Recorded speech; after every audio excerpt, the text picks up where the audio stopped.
Chapter 1. Consequences of a Power Vacuum. I bumped into the chair leg again, my arch-nemesis. I didn't let it ruffle my composure.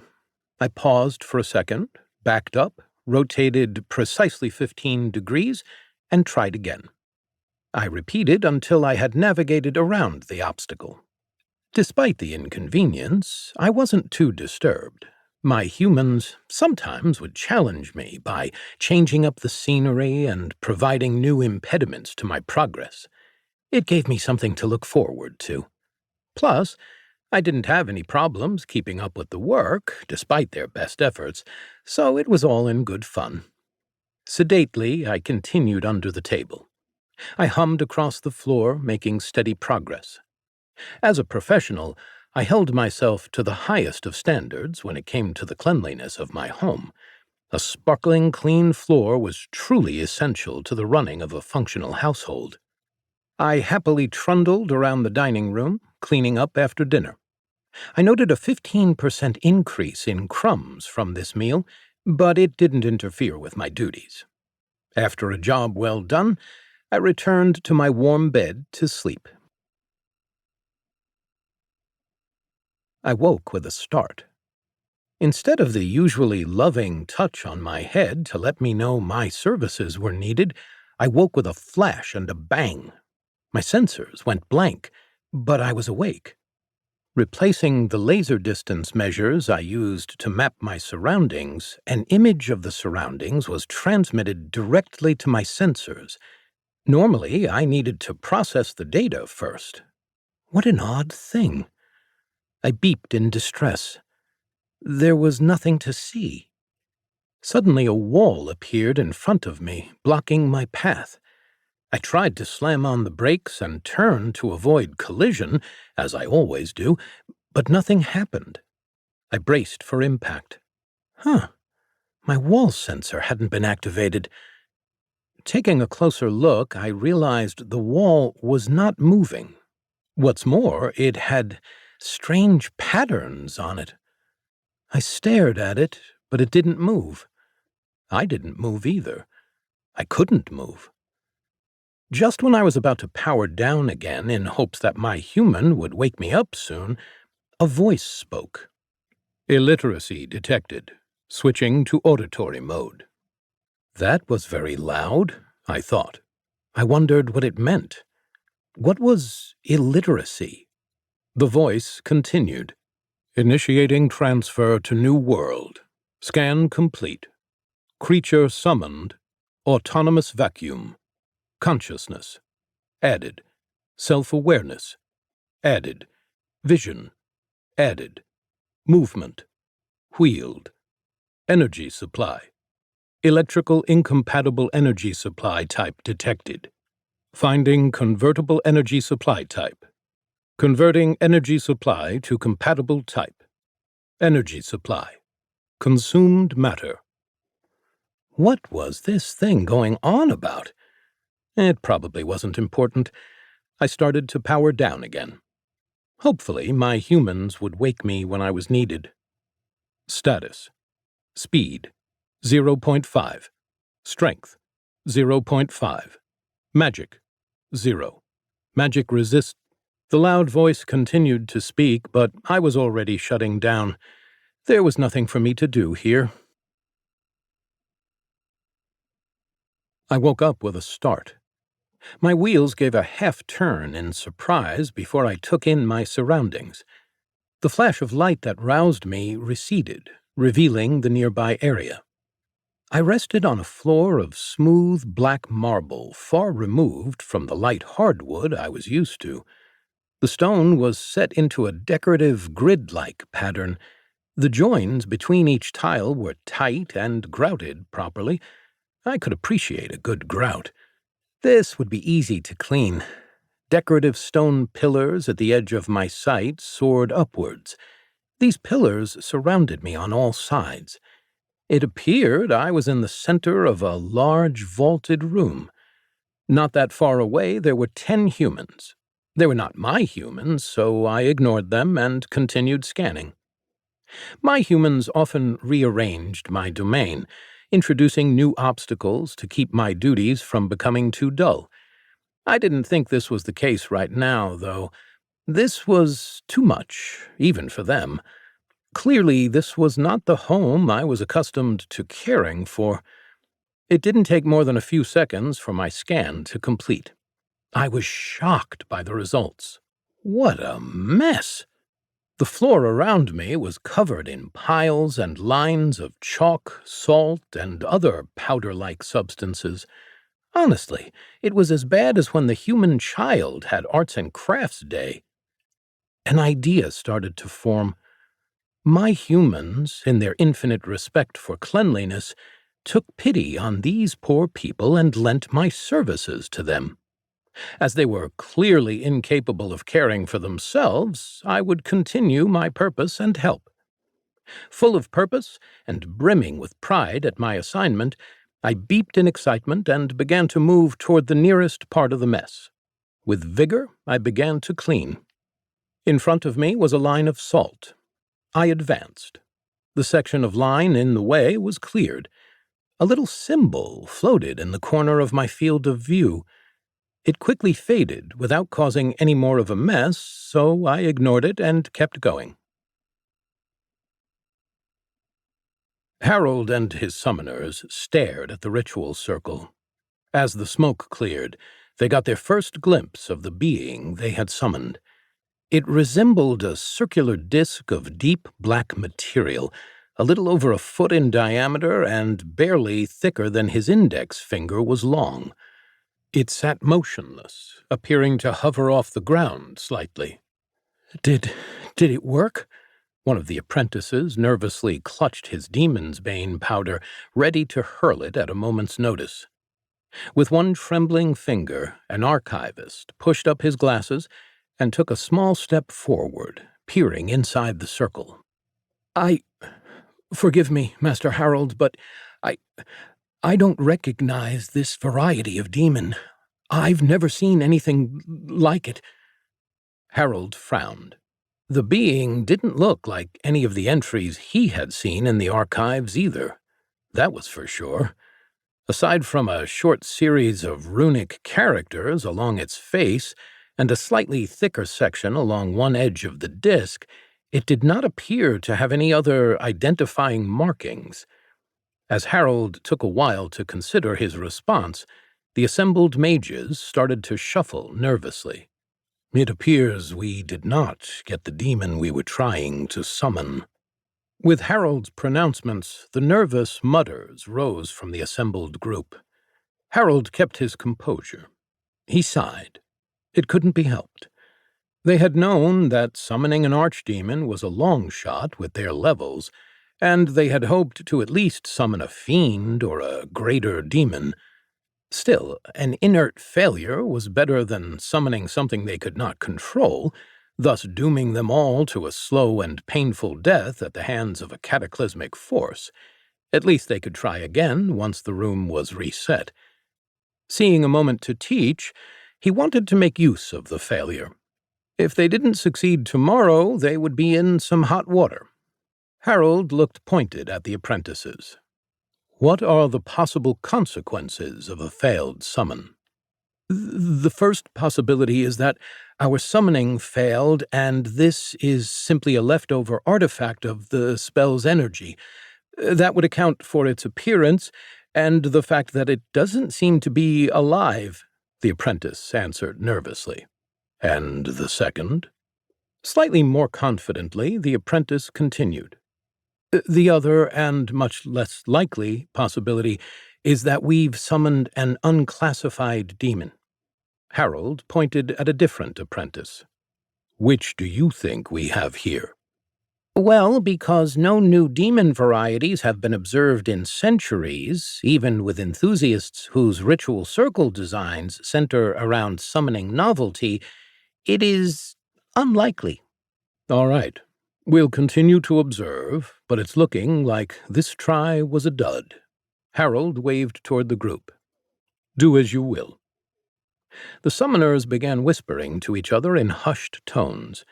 They had gathered into little groups to discuss what could have gone wrong.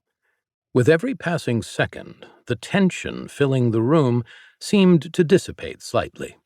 The summoners traded their powder sachets for books, recording notes about the summoning for later review.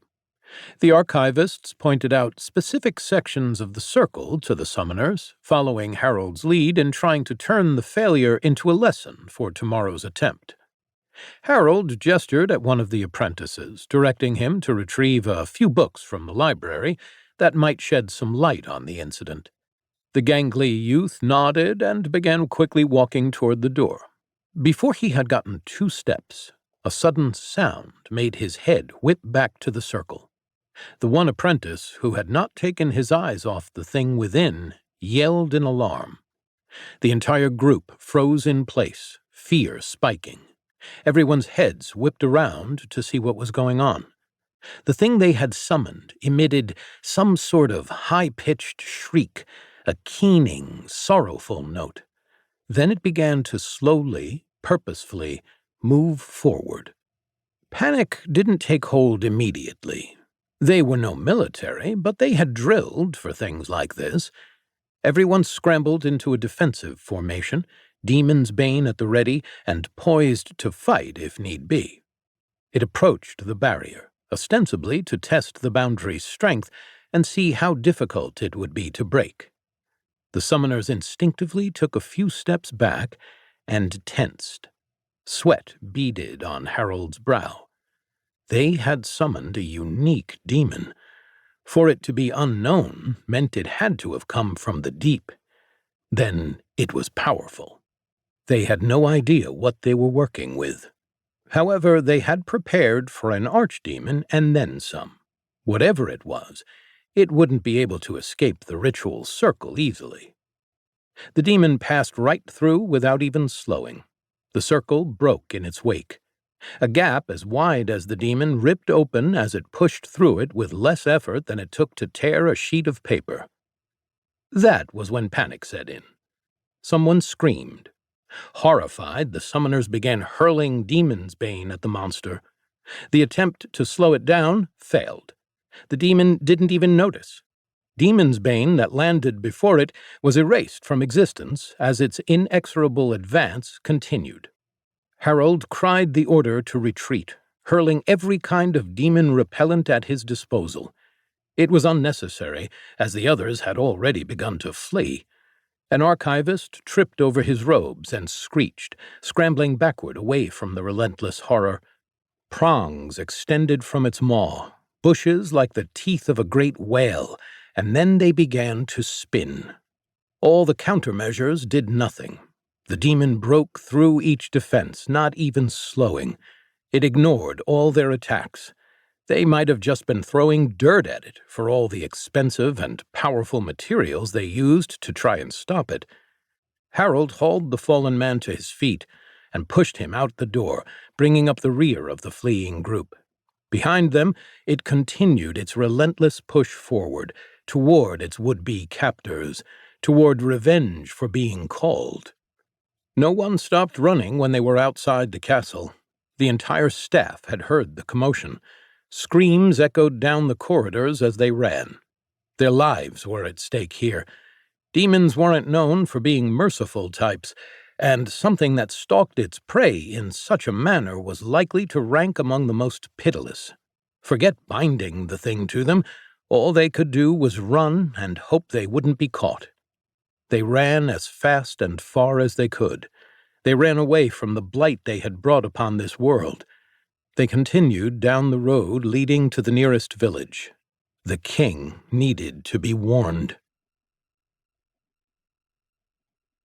Everyone left so I could do my work. That was kind. Having to ask people to step out of my way by bumping into their ankles always felt rude. I would much rather work in peace. Now that I had a chance to look around, I had a better understanding of the magnitude of the task before me. I had thought that the chalk and dust were bad, but these humans seemed to even make it a habit of throwing powder around willy-nilly. The room was so much worse now than when I had arrived. One of the humans must have spilled something as they were leaving, as there was a trail of yellow puddles following his footsteps out the door. I didn't expect them to stay and help clean up, of course. I was proud to do it as independently as ever. However, I hadn't expected them to make things so messy on the way out. Perhaps this was their idea of a welcoming party. I would have appreciated help with the liquid, as I wasn't equipped for that very well, but cleaning up was my job, and I would figure out a way to get it done. No matter. They had left me to do my business. With a cheer, no less. I had to admit it was nice to be appreciated, even if I didn't need it. But they had really gone over the top with shouts of encouragement, so I would take it. Luckily, now I had peace and quiet to do my favorite thing in the world. I systematically drove myself forward, turning the customary 15 degrees whenever I bumped into a wall. Thankfully, the room was mostly devoid of furniture, so it was a very smooth process. About halfway through the room, I was interrupted. Level up. Level 1 reached. Unlocked summoning bonus. Mutation reward boosted. First mutation reached. Choose a mutation.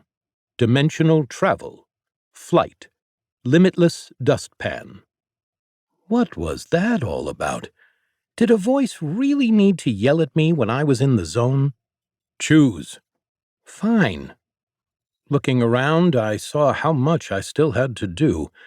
There were straight lines of clean floor from where I had traveled, but it was barely making a dent in the work.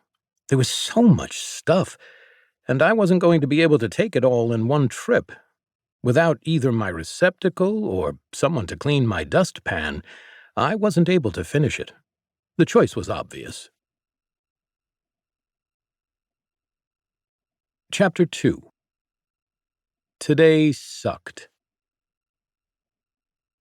B was already having a bad week, and she might have considered it one of the worst weeks of her life. But when the screaming began, it definitely became the worst. B huddled in the broom closet, where she was hiding. Not sure what to do, she was frozen, too scared to move, and barely even able to breathe. She hadn't initially minded when her father suddenly declared that she'd be taking a position at the local mages association. Heck, she'd even been excited. Seeing the mages work in their element, creating fantastical workings of stone, light, and dust, who wouldn't have been thrilled? Her excitement had drained from the second she got here. She hadn't known that a new apprentice was a glorified maid. A maid. Not a scribe, not an assistant, not even someone who worked in the same vicinity as the mages. Not for years. Not unless you had a lot of money to pay them, but her father hadn't made generous donations to the college. Honestly, he was so stingy that she was surprised he had even paid for her entrance. No, there was no chance of skipping ahead. She was a maid and would stay a maid. For now, she would have to live with it. She would have settled for even being an errand girl over this.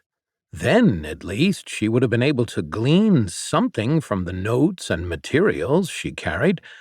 That would have been an excuse to be in the more fascinating parts of the castle. As it was, she didn't even get to clean up after the mages. She was only allowed to see their rooms and research labs when they were empty and devoid of activity. Plus, the last time she had tried sneaking a peek into one of those rooms, it hadn't gone well. It was in use. A tall, spindly mage had nearly thrown the book he was holding at her. Supposedly, she was disrupting the energy flow of some ritual circle's attunement ring or something like that. She was confident the only reason the mage hadn't thrown the book was because he didn't want to get up and retrieve it again. She didn't intend to complain to her father or anything. No, she knew how much it would only disappoint him. There wasn't anything he could or would do to help her, Bea thought bitterly. Besides, she hadn't explored all her options for learning something from this. Maybe things would improve over time. That was what Bee had been thinking about when this all started. She had been about her usual duties, polishing doorknobs, dusting, and generally finding dirty things as close to where the mages worked as they would tolerate. This wasn't that hard. They were a messy lot, and they didn't exactly have a lot of help on that front, aside from herself and a few other new members. Today was special, though. Rumors were going around about a big summon today, and she wasn't going to miss it. She let her work take her in that direction. Knowing that there was something big going on, Bee had positioned herself strategically near the main summoning chamber. Early in the morning, they had started setting up the room. This probably had been the grand hall before the mages had moved in. It took them most of the morning to prepare. Many more experienced apprentices scurried around, assisting their masters in drawing the giant circles. They had been constantly fetching more bags of potent materials. Justin walked past her carrying a load of alligator salt. That salt was something Bee actually knew about, as she had heard the other apprentices complain about harvesting it. Apparently, they had to collect the tears of alligators and evaporate the liquid to get the salt. Either collecting the salt or caring for the alligators the college kept was a favorite punishment of one of the more sadistic full members. Sweat had dripped down Justin's forehead as the apprentice passed her by. Not because the load was particularly heavy, but because of the value of the contents. He walked with the awkward gait of a man trying his best not to spill an overfilled cup of wine. After they had all gathered in the room, she started cleaning one of the stairways that led down right next to the entrance of the main summoning room. It was a narrow servant stairwell hidden in an alcove. The stairs were in a tight spiral, so there was little chance of anyone seeing her if they had to leave for any reason. She swept the stairs, starting from the bottom up, listening carefully the whole time. Eventually, she'd heard them start chanting. This went on for some time, and she lost herself in the rhythmic words of a language she didn't understand. Suddenly, the voices stopped. She heard a soft bang, then excited murmurs. It sounded like the summoning was successful. Bee quickly scurried back up the stairs, a little way up, further out of sight. They could leave at any moment, and she hoped if she timed it right, she could walk past the door as it opened and get a glimpse of what they had summoned. She'd heard a commotion. The sound was muffled through the thick stone walls, but they sounded excited. She braced to run down the stairs so she could move in front of the room's entrance when they opened. She heard the doors bang open and started running down the stairs. Bee hadn't made it one step. Her left foot was descending to the next step at the beginning of a run. That was when her brain recognized the sound. It was screaming. Something had gone wrong. Her brain told her body to freeze, but gravity had other ideas. She tried to pull her foot back to the step she was on. She was not fast enough. Momentum carried her down despite her best efforts. As she heard the mages screaming and running down the hall, she tumbled down the stairs. As she'd finished her fall, sprawling out of the alcove at the base of the stairs in a heap, she couldn't see the back of the last mage running down the hall. What had happened to make them retreat like that? She then heard all the others running out as well. Within a handful of seconds, the castle suddenly went as silent as a tomb. She got up to run too. Hopefully they would fill her in when she joined them outside. Bee had tried to get to her feet, but gasped in sudden pain. She collapsed to the floor again. Her left foot was unnaturally twisted beneath her. Looking down at her ankle, it was clear that it was injured. It bent at an angle that should not have been possible. She would not be running anywhere today. As the pain faded, Bee became suddenly aware of how alone she was. She prepared to call out for help. Surely someone would come back for her. Surely. That was when she'd heard it. There was an unearthly noise coming from the summoning room. A humming and whirring sound, unlike anything she had ever known before. What could she say? The panic had infected her as well. She wisely bit back her call for help and scrambled to the nearest safety. Looking around, the only thing near her was the cleaning closet at the base of the stairs. She dragged herself toward it and, barely managing to reach the handle, she crammed herself in. She knocked the mop bucket over, and dirty water spilled all over her. She froze, not daring to make a sound. Nothing happened for a second. She propped herself up and closed the door behind her. As she hid amongst the mops, she huddled into a ball. Holding her knees to her chest, she bit her lips, preventing any sound that might warn the thing moving the next room over. Covered in dirty mop water, she rocked back and forth, tears streaming down her face, trying to keep the sobs from making any noise. If she tried, she could still hear the humming. Sometimes it got a little louder, sometimes a little quieter, but it never went away. All she could do was hope that the summon would go away. Shivering, rocking in a freezing puddle, the little girl cried as she prayed for the demon not to find her. I hummed to myself softly as I went about my work. It took a couple hours, but I made good progress on the mess the humans had left. This was a pretty easy room to clean. If it wasn't for the party the humans had thrown me, it wouldn't have even been a challenge. Even with that, it wasn't too bad. Normally, I would have had to empty my dustpan several times throughout this job. However, I hadn't felt full in the slightest.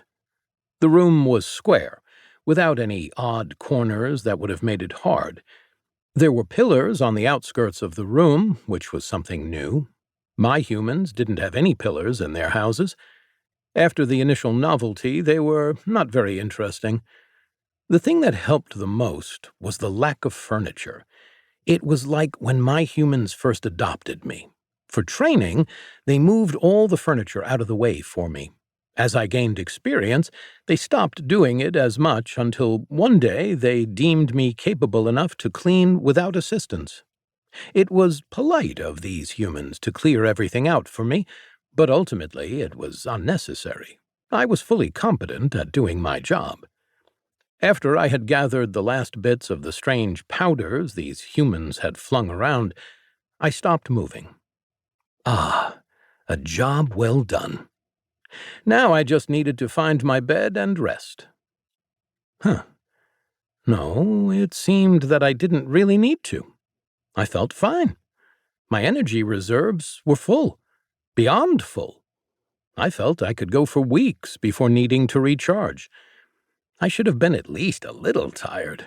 Even for an industrious cleaner like me, this was quite a large room to clean so thoroughly without a break. Cool. More cleaning, then. I wonder if that had anything to do with the voice shouting from the dark place before here. The thing about the dustpan seemed to be worthwhile. I thought about finding another room to clean. That would be satisfying, though it would be a good idea to at least locate my bed so I could charge as needed. I glanced at the door to my right, left open by the humans from earlier. Perhaps the bed was in an area further away. Some part of me wished I could adventure forward and find out, but that was not my style. My style was one of purposeful meanderings, a dance of precise lines and grids.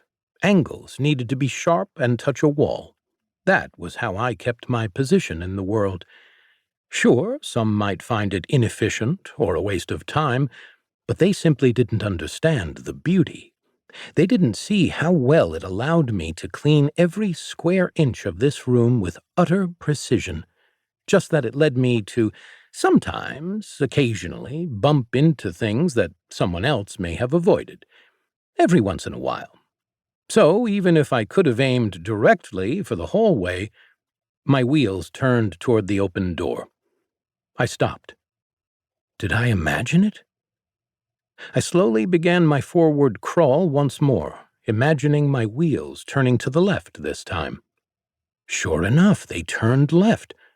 What? This was new. I meandered left and right, forward and back, testing my range of motion.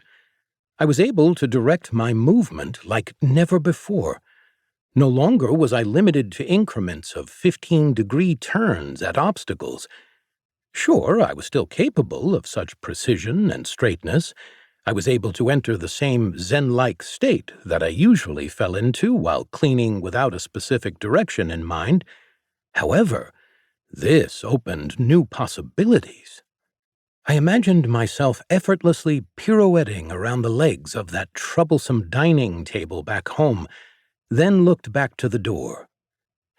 It would be a shame not to utilize my newfound skill. Besides, I was finished with this room. I was sure the new humans left more for me to clean up elsewhere. Maybe I would run into a bed as well. Turning my wheels once more, I advanced toward the door. A careful observer might have even noticed a slight wiggle in my pathing. Several hours had passed since Bee had crawled into the closet. During that time, she listened to the humming noises and occasional thuds. She had calmed down a little as time passed. The tears had stopped not that long ago. Now she was just cold and scared. As she regained control of her mind, she started to think. She wouldn't get very far if she ran, if running was even an option. It was not. Looking at her ankle, she was pretty sure it was broken. It was at least badly sprained. She had touched it carefully, but during her wait it had swollen too much, and she wasn't able to tell if it was actually broken or not. It was able to move, but that didn't let her know much. Either way, she wouldn't be walking anywhere fast. Maybe a mop handle could serve as a crutch, but that would not be fast or quiet. She couldn't chance it yet. She was about to try to stand with the help of a broom, but the noises stopped and she froze. Bee held her breath. Had it heard her move the broom? Right when the need to breathe began to make itself known, the humming started again.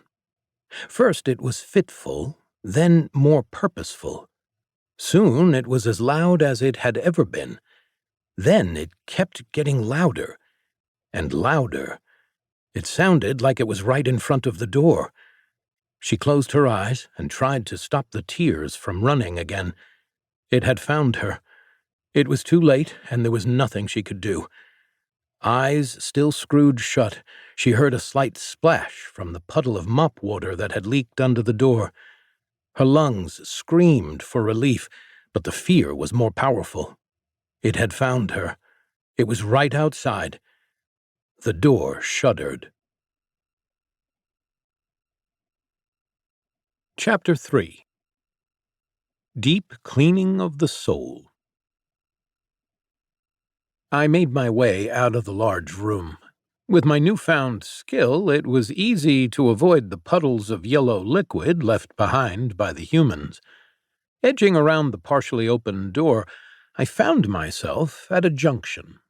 It was clear where the humans had gone. Stretched out in front of me, I saw the evidence of the humans' flight in the form of a powdery trail. They had gone down the long, wide hallway. This floor was made of granite rather than marble. A solid choice. It was perhaps a less shiny material, but it was also less prone to damage and required less maintenance. The construction quality was similar to the previous room, even though there was less flair. I appreciated that quality work was to be respected. The grout was just as smooth and even here. It had receded a little more through what was likely more frequent use than in the large room. However, the wear had not progressed to the state where it needed to be replaced. This would not pose a challenge to clean. The pattern in the stones was also mundane. Rather than the fancy patterns, this hall had a more utilitarian grid pattern. While more simple, I didn't find it any less beautiful. The natural patterns of the granite really shone through. One could see the effort put into placing the stones so they fit just right. Each was separated by the same distance. The tolerances were less than a millimeter. My only complaint about this setup was pretty minor, after all. Down the center of the large hallway in front ran a red carpet. It was starting to get a little threadbare, I tisked. That would slow me down almost 15%. While I did appreciate the touch of color to spice up the look, I couldn't say I would have made the same choice. To my left and right, I could see two other, more narrow halls extending a ways down in each direction. Each showed only a relatively thin layer of fresh dust. It seemed that this part of the hallway had been cleaned within the last week, at least. Perhaps I was not the only help brought on to aid these poor fellows. At least there was no carpet along those wings. Along all the halls, multiple closed doors lined the walls. This meant my options to explore were somewhat limited.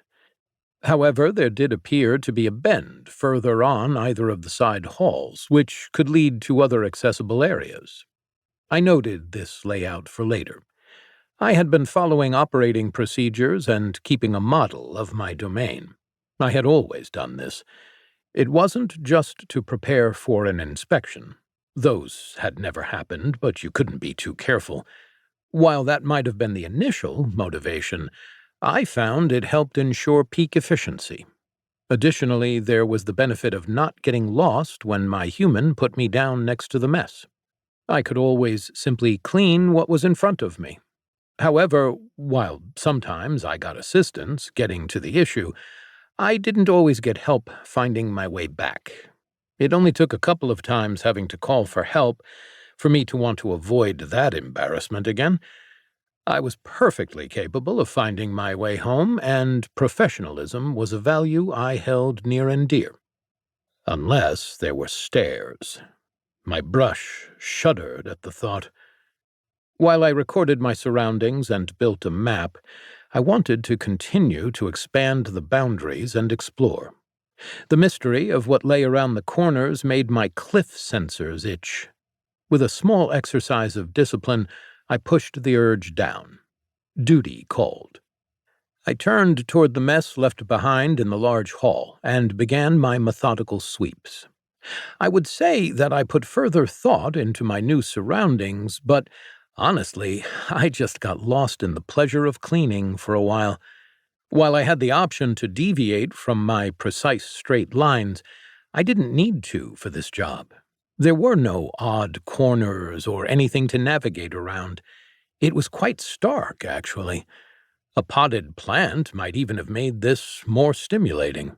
While many of my kind detested indoor plants, as they tended to drop leaves or spill soil, I didn't mind them. As long as the humans cared for them properly, it wasn't too much of a burden, and they spiced up the work. Besides, the pollen in my dust filter tasted divine. The steady rhythm of the whisk, whisk, bump, turn was music to my soul. Lost in bliss, I forgot one critical detail. Luckily, I caught myself before it was too late. I halted suddenly before a foreign substance on the ground, a splash of yellow liquid. Liquid is perhaps the only thing as bad as stairs. I was technically capable of consuming it, yes, but that wasn't the whole story. On the surface, it shouldn't have been that bad. After all, there were plenty of large pieces of debris that I could do nothing but gently push around. One issue was that I could only get a little liquid at a time. Very little. If that were the only problem, then just some patience would have been enough. I would have been glad if that was the only thing wrong with liquid. No, liquid was a terror, because it coated my wheels and tracked my path around the house, forcing me to create the very mess I sought to eliminate. It brought back some childhood trauma. When I was fresh from the factory, bright-censored and bushy-brushed, new to the ways of the harsh world of grime, I made a mistake. I overestimated my abilities and attempted to clean a spill of red wine. I shuddered with shame at the memory. I could still vividly recall the horror of my humans at the red wine stains that I had tracked onto the carpet, a horrifying tragedy that I had been powerless to avert. No more. Exercising my newfound freedom, I broke from my path. With a sharp twist of my wheels, I glided around the liquid, effortlessly avoiding its clutches. I was stronger now, wiser. Yet, whether I was strong enough to vanquish my foe without making a mess was still to be seen. I marked down its location to revisit. I would try vacuuming without moving. Maybe it would work. I wasn't looking forward to the number it would do on my innards without my humans to clear me up if it didn't work. Duty was a heavy thing. After a solid amount of work, my cliff sensor alerted me to impending peril. Coming out of my meditative cleaning state, I look around. I had reached the end of the hall. Looking ahead, I was at the end of the road. Carefully, I backed up. With delicate movements, I finished touching up my work. I skirted the top of the stairs, careful not to let my wheel off the edge, but I stayed close enough to ensure my brush covered the whole floor. There was not much in the way of margins. It was dangerous work, however necessary. Quickly retreating from the edge, I did a 360-degree turn to survey my work. All traces of the party the humans had as they paraded out were completely gone, besides the puddles. And surely the stairs were a mess, and maybe past them, too. Focus on what you can do, not what you cannot. The parts I could reach were clean. I allowed myself one more twirl of victory before stopping to rest for a second. Now that I stopped after finishing my assignment, I took stock of myself. Still, I did not feel full. That was a blessing, as I had yet to see a human check up on me. I was not sure what to think about this. On one hand, I was happy that the humans trusted me with such independence. On the other hand, I wouldn't be able to enjoy one of my favorite parts of the job. Usually, I could only run for about half this time before I needed to offer the fruits of my labors to my humans. But if I no longer needed to be emptied, would they still come and lovingly pat my dust receptacle? Well, what would be would be. If this dustpan thing worked the way I was starting to expect, it was quite the boon to my efficiency. However, that was not my only limitation. My humans cared for my many needs, but without my bed, I would not be able to receive their kindness. The restful energy they so graciously provided would be lost. After all this hard work, I was starting to feel a little tired. Not nearly as much as I should have, though. I needed energy, or I would not be able to do my job. Now that the primary duty was taken care of, the little dust I spotted could wait. I needed to find a bed soon, or else I wouldn't be able to finish. Would you like to extract mana from collected materials? Yes or no? More yelling.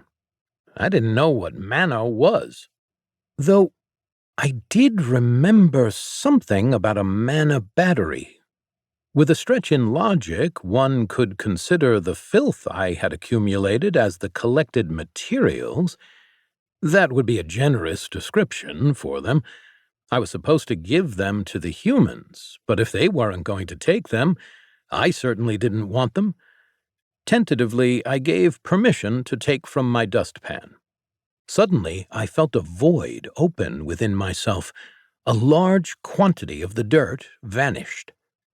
A couple of other things took place immediately after. First, a much larger string of characters than usual floated up in the corner of my vision.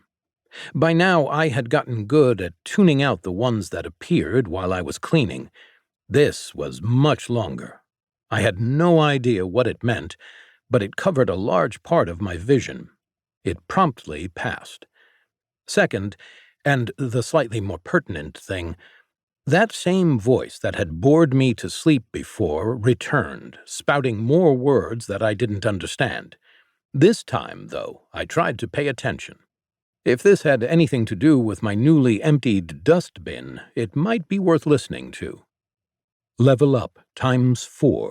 Level 5 reached. Second mutation reached. Choose a mutation. Mop. Increased armor. Extended sensor range. Now, these were some better choices. Last time there was only one good option. This time, 2 options might have been useful. Maybe lower-level mutations were weaker? Maybe not, as the dustpan improvement was quite nice. I settled in for a think. Sensor range would be convenient. Ultimately, it might improve my pathing, but for the others, I thought I had heard of choose. Was that a hint of impatience I heard in its voice? I beeped at it softly. Come on, give me a chance to think. A mop. I thought I had heard my humans speak of it before. Something about a bucket and a mop. What were buckets for? Ah, holding liquid. Wait, could it be? If there was a chance, I had to take it. Choose. Mop, I shouted in my head. The surge of energy rushed toward my front, and I felt my inner workings shift as if to make room for something. I could feel a new function. Though I could not tell its purpose, I activated it. A new hatch opened on my right side, and something slid out a few inches. It just made it into my field of view. I could see that at the end of a black pole, something scraggly sat. It looked almost like a ball made up of several loose strips of cloth. Part of it rested on the ground. I tried to move it, but nothing happened. I tried a few more things, and it retracted back into me. I could feel it there, next to my dustpan. Turned out there was a second function after all. I could wring the mop. It was soft, squishy, flexible. After the wringing function finished, nothing happened.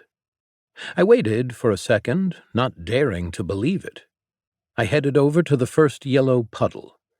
It was right outside the large room. I extended my new appendage, barely containing my excitement. Stilling my brushes, I crept forward until the end of the mop was dangling in the puddle, careful not to let the liquid touch my wheels.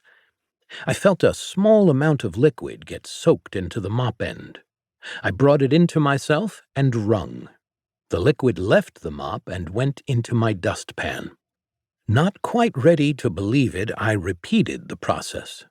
The puddles shrunk before me. I subtly started rotating, dragging the mop through the liquid. The strips of cloth at the end of my appendage waggled back and forth. To my surprise, this increased the amount of liquid I could collect in one go. I kept at it.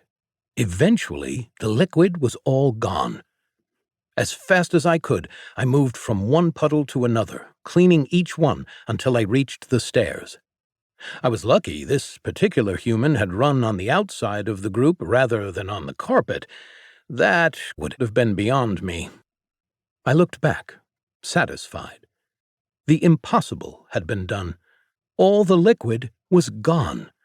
I was so excited that I raced back as fast as I could. I needed to find and vanquish more puddles. I would have my revenge. When I reached the intersection, I made an excited left. Whoa, I felt a little unsteady there. I was moving as fast as I could, but that usually wasn't very noteworthy. This felt almost like running over the base of the stools my humans had in the kitchen. Around the corner, I passed right next to the door to the large room. Nearby was the base of a stairway. Looking upstairs was much better than looking down at them. Across from the stairway was a door. The door was perfectly unexceptional. What really caught my eye was the puddle coming out from under the door. I made directly for it. My foe would fall. In my excitement, I overshot my mark slightly and hit the door harder than I would have liked. I pivoted to face the puddle with glee and extended my mop. Chapter 4. Dust Bunnies. Quivering, Bee watched the door. It didn't move again, but sounds continued to come through. There was a light splashing. It was standing in the puddle right outside. Bee flinched back, putting more pressure on her bad leg.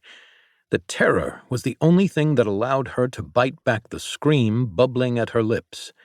Frozen, she stared at the door for what felt like eons. Rhythmic splashes continued, never ceasing. It must have known Bee was here and was taunting her.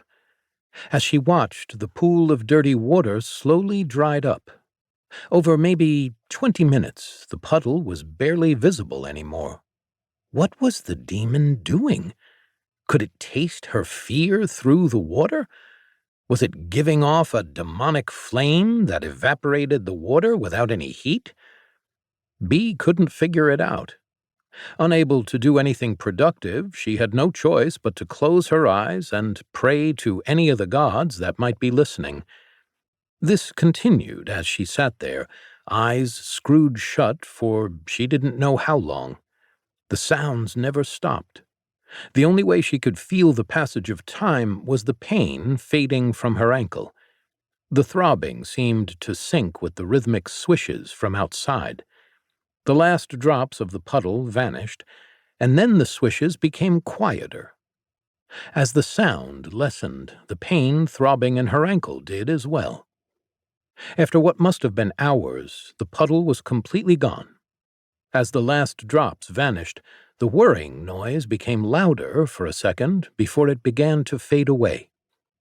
Bee wanted to cry out in relief. Her prayers had been heard. Then her ankle twinged again. Well, maybe not. She wasn't able to escape, and it knew it. It must have been able to sense her fear and pain. Probably it was only letting those grow and build up in the air to feed from. Demons feeding on fear was common knowledge, right? She was pretty sure they did that. Either way, she couldn't do anything but hope the mages came back. Hope they brought back powerful help. Hope they could free her before the demon decided it had enough fun and finished her off. By the time I vanquished the puddle, I had calmed down. While exciting, I could not lord my superiority over a defeated foe for too long. No, there was work to be done. I took one more swipe with my mop, dragging through the space where the puddle had been. When it came back dry, I knew it was time to move on. At long last, I had surpassed my old foe. Nay, not just my foe, but the foe of all cleanliness-loving peoples of the earth. No longer would they have to stay up and worry about permanent stains. Never again would spills of liquid threaten to ambush them, cutting their legs out from below when walking on a smooth floor. This hazard to the safety, health, and well-being of the body and the mind would be brought to justice wherever I was. As much as I loved gloating, there were still so many things to do, and I could not become complacent in my victory. With satisfaction, I backed up, leaving no remnants of my fallen enemy behind as I trundled away. I had to make my map and plan out my schedule. There might be things that needed my immediate attention, or dangers I needed to know to avoid. Only after I had triaged the space could I devote my time to the required maintenance chores. So, for now, I tried not to focus too hard on the area I was in. Even though this hall hadn't been cleaned in 2 days. For now, that was fine, but if I worked at it, I thought I could do better. Depending on how big this whole place was, of course. When considering how to best explore this place, I rolled to the intersection and looked around. To have points of reference, I needed to orient myself. I would call the direction of the stairs north, and the large room behind me would be south. The branching halls on the sides would be east and west, respectively. Due to my fondness for soggy waffle bits, I decided to buck convention and head down the west corridor first. As I went, I absently sucked up any debris and dust I came across. The path was relatively straightforward, as all of the doors along the hallway were closed. For now, I would have to not worry about what was behind there. Maybe a human would make them available for cleaning when it was required. Nearing the end of the hall, I turned left and added the elbow junction ahead to my map. As I turned, I saw what lay further down the corridor. Honestly, it was a bit underwhelming.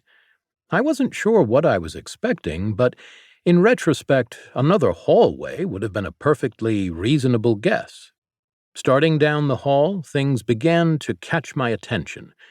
Every couple of doors had branching hallways on the right, leading off to the rest of the floor. I decided that I would explore them before going to the East Hall. However, I wanted to see this through first. I passed half a dozen of these halls, and the curiosity was eating me alive, but I kept going. After passing the last hallway entrance, the doors started to become more frequent. Eventually, I reached a door that had been left open. I edged my chassis inside. Looking around, it was horrendous. I was so glad someone had brought in the professionals. This place was a mess. Where to begin? The first thing that caught my attention was the fireplace on one side of the room. An actual wood fireplace. It seemed that the fire had been left unattended for hours. The ash had fallen all over the hearth. That was very irresponsible. If the fire had spread, soot could have gotten all over the floor. Now that I thought of it, the whole situation was slightly odd. I got why the humans would leave me to clean the large room. Maybe they were having a party outside or something. But why hadn't I seen a single one yet? Mentally, I shrugged. Well, perhaps soon I would find some around. This was a fairly large place, after all. Someone had to have been left behind. I couldn't clean every surface myself, so I'd need their help. Maybe when I found them, I could get them to open some doors for me, or carry me up and down some stairs. My own humans kept a clean house. It was a team effort, though. I would clean the floors, and they would get the trim and all the other places I couldn't reach. They brought me on to help them out, lighten their load a little. It was a good arrangement, one I could respect. We cared for each other, helped each other. With that mental tangent, I was able to settle myself. I could understand some small measure of the mindset that led to such disregard for one's surroundings. Why clean things when they'll only get dirty again anyway? It was something that the small human from my previous home often griped about, especially when I was brought to assist him in reclaiming his domain from the decay. However, I had always found such efforts worthwhile. Not just in their results, but in the satisfaction they brought. Maybe whoever used this room had never felt the pleasure of living in a clean home, with freshly swept floors and the air tinged with the scent of fresh linens. Maybe they hadn't come to understand the peace of bringing order to their small slice of the world. Or maybe they had just become blind to the state of their surroundings. Perhaps they just needed an example. Rather than being appalled at the unkempt state of the room, maybe I should have been taking this as a teaching opportunity. Dirt is a cycle, and the best we can do is stave off the falling of the dust. Shifting my mindset, I beeped to myself softly and began to clean. The room itself was quite stark. Other than the fireplace, there were only a few other things in the room in its entirety: a chair, wardrobe, and a bed. However, the fire was only the first bit of this disaster. The floor itself was thick with dust, hair, and other such debris. A blanket from the bed lay in a crumpled heap among the filth. Even though there was little other clutter on the floor, the sheer thickness of the layer atop these stone floors was distressing. I started by the fireplace. Cleaning it took fewer passes than I expected. I then vacuumed around the legs of the chair. It was a large chair with a sturdy base. The legs had large rounded feet on the end, and the chair's construction made it better than some others. I didn't have an issue finding my way between its feet. There was no fringe, so it was easy to get under. With my newfound control over my pathing, I was able to finish in a fraction of the time it would have previously taken. I know I had long belonged to the school of precise lines and straightforward approaches, but perhaps I needed to experiment with squiggles and a little more free-form cleaning. It was quite a joy to expand the tools I could use. The wardrobe, on closer inspection, was actually built into the wall. This made the work slightly more pleasant, as it was simple to navigate. Only the bed was left. I cleaned all the floors, but finally I needed to push the blanket out of the way to access underneath. As I moved the blanket, I was met with my natural prey, a colony of dust bunnies. With a squeal of excitement, I began to hunt. Maybe I was wrong. This disaster might be even better in a way. At home, we had never reached the point of an infestation like this. I was left to hunt individual ones. That was never as fun. After clearing away the majority of the bunnies, I found the last surprise in this room. There was a bundle of food. This was something I had often found squirreled away in the little humans' rooms. This was not nearly as well preserved because I saw a bug eating away at a block of cheese. Starting forward with all my speed, I was able to crush the bug with a wheel. A now familiar figure floated in the corner of my vision. Wow, that actually worked! Normally, they were able to get away, and the best I could do was scare them off for a bit. I learned something new today. Apparently, squashing a bug leaves a gooey mess. It was a mess I was familiar with, but never before was able to figure out what caused it. Well, now I knew. Goo was a hard thing to clean. It required many careful passes. It wasn't as impossible as a liquid, but it was still vulnerable to being tracked across a clean floor. Like a liquid. That gave me an idea. Maybe I could clean this like a liquid. Hesitantly, I extended my mop. I dragged it through the guts of the bug I had crushed. Not much happened. The mop didn't gather very much of it at all. The goop was seemingly too viscous to be absorbed. However, I wasn't quite done trying things. R&D was worth a little time. If I could improve my efficiency even a little bit now, it would pay dividends in the long term. Perhaps this was a risky maneuver and I was just being overconfident. However, given recent developments in cleaning technology, I believed the problem could be contained before it spread too far. Still, it didn't hurt to be cautious. I retracted my mop, and when it was inside, I dipped it into the remains of the puddle I had triumphed over not too long ago. I imagined the liquid infusing back into the mop. When I extended the mop again, it was wet. Carefully, I repeated my early actions and rubbed the end of the mop across the bug's remains. As it spread the liquid on the floor, I kept myself calm by reminding myself, you can just gather it back up again. Looking at the results of my handiwork, I shuddered. Had I gone too far and lost my purpose? No, it was for the greater good. Upon closer inspection, it seemed that my goals may have been achieved. The mess was diluted. I emptied the mop inside and extended it again, hesitantly probing at the chaos I was in part responsible for. To my absolute delight, it worked. The mop gathered up a large part of the mess, which I was able to place in my bin. A rousing success. I pushed around the blanket for a little bit, wanting everything in the room as clean as I could make it. While doing that, I pondered the meaning of these rapid changes in my capabilities. In the short time that I had been here, I was already able to achieve feats that I would never have thought myself capable of. Maybe my humans hadn't sent me here to help these people. Maybe I'd been sent here for training and upgrades.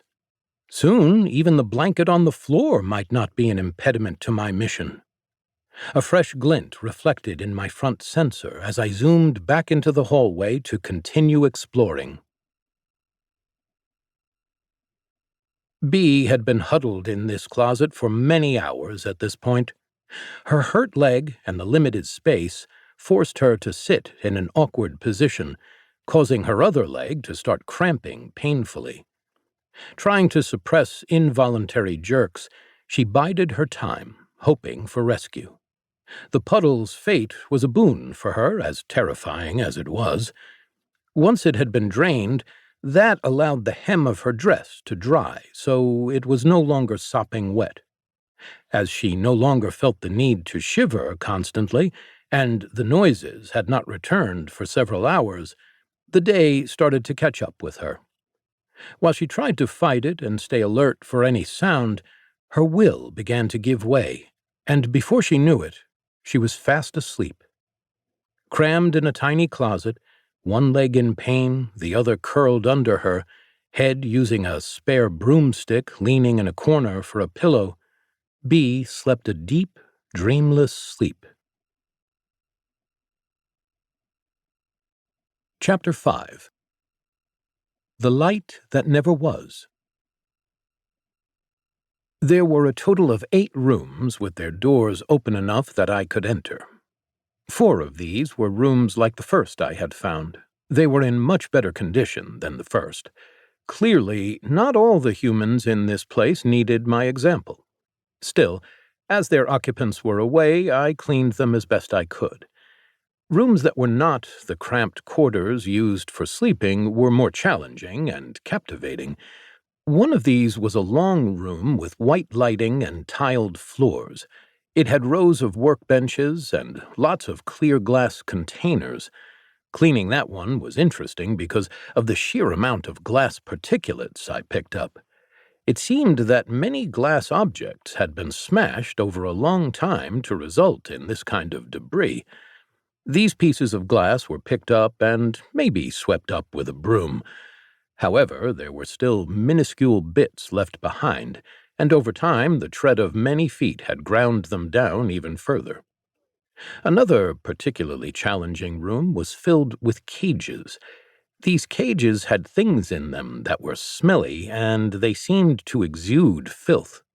The very air of the room felt thick with noxious fumes that clogged my dust filter. It took me a long time to finish cleaning that one. One thing that added to the time was that there were trails of salt and other powders everywhere. It was all in perfect circles or fancy designs around the cages. It was quite nice art. It reminded me of the chalk my small human used sometimes. I cleared it away so they could have a blank canvas when they came back. There was one more room, similar to that one, differing only in that it contained tanks of water rather than cages. I cleaned that one as efficiently as possible. Though liquid no longer held the same horror for me, I still recognized that I would be powerless before such vast quantities of the stuff. Plus, the debris was less pleasant to clean due to its dampness. The last room I found was unique. It was sparsely furnished, containing only a few bookcases near the perimeter and a desk in the center. One large plush chair sat behind the desk, while 2 smaller chairs stood guard in front. None of these held a candle to the true star of the room, though. In front of the desk, below the pair of chairs, lay a luxurious rug.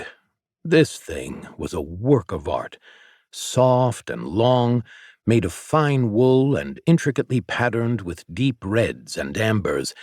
It was a delicate thing. The color paired perfectly with the dark wood of the rest of the room. Rugs like this could really tie a room together. I spent extra time cleaning it, making sure to be slow and thorough. A piece like this had to be treated with care so that it didn't deteriorate. The more I continued to explore this new place, the more evidence I found to support my being here for training. The lack of humans to assist me had already caused me to improvise and adapt more than I ever had before. It made me imagine previously fantastical possibilities for my own capabilities and continue to push myself like I never had before. After my initial exploration finished, I had a good enough map logged in my system to start building a routine. I could manage to cover the whole floor plan each day as long as there were no areas that needed special attention. As I practiced, I became much more efficient. The first run-through was 20% quicker than my model thought it should have been. Maybe my new pathing style, combining straight lines and graceful curves, was vastly superior. Or maybe my excitement had caused me to move faster than I should have. It did seem that my cleaning radius had improved slightly, which made each pass more efficient. The second run-through was only 2% more efficient. Still, all this practice would stack up after a while. I couldn't wait to see how much better I would do tomorrow. Bee frowned at her stomach as it growled loudly for at least the third time since she had woken up. The fear had kept her hunger at bay for the first couple of days, or at least that was her best estimate. From the darkness of the closet, she was having difficulty keeping track of time. However, now that her situation had some time to sink in, her body was making its needs known. Though the hunger was unbearable, the thirst soon was even worse. She hadn't had anything to drink in too long. Her tongue felt swollen and rough in her mouth, and her lips were beginning to crack, too. Before the demon had stalked outside the door, she had at least had something as an option to drink. Only now did she realize the cruelty. Not only had it had fun terrifying her, but it was playing a longer game. She wouldn't have even considered drinking that puddle on the first day. It was dirty mop water, after all. On the second morning, she hadn't even known what the demon had taken from her. It wasn't until later that second day that the realization started to enter her mind. She had a splitting headache from dehydration and was struggling to go to sleep, hoping to feel better when she woke up. Well into the third day, even that disgusting swill would have been honey to her parched tongue. On the brighter side, her ankle hurt less now. She wasn't sure why that was, and was a bit skeptical that it wasn't just the rest of her hurting worse. She hadn't been spending the past few days idly, though. The demon had apparently decided to make the castle its new domain. It had established a routine of patrolling its halls regularly. The direction and volume of the noises helped her keep track of its position. Bee had been listening for long enough that she thought she knew how to tell when it was at its farthest from her hiding spot. That just left the matter of how to make the most of the opportunity. And she needed to. She still wasn't sure why the demon hadn't come to kill her yet. But as time went on, she became certain of one thing. She was on her own. Since the other mages hadn't come back for her, they were probably going for help. Seeing as the next town was 5 days' travel by horse, that didn't bode well for her rescue. In the end, it was the thirst that drove her out. She tried to stand and found that not only could her ankle not bear her weight, but she was also much weaker than she should have been. Sitting cramped with no food or water for 3 days didn't lend itself well to fast movement. If she waited any longer, it would only get worse. Using the information at her disposal, she made a quick plan. Just because the demon was sparing her for now didn't mean that it wouldn't change its mind if it saw her, so it was still a good idea to stay hidden. But she needed a better hiding place. Also, supplies. She waited until the demon was furthest away on its patrol route. Then she began to prepare frantically while making as little noise as possible. Taking a mop, she broke the handle and used the frayed ends to tie a crude splint for her ankle. She still couldn't put much weight on it, but it would let her hobble a little better.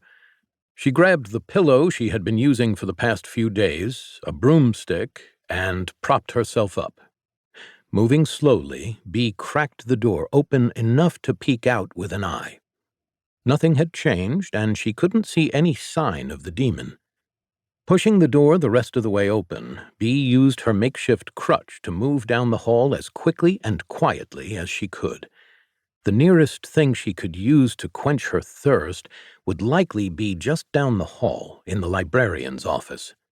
Ethan was a bit of a drinker, and when cleaning his office, she had found a wineskin tucked away behind his coat more than once.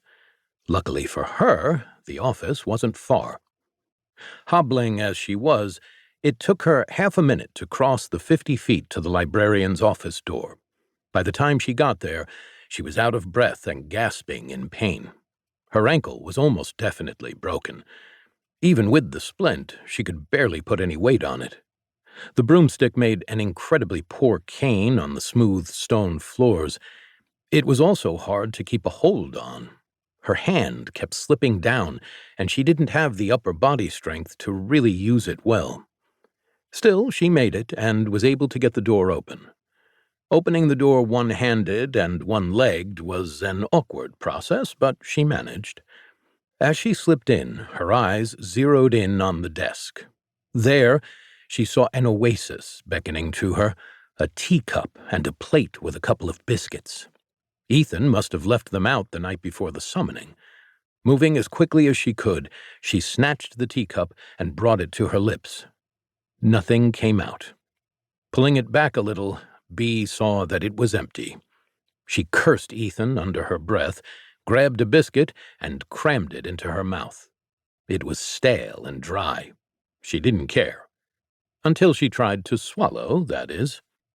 As a consequence of mixing the dehydration with the dry biscuit crumbs, she couldn't get it down. Bee began to cough. It started small, but quickly grew. She could neither swallow nor get the crumbs out of her throat, so she started panicking. What started as a minor cough quickly became choking. Frantically, Bee scrambled around the desk, going for the wineskin hanging on the hat rack. In the process, she knocked over one of the magic lamps. It rolled on the desk, but Bee didn't even notice and grabbed the skin to bring it to her lips. The feeling of the lukewarm wine flowing down her throat provided immediate relief. She gasped, her coughing subsiding, as she began washing the crumbs down her throat. Not until she was done coughing did she register the sound of glass shattering as the lamp rolled off the desk. With the skin slung over one shoulder and the stick in her other hand, Bee turned on her good leg. The glass ball, previously mounted on the desk lamp, giving off a gentle glow, was now shattered on the floor. Its contents swirled in the air. I was in the middle of my rounds when I sensed something. Far in the last room on the east hall, I was cleaning a bedroom. It was nothing too interesting, and my mind was only 95% on the task. Because of my laxness, I heard it. A disturbance, an unfamiliar sound in the thus far silent castle. It sounded like shattering glass. I stopped in the middle of cleaning the dust bunnies from underneath a bed. Perhaps the humans had returned to observe my work? Excited, I decided to greet them. I could give them a tour of their freshly renovated home. Maybe I could also guide them toward the out-of-reach spots I hadn't been able to take care of. Maybe they would even help me navigate the stairs. I hurried down the halls toward where I detected the disturbance. It was coming from near the large room, though not from there precisely. Then I heard a young girl. Then another voice joined in. The young girl's voice was high-pitched, squealing in joy, similar to the party-going humans that had left me here initially. The other voice was much lower, almost a growl by comparison. As I turned the corner, a strange sight came into view.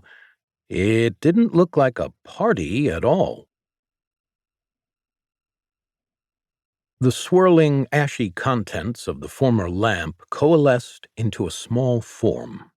Rather than a solid creature, it still had the appearance of a cloud of thick, dense ash. However, it glowed like a lump of dying coal with heat radiating out from its center. It wasn't any bigger than a cat, but it stood on 2 legs and had a humanoid shape. Ears stuck out 4 inches from its head, with a nose almost as long. Bee could feel its slight heat even from where she was standing. She recognized that image from descriptions her mother had used to frighten her as a child. It was an imp. Not only an imp, but one with a fire or ash affinity, it seemed. The imp growled at her. Blocking the way back to the hall, it made ready to attack. Ordinarily, it wouldn't have been too much of an issue, but with Bee in the state she was, it might as well have been a rabid wolf. It pounced. Thinking quickly and yelling, Bee met it with a swing from her staff. The blow passed through the imp with very little resistance, sending ash scattering everywhere. But as soon as the particles landed, the nearby ones began to gather up again. When it was reformed, it was just noticeably smaller. This time, it shrieked in anger. When Bee readied her makeshift crutch for another swing, she noticed a problem. It was no longer a broomstick, but a torch, and quickly burning one at that. A couple more times, she batted the imp away. Each time it became a little smaller, but so did her weapon and the available space for her to hold on to it. She feared what would run out first. She turned to flee to the only other door in the room, which led to the library. Her leg picked an awful time to give out. Screaming in pain, she stumbled to her knees. Unable to move with any speed, and without the broomstick to support her, she started to crawl. Before she made any progress toward the door, she felt something land on her back and grab her hair. Surprised that she was not set on fire just by its touch, she was able to wriggle around to her back and used her hands to keep it away from her face. When she dug her fingers in and tried to grab it, it felt like she had touched a hot stove. She shrieked again, quickly going back to her open hand approach. Bee did her best to keep it from her face. It was too late, however. A now familiar sound reached her ears, turning her blood to ice. It should have been further away. The pause cost her, but as the imp moved, she caught a glimpse of what was behind it. She trembled in horror as the nightmare she had been avoiding approached her. Worse, she was laid out, helpless, and incapable of doing anything more than stare at the demon that had taunted her for days. It resembled a black disk, so dark that it seemed light itself didn't reflect off its surface, as if it were sucked in. It emanated an unearthly whirring and humming sound, not unlike an amplified, sustained death rattle. Around it, dust and debris swirled. They didn't last long as they were sucked toward its underbelly, disappearing underneath just as the light did. She thought she saw a flash of something spinning just under the front edge of the disk. Teeth, perhaps? The demon that had sent a cadre of mages running for the hills was here, and it was coming straight for her. Chapter 6. In a vacuum, no one can hear you scream. Bee frantically scrambled backward, putting as much distance as she could between herself and the newly appeared black demon. It advanced on her slowly, as if it didn't have a care in the world. The imp was not to be ignored, however. It continued to claw and scratch at her, its face twisted with rage and frustration.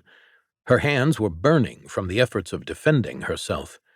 Desperately, Bee racked her brain for a way to get out of this situation. She needed an out, and fast. The imp reared back to strike once more and lunged toward her face. Time seemed to slow down as her eyes shot between the immediate and approaching threats. There was only so much she could do, but she couldn't die like this. She was too young, and besides, she couldn't die as a maid. As the imp lunged, Bee pulled it toward her, gripping it tightly and adjusting its angle to bring it above her head. She heard her palms sizzle as the semi-corporeal body of the demon rejected her touch. But she felt its grip on her hair loosen, possibly in surprise. Then, with every bit of strength she could muster, she hurled the imp toward the black void. It was not a very strong throw. The imp howled as it landed and tumbled a foot or so in front of the approaching black demon. She saw bits of its form scatter across the ground, but not nearly as much as when she had struck it earlier. With a growl, the imp scrambled to its feet and turned to face her. However, it was too late. The imp failed to notice the approaching threat. As it tried to chase her, its face suddenly registered a look of surprise. It was frozen in place. The edges of its form were already trailing behind it into the powerful suction of the void. Its eyes only widened as it looked back, the suction increasing as the dark disk approached. It screamed and clawed at the ground as its body was slowly, then more and more quickly, sucked into the underbelly of the disk. Bee didn't stay to watch the imp's demise. As soon as it was off her, she pulled herself frantically toward the door to the library. With difficulty, she hauled herself through. She slammed the door shut, locked it, and rose to her one good foot. With an immense effort, she was able to topple the bookshelf next to the door to serve as a temporary barricade. Bee had no illusions that this could last, but it might give her some warning. Being that close to the black demon, she thought she could feel the power it radiated. Bee's eyes darted around the room looking for a weapon or anything to defend herself with. Finding nothing, she instead stared at the door, praying it would stay shut. Nothing happened for several breaths. After releasing a large lungful of air, Bee leaned against the wall and took stock of her situation. She still had the wineskin over one arm, so she took another swig in an effort to soothe her parched throat. As her heartbeat slowly returned to normal, Bee had a moment to process what had just happened. The demon had consumed that ash imp like it was nothing, without even touching it. The imp was powerless to stop it. True, it was a small creature, but it was by no means harmless. Whatever the mages had summoned looked and acted like an inescapable void. Even worse, it could cloak its magical energies enough that the imp clearly didn't sense it coming up from behind, judging by its reactions. But that begged the question, why had it let her go? If it could do that, catching her should be a breeze. She had even directly attacked it by trying to throw the imp at it. Had the imp instead placated the black demon's hunger for the moment? Did it have other plans for her? The demon hadn't needed to catch up to her. It could draw a lesser being to it without even touching it. She doubted she would fare any better. So why had it let her go? Bee pushed that question to the back of her mind. It wasn't worth thinking of. She would only come up with such awful scenarios that she would be sent into a spiral of terror. No, the only way out was to think about her immediate situation. There was nothing she could do as she was, so she began to make a plan. First, she would need to recover. Hobbling to the nearest table, Bee sat down.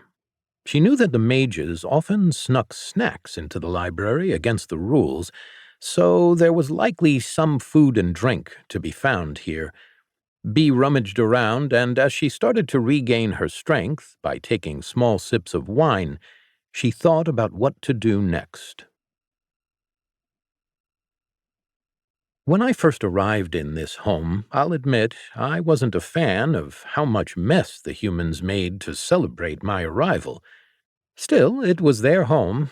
They could do what they wanted, even if I disagreed with it.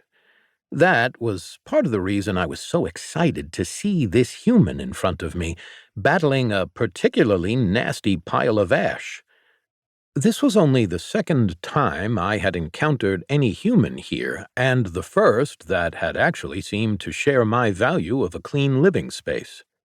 Her opponent was like a dust bunny, but it actually moved. From the looks of it, it was trying to avoid being cleaned. I tisked. We couldn't have that.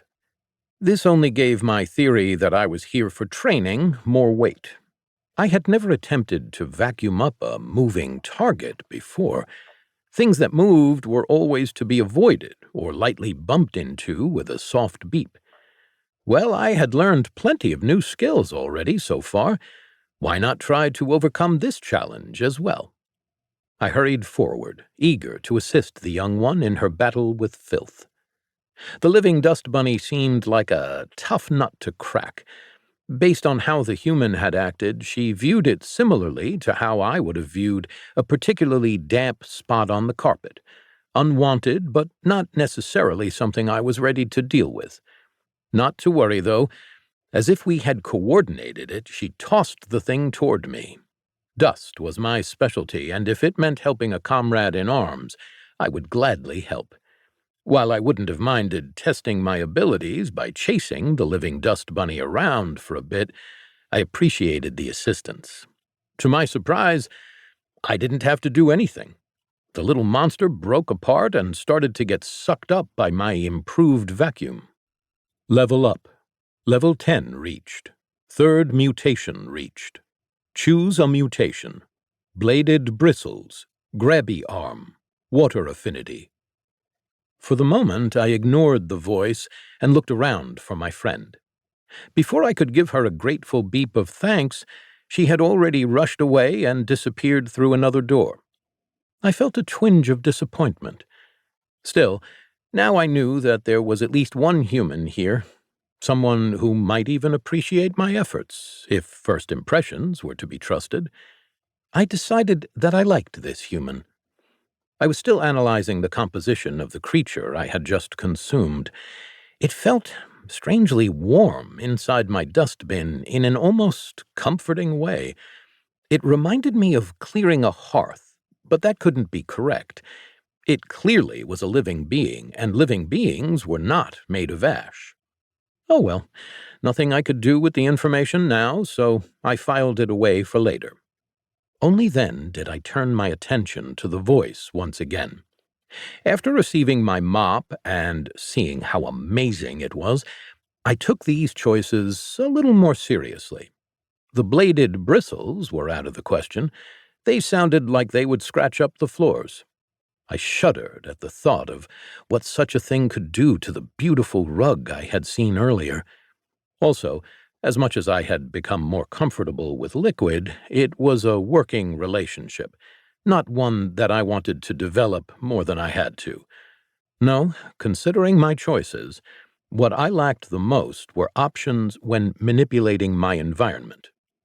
Coming out of my deliberations, I heard a loud crash and noticed the door had shut behind the human. That was too bad. I wasn't sure how to communicate it, but I needed her to take me down the stairs of the South Hall.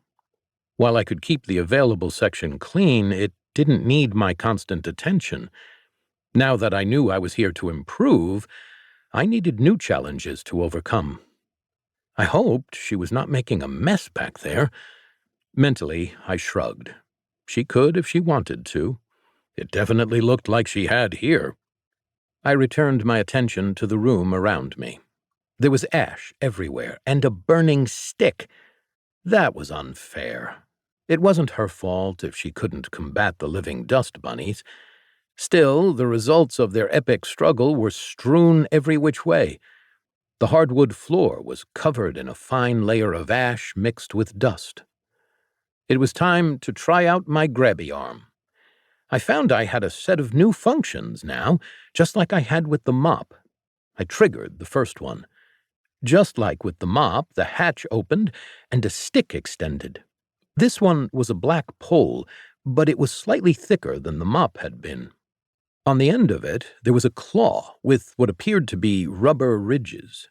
Even more interesting, I found that it could lengthen and shorten depending on how long I kept that function active. It extended about 4 feet at its longest.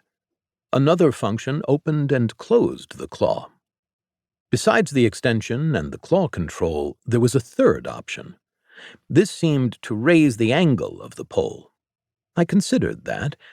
Was it a boon to interact with things that were not on the floor? That was not my domain. I mean, it was nice to have, but would I need to use it? I had never paid much mind to anything above my sensor level, so I wasn't sure what kinds of tools I could find there. I bet the humans kept their cleaning supplies out of my reach. Maybe when I was moving a blanket around the floor, I would instead be able to put it back on the bed. Yes, I guessed this could be useful. Where I was hoping it would just help me move things that were hard to push, it might be able to clear obstacles entirely. Something that this might be immediately useful for made itself known. The burning stick on the ground popped as the fire moved up its end. It was in danger of damaging the floor. I extended the arm to max length, grabbed the non-burning end of the stick, and dragged it out to the granite hallway. That floor was much more durable. When using the claw, I felt that it didn't have a lot of strength right now. It was barely able to lift the stick. I hoped with some training I might be able to improve that. Well, now that this emergency mess was taken care of, I took a second to properly survey the room. It was a habit I was trying to build for each new room. If I planned out my path a little ahead of time, it was much more efficient. After experimenting with some free-form cleaning, I was starting to develop my own style. First, I tried just moving at random. That wasn't a good solution. While it sometimes helped me get a better angle on navigating furniture legs, it was horribly inefficient. There was this one spot I kept missing. After 30 minutes, I almost gave up and drove directly over to it. I learned much from that experience. I started planning my entry angles and thus began the development of my own style. After I finished analyzing the room, I began to execute my plan using my new style. The room wasn't that large, so despite almost every bit of the floor being covered in ash, it didn't take long to finish cleaning up the mess. Part of this was because once I covered every bit of the space, I looked back, and to my delight, I didn't have a single spot that I needed to spend extra time on. Even the places where the human had ground the ash into the floor were fine. I would have expected to need to give the whole room at least a second pass. But no, the hardwood and the rug were spotless. I went out to the now extinguished stick and vacuumed up its remains. Satisfied with my new capabilities, I started to return to the duties I had left behind to come investigate this disturbance. Still, though, I would keep my eyes out for this human. Bee sat in the chair, sipping wine slowly as she listened to the demon prowl around the office. It lost interest rather quickly and wandered away. Alone once again, she started to consider what to do. A plan began to form in the back of her mind. Now that she was in the library, she could possibly start learning a bit of magic. Surely there would be something in here that would maybe not be able to fight the demon but allow her to run away. Sure, she would have to teach herself, and she could barely read, but she had some food. She took stock of what she knew about void. She had taken to calling it void in her head. Based on what she had seen with the imp, the name fit. Void had clearly seen her. Any doubts she had about it knowing of her were obviously put to rest. It also confirmed the demon was hungry. The way it consumed everything in its vicinity left no doubt. Her only remaining question was, why didn't it come after her? She had a couple ideas, but none of them added up. Maybe it wanted magical food sources. Well, she considered, why did it consume even the dust from the floor? That might have been an involuntary or unconscious action, so that theory was possible. She could check out other rooms to see if they still held magical creatures. Her other thought was that it fed on fear. That seemed more likely before she had seen it up close. Now, though, she was sure. It clearly consumed matter. That didn't altogether eliminate the possibility, but it didn't seem to fit right. Void looked less gleefully malevolent, more nihilistic, end of days. It likely didn't care about the life on the planet. It would just consume it, for that was its purpose. At least that was the impression she got when looking at it. The other thing working against this theory was that it left her alone. After it removed the puddle, it only came by for a minute or two each day as it patrolled. And even this time, it hadn't broken in and come after her. It could have stayed around to keep her more afraid. There was only one other thing she knew about it. That was, the mages were terrified of it. Rather than banish it or destroy it, they chose to run. She had to assume they tried many things. Obsessed as they were with preparations, Bee doubted there was anything they didn't have ready to fight demons with when they were summoning. That was a daunting prospect. People who had studied their whole life for this very situation couldn't do anything with their resources and time to prepare. What could she hope to accomplish? Bee pressed those thoughts down. They wouldn't help her. Having drunk maybe a quarter of the wineskin, she felt more hydrated. Still parched, she forced herself to stop. She didn't know how long it would last, much less when she'd have an opportunity to find more. Missing her walking stick, she got up. Unable to walk properly, she pushed a chair in front of her as she shuffled around the library. Chapter 7. The World's Janitor. The first thing Bee did was find all the snacks that the mages had hidden. She started by checking the desk drawers. Eventually, her nose and grumbling stomach led her behind the books on the shelves. Altogether, there wasn't too much, just a few ends of bread and a moldy wedge of cheese. She also found half a watermelon, but it was spoiled. She gathered it all on the table. The food wouldn't last very long, and some was already pretty stale. Not wanting to waste anything, she started munching gratefully on the food that was least likely to last. Despite not having eaten in a couple days, Bee didn't really enjoy this meal. Sure, she ate it happily, but she didn't taste a thing. That was probably lucky. Unfortunately, she did not find anything else to drink. That meant she had only the wineskin. It might last her for a day or two if she rationed. Before long, though, she would be back in the same situation. Then she would need to go out and find more water. Eating the bread restored a respectable amount of energy rather quickly. Now that the adrenaline had faded from Bee's system, it was the boost she needed to keep going. She took a moment to gather herself. She wanted to rest, but had to make the most of this opportunity. Using her chair crutch, she started browsing the shelves. This was not the first time she had been in the library. However, they had never let her in alone. A librarian was always there to watch her. If she ever stopped to try and read even the titles of the books, she was chastised. One time, she had thought about removing a book from the shelf.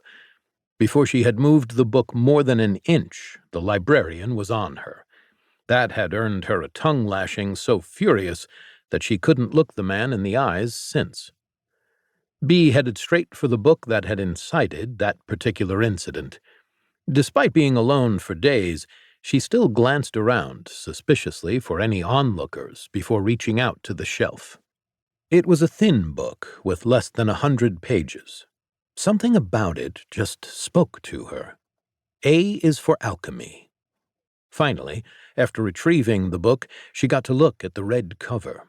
It had a glass beaker with a smiley face on it. Perfect, just up her alley. The title fit her perfectly. If it was for someone who didn't know much about magic, that would be just what she needed. But also, the author didn't seem to take his work too seriously. An accessible text was going to help her much more than some of the others she'd seen. She might be doomed, but she wouldn't go down without a fight. The least she could do was try and find something to help her in this library. Of course, the thought of finally being free from the librarian's attentive gaze may have played into her priorities a bit. After browsing the shelves, Bee was ready to give up on finding anything else practical here. The organization of the library made no sense. Why was something like "On the Origination and Classification of Beings Born of Unusual Magical Circumstances" right next to "Particles ranging from 0.5 microns to 3 microns and other alchemical ingredients for the discerning nanoparticulate mage and etymology"? First, whoever was letting these authors title their own books needed to be fired. Second, no, really, these titles were awful. Third, what did etymology even mean? After looking around, she found a dictionary on the main desk. Ah, apparently it meant the root and origin of words. The irony of having to look up this definition was not lost on her. Just being in this room was starting to make her feel stupid. As she moved through the shelves, she looked up words she didn't know in the titles that seemed intriguing. Apparently, mages who wrote books were an eclectic lot. Titles ranged in readability from things that even she could read with ease to ones that felt like a stuffy professor trying to impress his peers. Many were even written by famous adventurers, if you believed the authors.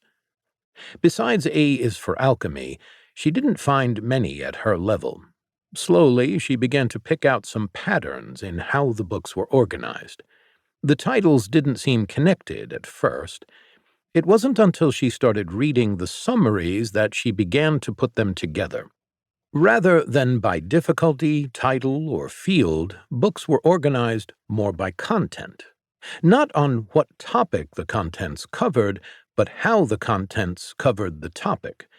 One section was filled with books describing the origins of things, from histories to epistemologies to lineages. Another contained books with definitions, dictionaries, encyclopedias, and maps. Honestly, it was confusing even after you figured it out. Why would they set it up this way?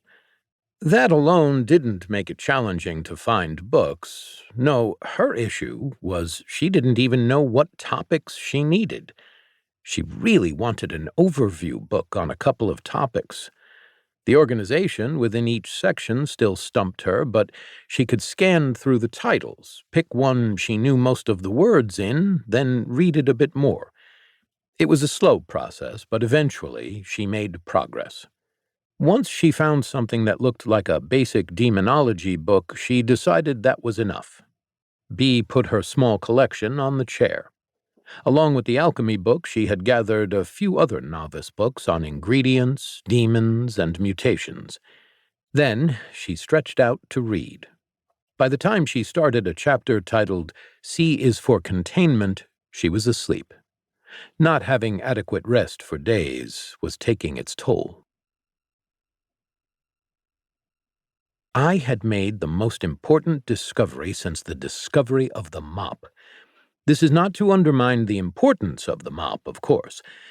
Perhaps it is more telling that if the mop had been discovered a couple hundred years ago, the statement would still have been valid. This new discovery would revolutionize my kind's cleaning capability 100-fold. I found it when testing my grabby arm. I needed to test its capabilities and limitations. The first stop I made after getting my new update was the first bedroom I had cleaned, the one with a blanket on the floor. Sure enough, the fabric was still pooled where it had been left. I had been pushing it around the room the last few days. No matter what I'd tried, I could never get it cleaned to my satisfaction. The dust under the blanket moved with it, and when I pushed it, sometimes it picked up things or dust fell out of it, not to mention that it was out of place to begin with. That would change today. I extended my arm and latched it on the corner of the blanket. It was surprisingly heavy. After I got a solid grip, I raised the arm to the level of the bed. I rolled forward till my arm was over the edge of the bed and released it.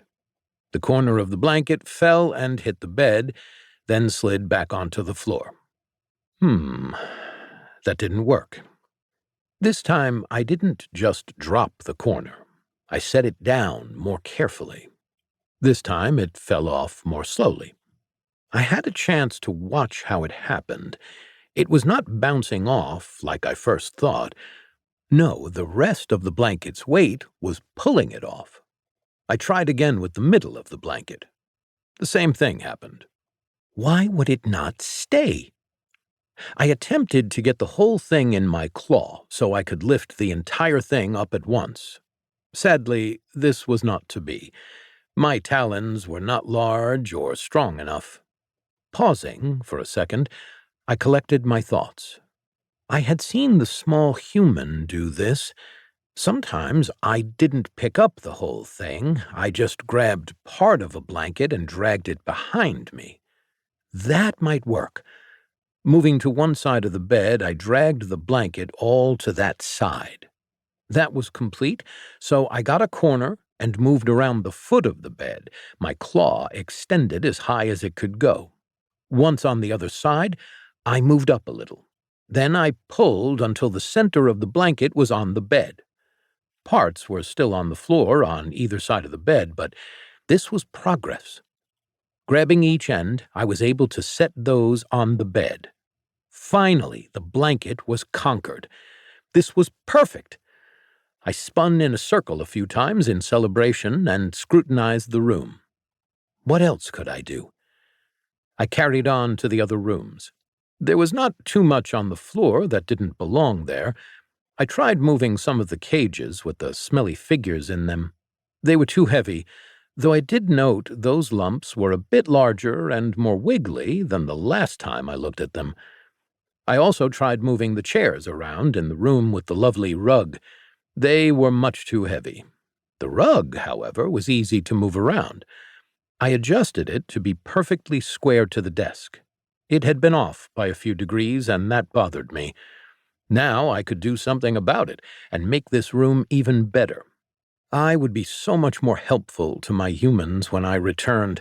I could even put the small humans' toys away. When I was in one of the rooms with the smaller cages that I could lift, I noticed one on the table by the door. Something just looked off about it. That cage didn't belong there. I went to pick it up off the table and put it with the other empty ones. That was when I noticed the groundbreaking discovery. Right level with where I was holding the cage was the twisty bit humans used to control doors. The idea hit me like a particularly hard collision with a wall. No, I couldn't. I turned to the closed door in the back of the room. Setting the cage down carefully, I trundled reverently toward the door's handle and gently reached for it. My claw could make it. I grasped the end of the handle and pulled gently down. It turned. Now what? I tried rolling backward, and nothing occurred. I thought back to what I had seen humans do. They turned the knob and then pushed or pulled. I had seen them push, then pull to open a door, so it seemed necessary to get the action right, but there was no actual consequence to doing it incorrectly. Driving forward, I felt the door shift. A gap in the doorway appeared, then slowly grew until it was large enough for me to fit through. The door opened. Yes! Finally, I would not be stopped. No longer would any dust be safe. I reversed slowly, and the door shut. I pushed forward again. It opened. I went backward, and it closed. Forward, backward, forward, backward. Several hours later, I noticed I was getting low on energy. Letting go of the handle, I took stock of the material I had inside. There was still the warm lump from the messmaker I had absorbed earlier. Interesting. I repeated the action of transmuting my dustbin's contents to energy. The presence of that living dust bunny seemed to flare, flicker like a candle flame, then spread evenly throughout my chassis. With it, a familiar rush of power perked me up immediately. In fact, I didn't have enough capacity for all the energy. It dissipated slowly into the surroundings. That was a bit of a waste. I wonder if I could convert only part of my bin in the future. As I mused, a large character floated in my vision again. This time, I didn't hear the voice demanding I choose a mutation. That had always accompanied the longer floating things. I wondered why it did not this time. With my energy reserves topped off, I reached again for the door handle. Bee woke gradually, her head nestled into the pages of a book. Blearily, she opened her eyes and looked around. Laying on the floor, she had a half-dozen books lying about. Her hand rested on the dictionary right next to her head. How long had she slept? Groaning, she sat up and began to stretch before her ankle put a stop to that. With a small gasp of pain, she looked at it. Covered in the mop splint, it looked like the swelling had gone down some, and now the bindings were loose. She would need to fix that before moving around too much. Also, she needed a new crutch. Using this chair to get around worked okay in the library, but it didn't let her move fast enough. Gathering herself, Bee noticed that she had a notification. Huh. She had just received full access to the system last year when she turned 12, so it was taking a little getting used to. Confused, she opened it up. Level up. Level 1 reached. First perk reached. Choose a perk. Scan. Quick step. Hunter's camouflage. That was shocking. Until Bee earned a class, she should only have been able to gain experience through combat. She was level 0 because she hadn't killed anything before. Bee flipped to her detailed logs and filtered out all injuries done to her. The only damage she had inflicted was with the couple of broomstick swipes she had got in against the ash imp. She hadn't killed it, though.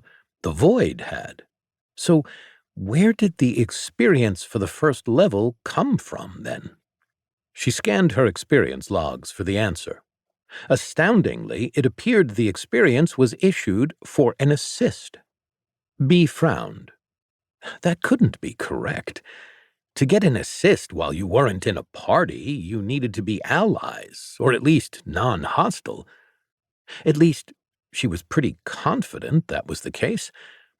Or was it that you couldn't have damaged each other? Bee added that to the list of questions she needed to research.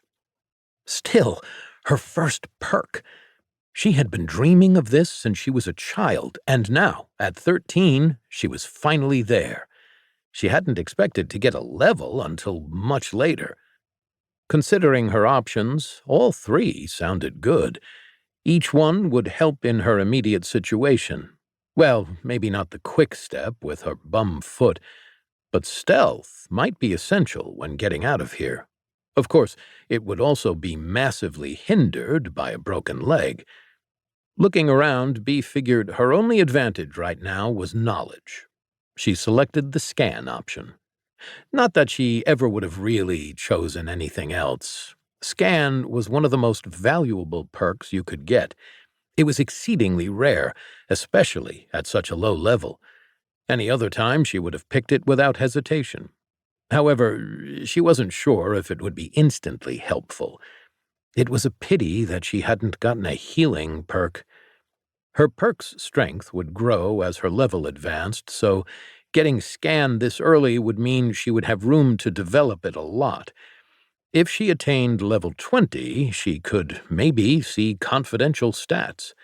That could really help her children and grandchildren if she got that far. The skill would also make her a valuable community member, as she could help find people's potential classes. It would make her useful in combat or a successful merchant. The more she thought about it, the better it seemed. Getting scanned so early could set her up for life. Now all she had to do was survive. Simple. Chapter 8. The vacuum wanders as the vacuum wills. Eventually, I had to release the door. Duty called, and while I could put off my rounds for a little while, I couldn't allow dust to accumulate elsewhere forever. Actually, my routine would have to be altered. As much as my new capabilities allowed me to do my job better, they also expanded my domain. This great power came with many costs. One might even say responsibility. My expectations for myself only grew. I was slightly worried that I'd soon be able to cover more ground than I could effectively keep clean as frequently as I'd like. I shifted improving my own efficiency to a top priority. It moved above thoroughness for now. Enough time had passed that, between vacuuming up the living dust bunny and my experimenting, I was almost a day behind schedule. There were a couple of options. I could start exploring now and bring everything I encountered up to an acceptable level of cleanliness. Otherwise, I could keep everything I had already mapped in tip-top shape and slowly expand my domain. Needing to meditate on this, I began pathing around the small cage room. As I passed through the cages, I noticed, with some satisfaction, that the thick coating of filth had reappeared at a much reduced rate.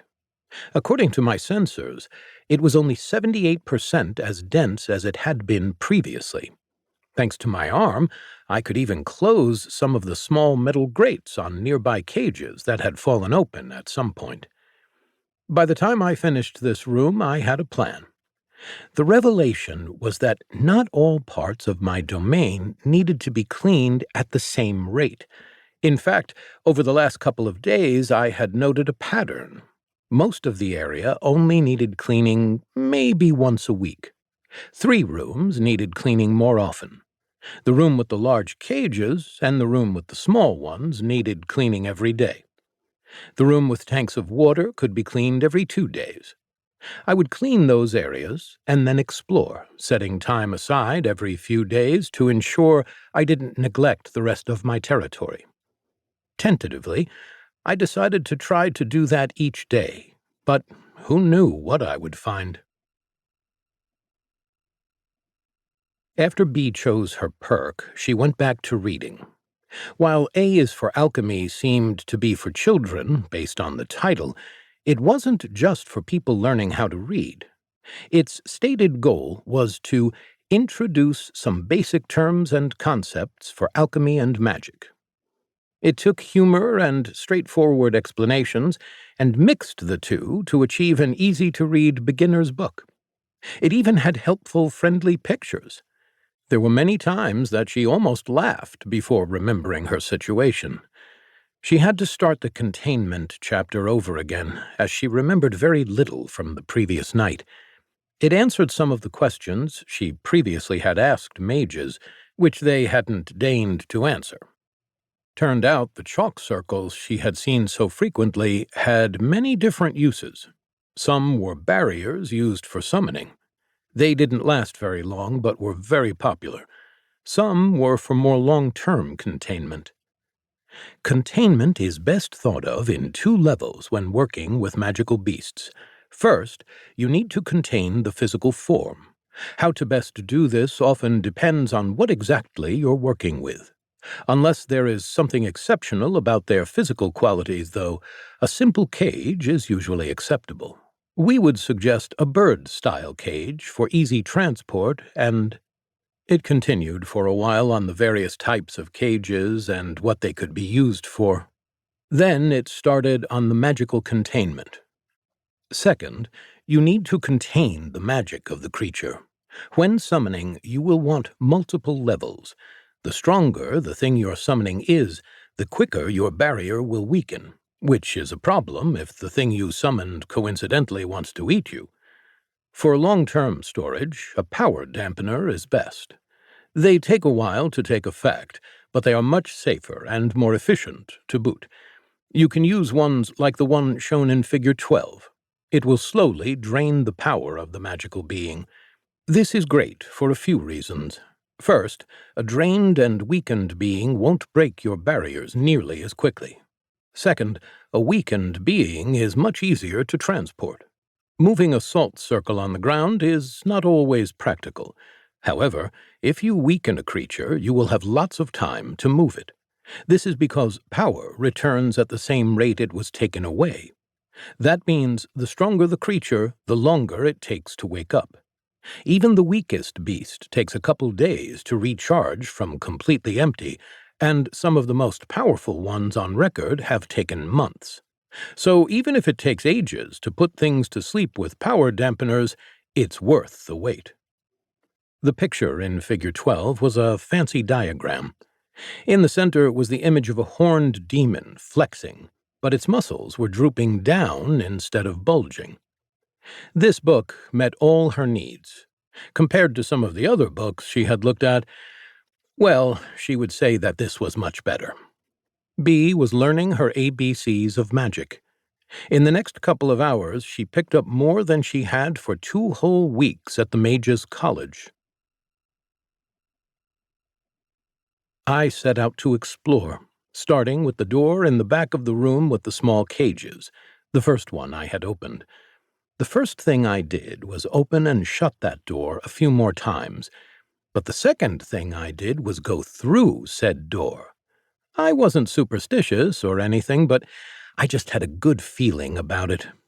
This room was unlike any that I had seen since I came here. The floor was not flat. Instead, it gently sloped downwards. It was also slick and looked to be made of a single piece of pure obsidian. The room was massive, too. Not as large as the room I had first appeared in, but still huge. The slope was not steep enough to make it difficult to traverse. At the deepest point in the center of the room, it was maybe 5 feet lower than on the edges. This was a floor design that I had never seen before. Because of its uniqueness, appearance, and generally pleasant texture, I would not hesitate to say that I became lost in its beauty. I came to a halt, shaken from trying to understand how something like this was even constructed. The shine was perfect, and the polish was immaculate. Truly, I don't think I had ever witnessed a more moving sight. The only things marring this work of art, holding it back from perfection, were the childlike scribbles of chalk and salt. They filled the chamber, circling the center in rings no more than 6 inches apart. At the center of the room was a large cage. Much like the previous cages, it looked like the cage that held my human's pet bird. The only difference was size. This was much taller. Maybe tall enough that a man standing on another man's shoulders could be comfortable in it. The bars were thick around, about 3 inches in diameter, and they curved upwards to meet in the middle. Oddly enough, I didn't mind the cage, unlike the lines of debris surrounding it. The theme of the room worked with it. The least captivating part of the room was the thing inside the cage. It looked like a statue. Why would you put that in a cage? Living flames danced along the arms and tops of the shoulders. Its hands were held out to the sides, palms up, almost touching each side of the cage. Neck thrown back with a mouth wide open, saying something at the ceiling only a few feet from its nose. On top of the head, 2 enormous horns curved up into points. It really wasn't my style. Statues needed to be lower to the ground and match with the floor. I started to clean. I rolled to the center of the room first to improve my map and get a better picture of what I was dealing with. Strangely enough, though the flames danced on the arms of the statue, I felt no heat from them. Now that I saw the other side of the room, I noticed a door on each of the four walls. Recording it on my map, it appeared that two of the remaining three led to the larger cage room and the room with the tanks of water in them.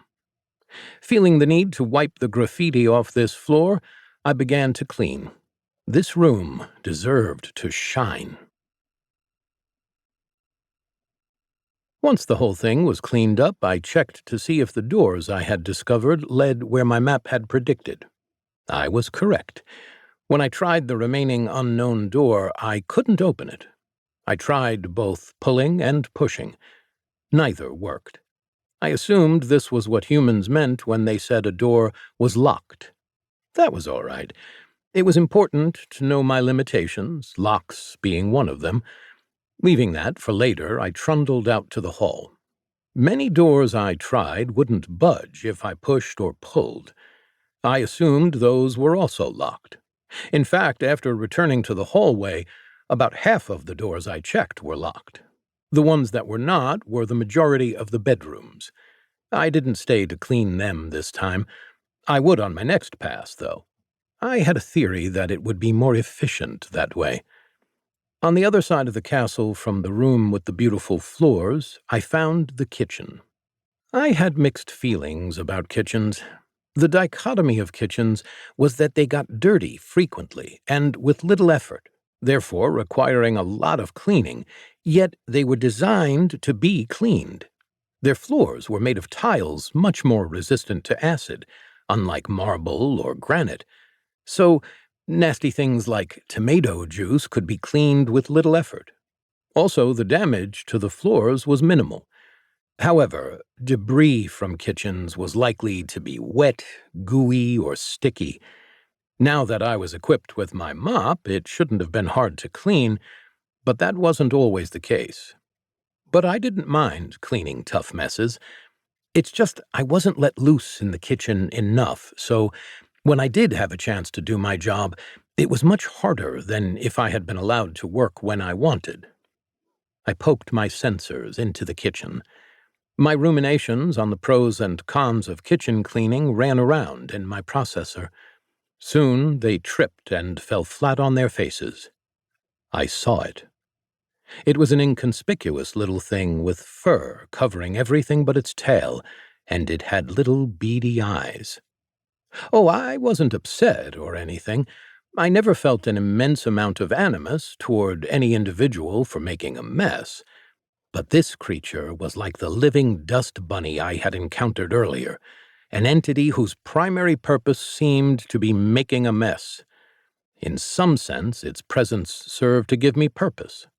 But right now, I had enough ground to cover and other messes to clean that it would have been short-sighted of me to not nip this problem in the bud. Plus, my humans could make messes if they wanted. That same rule didn't apply to interlopers.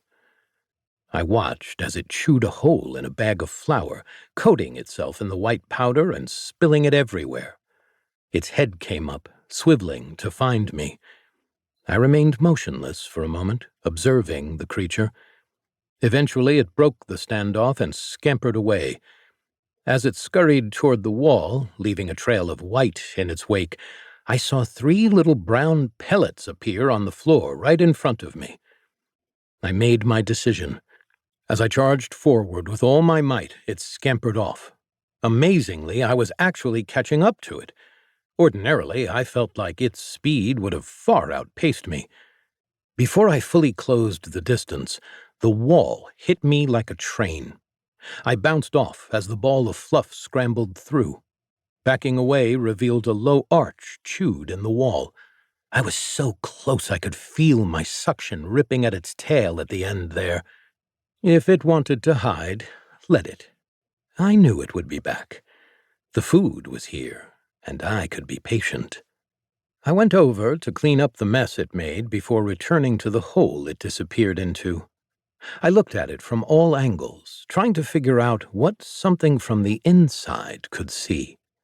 Figuring out how far I needed to be from the hole, I positioned myself as close as possible to the wall, then rotated to see the archway, ready to charge forward. We would see if it escaped this time. Soon it would cease to be a worry or a source of extra work for me. I was a professional, and leaving it alone would inhibit my efficiency in the long run. No hard feelings, it was just business. It wouldn't get away with leaving droppings, wood shavings, and food everywhere. I was patient. I could wait. Chapter 9. Taking Out the Trash. I waited next to the messmaker's hole for several hours through the night. I could have been cleaning other things. However, during that time, this thing could have been undoing all my hard work. I needed to weigh what I could clean during this time versus how much damage this messmaker could do until I had another chance to catch him. My claw hung extended above the hole, ready to drop down and snatch the culprit as soon as it ventured out. Eventually, my patience was rewarded. A small furry head poked tentatively out of the hole, its body following as it crept out to return to the kitchen. In an instant, my claw dropped. It turned its head at the movement, but it was too late. The little rascal struggled and squeaked, but my grip was powerful enough for this. I began retracting it, drawing the ball of fur closer. Tiny little paws scrambled against the kitchen tiles but found no purchase. My suction roared to life. I stopped trying to be stealthy, drawing a thin tail into my brushes. The instant I let go, the messmaker was sucked into the void of my limitless dustpan. Satisfied, I cleaned the small pile of droppings it had left and returned to my work. This was the second time I had cleaned up a moving target. The first I had done with assistance. This one was different, though. The previous one was not simply making a mess, but also being a direct nuisance to a human. What's more, it even caused a fire. By comparison, this offender was guilty of much more minor crimes, though still problematic ones. This messmaker had stolen food and made a mess simultaneously. As disappointing as I found this behavior, I felt more pity for it than I had for the living dust bunny. In fact, I wouldn't have minded letting this pest go on its way so long as it wasn't in my domain. So what was I to do with it now that it was inside me? The problem was that, currently, I had no way outside, so I could not release it out of the house. I also was unwilling to let it continue contributing to my workload by letting it roam about while I tried to find a place for it. That left imprisonment until I could find a better option. I wasn't sure if I could release it, but my humans had a way to empty my dustpan, so maybe with some help I could. I thought I felt something furry move within my dustpan. Probably the messmaker. Satisfied with my decision, I moved to the task of cleaning up the kitchen. Clearly, no one has been here for several days. As always, even for a kitchen, this one was fickle. Unlike most other rooms, it hadn't just picked up a layer of dust. No, it needed to be special. There were messes made by various creatures that had plowed through here while scavenging, as well as food particles in various stages of decay littering the floor. That wasn't all, though. I could sense other things. New things I would have never been able to notice. For example, looking up at a place I could only now reach, I saw something that needed my attention. Many things needed cleaning that I could now clean with my fancy new arm, including the tomato sitting on the island counter. This tomato had become mushy and seemed to be getting consumed by a puffy gray substance. It was also starting to leak on the counter. I was just able to reach it and move it to the trash. I once again celebrated my grabby arm's versatility, but I could only prevent further damage. I still had no way to clean that high up. My mop didn't have the same range. Leaving the rest be, I would accept there were things I couldn't do yet. I'd keep working at it, and try again once I learned some more of the lessons this place was trying to teach me. B slept for the second time in the library. She had just finished the first book. It was fascinating and gave her a lot more background on magic. But she was still not able to do magic right now. It only laid the groundwork and demonstrated how far she still had to go. Sure, it did wonders for helping her navigate through the other books and topics in the library, or at least knowing where to start. However, that didn't fix her leg on its own, or fill her stomach, or give her an easier way to make more water. After reading the book, Bee took stock. She had managed to only drink half of the wineskin, but the thirst was returning. Waiting another day was possible, but any longer and she would start to get weaker. Besides, she was still out of food. It had been 5, maybe 6 days since Void appeared and chased everyone off. Her leg felt better, the swelling had gone down. It wasn't crooked either, which was a blessing and a half. It still couldn't hold her weight. When she broke her arm a couple years ago, it took about 6 weeks to fully recover. She could start using it about 3 weeks after the initial injury. That would mean she had at least another 2 weeks before she could even consider walking, let alone running. She needed to dig up some crutches. When Bee woke, she washed some of the sleep from her mouth with a swig of warm wine. Getting in her chair, she used her good leg to push her around the library.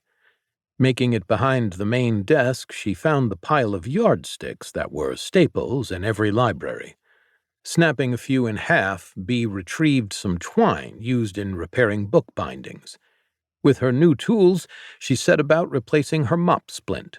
She probably should have done this yesterday. Taking off the current dressing gave her a chance to check the injury. As she had expected, the swelling had gone down, but not completely. She was left with an ugly purple bruise covering the entire lower half of her leg. Pressing gently, she felt the shin bone and let out a relieved breath when it felt straight. She could feel a break in the bone, though she didn't think it required setting. Armed with a basic knowledge of magic, Bee found her way around the library a bit better now. Looking at the books she had grabbed last night, she realized that most would be useless right now. She wasn't even close to ready for them yet. Returning to the shelves, Bee had a better idea of what she was looking for. In the recipe section, she eventually settled on 2 books, one for healing and another for anti-demon magic. Skimming through them, 2 recipes appeared promising. The first was a salve for broken bones that, when applied, could heal one in a few days rather than weeks. The second book yielded her a commonly used projectile powder that could ward off demons. It likely wouldn't do anything against Void, seeing as the other mages had more powerful countermeasures than this, but she didn't want to be empty-handed. It made her feel better. Once Bee's preparations were complete, she began to shift the bookcase blocking the exit. Ready to slam the door at the first sign of Void, she cracked it open and put her eye up to the slit. The room was empty. The remains of the ash imp were missing, and so was her burnt stick. Void had surely consumed them. Even the dust on the floor was gone. Opening the door up a bit more, Bee slipped through. She carefully closed the door behind her so it would hopefully be a safe place to retreat to. Grabbing the hat stand to serve as a walking staff, she made her way out of the open door leading to the hallways. She had 2 destinations in mind. She needed to get to the lesser storeroom and retrieve ingredients for the salve and powder. She also needed to restock her rations. Those would likely be in the kitchen. If she was successful, she would be healed in a few more days and would be able to run away. Even with that, it would be a long way to the nearest village. Ordinarily, she could make it with some difficulty if she foraged along the way, but if she hadn't had a full meal in a week and was severely dehydrated, she doubted her ability to survive the trip. Food and medicine. First, Bee needed the medicine. Without that, she would need to get food again and be in this same situation in a week. If she could get the supplies and make the healing concoction, she might be able to grab food on the way out. Hopefully, she could get both, but best to prioritize the healing supplies. The only issue was that the kitchen was on the opposite side of the castle. Bee set off. Trying not to thump the hat stand too loudly, she hobbled down the main corridor. The first leg of her journey was uneventful. When she reached the door, she grasped the handle for support, panting with exertion. The door swung open silently. A treasure trove lay in front of her. Lit like the rest of the castle, the imp-powered lights made it so there were no shadowed corners. The room was a narrow thing, but it was long. Along each wall stood barrels, each clearly labeled in chalk with a large scoop in a rack attached to the side. There was just enough room for a thin walkway between them. That path stretched out for at least 20 barrels. By the entrance sat a stack of variously sized leather bags to help carry her spoils. She grabbed a few bags and began inspecting the labels. These specific recipes were chosen because of her limitations. All the good stuff was not stored in the lesser storage room. That was because it was too valuable. No, the commonly needed cheap stuff was all she would find here. Limited to those ingredients and her lack of experience, she couldn't make the best versions of any given potion or powder. With much more skill and unlimited access to the castle resources, she might have been able to heal her leg in a few minutes. But that was not to be. With her lack of experience, maybe it was for the best that she wouldn't be wasting anything too expensive. As she worked, Bee checked over her shoulder occasionally for threats. She worked quickly and quietly.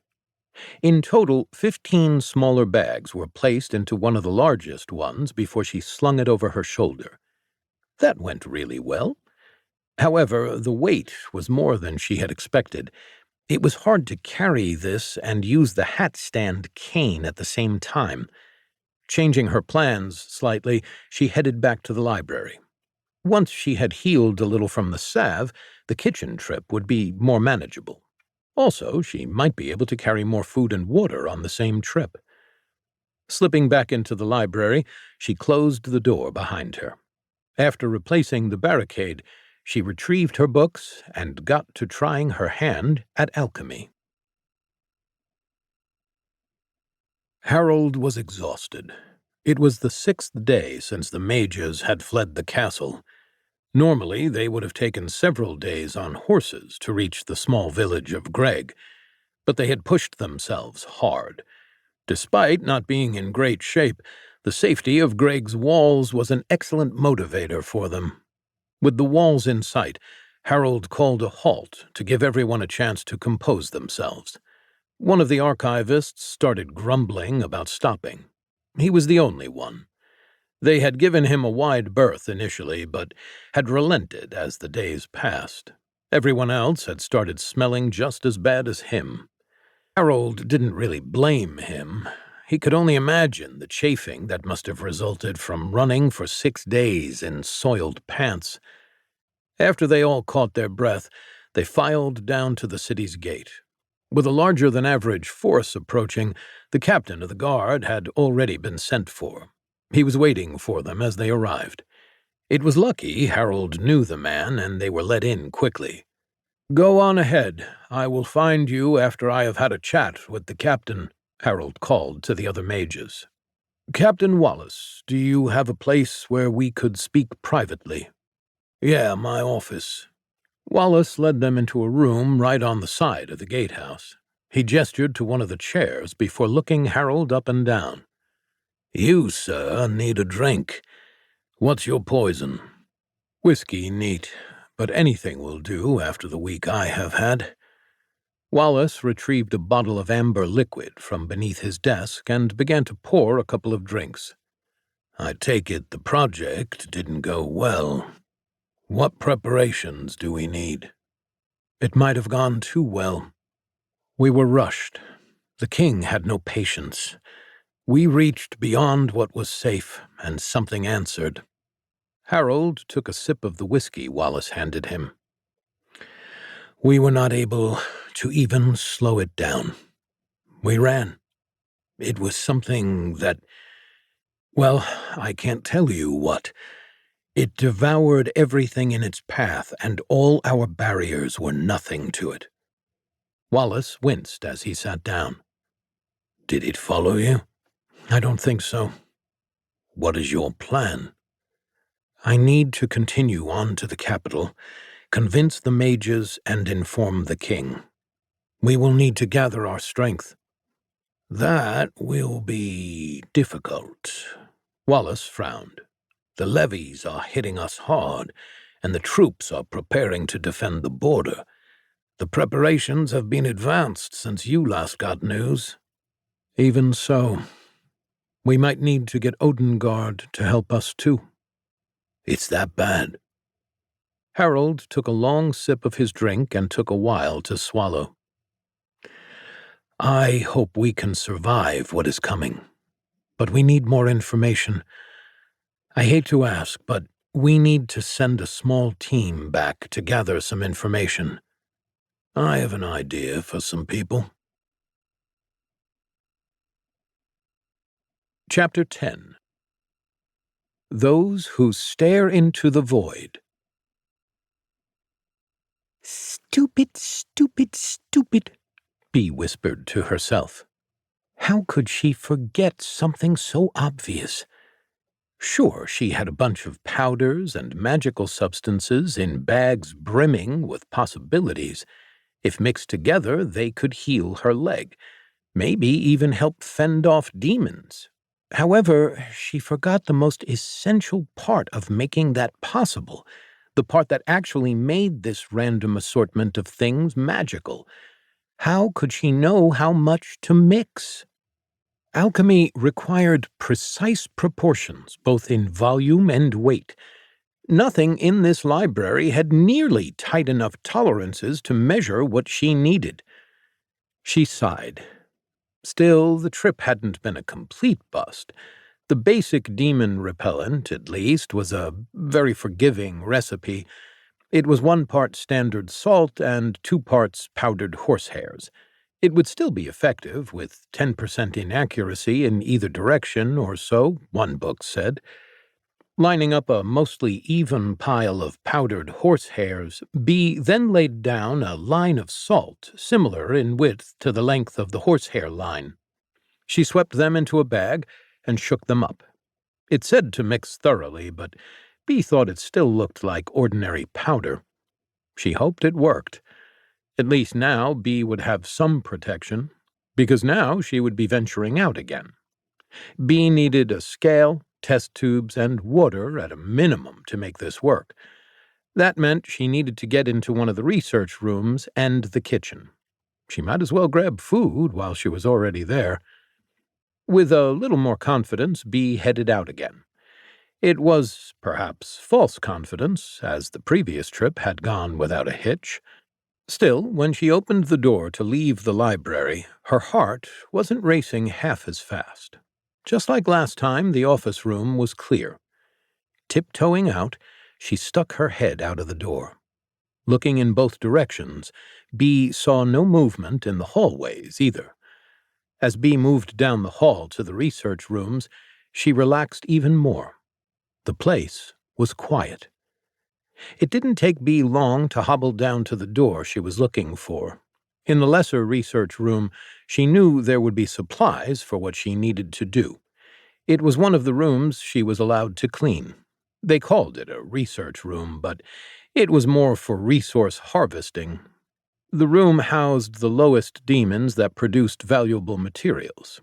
The more experienced apprentices would gather all the valuable stuff. Then B was let in to clean everything so that the new materials deposited would be fresh.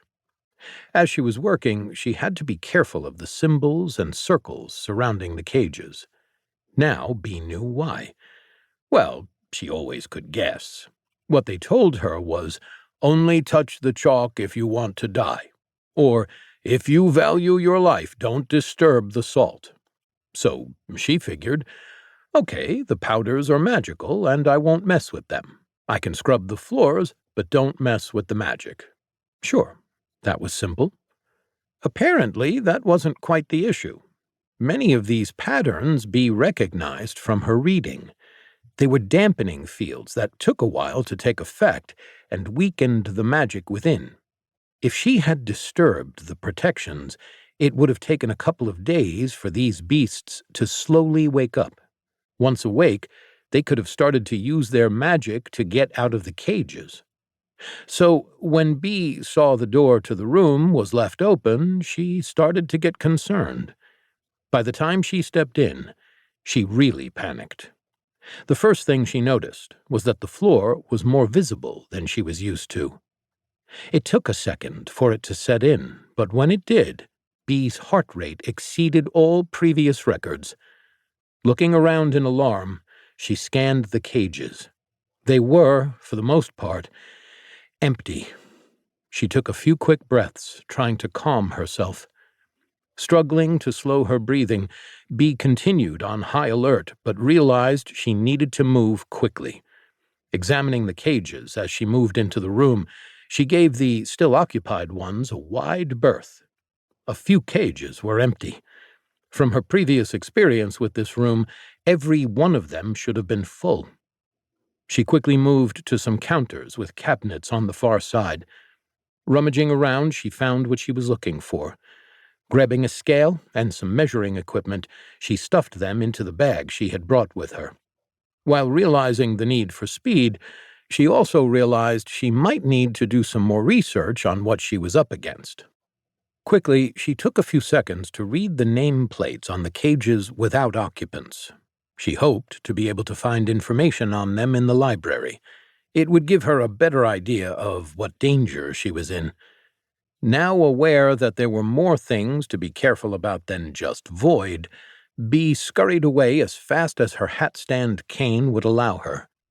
She still needed to grab the supplies and water if she wanted to have any chance of getting out of there, but it seemed less likely that she would be able to escape without being discovered. Abandoning stealth, B moved as fast as she could toward the kitchen. While in transit, she kept a sharp eye and ear out, but didn't notice anything amiss. Seeing that she knew nothing about these creatures, she wasn't sure what to look for. Anything strange or out of place would have caught her eye. Against all odds, she still managed to make it all the way to the kitchen without incident. When she got to the kitchen, it looked much different from what she remembered. It was strangely spotless, like it had been cleaned recently. There also was surprisingly little odor for a room filled with food sitting out for a week. It was unlikely that it had been cleaned after breakfast when everyone fled, and the half-cleaned plates of food on the counter confirmed her suspicions. Despite the changes in the kitchen, the pantry still had some food in it. B stuffed whatever looked least tainted by pests into her bag. Her now empty wineskin was filled with water from one of the basins. She took a quick look to see if she could find another water container. It would be nice to take more water with her, but she had no luck. On her way out, B reached over and grabbed a meat cleaver hanging on a hook above the counter. She hoped that she would not need it. Even though it made B feel better, she wasn't even sure how effective it would be against demons. But it would be a better weapon than her late broomstick. Having accomplished her goals, she began to awkwardly limp as fast as she could back to the safety of the library. As I explored, I found that the previously closed doors tended to lead to rooms that didn't need the same amount of cleaning as the more extreme cases. That's not to say they didn't need some attention. After all, they definitely hadn't been cleaned in at least a week.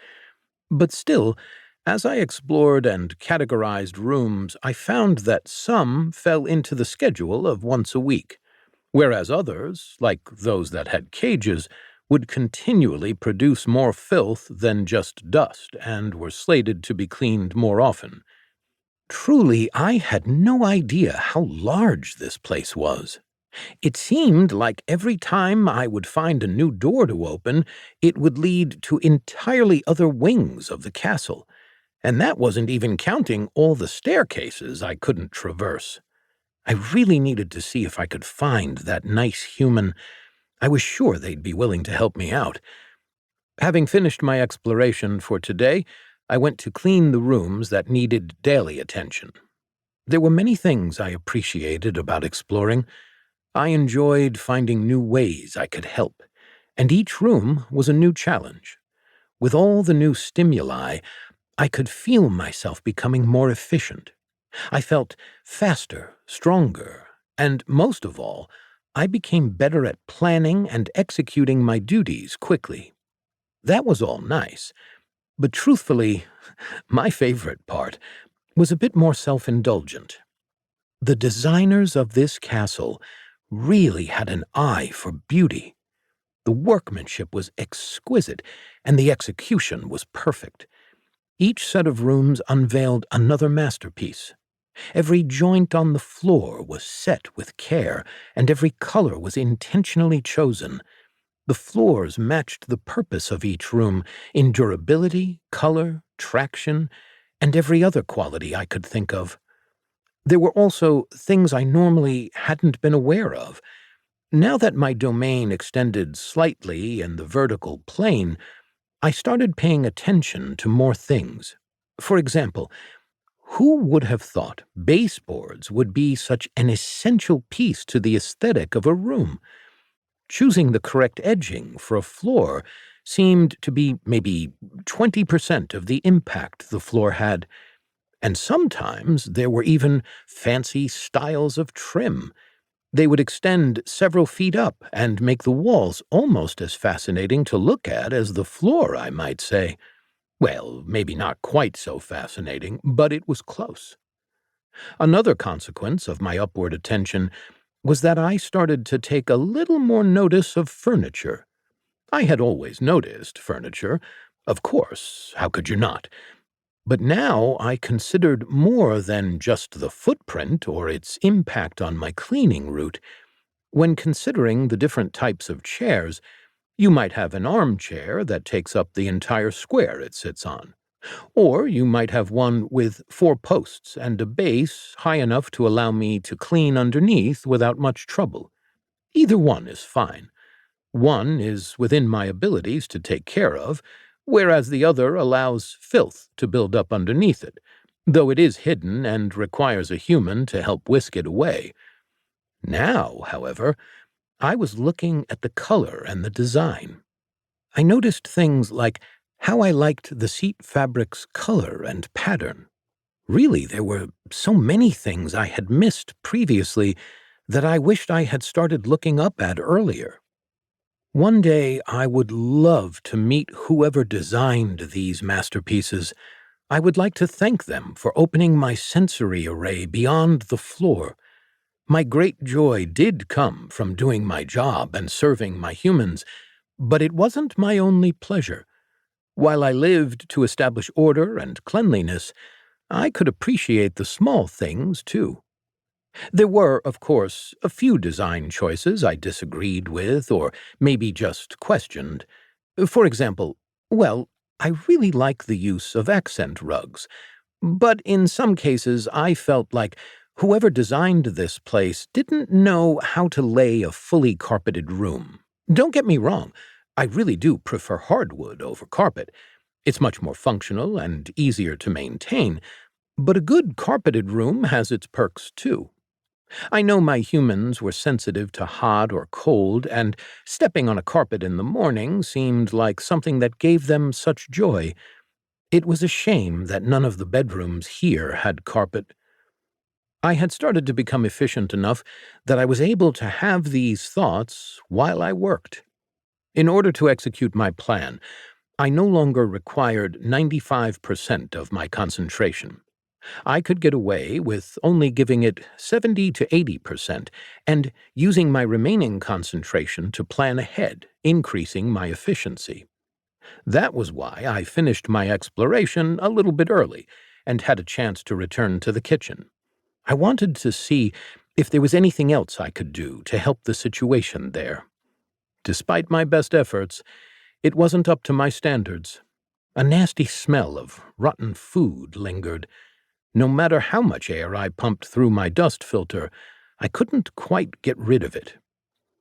Coming back from one of the far wings, I made my way toward the kitchen. Even though I had captured that one mess maker, the place still seemed to attract more filth. I was starting to think that the mess maker I apprehended wasn't the only one. In fact, many rooms that had no reason to be accumulating more filth were doing so anyway. And maybe I was being paranoid, but sometimes I would see flashes in the edge of my sensor range.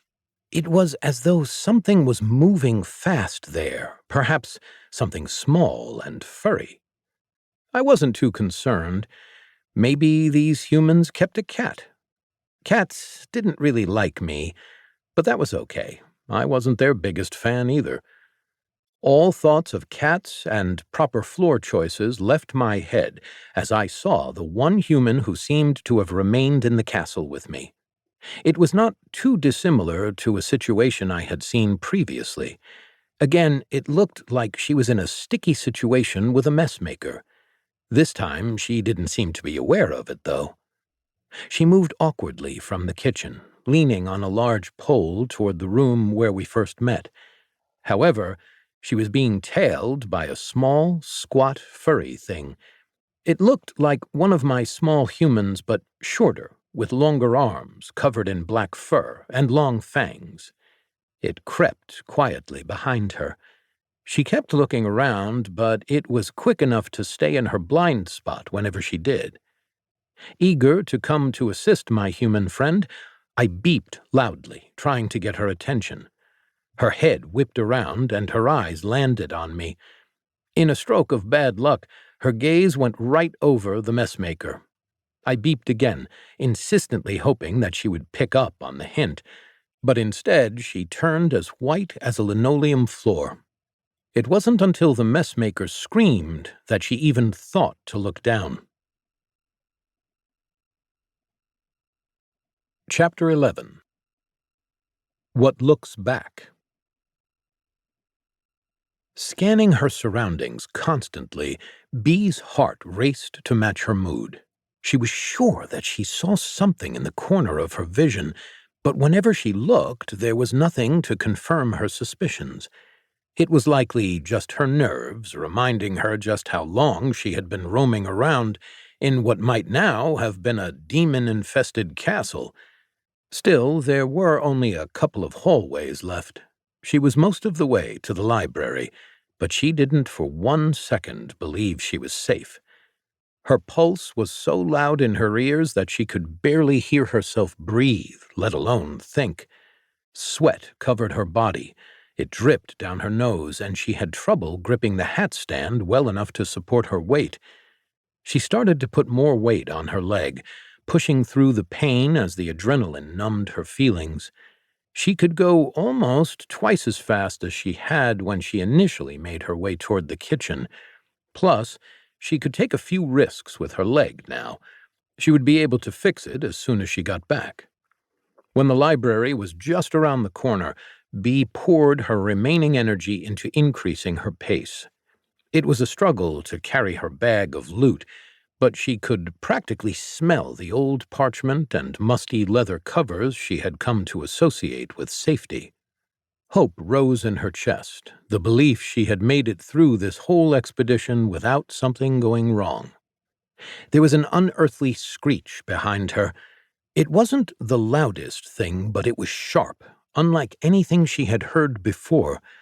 A sound that alien could only really have been coming from one source. She hadn't been fast enough. It had found her. Whirling around, her eyes locked on the floor behind her. It sat in the junction she had just come from. It seemed darker and more intimidating than before. There was an even larger area surrounding it from which debris rose and spun toward its whirling maw. Yet, for all its might, Void just sat there staring at her. It screeched again. The sound snapped her out of the trance of fear it put her in, and she finally could break her gaze away. She looked around desperately for something that might help her, and that was when she saw the real threat. At her feet, almost on top of her, sat a minor demon. It looked like an ape, but with fangs larger than her thumb. It only came up to maybe 2.5 to 3 feet tall, but its muscle-bound arms looked stronger than most men's. The beast's gaze was fixed on her, and she could see an all-too-human intelligence marred by malevolence as it stared. The Void had called in one of his minions to hunt her. The screech wasn't a battle cry. It was a summons. With desperation, Bee released the hat stand and reached for the cleaver she had slid into her belt. She managed to draw it, but too slowly. The lesser demon pounced right at her, teeth bared. It recognized the danger of the cleaver and grabbed for her arm. She had been walking around prepared, though. Her other hand was already in the pouch of the mixed demon repellent she had made only hours before. Bee let out a cry of defiance as she flung a handful of the powder in the ape's face. It coated its eyes, mouth, and chest. Instantly she could hear a faint sizzling, and the beast let out a pained scream. This scream wasn't like Void's. This sounded more like the scream of a horse that broke its leg. As she watched, frantically readying another handful, she could see the flesh receding from where the powder had struck the demon. Wow, that certainly looked painful. Maybe if Bee had more time or managed to throw a few more handfuls, the powder could drive the demon away. But this was only a lesser demon, and the demon repellent wasn't enough to change her immediate situation. She reached for another handful of powder. The demon glared at her with fresh rage. It had finished ripping away the knife, and as it clattered to the floor, the demon lunged for her other hand. Bee struggled as its claws grasped her wrist. The demon's rush overbalanced her. There was nothing she could do. She fell backward, landing heavily on her tailbone, and then was pulled the rest of the way over, head bouncing off the stone floors. Stars swam in her vision as she looked up at the ceiling and felt the pouch fly away. The demon sat on her hand, stretched her arm out, and prepared to bite into her bicep. Bee thrashed around to no avail. Her strength could not match the demon's even a little bit. It didn't even notice her blows against its head. Her other hand scrambled for the dropped cleaver. She stretched, but she couldn't quite reach it. Bee looked over at the demon. She saw that its teeth were hovering just above her flesh, and it was watching her. It seemed to be mocking her attempts to struggle. They locked eyes for a second, and she knew there was nothing she could do. As she was bracing herself for the pain, Bee heard something. Another otherworldly screech, this time long and drawn out. It seemed to increase in pitch and volume. She tried to look down, back at where Void was, but couldn't crane her neck enough to see. It was too low to the ground. The sound also caught the attention of the minor demon, and it looked up back at its master. She saw the fear flash through the ape's eyes. Bee thought she saw surprise and betrayal in its look, and then it was gone. She felt the ape's weight lift from her arm as it was launched behind her. Replacing it was a much smaller pressure. After a brief moment, even that was gone. She saw the black disk pass over her arm, pursuing the ape. Before slamming into the floor, never stopping, Void charged forward, right to where the demon had fallen. As the ape demon was run over, the sound of whooshing air filled the hall. The ape was dragged back into the void. Bee struggled to roll over so she could see above her. When she made it to her side, she saw that Void had halted just 5 feet away, and there was no sign of the minor demon. It didn't make a sound this time. It just sat there.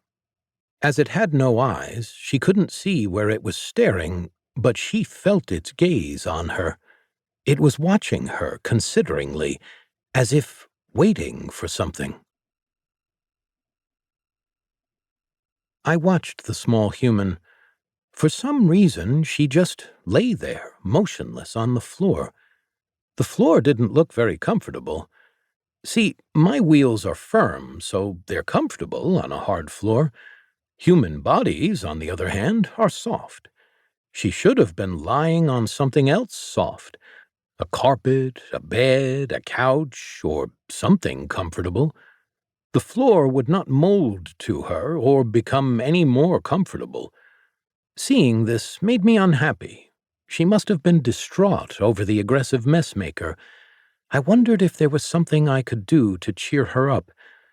I had never tried to comfort humans before, but I had some memories of the large humans comforting the small ones by patting their heads, and pats always made me happy as well. I repositioned myself, facing the human as she lay on her side. As I did, I was careful not to roll over her hair. I've felt human hairs get stuck in my wheels and brushes, and it's never fun to untangle. I couldn't imagine that it would be any better on her end. Once I was in position, I extended my arm slowly and patted her on the head twice. Then I beeped comfortingly. If that couldn't cheer her up, I didn't know what would. The small human stayed still. For some reason, her chest stopped moving. I couldn't figure out why she would want to hold her breath. After a few moments, I wasn't sure if the head pats had cheered her up. I had one more trick to try. Slowly rolling closer, I bumped gently into her chest a few times before backing up a few feet. Humans always seemed to smile when I bumped into them. Then I waited. To my relief, the human started to move. Slowly, but at least it was a start. She rolled over from her side onto her knees, wincing as she did so. Slowly, she began to bend at the waist. Her hands by the sides of her head, she pressed her forehead to the floor. What was she doing? Humans didn't clean the floor like this. That was my job. Bee froze, trembling uncontrollably. It appeared to have changed its mind about letting its minion eat her, as it had saved her at the last minute. Merciless as it was, it had consumed its own minion right before her eyes.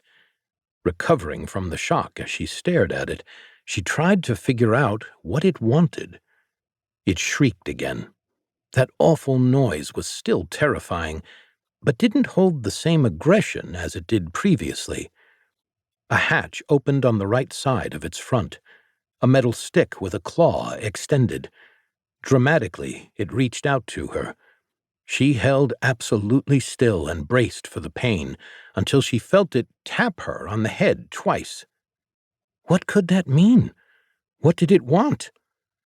As if frustrated that she didn't understand, it began to move. Void glided around Bee's head and came to rest in front of her face.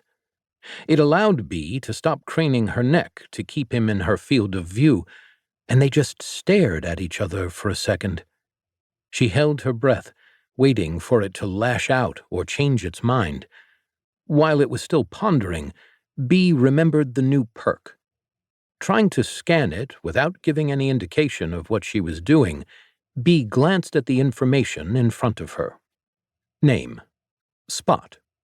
Race: mechanical pet. Information unknown. B's skill was very low, and she didn't have much to see besides type classification and name. If she leveled more, she assumed that she would be able to see levels.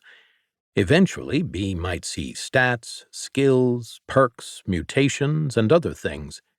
If she got to a high enough level, it was rumored that she could see things that even the target couldn't see on their own status sheet.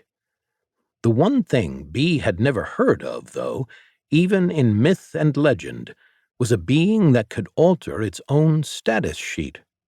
Sure, it was possible to hide the info contained within, but changing it to mislead others into thinking they knew more than they did? She supposed this wouldn't be impossible, but the being would have to be beyond godlike. To interfere with the system itself was a level of power that this world had never seen. Even myths about the origins of the world, with all of their gods and terrifying horrors, never hinted at something like that. The system was always an overarching power that encompassed all, but it was the only explanation. There was no way that this status sheet was real, because B refused to believe, no matter the alternative, that Void's real and recognized name was Spot. This all-consuming archdemon god was not called something as silly as Spot. And if it was a pet, then they were all dog food. No, this monster must still be playing with her, B thought. What kind of sick and twisted humor did it take to masquerade as a friendly artificial dog when its image could be in no way construed as friendly? Maybe it was just laughing at her terror. It had saved B, after all. Maybe it was trying to say she didn't need to be nearly as afraid as she was. That seemed unlikely, though what possibilities were more likely escaped her at this point. She still couldn't figure out what it wanted. As if Void could read the question in her eyes, it rolled forward and bumped into B's chest. This was a clear indication in her mind. It wanted her. She didn't know why it was asking. B knew it could have consumed her with as little effort as it had consumed that minor demon, probably with much less difficulty. Questions rolled around in B's mind. Maybe it needed her permission? Maybe it wanted more than her flesh? With resignation, B made a decision. If it would prevent her from being consumed by Void, she would do almost anything. Fear and resolve combined and pointed her to a solution. Struggling, B got to her knees. Bowing before it, she pressed her forehead to the floor. Her injured leg was screaming at her, but she pushed through it. B meant to give a speech, swearing to follow it and do anything it asked. But as she started, she could feel her control break. No longer could she hold it back. Tears welled in her eyes and burned down her cheeks. She began to blubber, barely able to get her words out. They came out in a jumble of sobs, tears, and odd phrases that made no sense to her at the time, but stumbled out of her mouth anyway. She could only hope Void would get the gist. Maybe it would read her mind or know her intentions. If this was some pact, she was sure it would have a way to understand when it was fulfilled rather than just with words. "Please," she sobbed. "I'll do anything." Another series of sobs. "My soul," she finished with a wail. B took a deep breath, trying to gather herself, but it wasn't enough. "Take it. It's all yours. Anything, anything, take it. What do you want? Please, tell me the oath, please." Not even able to keep herself on her knees, she collapsed to one side. The words never stopped coming out of her mouth. "Anything. You want my soul? Just don't eat me. I can't. Too long left me. My soul." Bee cried into the floor helplessly. She started saying many words and many things that made no sense. It came out in a blubbering rush, full of tears, sobs, and things I couldn't really understand. There was something about souls and undying loyalty, fealty, and saving her life, but it was all jumbled, and I was sure she might have just been in shock. Well, my first attempt at comforting her went so well that she managed to move again. I figured I could try again, this time in front of her. I extended my arm and tapped her on one shoulder, and after I retracted the arm. I sat still for a second. Her head rose, and she looked at me. Tears had made tracks down her reddened face and cheeks, but it looked like they were slowing as she looked at me. Tears stopped welling from her eyes. Instead, they just clung to the tip of her nose and the bottom of her chin. I congratulated myself on another skill learned: how to be a comforting presence. Still moving slowly, she reached for her long stick. Once she got a hold of that, she used it to push herself to her feet, or rather, foot.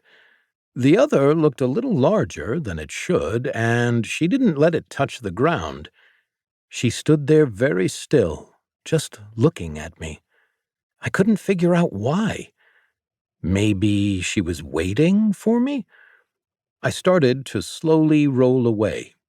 Sure enough, she began to follow. This was a situation I really wasn't prepared for. I would usually follow the human, or the human would carry me to the spot that needed my attention. But it almost looked like the human was waiting for me to do something first. This place was so backward. Well, she looked like she could use some repairs. I wasn't really sure where to go with that. I didn't know how to fix her. So she was on her own there. Of course I would try to help, but I wasn't sure what I could do. Beeping softly at her, I began to trundle toward the door she first ran through when we first met. It was the best option I could think of. Since I hadn't seen her in several days, I figured that would be where her bed was. Maybe she just needed to recharge.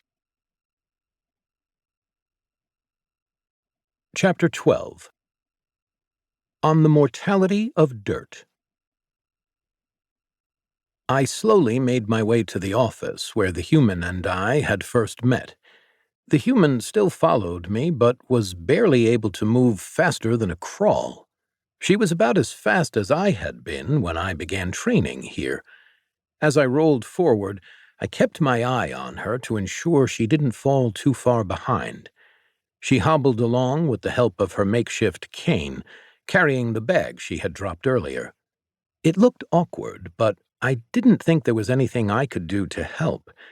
When we got to the office, the door was still open and the floors were clean. Passing through to the inner door, I saw that my human was burdened and likely would have a difficult time opening it herself. I extended my arm and opened it for her, my chassis swelling with pride at how helpful the new attachment allowed me to be. Reading human faces was not my strong suit, but even I could see she was confused. I guess that made sense. My kind can't normally open doors, and she had probably thought she would have to open it for me. I chose to just take that as a sign of my impressive capabilities growing further. We moved into the room. There was a huge mess by the door. It looked like one of the storage units had fallen over and scattered objects all over the floor. In fact, this room was quite different from the rest of them. The whole thing was lined with storage units, and many of the same square-like objects were placed upon them. They all appeared to have squiggles and symbols on them, similar to those that sometimes appeared in my vision. Idly, I wondered about that. As we moved in, she hesitated. I rolled off to the side, waiting for her to lead the way, but she just sat there. After waiting, I began to explore the room. Finally, taking a step forward, She moved to a bench and stood by it. I beeped at her before continuing to scan.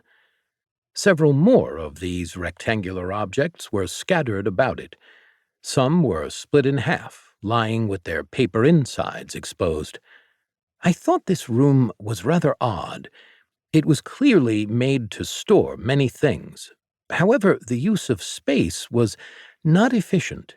All the storage area was only on the walls, leaving the floor open. While I enjoyed having an open floor plan, I didn't think this was the best layout. Instead of more storage, which would align with the theme of the room, there were tables, a dozen or so empty tables with chairs. I'm actually a rather large fan of tables. They are always easy to navigate around because the legs are long enough for me to get under them easily. Also, their bases are widely spaced enough that it's not hard to fit. Why the humans needed so many here, though, was beyond me. At least the tables matched the floors. The floors were the same beautiful hardwood that I had seen elsewhere around here. The tables were made out of a complementary color, a bit lighter in shade, but still excellently crafted. On the ends of the chairs and table legs were soft pads, so the chairs and tables could glide over the hardwood without damaging it. I appreciated the care that had gone into maintaining this room. The human started flipping through what appeared to be stacked sheets of paper in one of the blocks. I didn't quite understand the purpose, but trusted that the human knew what she was doing. Perhaps the paper would make her less sad? As I got to work, I checked in on the human occasionally to see what she was doing. She had sat down at one of the tables and removed an assortment of glass items from her bag, many of which I didn't recognize. The items all looked freshly cleaned, or at least pristine enough that my previous humans would have put them back in the cabinets for storage. She also began to place some smaller bags on the table. These appeared to contain dirt, dust, and other kinds of powder. As I watched, she carefully scooped the debris from the bags into the clean containers, dirtying them and creating some mixture of various kinds of dust. I had seen behavior like this before, taking items that had previously been well organized and stored, creating chaos out of them, then placing that chaos into previously clean containers, all the while dirtying a series of implements and tools. It reminded me of the strange ritual called cooking back home. It had never quite made sense to me. Even if humans consumed these mixtures for energy, why not simply consume each component in its native form? It would save time and energy, as well as make for less mess. Perhaps it was a way for my humans to generate more cleaning for themselves, to keep themselves busy and interested in the work. That might explain why some of the more challenging stains and messes could always be found in the kitchen. Satisfied with my explanation, I continued, though I redoubled my determination to set a good example and teach her the proper ways of keeping a clean house. It was a long trip back to the library, not because it was a far distance, but because it seemed to be that it stretched forever. She moved as fast as she could, trying to keep up with Void, but it was difficult. When they reached the door, Void took the same arm it had used to touch her before and opened it without an issue. She was shocked. Standing in the doorway for a second, B considered the implications. It could have gotten to her any time it wanted, without even destroying the door. It had been a faint hope that maybe the only thing keeping it from her was that it didn't want to damage its new property, as it didn't seem to be destructive. But seeing that it could have just opened the door and followed her, well, B doubted the bookcase barricade would have stopped it. But she had been paying attention and hadn't even heard it try. It must have left her alone, as it had with the broom closet for some reason. Taking this as proof that her soul was what the demon wanted, Bee was convinced that she had finally understood the demon's motivations. It seemed to be waiting for something, so she moved to her table with her books and bags of powder from her last trip. Setting her bag down, Bee unpacked the alchemy equipment and supplies she gathered. Taking a quick glance at Void, she noticed it was no longer watching her and was instead pacing around the room. She took advantage of this to quickly stuff some food in her mouth and wash it down with the water-filled wineskin while its back was turned. Knowing that it was a glutton that seemed to consume everything, she didn't want to make it think that she was stealing from it. Once her thirst and hunger had been satiated, she took out the tools she had gathered. She laid them out according to the book before searching through the remaining bags of ingredients. Rather than worry about making a mistake, she left the book open to the recipe and closely followed step by step. Measuring each component, she carefully added them to the proper vials and combined them using the techniques described. This went on for quite a while, and despite everything, Bee found that she actually enjoyed the work a bit. It was infinitely more satisfying than cleaning had been, and had the potential to be incredibly useful. It also let her mind focus on something besides her current situation. The fact that Bee had just given away her soul was something she really did not want to consider. There truly was no escape for her now. She didn't feel any different physically, but she was sure that this was just a ruse. Maybe to lull her into a false sense of security. She might heal her leg and gather all the supplies in the castle. Maybe she'd even make it out the front door. However, no matter how far she ran, she'd never be free. Even death wouldn't free her now. Implications of this decision ranged widely. As she didn't know what to expect, she had to assume the worst. In good conscience, she could never see her family again. That wasn't as big a blow to her as it might be to others. After the way her father had sent her off, she didn't want to talk to him anyway. She suspected this arrangement between him and the Mages' College wouldn't have happened if her mother was still alive. She wondered what kind of foothold having a soul in this realm gave the demon. Void was indisputably powerful, and she didn't understand what it got out of the bargain. But horrible monsters always wanted souls. At least that was what the stories said. How was she going to make her new life? What had she bought with the price of her soul? A life of servitude, of pain and suffering, surely.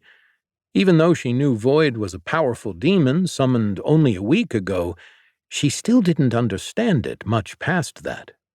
Sneaking a glimpse at Void, it was still pacing back and forth, methodically working its way across the library floor. Currently, it wasn't harming anything. It wasn't torturing anyone. It was even giving her time to heal herself with magic. Maybe, if she was lucky, things might not be as bad as she had first feared. Or it wanted her in top shape for whatever nefarious tasks it had planned. She cut that thought off before it went any further. All that mattered was that she was alive. But she had to claim any hope she could. Her healing salve was almost complete. All Bee had to do was add the water and apply. With a deep breath, she lifted her leg on the table and unwrapped it, leaving it propped up so she could spread the salve to it as soon as it was ready. The book heavily emphasized that the sooner it was applied after it was finished, the more effective it was. Even though it seemed like time was no longer of the essence, she really would rather be able to walk again, especially if more demons were about. Pouring in the water, she dipped in her glass stirring rod and gently stirred until the mixture was even. Then she scooped out a bit of green goopy stuff that smelled like freshly cut grass and smeared it all over her leg. Bee repeated until the jar was empty. Taking stock of the ingredients left, she still had a good portion, maybe enough for 2 more doses. If she had done it right, she would be completely healed in a couple days. she might be able to walk without assistance in one. So, hopefully, she wouldn't need to gather more materials. Having finished, Bee stood up with the help of her cane and looked over to her new master, ready for orders. "Instruct me, master," she said with a bow. Eventually, the human finished her task, which apparently included smearing her leg with a difficult-to-clean-looking sludge. Man, humans were weird sometimes. I was about done cleaning the floor at this point, so now I watched her in fascination. It had been at least a week, likely more than 2 since this had been cleaned, so she must not have been able to take care of it while she was in need of repairs. Luckily, it seemed no food or anything of that nature ever spilled here, so it was all just dust and the occasional insect corpse or something along those lines. When the human finished, she stood up and bowed to me for some reason. She then asked for instructions. This left me in a bit of a quandary. Who was I to instruct the humans? I generally served humans. I tried to clean up after their messes and keep their house a homey, comfortable, and sanitary environment. What sort of instruction should I have given her? It was their job to instruct me, actually. They told me what to prioritize and which rooms to clean. Only recently had I been having to make decisions for myself. Perhaps they were sending their young to learn from me, but what did I even have to teach them? Or perhaps this one had not had a good example of how important a clean house was. Maybe she needed to learn what it meant to maintain a good atmosphere. Very well. I guessed I'd have to show her how it's done. I could show her all the proper floor cleaning methods and even how to optimize her path. Maybe, while I'm at it, I could also help her appreciate a good floor design. It would be nice to talk to some people about art. I beeped at her twice, hoping that she would understand the message and follow me. As I exited the library, I heard her shuffling footsteps behind me, so I assumed she understood the message. I went down the hallway to start my routine for the day. I had already begun it earlier, but I hadn't finished. I had enough time to make it through the whole process, though. If I started this late, I wouldn't get the chance to do some more exploring. However, I figured showing her the ropes was probably more important than finding a few more rooms today. The only disappointment was that this human still seemed to be in need of repairs. So until those repairs were carried out, it was unlikely that this human could help me get up or down the stairs, as she didn't seem capable of doing it herself. That was unfortunate because I could still feel the fuzzy messmaker inside of me, and I hadn't found a good place to release it yet. That, and I wasn't sure what would happen to it next time I emptied my dustbin to gain energy. Until we went outside, I was unwilling to release the messmaker. It just wasn't worth the risk. Eventually, I will have to try to transmute all the mess I had collected into energy. Hopefully, I could avoid transmuting the messmaker as well, but it was a risk I'd have to take if we couldn't get outside soon. What was amazing was I still had half a charge. Normally, with all the work I'd done, I would have been well past empty. Maybe my efficiency wasn't just increasing in cleaning speed, but also in energy expenditure. That would have been really nice. Plus, it wasn't an issue now that I didn't have to stop working to charge, but it would be nice to not have to think about it. Trundling down the hallway, I stopped by the first room I would routinely clean.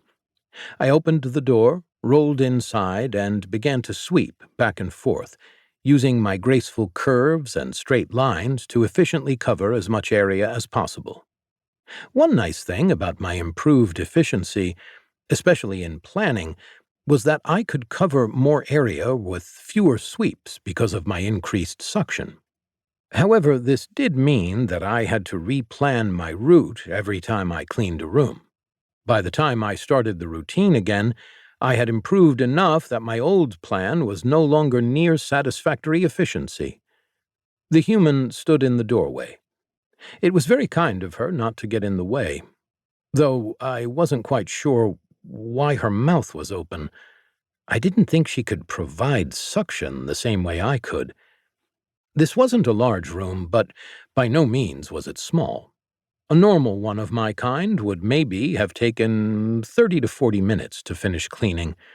They'd spend time redoing their work and carefully edging every corner. However, I had passed beyond such needs.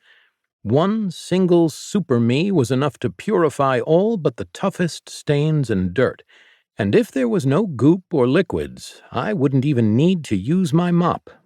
So, all told, the room took me only a handful of minutes. I began to recognize the look on the human's face. She would have never seen one of my kind clean as efficiently as I just had. It may have been humorous, but was I not allowed to take pride in my accomplishments? Chapter 13. Wiping the floor with you. Was Void cleaning? B stood there in shock, watching as the all-powerful demon made graceful sweeps across the floor, covering every inch. Where it passed, every speck of dust, every bit of debris, it all floated off the floor in a large radius around and entered the black maw as Void consumed it. Left in its wake were only spotless pieces of hardwood floor and clean bits of trim, along with nothing else, actually. The only things that remained were things that should have been there, like chairs, carpet, and rugs. For some reason, it left those alone. When it was done, everything below about 6 inches off the ground was sparkling clean and spotless. This was bizarre. She just couldn't think of any other way to describe it. Why would this being that everything ran screaming from be acting as a simple janitor? What was it trying to tell her? Her heart sank. It might be trying to tell her that it liked a clean environment and her job was to be, once again, a maid. This was actually rather disappointing. Some part of B, as much as she feared Void, had looked forward to being the minion of some supreme magic being that crushed all in its wake. It would be a nice change in her life, something interesting. But if it just wanted her to be a maid, was that really any different from before? Sure, she might be terrified for her life all the time, but she was still cleaning. It was even more pointless if she was the only one around to use the toilets and other human conveniences. If no one was here to use the castle, why bother cleaning it? As disappointed as she was, the whole fear of death or eternal torment thing put it in perspective. Not wanting her soul to be consumed, she figured she'd give it a try and see what happened. As Void finished cleaning, it made to exit the room. B stepped aside, allowing him to pass. Without pausing, Void beeped at her softly, encouraging her to follow. That was something else she was starting to get used to. Those unearthly screams sounded only half as terrifying now. B figured that they might be the only ways Void could communicate, in which case she had to get used to them. For something that had such power, it was starting to become a lot less intimidating. The more time she spent around it, the more she noticed the complete absence of any threatening behavior. This was making her start to think that something was not as it seemed. Void moved down the hallway a little, skipping a few doors before opening one. It went inside, and she followed it this time rather than standing outside. The demon paused for a couple seconds before spinning in a circle twice, then began the same procedure as it had in the previous room. It continued moving in purposeful lines that seemed to trace the floor plan and clean up everything it neared. B was starting to get the idea. Wary of the consequences of not assisting, she looked for a way to help. There really wasn't much more she could do than what Void was able to. She would not call him Spot, even in her head. There was no way she could improve the cleaning of the floor beyond his suction, even with stone or wood polish. Even a broom left significantly more debris behind. However, it was clear where the demon wasn't paying attention. Anything above a couple feet off the floor was becoming dusty. An idea struck, and Bee hobbled into the room using the hat stand to steady herself. She took the sleeve of her uniform and ran it along the mantel over the fireplace. It was filthy. She moved next to Void's path. In front of Void, she shook out her sleeve to put the dust in front of its maw. Void gobbled it up without hesitation, chirping at her again. Choosing to take that as a sign of approval, Bee continued doing so until the mantel was clean.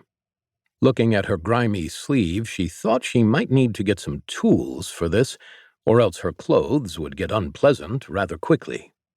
"Honored master, may I humbly beg leave of you to get some cleaning tools?"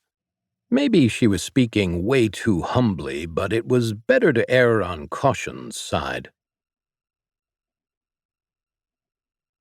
As Bee started making her way toward her old friend, the broom closet, she began to think she might have made a mistake. The presence of Void had totally driven the thought that there were probably dozens of minor demons running around the castle from her mind. Even worse, if what she'd read was to be believed, more and more prominent monsters would emerge as time passed. As much as she wouldn't like to admit it, Void's presence was probably the only thing keeping her safe. It seemed the demons respected its strength enough to leave it alone and not even try to lay claim to things that Void might desire. But now she was wandering about alone. Should she go back? She had already committed to retrieving these supplies. What would it think if she failed at such a simple task? Would it take her uselessness as a reason to discard her? Taking stock of her location, Bee realized she was already halfway there. The cleaning closet wasn't too far away. She might as well finish this up. Though, thinking back, she'd already been saved by Void twice. Would it even bother the third time? "Ashes, I'm an idiot," she muttered to herself as she continued to hobble along. Her pace was significantly faster than it had been even a few hours ago. The healing ointment was maybe numbing her pain, but her leg also felt more stable. She still leaned on the hat stand, but she figured she might be able to walk properly soon. The human left me for some supplies. This was kind of her. I likely wouldn't be able to use any of them. I didn't think my arm could hold or operate a spray bottle, but maybe some more powerful cleaning liquids could be compatible with my mop. I hoped she'd get back soon. It wouldn't take me much longer to finish cleaning this room, and I felt bad about leaving without letting her know, as she had asked for my assistance. It only took another 30 seconds for me to finish the bedroom, so I went out into the hall to find her. For the life of me, I couldn't figure out which direction she had gone in, so I just started cleaning the hallway while I waited. I had already covered it yesterday, but I might as well get a head start. Back and forth I went. Still, I admired the floor. It was impossible not to. However, I was becoming used to it. Would I miss its fine detail and craftsmanship when my training concluded and I went back home? I expected I would. I had to be careful not to get too spoiled. Maybe there would be some spots in this castle I wouldn't like cleaning as much. Or perhaps I could figure out a good way to fix up floors. That might be interesting. Maybe there'd be some mutation that could expand my capabilities, and not just regarding the cleaning aspects. Maybe I could learn to do some repairs. Or was that too far outside of my mandate? Either way, I thought about what I wanted to teach next. There were so many options. Now that I felt she had gotten the basics down in the last couple of bedrooms, we didn't need to do every single bedroom together. She was taking to it quite well. She was cleaning areas out of my reach, too. I really appreciated that. It also made me realize that humans had so many options for cleaning. Teaching her the fundamentals and an appreciation for the art was definitely the way to go. Perhaps I should show her some of my favorite rooms. I could take her to the room with the pleasant rug, the large room with the marble floors that I first appeared in, and, of course, my favorite room with the obsidian flooring. I couldn't wait to see the look on her face when she saw how beautiful that was. Maybe she could help me do something about that statue inside. I hoped to move it somewhere else. It just didn't fit in that room. I knew this wasn't my place, and I didn't have much to say about the interior decorating policy. But if they wouldn't see sense, I might have to take matters into my own hands, so to speak. Yes, I would do it that way. We'd start with the more mundane rooms, then work our way up to my favorites. I'm not sure how long I was cleaning the hallway. I had made decent progress, but I had fallen into my meditative cleaning state. Though, unlike normal, I didn't come out of it because I finished. No, the human surprised me. She came running around the corner of the hall. Well, I said running, but it was more like a fast hobble using her cane. She did look significantly faster than she was only a few hours ago, but I still really had to look into getting her some repairs. As soon as she saw me, she looked appropriately happy. I waited to get some pats for approval since I had cleaned not only the room, but also the hallway. Unless she had wanted to help clean the hallway, maybe she didn't know how to do that. Maybe I messed up. Should I have waited? I should have waited, shouldn't I? Oh well, I guess there were other hallways to show her. She couldn't have been that upset, could she? Apparently I was wrong, and she was very upset. I received precisely 0 pats, and all she did was come and sit behind me on the floor. Soon I found out why. Right behind her came another one of those ape-looking messmakers. Where she had limped around the corner, this thing flew, its claws struggling to find purchase on the granite floor. It actually slammed into the wall, trying to make the turn, but it didn't slow down that much. Now, this just wasn't acceptable. I could understand if she liked to play with messmakers, but this human didn't seem to be having much fun. If she didn't like the messmaker here, I would remove it for her. Bee barely made it around the corner in time. The minor demon was right on her heels. So stupid. Why did I let my pride get in the way? Once Bee saw Void, she actually relaxed a little. Quickly sliding behind it, she felt cowardly, relying on its protection. Bee had got in position, putting Void between her and the oncoming danger. Then she saw it come around the corner. Void didn't seem concerned, didn't even do its alien, screeching, screaming, chirping noise. It simply rolled forward. Bee felt the wind tug her clothes as Void closed in on the demon. She wasn't sure if the ape demon hadn't recognized the difference in strength, or maybe was just rebellious. Either way, it charged at the small black shape, fist raised high as if to crush it.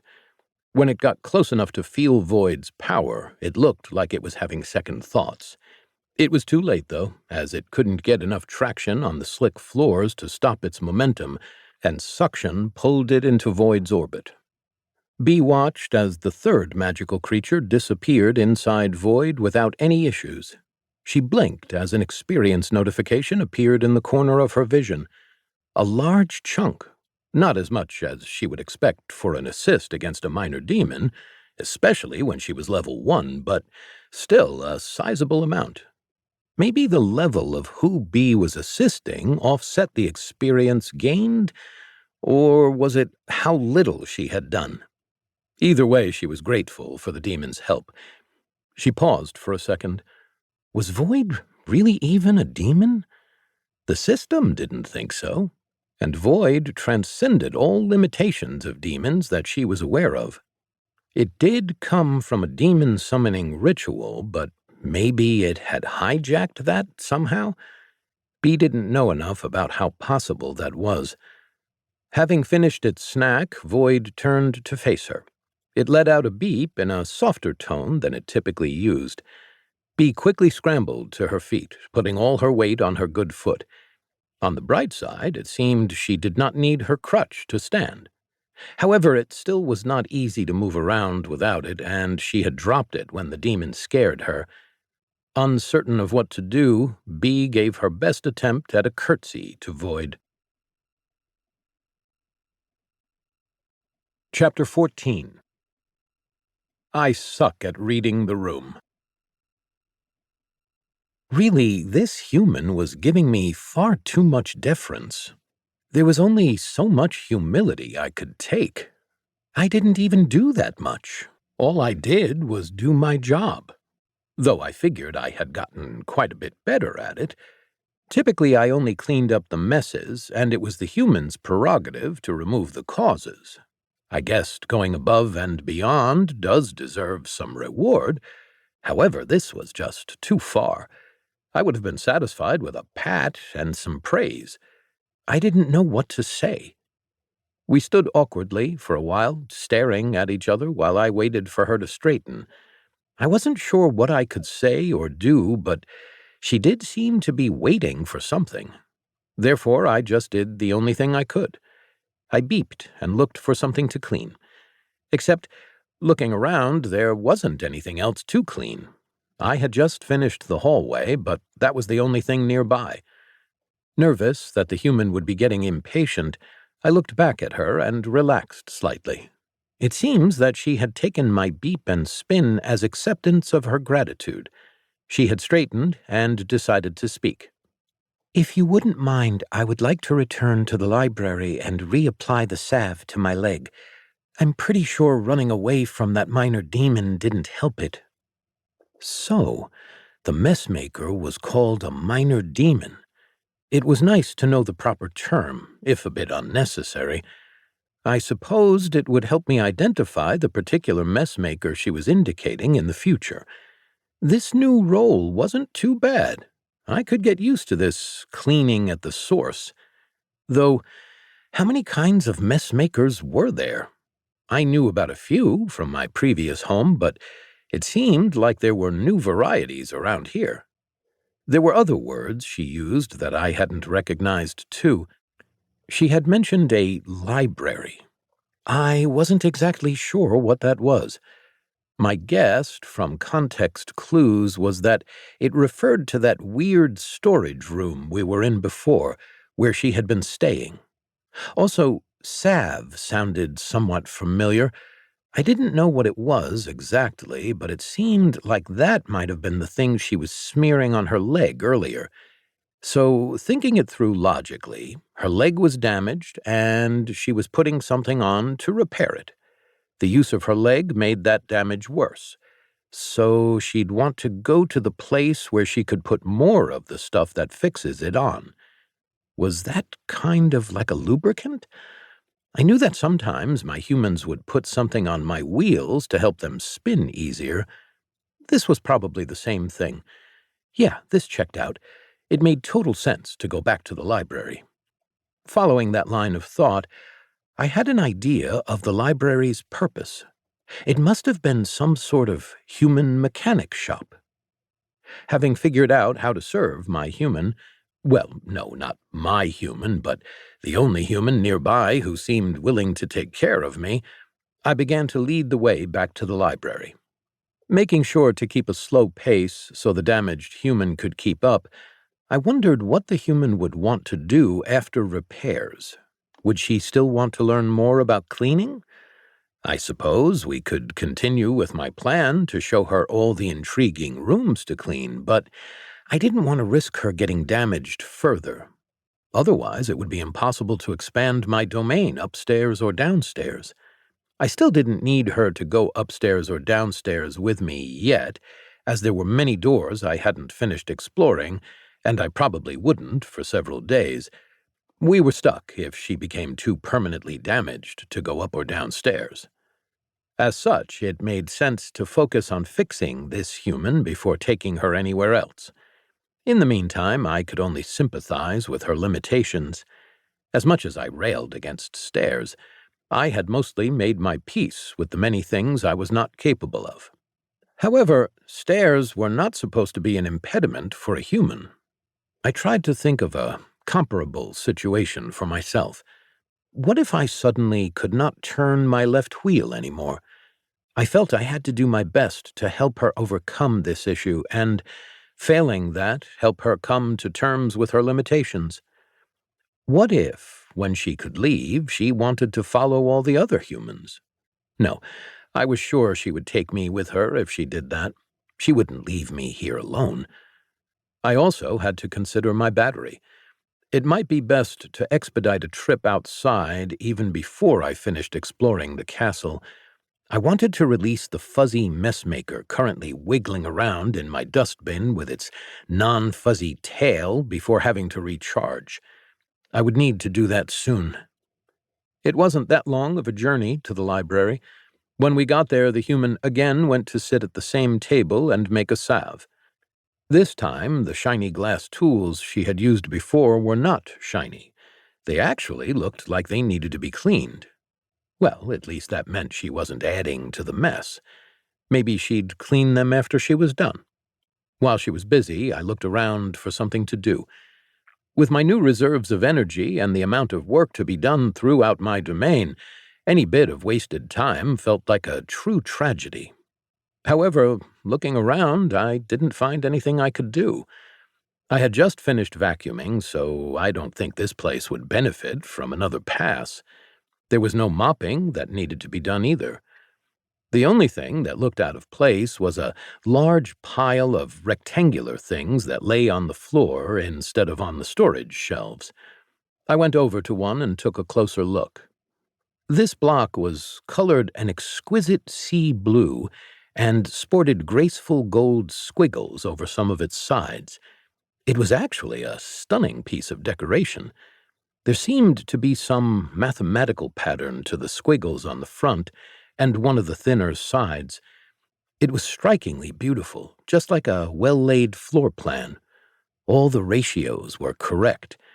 I thought that perhaps if I stared at it long enough, the patterns would start to make some sense, but I left it be. I had more important priorities.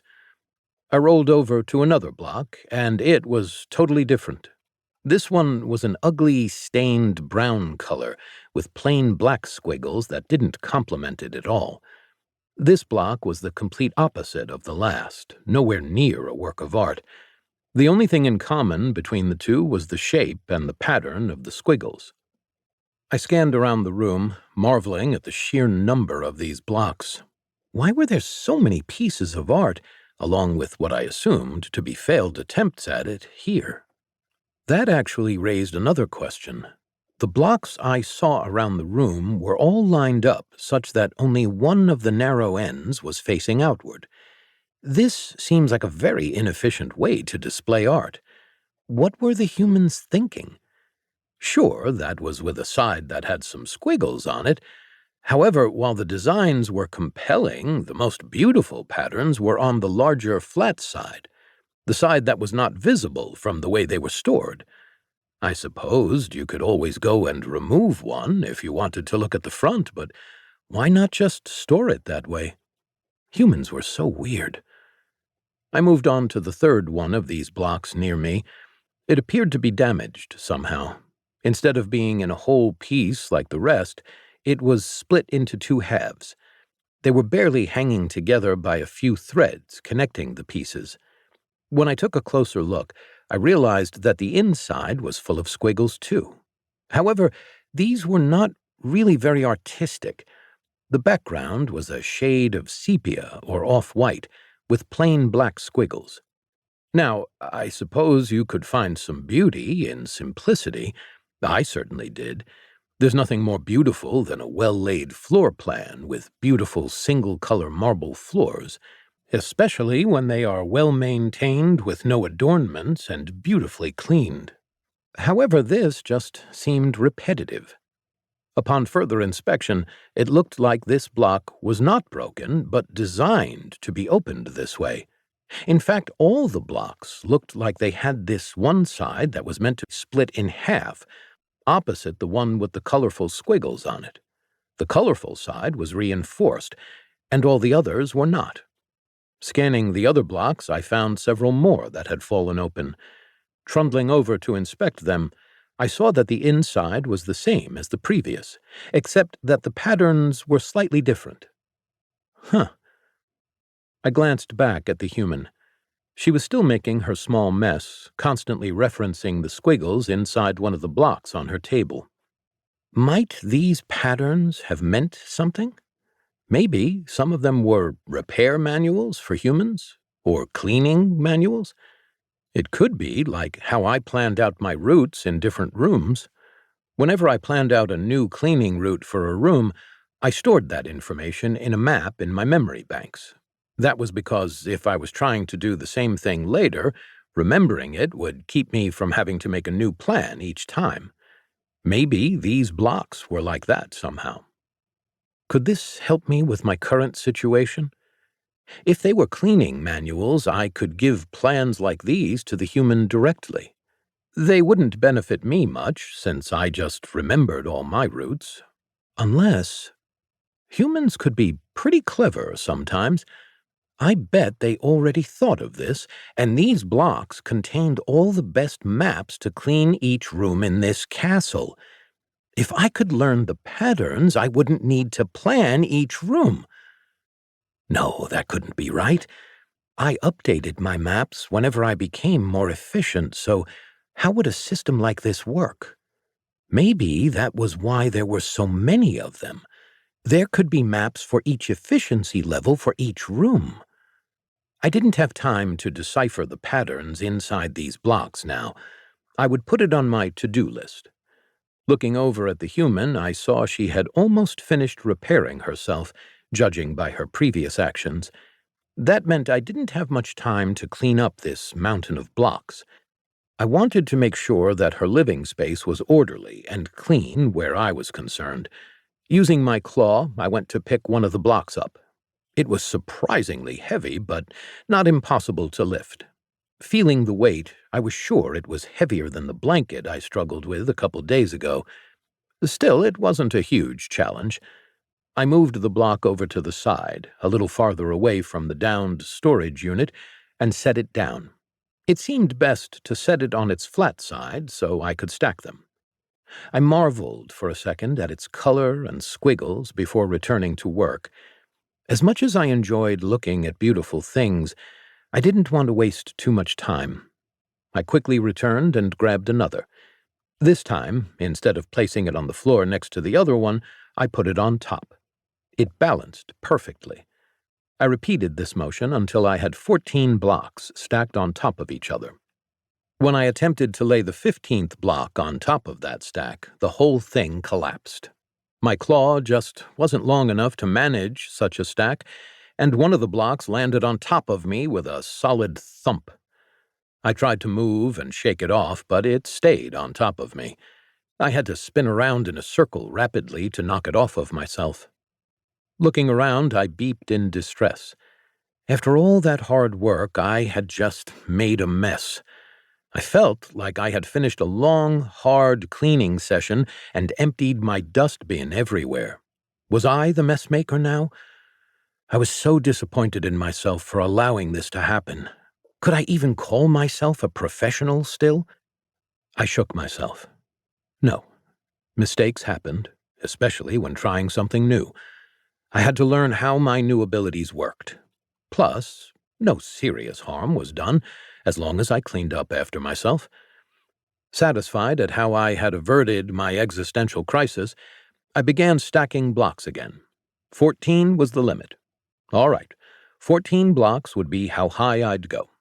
I stacked them in a row next to one of the storage units, each stack precisely 14 items tall. Once one was finished, I moved on to the next, methodically going down the line of storage units against the wall. When the last block was moved to a stack, the final pile was left with 12 instead of an even 14 like the others. I spun around to find more, but couldn't see any other unstacked blocks. This was distressing, and I couldn't quite put the tip of my brush on why. Rolling a little ways away to get some distance, I admired the stacks all in a neat row. With only one stack incomplete, I decided to be done. Looking around, I saw the human standing by her chair. I didn't realize the human had finished making her salve. She had even already applied it and rewrapped her leg. She was watching me with a look of pure confusion on her face. Harold felt exhausted and ready to pass out in the nearest thing that even resembled a bed. After running for several days straight, it was just his luck to have arrived in the morning. He probably could have begged off and just gone to bed early. But no, he had duties to attend to and a crisis to avert. Time was of the essence. After getting all his mages set up and taken care of, Harold returned to Captain Wallace's office. "Wow, you look half dead," Wallace grinned in greeting. Harold just gave him a dark look. Okay, I'll make this quick. No drinks." Wallace stood and made his way to the door. He led the way out, down a short hallway and through a side door. Soon they emerged into the bright sunlight of the courtyard. There were 2 men and a woman waiting for them. "I trust they were volunteers?" "Yes, they know the risks." One of the men stepped forward. "And we know the consequences if no one does this," he said as he stepped forward to shake Harold's hand. Chapter 15. The Purity of the Void. Bee stared at the stacks of books lining the wall. While she prepared for her next round of treatment, Void had apparently been organizing the library. Why? Just why? The stacks were not very high. They varied wildly in height, the tallest reaching only a couple of feet off the ground. Looking closely and counting, Bee realized each stack was exactly 14 books tall. But why, though? This made no sense. As she stared uncomprehendingly, Void beeped at her. It almost surprised her that the unearthly noise no longer seemed scary. Or it could have been the combined effects of sleep deprivation, exhaustion, and her system no longer being pumped full of adrenaline at every stray sound. Bee had time to safely rest and think for the first time since this started. As she considered, the toll of the past week was catching up to her. Her eyelids struggled under their own weight as she looked at Void. Maybe it was trying to tell her something? So far, she had been fairly treated, even though she had only been a burden, as much as she didn't want to admit it. Void had no reason to keep her around as she was. Yet despite that, she was protected and permitted to heal. Desperately, Bee tried to grasp why. Whatever that reason was, though, one thing was certain. Either she needed to make herself useful, or she would eventually be cast aside. Being deemed worthless would be the worst outcome, no matter what Void's motives were. If she had been fooled, and it was actually a being of evil, then she would obviously suffer and die. However, if Void was truly as transcendent as it had acted, getting cast aside would be a huge loss for her. As long as she was with Void, there were things for her to learn from its tutelage. Plus, she was allowed to read books while she was here, which alone was worth her servitude. Bee felt like she was wandering through a knee-deep swamp within her own mind. Her very thoughts became locked behind a thick veil of exhaustion. She might have been able to wish for more, but all she could realistically hope for was a kind master. If she proved her usefulness, perhaps it would continue to impart its wisdom. The first step to that was understanding the lesson. Would this master teach her the ways of its power? Was Void's screeching a baseline communication, or a greeting, maybe? What if it was a test?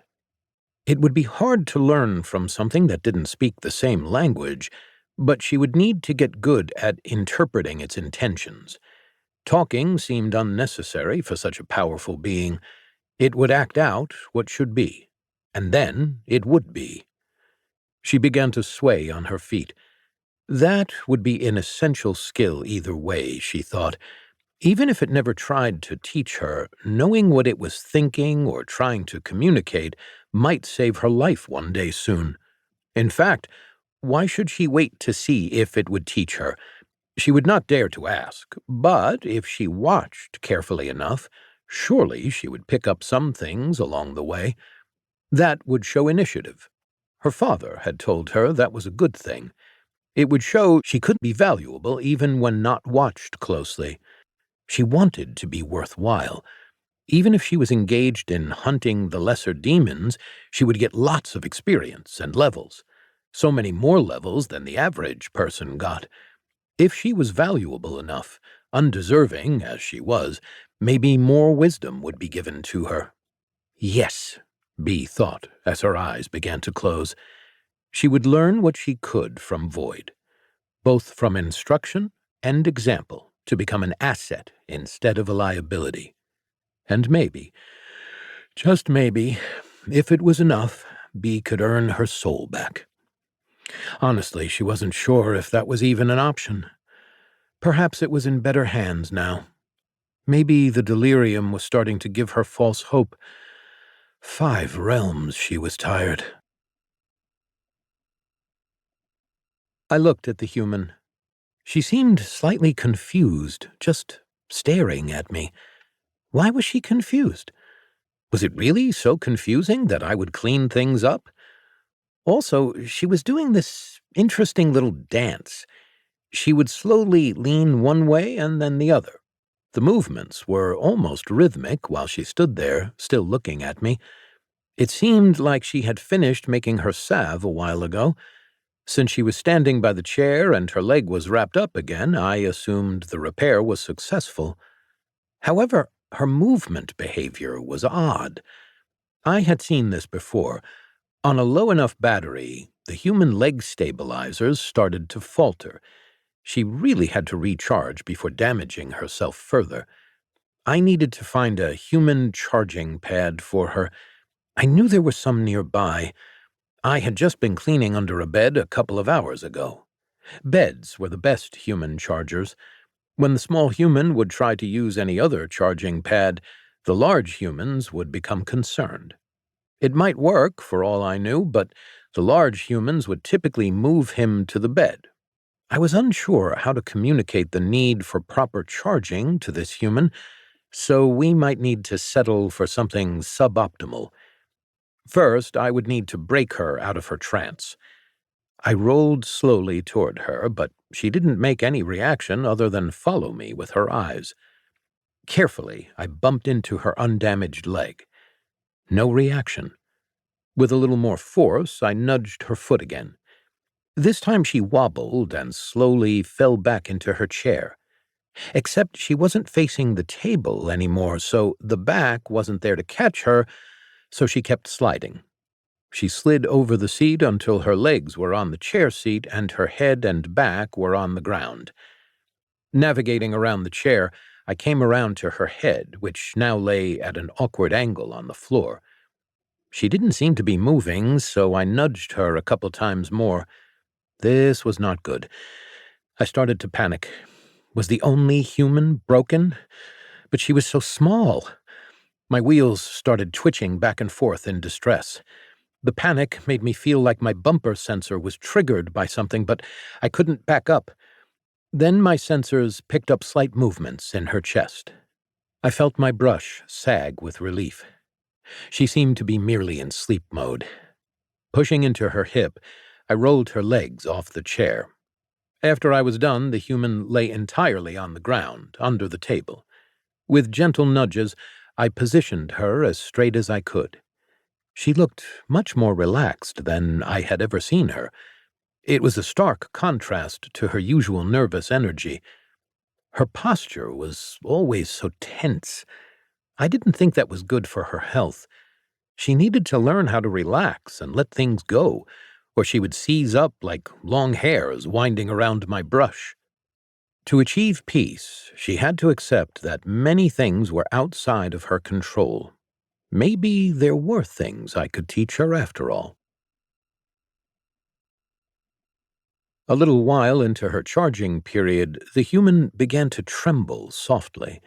It was like she was pushing against something that didn't register on her sensor. I scanned my memories. I didn't have that much data on human charging. Looking deeper, I found I had some ideas for an answer. The large female human had done something like this a few times. Her solution was to prepare a mug of liquid mixed with dirt, then sit on the couch with a blanket covering her. After a while of sipping the dirt juice and resting in the blanket, the shaking would stop. I categorically refused to make dirt juice. Even if I'd known how, it went against every instinct I had. Plus, I didn't think humans could drink while sleeping. I could, however, get a blanket. I knew exactly where one was. It was a little dirty after being pushed around the floor for several days, but it should suffice. Carefully, I shut the door to the library behind me. I didn't want to let messmakers get into the library when I had just cleaned it. Besides, the human didn't seem very capable right now. I trundled down the hall for a while before I found the correct room. I reached out to open the door, as I had taken to relish closing every door behind me. Thinking back, it seemed that this might have helped contain the messmakers and prevented them from damaging freshly cleaned rooms. The blanket was where I had left it, sitting up on the bed in a disorganized clump. It was bundled up, but still well within my reach. Extending my arm, I grasped the edge of it and pulled it off the bed. I had to maneuver around some, but I had the patience to match each corner and fold over and over again. This time, when I tried to lift it, I had no issue. Holding the blanket well above my chassis, I began my trip back to the human. Along the way, I was reasonably sure my scanners picked up a flitting movement of one of the ape-like messmakers. However, I couldn't be sure. I definitely didn't have time to go investigate it right now. Pest extermination was not my specialty. If no humans were around to deal with the problem, I might have to take matters into my own hands. However, I would rather not have to. I wished the messmakers would just go in peace. There was no need for conflict. Why couldn't they be reasonable? After successfully retrieving the blanket, I let myself into the library. It was a much more complicated process now that I was carrying something. Humans were lucky to have two hands. Evidently, maintaining the ability to manipulate objects while carrying a load was a massive advantage. Don't get me wrong, I was still incredibly satisfied with my claw, but I thought a second one might more than double my efficiency. Carefully, I set the blanket down, doing my best not to disturb the folds. I didn't have space to easily bundle it up in a carrying package again. I opened the door, then turned to grab the bedding and set it down inside the library entrance, making sure not to knock a stack of pretty blocks over. I made a mental note to move the nearest few stacks of blocks further from the door so they would no longer be in the way. I shut the door behind me to ensure that we were not disturbed. The human was as I'd left her. She was rolled on her side with her legs slightly bent, still trembling and breathing but not awake. I didn't want to wake her up since she needed her time to charge, so I carefully began spreading the blanket out. Pulling one corner at a time, I dragged it out flat near her feet and then started to pull it over her. One corner to her right side, the other to her left. Then I had to adjust each one a little bit to match. Once that was all squared, I positioned the edges to cover the rest of her body. It only took a minor amount of adjusting the edges until she was fully covered. And then, like I had seen the large humans do for the small humans so many times, I took my closed claw and pressed the blanket tight against her body. After analyzing the action, I concluded that the purpose was to ensure the subject and the blanket stayed in one position. Looking at her, I noticed a difference from the few human charging sessions I had previously seen. Her head tilted at a weird angle, like a brush bent so far that the bristles started to crease. I remembered my humans didn't have that issue. I had heard of pillows. In my line of work, you occasionally encountered them on the floor. However, it was not a common sight. We only had theories about what they were for. However, they appeared to be found most commonly near the head position of humans. Perhaps the lack of pillows had been contributing to her current condition? My kind did not use pillows, even though we still used beds. Maybe there was something to be learned from humans on the use of a pillow. Luckily, I knew where a pillow was, as I tried to keep a detailed catalog of everything I encountered. I would retrieve one for her so she may enjoy the benefits, whatever they were. Out of the mist, Void looked back at her. It let out a lower-toned beep. Maybe it was just Bee's imagination, but this beep sounded wise. She heard it ring around the open area, bouncing off something hidden in the mists. The sound returned with an indescribably transcendent quality. It echoed many times more than it had any right to, given its volume. She sensed some depth beyond just the pitch, a concept that moved beyond sound waves and deep into the metaphysical realm. She felt that if she listened hard or long enough, some hidden secret of reality would become known to her. The understanding was like a weight on her shoulders, pushing her to the floor. Why had it chosen to impart such knowledge unto her, an entirely too feeble being? After saving her 3 times, it gave such a gift. Truly, how had she misjudged such a soul?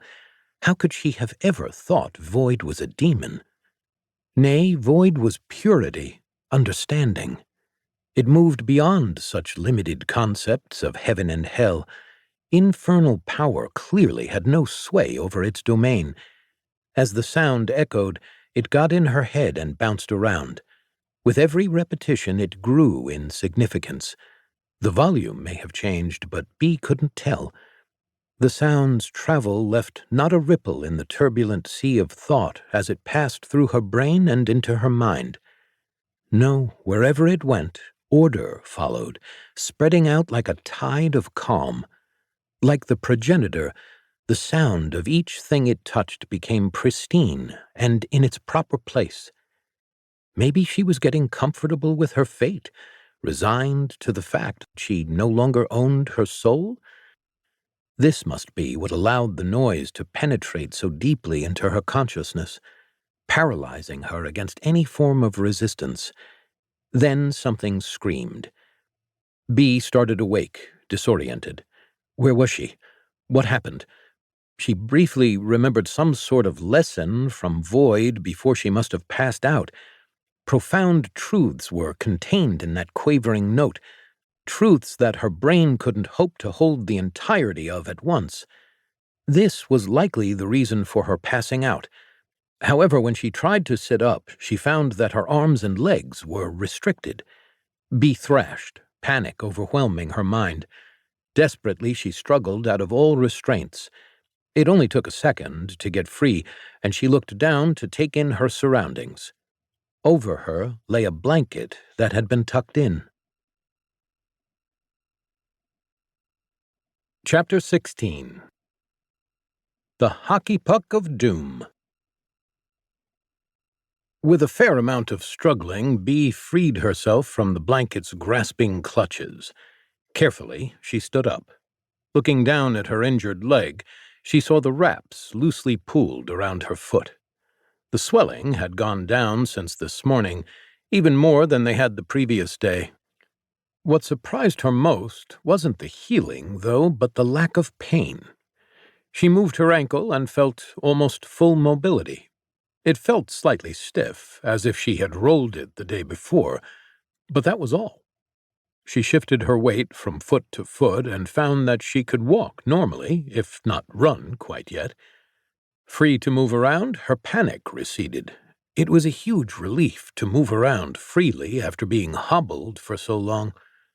Looking around her for Void, she saw nothing. It wasn't anywhere within her sight. She even crouched down to put her head near the floor at its level so she could scan under the furniture, and still it was nowhere to be seen. She attempted to remember what exactly happened before she fell asleep. There were some memories of profound wisdom that she had been unable to withstand. Or maybe that had been a dream? It was possible that her brain was unable to hold the revelation she had received and shut down. A combination of its overwhelming information and her exhaustion could have kicked Bee right into unconsciousness. This was quite surreal. As she continued searching for Void and wondering where the blanket had come from, Bee heard a new sound from the hallways outside. She hadn't recognized it at first, probably because she had never heard it before. A truly inhuman screeching noise intermittently pierced through the thick library door. That scream didn't sound angry. It was terrified. Something was being chased. It probably was what had woken her up. She heard another scream from somewhere else in the castle. This wasn't Void. Void's screech was much more cold and calculating. Well, that might not have been true, actually. She may have misjudged She wasn't really sure what Void was.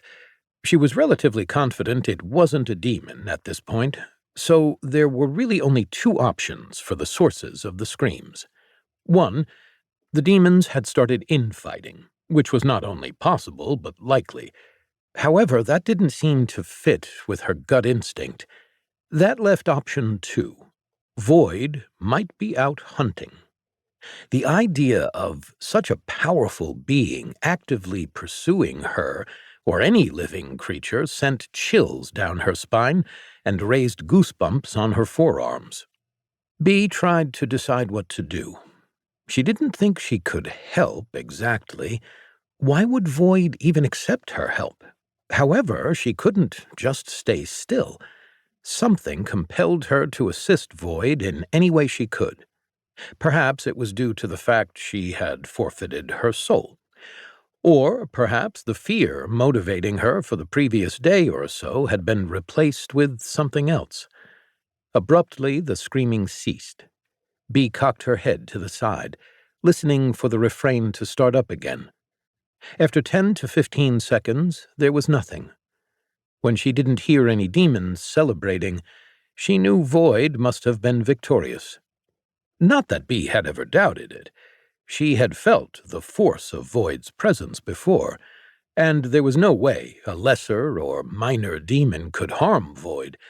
In fact, if they weren't disturbing its castle, Bee doubted Void would have noticed them.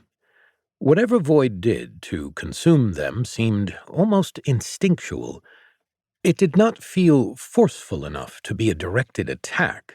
According to legends, godlike beings' attacks could be felt across reality. She never felt anything from Void remotely resembling that. No, in fact, the way Void cleaned was the same as how it fought.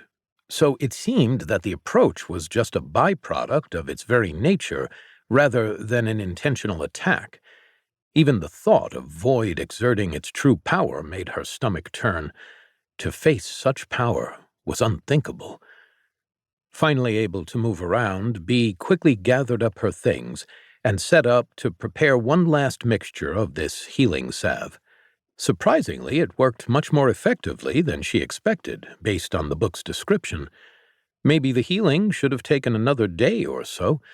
However, she had been applying it more frequently than was recommended. She hoped there weren't any real consequences for that. That was a pretty minor thing to care about at this point.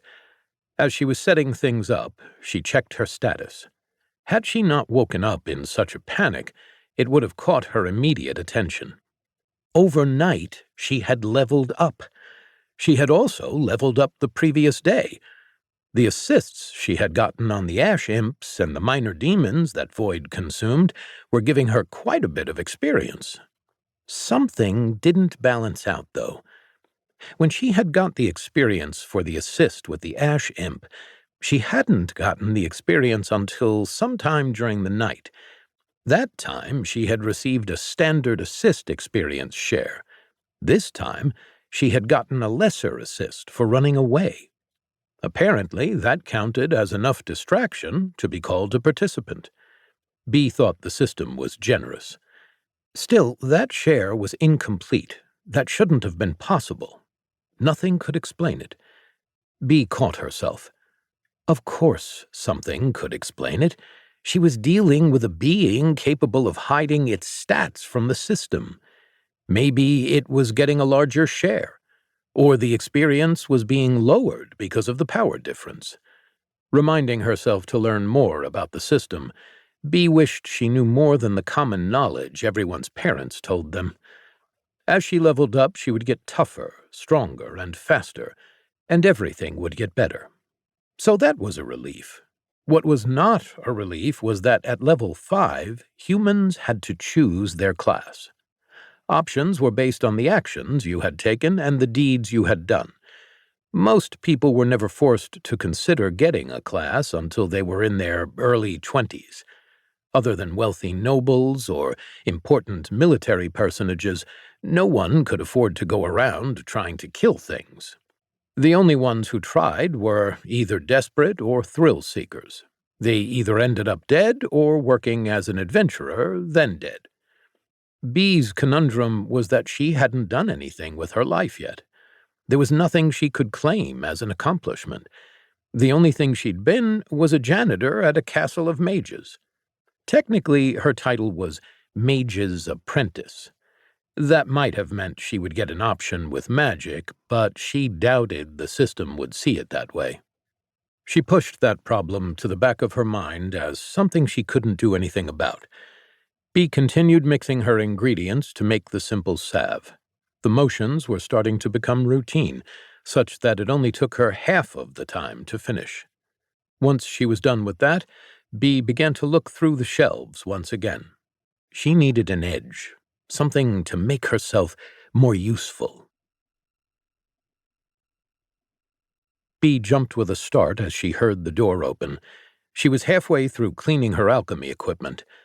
Looking up, she saw the door swing open, and she readied the beaker in her hand to throw at the intruder. Holding her breath, she waited. It appeared as if Void was having an awkward time getting through the door, as it was bringing something with it. Bee let out the breath she had been holding. It was just Void. Just Void. Oh, it's just the harbinger of the end of the world. She chastised herself for lowering her guard so readily around such a being. Once Void made it through the door, the light from the library revealed what he was carrying. Bee choked on the exhale. On Void's back, a pillow balanced. After Void carefully closed the door with its extendable arm, it picked something up off the floor. Bee breathed in, recovering her breath. Void was carrying the cleaver she had dropped when they first met. As the little disc came into view, Bee had to clap a hand over her mouth. Void looked a little comical, if such a thing was possible for a being of its power. She didn't want to offend it by laughing at its appearance. The thought soon fled as it brought the knife closer. It looked decidedly out of character. Its actions had never been overtly aggressive, and only because of Void's power did it seem threatening. Also, the image of it holding a cleaver looked wrong. The knife was longer than Void was wide. She couldn't even figure out how Void carried it without being tipped over. As it approached, holding the cleaver, she resisted the urge to back away. When Void reached her, it set down the knife on the floor next to the table. Then it turned its arm toward its own back. It carefully removed the pillow and placed it on top of her blanket.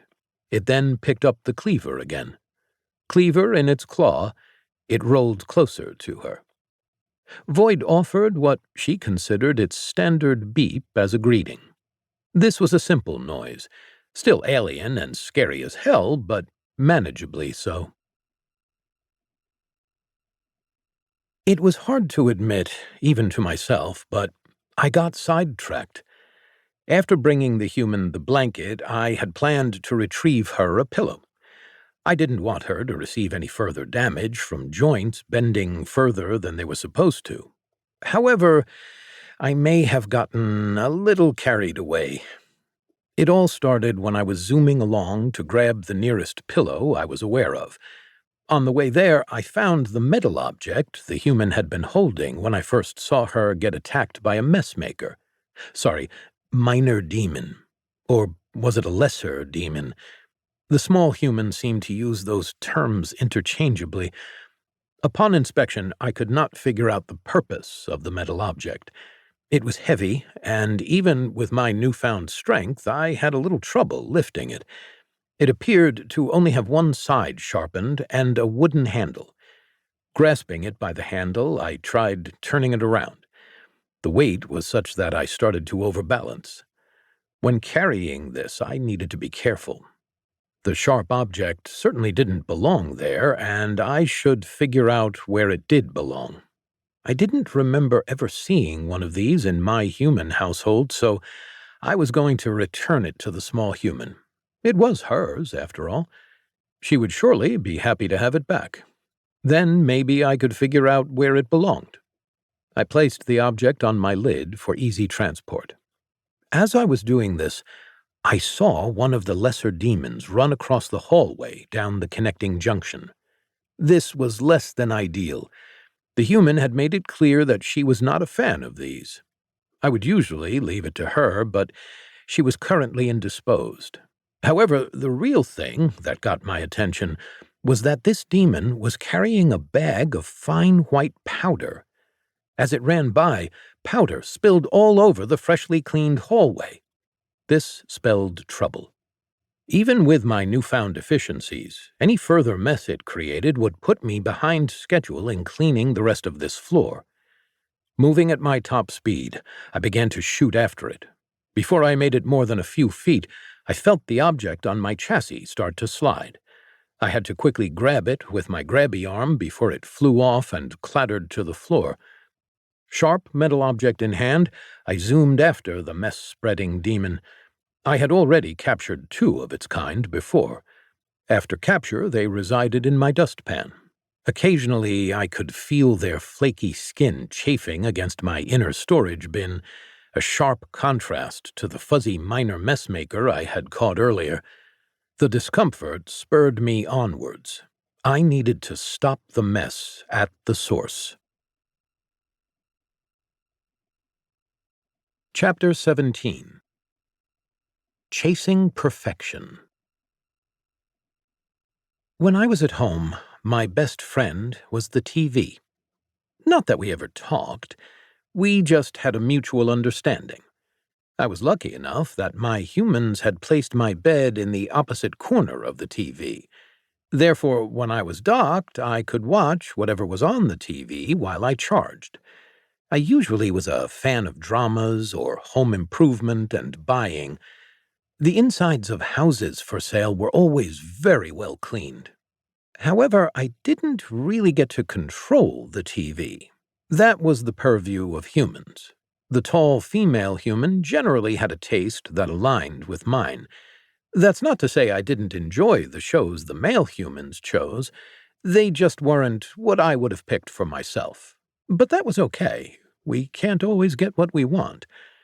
My human did enjoy a good action movie. While they weren't my favorite, I enjoyed seeing all the debris usually created in them.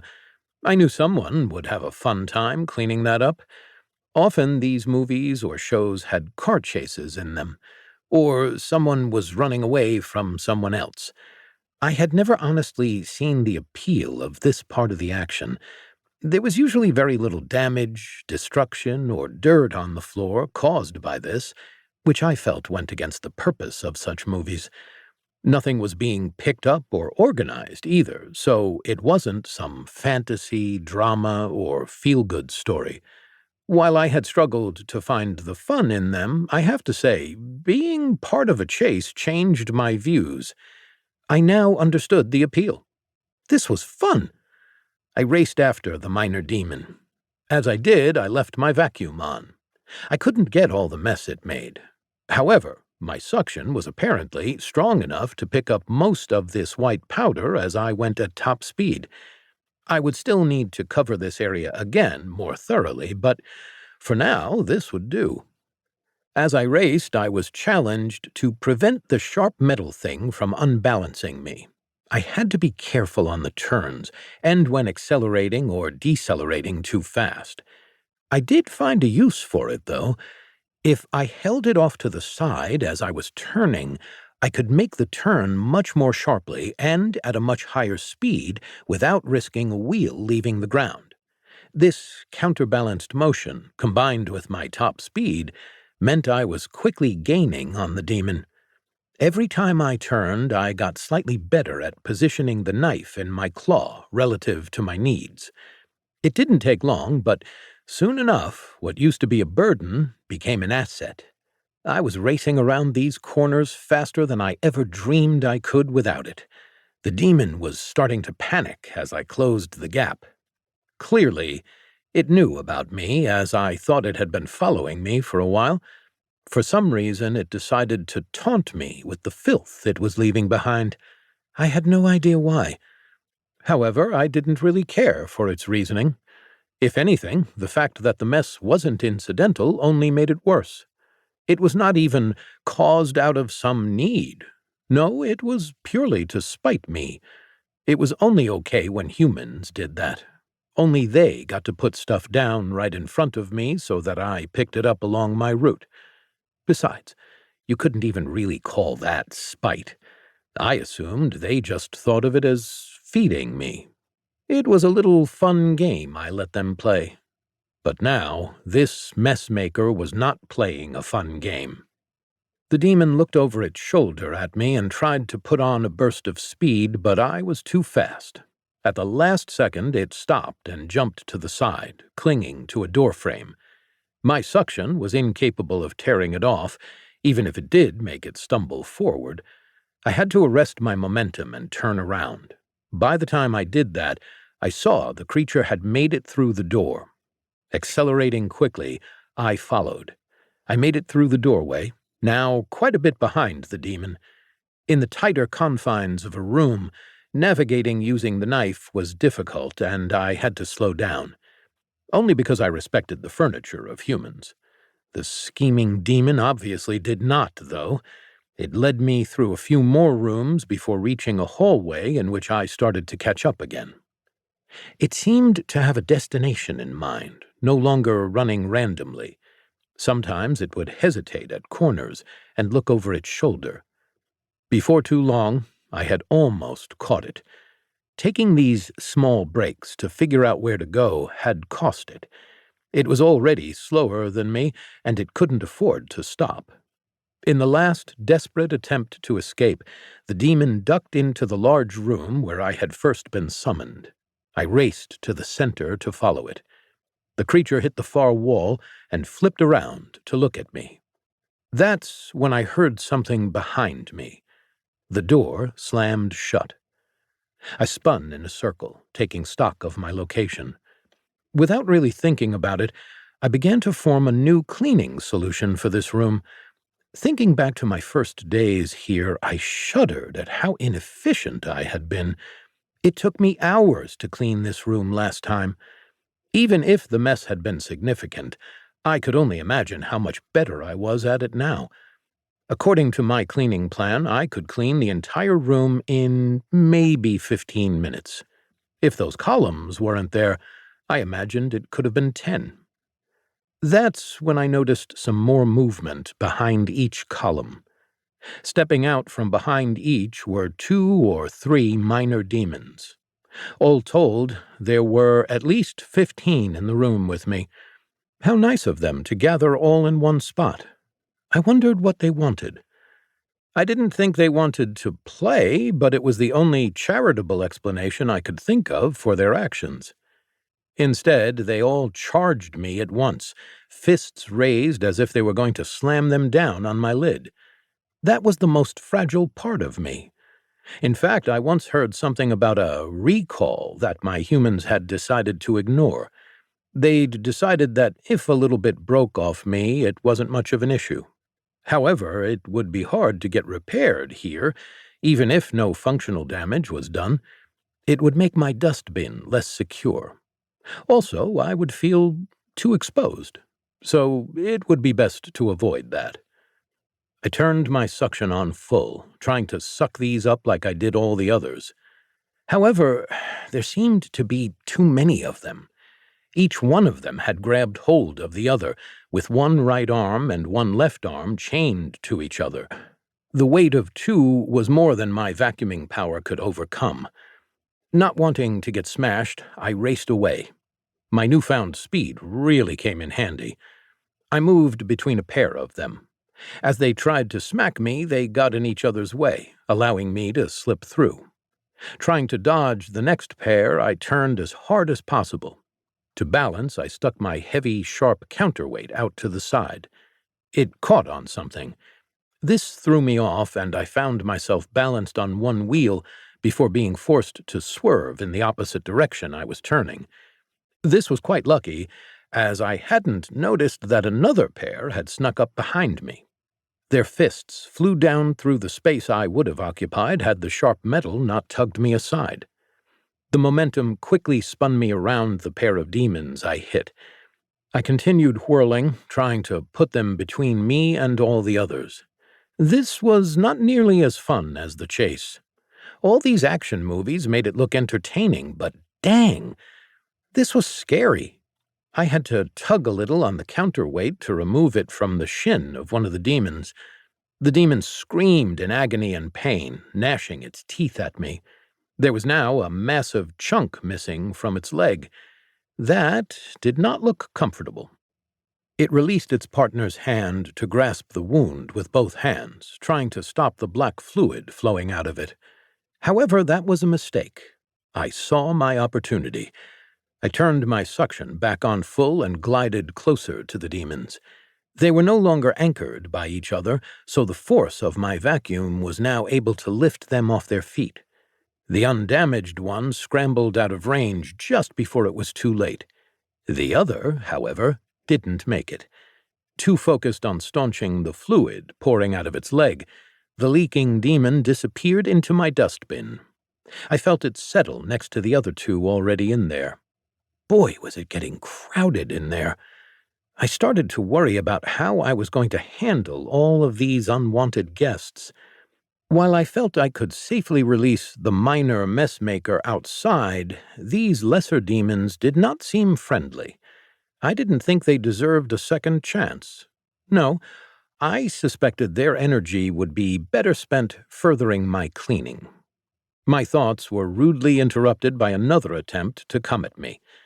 This time they played it wisely. Instead of all rushing at once, they had circled up the 14 or so remaining demons. They advanced at a walk, trying to pin me in. Typically, when I was chased by a small human, or a furry messmaker with angry claws, or a big, dopey, fluffy messmaker, I would just ignore them. Sure, they would bark at me or try to smack me, but they were usually weak, and the large humans quickly told them off. Occasionally, I had to run away. But usually, if I left them alone, they left me alone. I just had to come back and clean where they were sitting later. Once I had politely nudged the fluffy dope a dozen times, and it refused to move. Eventually, I had just given up and come back later when it had left the room. This had an entirely different feel. These were not the same beloved household messmakers. They were truly elite. Trying to keep them away from me, I began to spin. The idea was to keep the sharp, pointy object between the closest one and me. This proved effective, as they all jumped back, seeing what had happened to the last one who got too close. None of them wanted to follow its example. All this running and spinning had significantly drained my battery. Worse, I hadn't been able to recharge in a while due to this minor messmaker inside me. It was terrible timing, but it couldn't be helped. In this situation, I might have to risk it. As one of the demons jumped back to avoid a swipe of my pointy counterweight, I saw an opening and took it. I zipped between its legs. Now they were no longer surrounding me. I began to weave around the columns, trying to think of something I could do. Looking at the door, I doubted they would let me open it. Also, there was no way I could handle that while still bringing the counterweight, seeing as I only had one claw. This belonged to my human. I couldn't leave it behind. No, the only way through this was the uncivilized one. I had to stay and fight. It seemed that as long as they held onto each other, my suction wouldn't work. It wasn't quite powerful enough. So the only option was to separate them. I didn't think I had many means of that after the whole whack to the shin incident. They were wary of it. Well, it did give me some space and breathing room. I didn't know how much use it would be.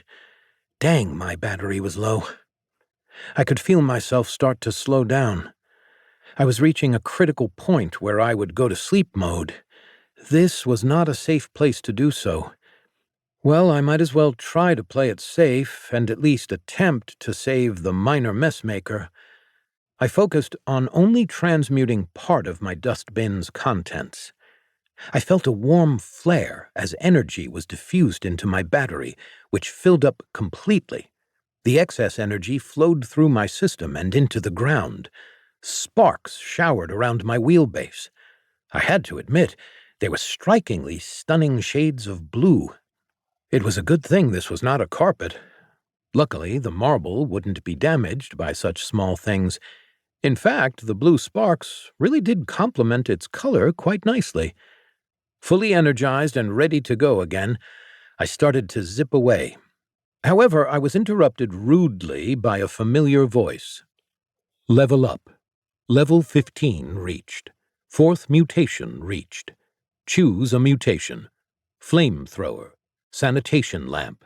Sand blaster. Chapter 18.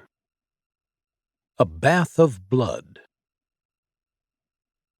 Now was not the time, mysterious voice. I let out a distressed beep as I used my newfound energy to circle around the group of minor demons. However, the voice was not to be ignored. Choose. Fine. I swerved around the pillars to put them between me and the horde. Fine.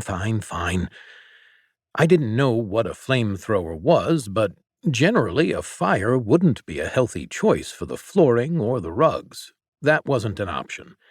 Sand blasting might have been nice if I intended to strip paint, but that was not my primary function.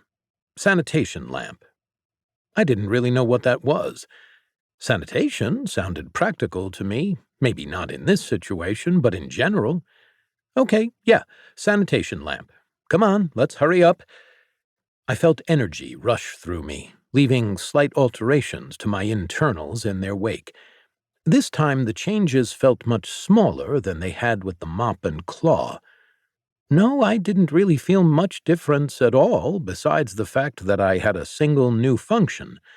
I turned it on, and a section of my front bumper began to glow, casting a ghostly bluish-purple light a few inches in front of me. I couldn't turn it left or right, it just pointed in the same direction I did. I could raise it up and down slightly, but that was all. It didn't have any other effect that I could see. I pointed it at one of the demons, but nothing happened. I had to say that this was less than ideal. I could have used something like another claw right now. I supposed I could have gone with the flamethrower, but that seemed like a bad idea. As I considered my new function, though, I noticed something. It was taking surprisingly long for these demons to catch up to me. They seemed to be moving slower than they had just a moment before. No, that wasn't it. It seemed I was moving faster. It seemed like everything about me was faster. Time appeared to have slowed down a bit, or my processing speed had increased. I calculated this by watching one of the demons jump out of my way and noticing how he fell down 5% slower than he should have. So, unless gravity also decreased, I just got faster. Wow! Training had done much for me besides just giving me more functions. I started weaving back and forth, and they seemed to have even more trouble keeping up. Getting bolder, I started going in between them and through them, pirouetting around their legs and dancing around them. I tried using my light on them from very close, but still nothing. What a waste. A sand blaster might have had a few uses, even after fighting these dirty mess makers. Though maybe it would have turned me into an even worse offender than them. Who knows? Anyway, I needed to figure out how to get out of there. My human was counting on me. Now that I had been awarded an upgrade, I wondered if the minor demons would still be able to avoid my suction. I turned to face them, and they seemed to realize something was wrong. They all hesitated for a second before deciding there was enough of them to charge forward and attack. I zipped at one in particular, trying to catch it before they managed to converge on me. I had no trouble reaching it before it could react. The demons holding hands were still too much for my suction, so I tried a different tactic. I raised my counterweight and slammed it into its arm, where it held its battle partner. The sharp object cut cleanly through. Black, viscous oils sprayed everywhere as the demon clutched its stump and screamed. I turned on my vacuum, and it flew into the dustbin. Its partner, now holding only a hand, did not nearly have enough weight to avoid my suction. Despite trying to jump backward, it didn't make it. Caught in midair, it too zoomed into my dustbin. 2 more down, 12 to go. Taking stock of my surroundings, I realized that the demons were much less aggressive than they used to be. Now, most were looking at the exit, wondering if they could open the door and leave. They could not. I took no joy in extermination. Sadly, it was necessary to keep the house clean, but it was just an unpleasant act. So I didn't play with them or drag them out. I simply picked another pair and advanced right at it, counterbalance held high. They ran away. I chased them down, one pair at a time, and there wasn't anything they could do. One group tried to open the door, but I quickly cut them off. The last pair found themselves in the center of the room, surrounded by pillars, as I finished consuming their only remaining compatriots. I had managed to corner them. They stood there, and instead of trying to run, they started drawing with their fingers in the black oil the others had released as they were damaged. It really wasn't clear to me what they were doing. Perhaps they had a picture they wanted me to pass on to their loved ones? I had seen humans do that on TV before. I mean, I wouldn't say no to that. With my mop, I could trace out and replicate the lines they were drawing, but I would be surprised if I could track the intended recipients down. How would I even start? I didn't know where they lived. Also, I didn't even understand their language, and therefore possessed no way to find out. Also, I honestly doubted that they had loved ones. Whatever their intention was, they single-mindedly drew their patterns in a circle. While one was finishing, the other was on the inside, drawing something else. This behavior was quite odd. I went over the first circle carefully, cringing as the black liquid still managed to splash my wheels. I turned the suction on, but could only ineffectively suck up some black fluid. This was going to be a hard floor to clean later. I was not sure I had enough water to do much. The outer demon drawing the circle screamed a warning to the other. It looked up and saw me, then began to draw faster. Whatever it was doing was too late. I was close enough now that my suction started to pull at them. In a few short seconds, they were being tugged off their feet. It appeared I was not just faster, but my suction was more powerful as well. Interesting. That would explain why my pathing was so much more efficient. I wasn't just finding a better path or going faster. No, it seemed that area of effect of my suction had actually increased. That was new, and I was happy with it. It confirmed that I was sent here by humans to train. There wasn't any other explanation. All this ran through my mind while the two minor demons floated through the air toward my undercarriage. Floated might be too gentle of a term for it. The better description was rocketed. Both demons screamed in fear, a sound that rivaled all the others they had previously made. I felt no need to reply as they joined the other 12 still in my dustbin. Safe, for the first time in what seemed like hours, I took stock of my situation. All around were demon remains. The lubrication oil they'd had in their bodies had spread everywhere when they collided with my counterweight. It shone black all over the floor and walls of the large room. I was lucky it was mostly splatter and not out of my mop's reach. Still, this would be a real pain to clean. I looked to see what the demons had been drawing, studying it to ensure I could pass it along. I considered the odds that I would see a messmaker that would let me draw the picture. Just about when I had memorized the circle pattern, it began to glow. Now that was less than ideal. I did not know why this was happening. I sure hope it wouldn't damage this magnificent floor more than it already has. It would take me forever to get this stuff out. The glowing grew brighter. The glow itself seemed to emanate from underneath the liquid. Worried that the floor would be affected, I began to act in a bit of a frenzy. I pulled my mop out and started wiping away the circle. The glow ceased immediately. The black liquid was easily absorbed, more quickly than I had expected. When I wrung it out inside of me, I could feel it had a certain weight to it. It settled in my dustbin, along with its previous owners. I could tell that when I transmuted it, it would contain more energy than most dust particles I collected. Speaking of my dustbin, I took stock of what was inside as well. To my relief, the fuzzy minor messmaker was still there, very much alive and unhappy about sharing the space with 14 partially broken and leaking demons. I didn't think the demons seemed any happier about it either. I considered how much better I might become at cleaning if I transmuted them all right now. But eventually my good sense overcame my greed. I needed to make sure that I had enough battery. It didn't make sense to transmute this whole mass of energy at once, where most of it would just be wasted and thrown into the floor. Even using a part of it would spill the remainder on the floor as I was topped off.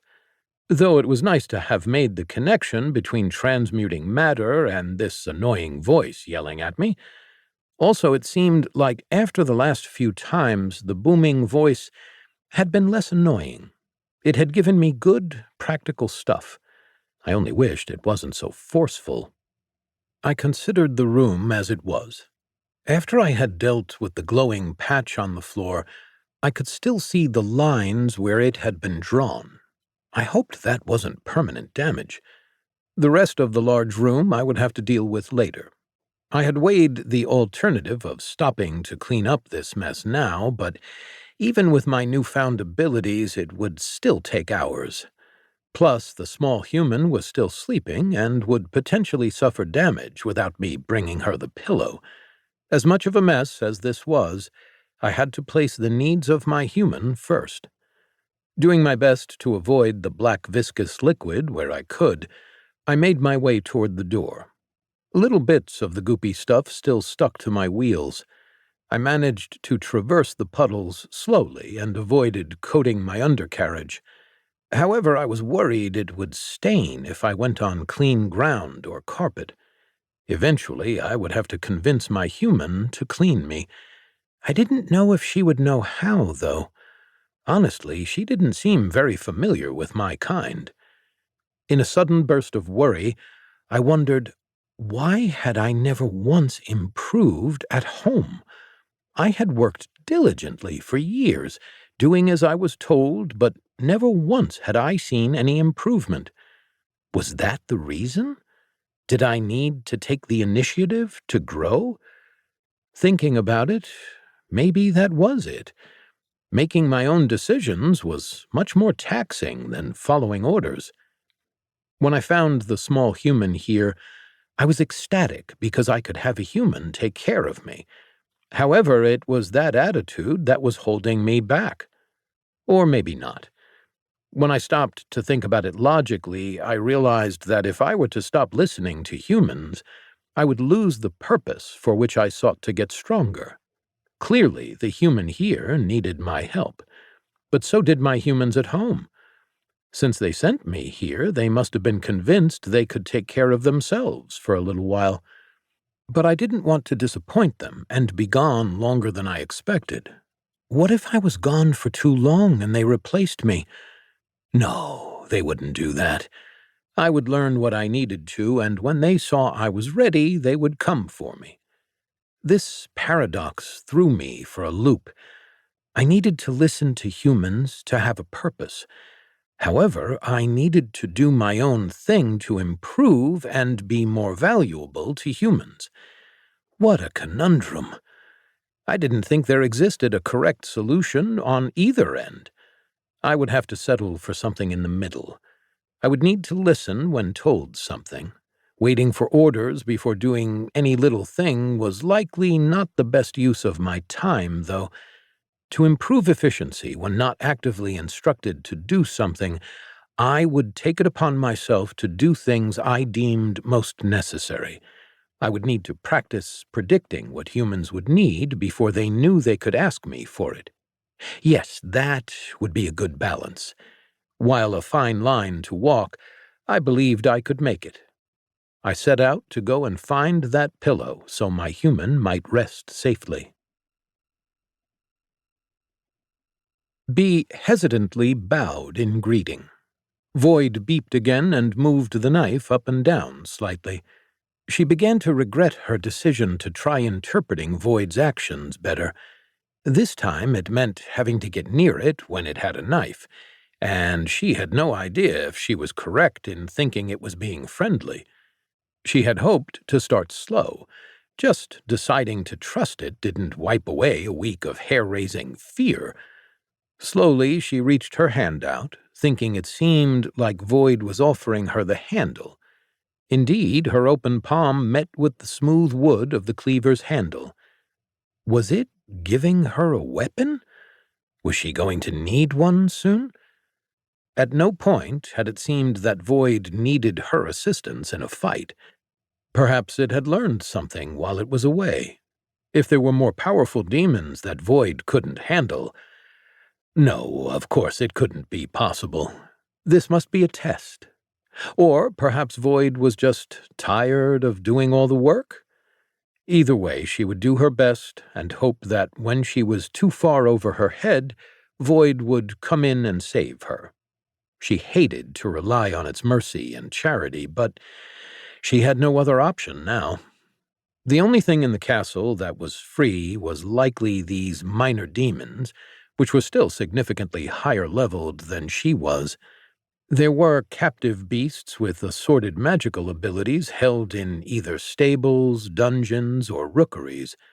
However, none of those were on this floor, and Void didn't seem eager to leave it.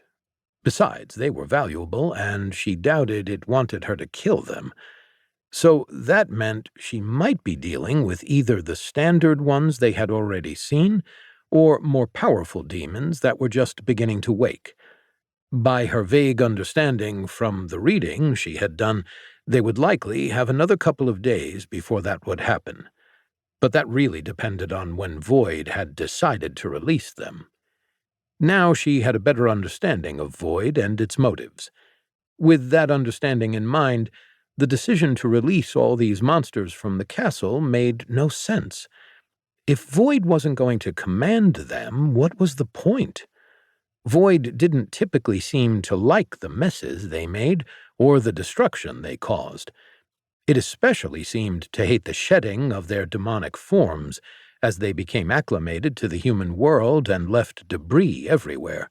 In fact, Void went out of its way to clean that up. Was it harvesting their filth? Brought out of her thoughts by another beep, Void made to go outside. Quickly, she gathered herself with the cleaver in hand and exited the room on Void's heels. Chapter 19. A Blank Slate. The small human looked to be feeling much better. Sadly, my pillow delivery was too late, as she had already woken up. I still left it on her blanket for the next charging session. She had been awake for at least a few minutes, judging by how she had already undone the wrappings on her ankle. Now she could move much more smoothly, and didn't need the large stick she had been using. I was glad to see the repairs had gone off without a hitch. When I rolled in, she was wiping down the glass instruments she had dirtied earlier with a rag. This was a very responsible thing to do, cleaning up after herself. The human was taking my tutelage seriously. The small human at home would not even consider doing such a thing. It wasn't all perfect, though. Many fancy decorative blocks were scattered along the tables and even the floor. Most of them were open, with stark plain squiggles on the inside showing. Well, I was glad that this human was able to appreciate art. I would have asked that she put it on hold until the room was in order, though. It was almost impossible to enjoy a good floor or a nice piece of trim while there was still dust on it. Well, these blocks were not as dusty as they could have been, but they did need some cleaning and attention. Several of them had yellow bits on the side or cobwebs in the corners. These webs had been ripped apart as she opened them, but were still attached to parts of the block. Also, was it absolutely necessary to look at so many at a time? I didn't know. Well, I'd let my humans be humans. I didn't think this was one of those times I needed to figure out the why. This was them being just weird. She gave me her undivided attention as I approached. I returned the counterbalance to her, placing it in her hand. She seemed much happier than when she first saw me. Maybe this item was sentimental to her? Either way, she appeared very relieved to have it back. As she gripped its handle, I could see her knees stop shaking. I decided it was a good time to start the instruction she had requested. It still felt odd that a human had asked me to be their instructor. The only thing I was qualified to teach was cleaning, as I was a professional in that field. It followed that she wanted me to teach her some cleaning methods and how to take care of her home. However, I didn't think I needed her to observe my techniques over my entire route. My strategies were actually relatively standard and applicable across most instances. We could get into specialized training after the basics were done. I began to plan, itemizing out a list of tasks. It might be best to first show the human all the challenges. Then the human could practice. We could start by going over the basics and common problems I encountered, instead of doing too much hands-on work all at once. Figuring out how she would clean such a thing would be an efficient way to learn. However, I knew that theory was not enough. If you can't fail, you can't get better. So after we did a walkthrough, I would let her take some less essential rooms and practice there. She would have plenty of chances to put the basics into use and maybe develop some of her own human-specific techniques, too. Plus, since she was recently repaired, we needed to test drive her new leg. If a faulty part had been installed, it was best to find out in some small bedroom rather than scorch the entryway carpet. Oh, yeah, and there was one more thing we needed to do. I wanted to clean up the large room with all the demon parts and fluid. Some assistance with this would be appreciated. With that plan, I would not only have made good progress toward fulfilling my obligations to the human, I'd also have a new ally that could help maintain my ever-expanding domain. It had been a couple days since I explored last. The delay was due to all of the excitement of the mess makers. I wanted to resume as soon as possible. However, I had to keep performing my duties to the best of my ability. Plus, who knew if more messmakers were hiding around? I shuddered at the thought of everything going on in the places I had not assumed custody of yet. My thoughts turned back to the large, messy room I had left behind. I likely needed more liquid than I even had to use my mop effectively. Even then, cleaning the whole thing would take a long time. Well, I had many more advantages than I used to, but it was still intimidating. Perhaps my human could help, especially with the liquid. She had 2 arms, a greater carrying capacity, and a better reach for things in high places. Surely those would come in handy with carrying liquid, for me, at least. Maybe she could even find a larger mop, and we could mop together. Satisfied with my plan, I turned to the small human. Now I just needed to figure out how to communicate this to her. I thought she had been pretty good at understanding me so far, even if she wasn't very familiar with my kind. This was evident from the 100% decrease in pats that I was receiving, despite my generally impressive performance. She obviously didn't understand proper maintenance procedures. Regardless, that did not mean that understanding each other was impossible. I rolled toward her and let out a short, chipper beep. It got her attention. I then turned around and advanced toward the door at her previous pace. Clearly, the human was feeling much better, as she soon caught up to me. Her current movement speed was 2.34 times what she had achieved with her large stick before repairs. I increased my speed to match hers, and she seemed content to follow my direction. With that, we left the room with all the fancy blocks almost immediately after I got back. I led the small human toward one of the rooms I had deemed tricky to clean, but not the hardest. We had already covered some of the standard rooms yesterday.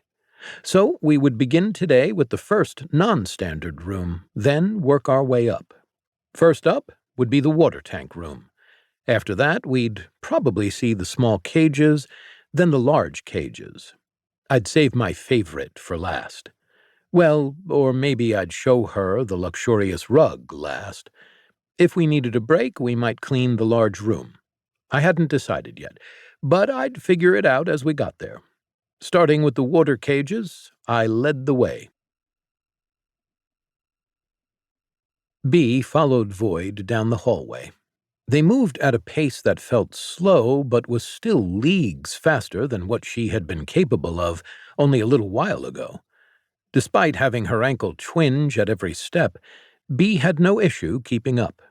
That was quite thoughtful of Void. It had never pushed her too hard, even when she used that hat stand to hobble along. It almost made her feel bad for thinking it was evil. B wondered where they were going. It wasn't the same direction as where they had left off cleaning last time, so hopefully they would be doing something new. Maybe something related to all the demons around? With all of her studies, she had thought of a few ideas to help combat these minor demons.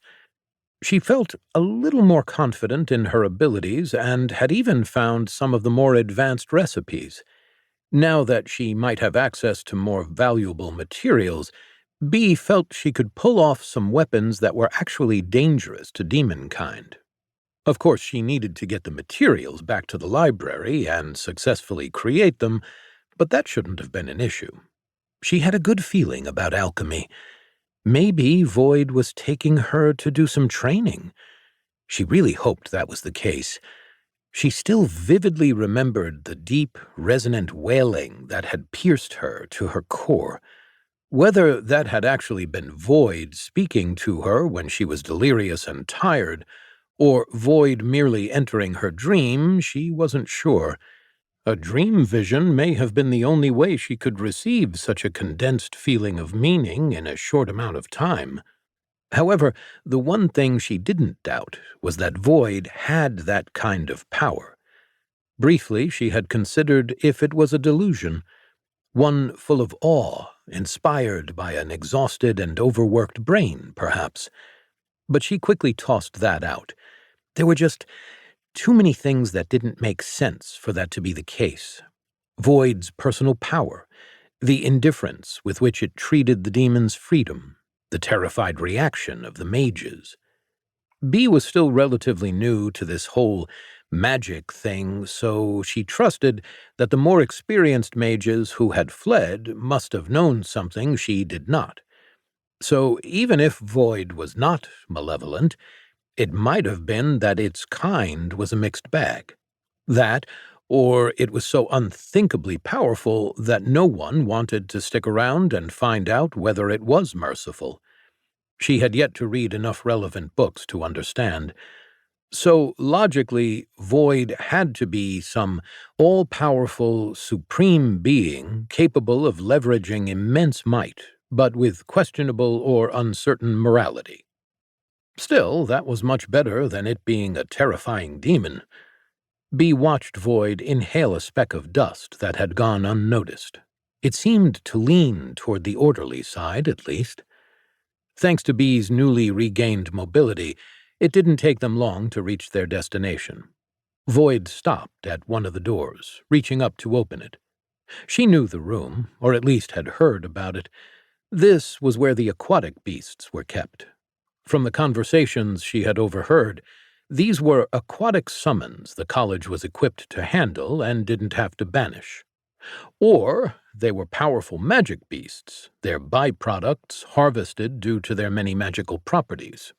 She wasn't sure which room this was in, since she had never been allowed in this wing. She peered inside as the door was slowly pushed open. It appeared to be the aquatic demon room. Bee could tell based on how the tanks were spaced out.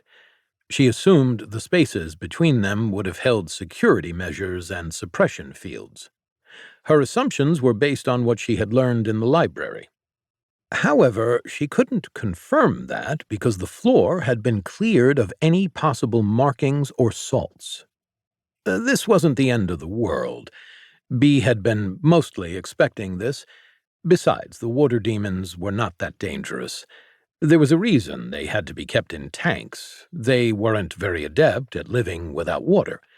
Because of that, the power levels were generally higher in these enclosures than they were in a similar land- or air-based one. The risk of one getting out was more acceptable. Still, she decided to give everything a wide berth. While they likely couldn't get out of their tanks, that didn't mean they couldn't harm someone standing too close. What was Void's purpose for bringing her here? She knew it had to have one. Beings of such insight and wisdom never acted without reason.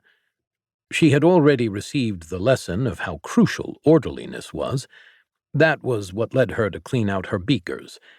It turned out it was necessary, because otherwise her mixtures would have been off. A book she read later had blamed most alchemy mistakes on improperly cleaned equipment. She hadn't even thought about that at first. Clearly, Void knew she would find that lesson immediately valuable. So what could this next lesson be? Well, Void had started off the lesson earlier by handing her a weapon. That was not an auspicious start. Violence wasn't something Bee particularly hated, but not something she'd enjoyed much either, back in her small village.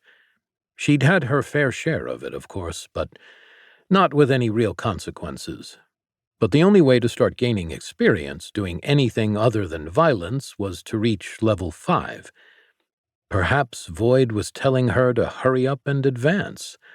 Maybe it wanted her to learn to protect herself, to become stronger. Bee looked at the cleaver in her hand, over at Void, then back at the knife. Void made no move. Bee took a deep breath. Then she remembered she could ask questions. Void was perfectly capable of understanding her. Bee licked her lips and swallowed, trying to get moisture in her mouth before she spoke. Eventually, she mustered up the courage and asked, "So, Master, shall I attempt to exterminate them?" Chapter 20. An Unblemished Floor. I looked at the human in shock.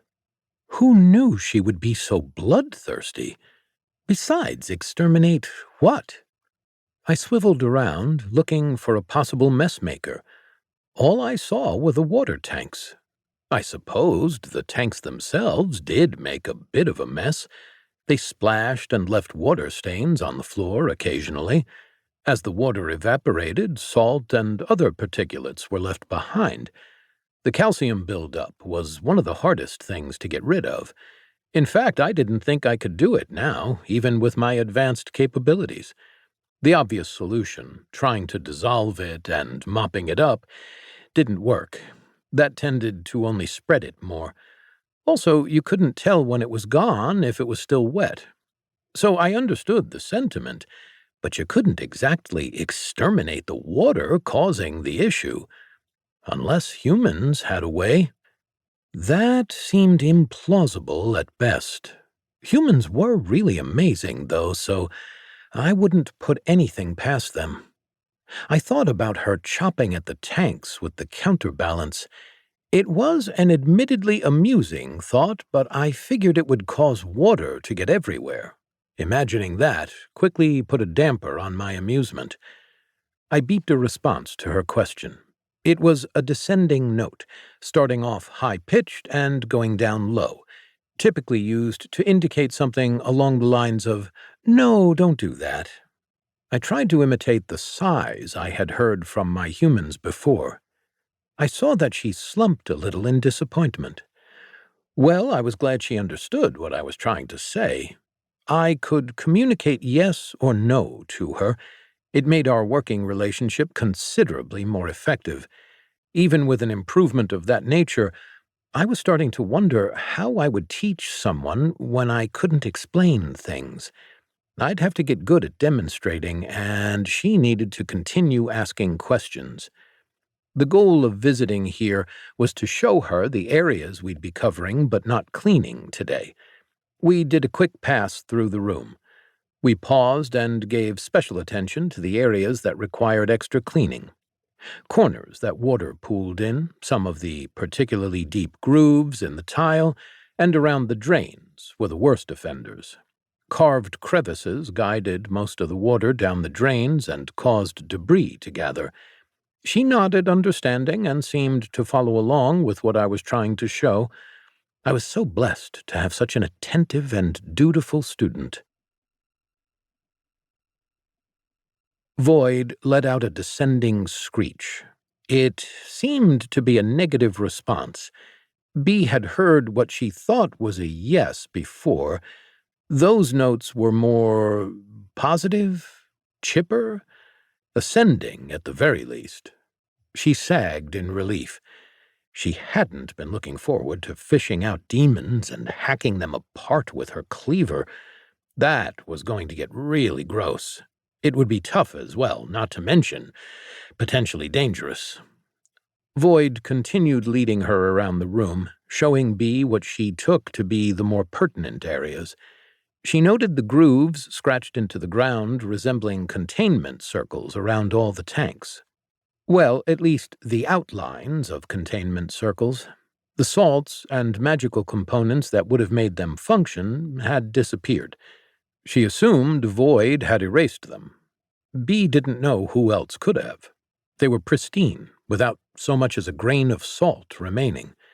Void showed Bee where the grooves were inlaid on the ground such that the salt and other components would stay in perfect shape. She assumed the drains allowed the whole thing to be easily washed away and replaced when necessary. Bee was not sure why Void was showing her these things. Why would it show her that the demons were loose when she already knew that? Perhaps there was something it wanted her to do? She didn't ask, mostly because she wasn't exactly sure how to do so in a way that Void could respond. There was also a good amount of fear that she might misunderstand the lesson. If she was an inadequate disciple, what would Void do? It was better not to risk it until she needed to, or got a better idea of its predilections. Perhaps it was just an informational thing, telling her, "Hey, I released all these demons, now it's your job to go fight them for training," or something. She hesitated to even guess at the mind of Void. B thought the assumption that the demons had been released for training was reasonably fair, so she would stick with it until she was sure of another interpretation. Void certainly hadn't been ordering them around. All it had ever done was devour or ignore the demons. Perhaps it wanted the magical properties of all the containment measures, and releasing them was just a side effect? In either case, Void surely wouldn't mind if she trained on them and got that final push to level 5.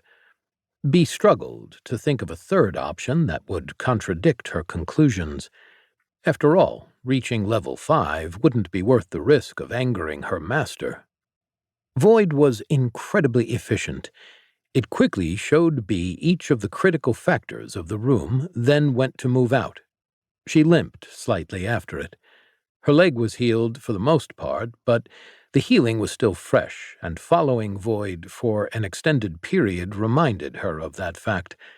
It only twinged sometimes now. She was starting to regret not bringing her stick with her. It would have been able to provide her with a lot of relief. She could still feel the ointment working, but it would likely take until evening for her to feel 100% better.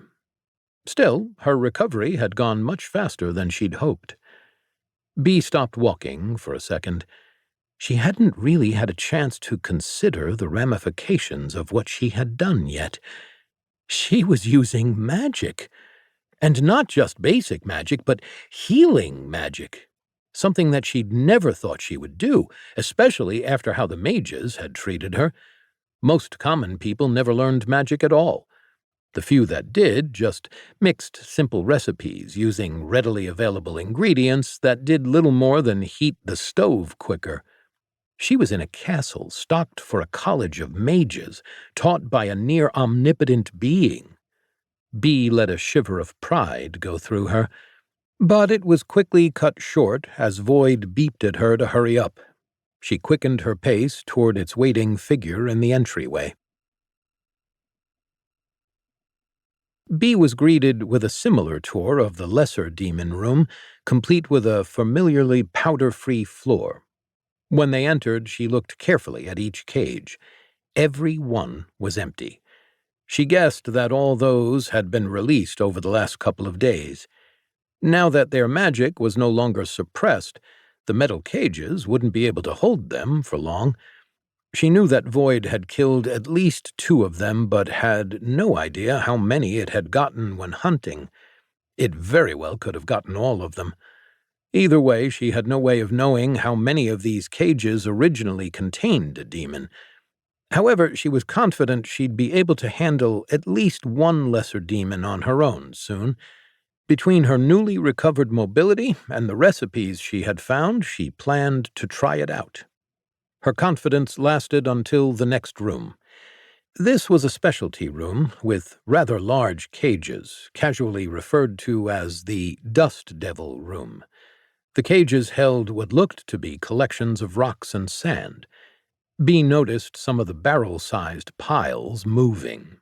That was not good. These might not be as powerful as the water demons, but they could survive outside their containment. That was why these cages were reinforced thoroughly, with the protection circles being much more intricate. Or rather, they had been more intricate. Now the extra protections were missing, of course. She just hoped that Void wasn't about to take her to the fire or wind sections next. Earth was one thing, but the fire could burn down the castle. An air demon would likely leave the region and start terrorizing the countryside. Earth would probably stay and make her life a living hell, but Void could, without a doubt, take care of it. Her only concern was running into one alone. Bee's stomach started to betray her mid-lesson.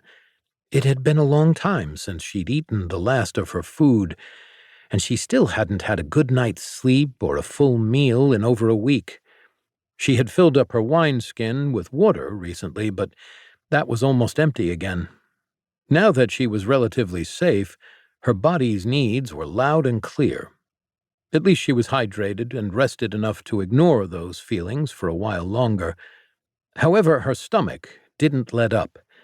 It seemed to know that there was a perfectly good kitchen full of delicious food around the corner, and it didn't want to fast if it didn't have to. Her stomach made its point emphatically.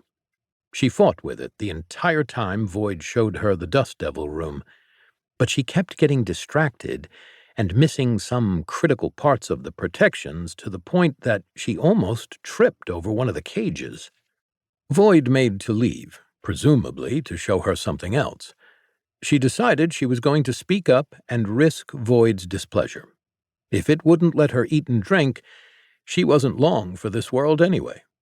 Judging from the pillow, she would be surprised if Void had a problem with it.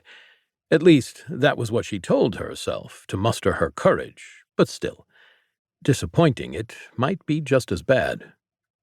"If you don't mind, Master, could we please make a stop in the kitchen? My water skin is almost empty, and I would like to get some food. I haven't eaten for a long time, and the thought of even some dried meat has my—" Bee bit back her words, realizing she had started rambling. Her voice had come out rusty and disused. She hadn't said anything to another person in a very long time.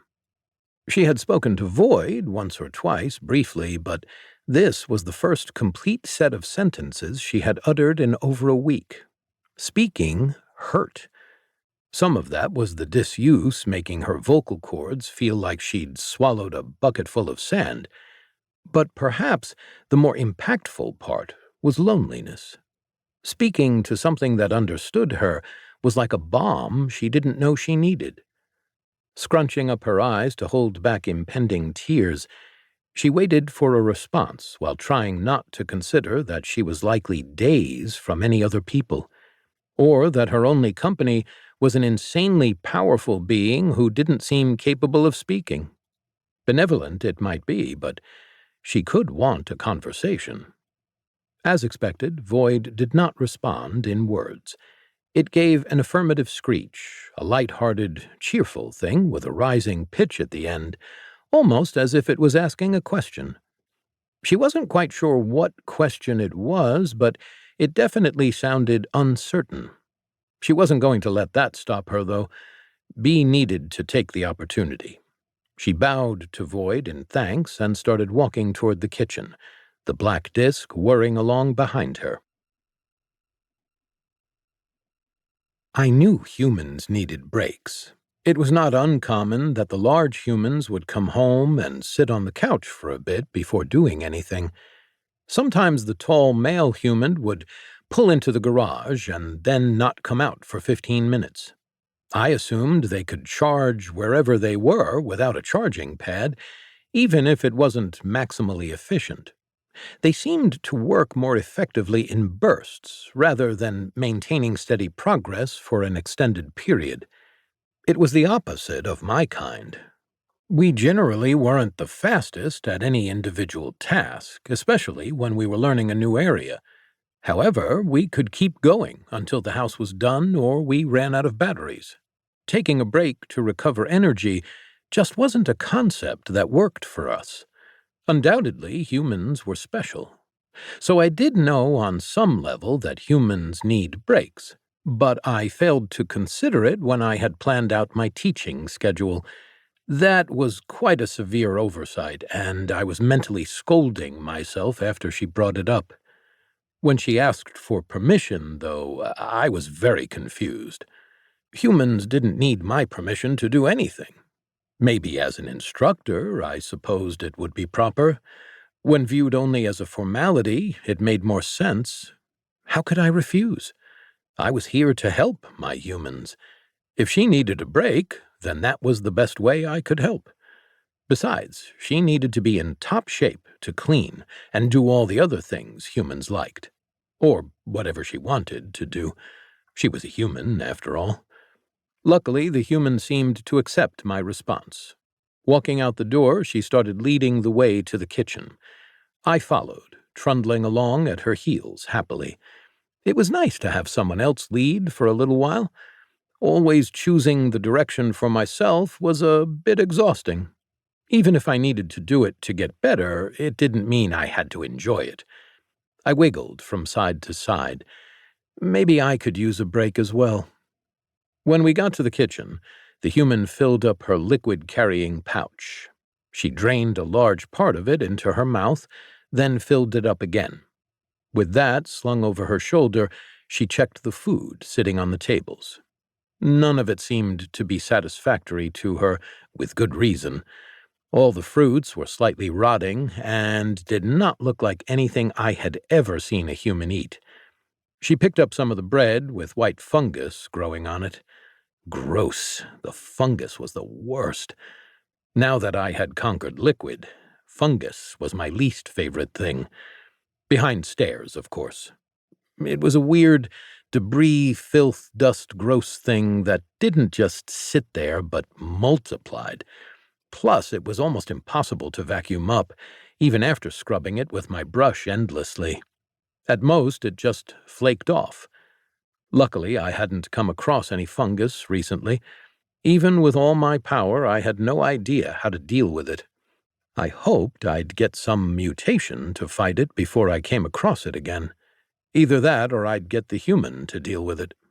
The human moved to the pantry, opening the door to the small side room. I knew from previous trips that it didn't have much space behind it and not much open floor. Instead, it just led to a narrow walkway lined with shelves. The shelves were filled with jars, boxes, and canvas bags. There were also barrels at the end of the hall and larger canvas bags, each seeming to contain some sort of food item.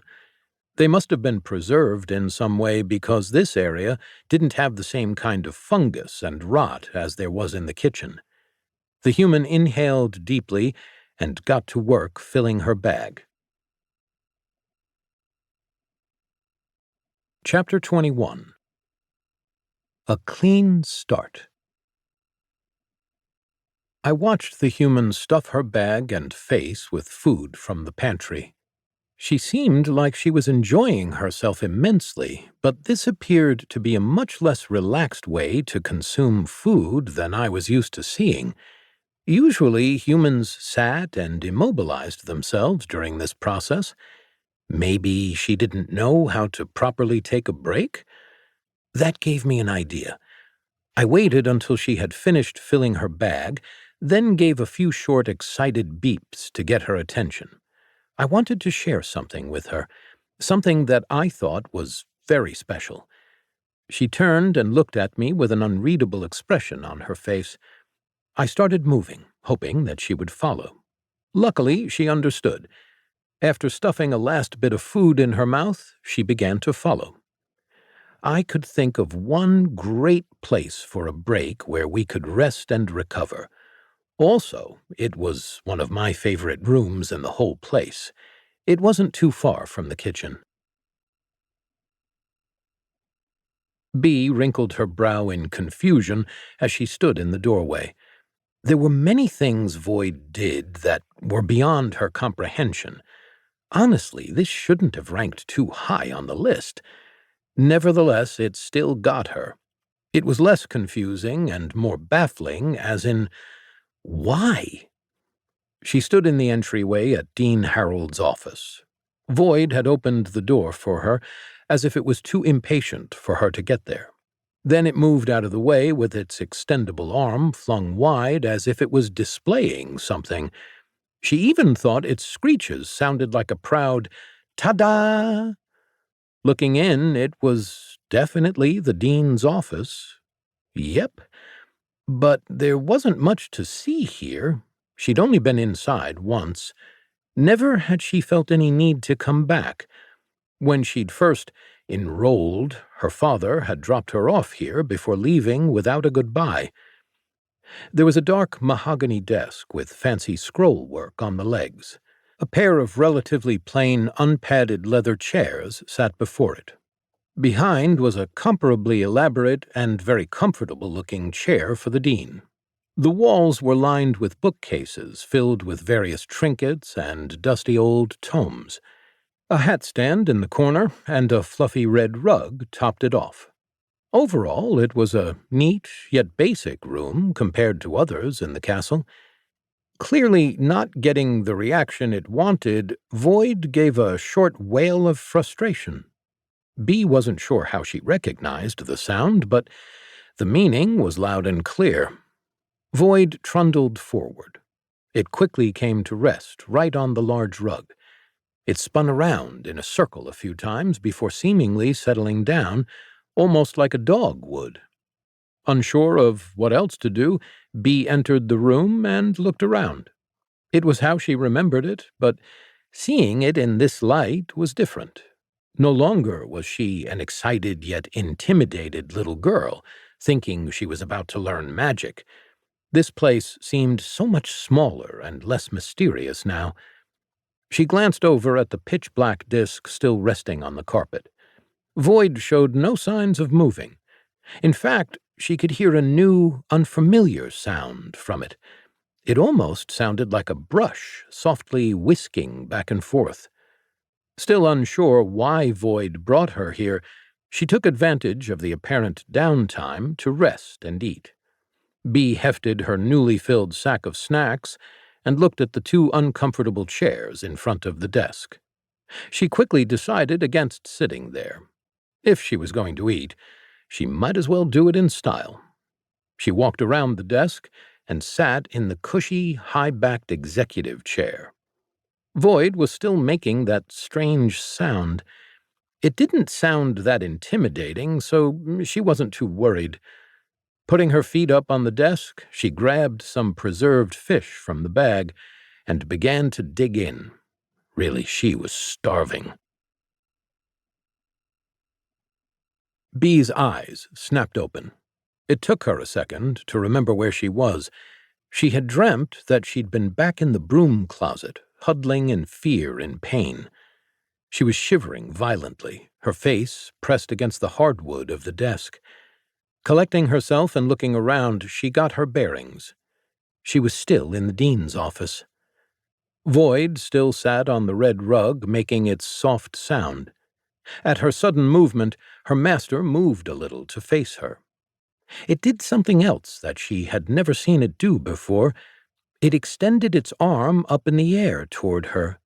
Then it wiggled it back and forth. What was it doing? Was that waving? Maybe she hadn't woken up after all. Maybe she had dreamed that she had made it out of the broom closet. She pinched herself. Nope, she was definitely awake. Unsure of what else to do, she awkwardly raised her hand and waved back. Void's arm retracted. Void then rolled up to her, gently bumping into the chair leg. It almost reminded her of a cat asking to be let up. She obviously couldn't ignore it. How was she to respond? Would it get offended if she tried to touch it? She reached down and gently reached her fingers out to it. Leaving the fingers a few inches from its front, Bee held her breath, waiting for its response. When she didn't feel any smiting happening, she continued reaching out. She touched Void's surface, surprised at how it felt. It was as smooth as any polished glass she had ever felt. However, it was not cold, like metal. In fact, it felt no different than the air around her, neither warm nor cool. As she brushed her fingers against Void's front, it shrieked and spun a few times. She jerked back in surprise at the reaction, but it didn't seem aggressive. Perhaps it was just excited for some reason? Bee just shook her head. Maybe one day she'd understand Void, but for now she was nowhere close. As Void returned to its rug, she noticed how the light in the room had changed. She figured that she still had some time before their next task, whatever it was. Her stomach had shrunk quite a bit over her unintentional fast, but all the food she stuffed herself with last night had returned it to something that felt more normal, though now it was empty again. She quickly sought to rectify that. Bee broke her fast on a jar of apple preserves. Perhaps her fear was lessening, and she spent less energy being afraid than she used to. But she started to feel a little awkward at the current situation. Something was missing. It was a familiar feeling, as if two people who didn't know each other well had run out of things to talk about. The feeling was especially poignant because Void seemed to understand her. So, to fill the silence, she started to talk. She led with inane things. This fish is really too salty. Salted fish is supposed to be dried and salty, but this has salt falling off it. It's getting everywhere. Gross. Void let out a small chirp of agreement.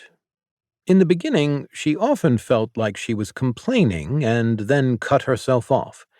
Not wanting Void to feel like she was ungrateful, she quickly and repeatedly thanked it for its help, both for obtaining food and protection from the demons.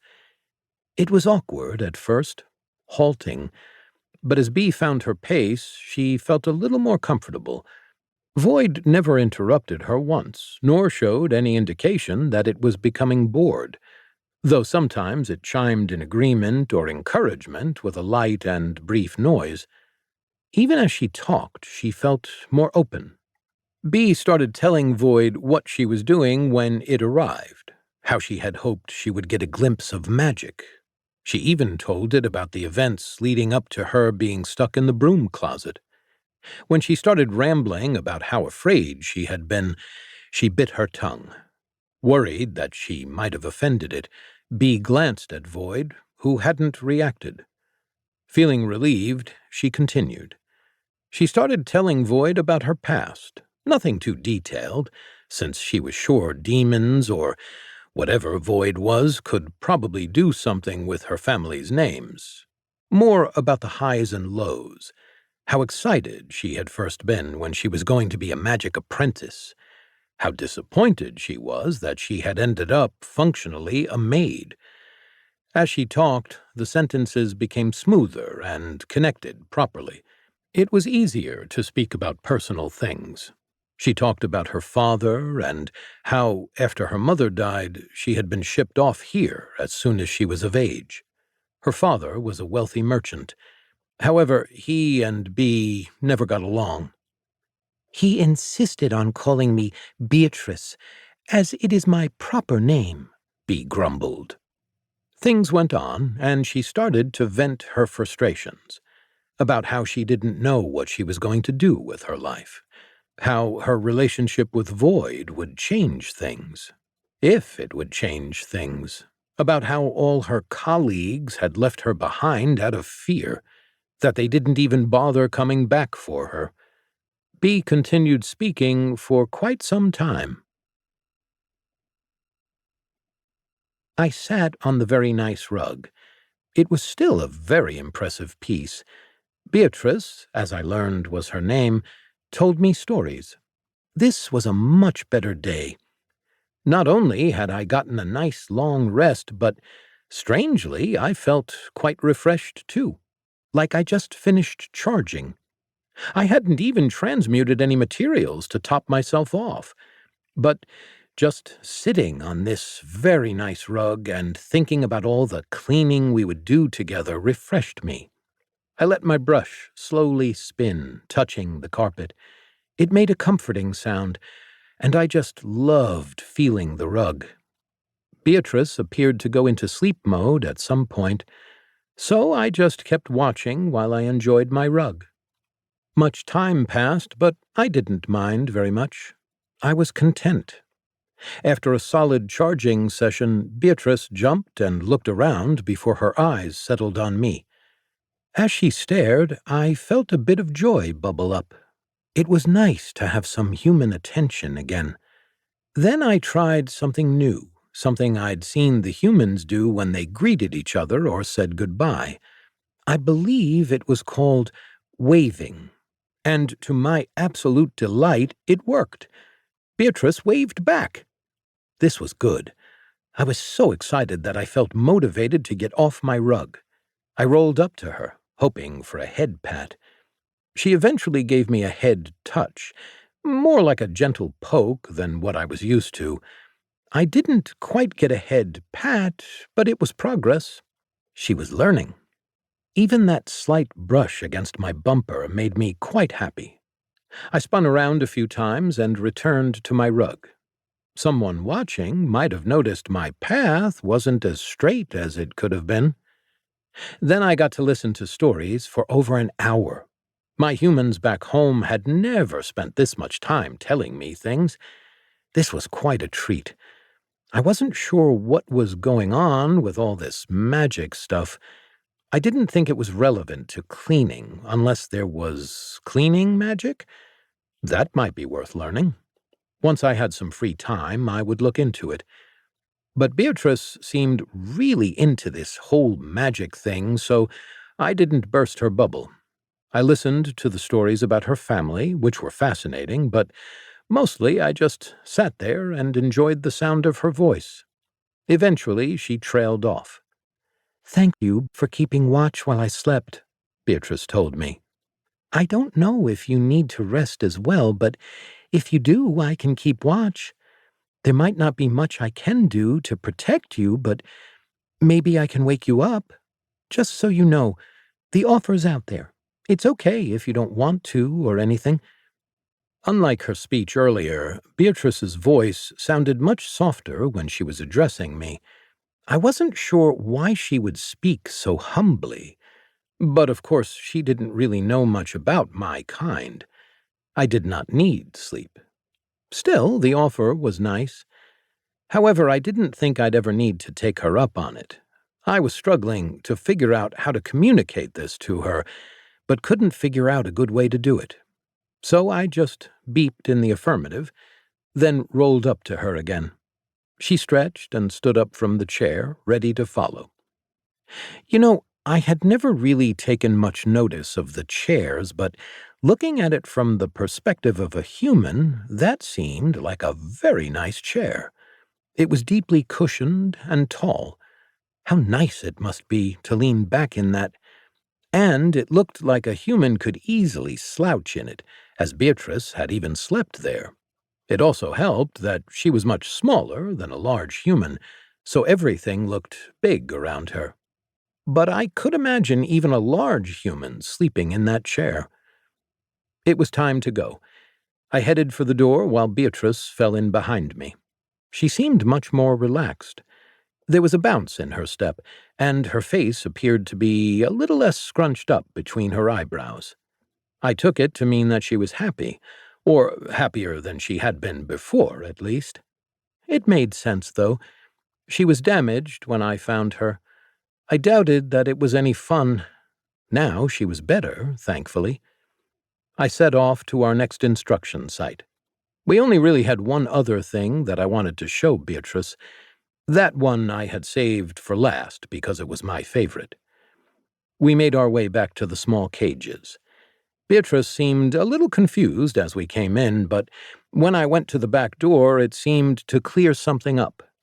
I swung open the door, hoping she would be able to appreciate how beautiful this floor was, how incredibly unique and inspired the creator of it had been when they made this. It still baffled me how such a solid chunk of obsidian had been moved here. The fact that it was then polished into such a smooth floor with the depression in the center perfectly proportional. I could go on about this room forever. I made my way inside a little bit, then I turned back to look at Beatrice. She was standing in the doorway, stock still. Her mouth was open as far as I had ever seen a human's mouth be open. Nothing twitched, not even her eyelids. I was glad she was in awe of the floor, but she stayed that way for a worrying amount of time. Eventually, I became quite concerned and beeped at her questioningly. Chapter 22. Straight Through the Mud. The capital came into view as Harold's horse crested one last hill. He was still exhausted, but no longer at risk of passing out from it. The night of rest in the town of Gregg had given him just enough energy to make this journey.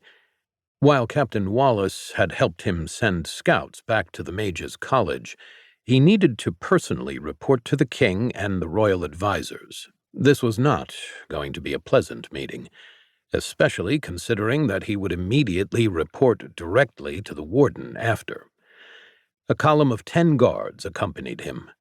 The captain had insisted that Harold get to the capital as safely and quickly as possible. The horses given to them expedited the trip, turning it from a 4-day trip to only 2 days. Behind the armored figures rode what remained of his college. It was a much smaller group than the one that had fled the castle. Many had resigned from their positions out of sheer fear or trauma at what they had seen. Some had returned to their original homes, either to retire or to live a quieter life. Almost everyone seemed to be tying up loose ends and moving their loved ones as far away as possible. Harold's group approached the towering outer walls of the capital, entering its shadow well before reaching the gate. They were massive, towering at least 20 stories tall, many times taller than any other town or city Harold had seen. Even more impressive was that these walls were almost as thick as they were tall. The tunnel through the wall to the inner gate took nearly 5 minutes to ride through.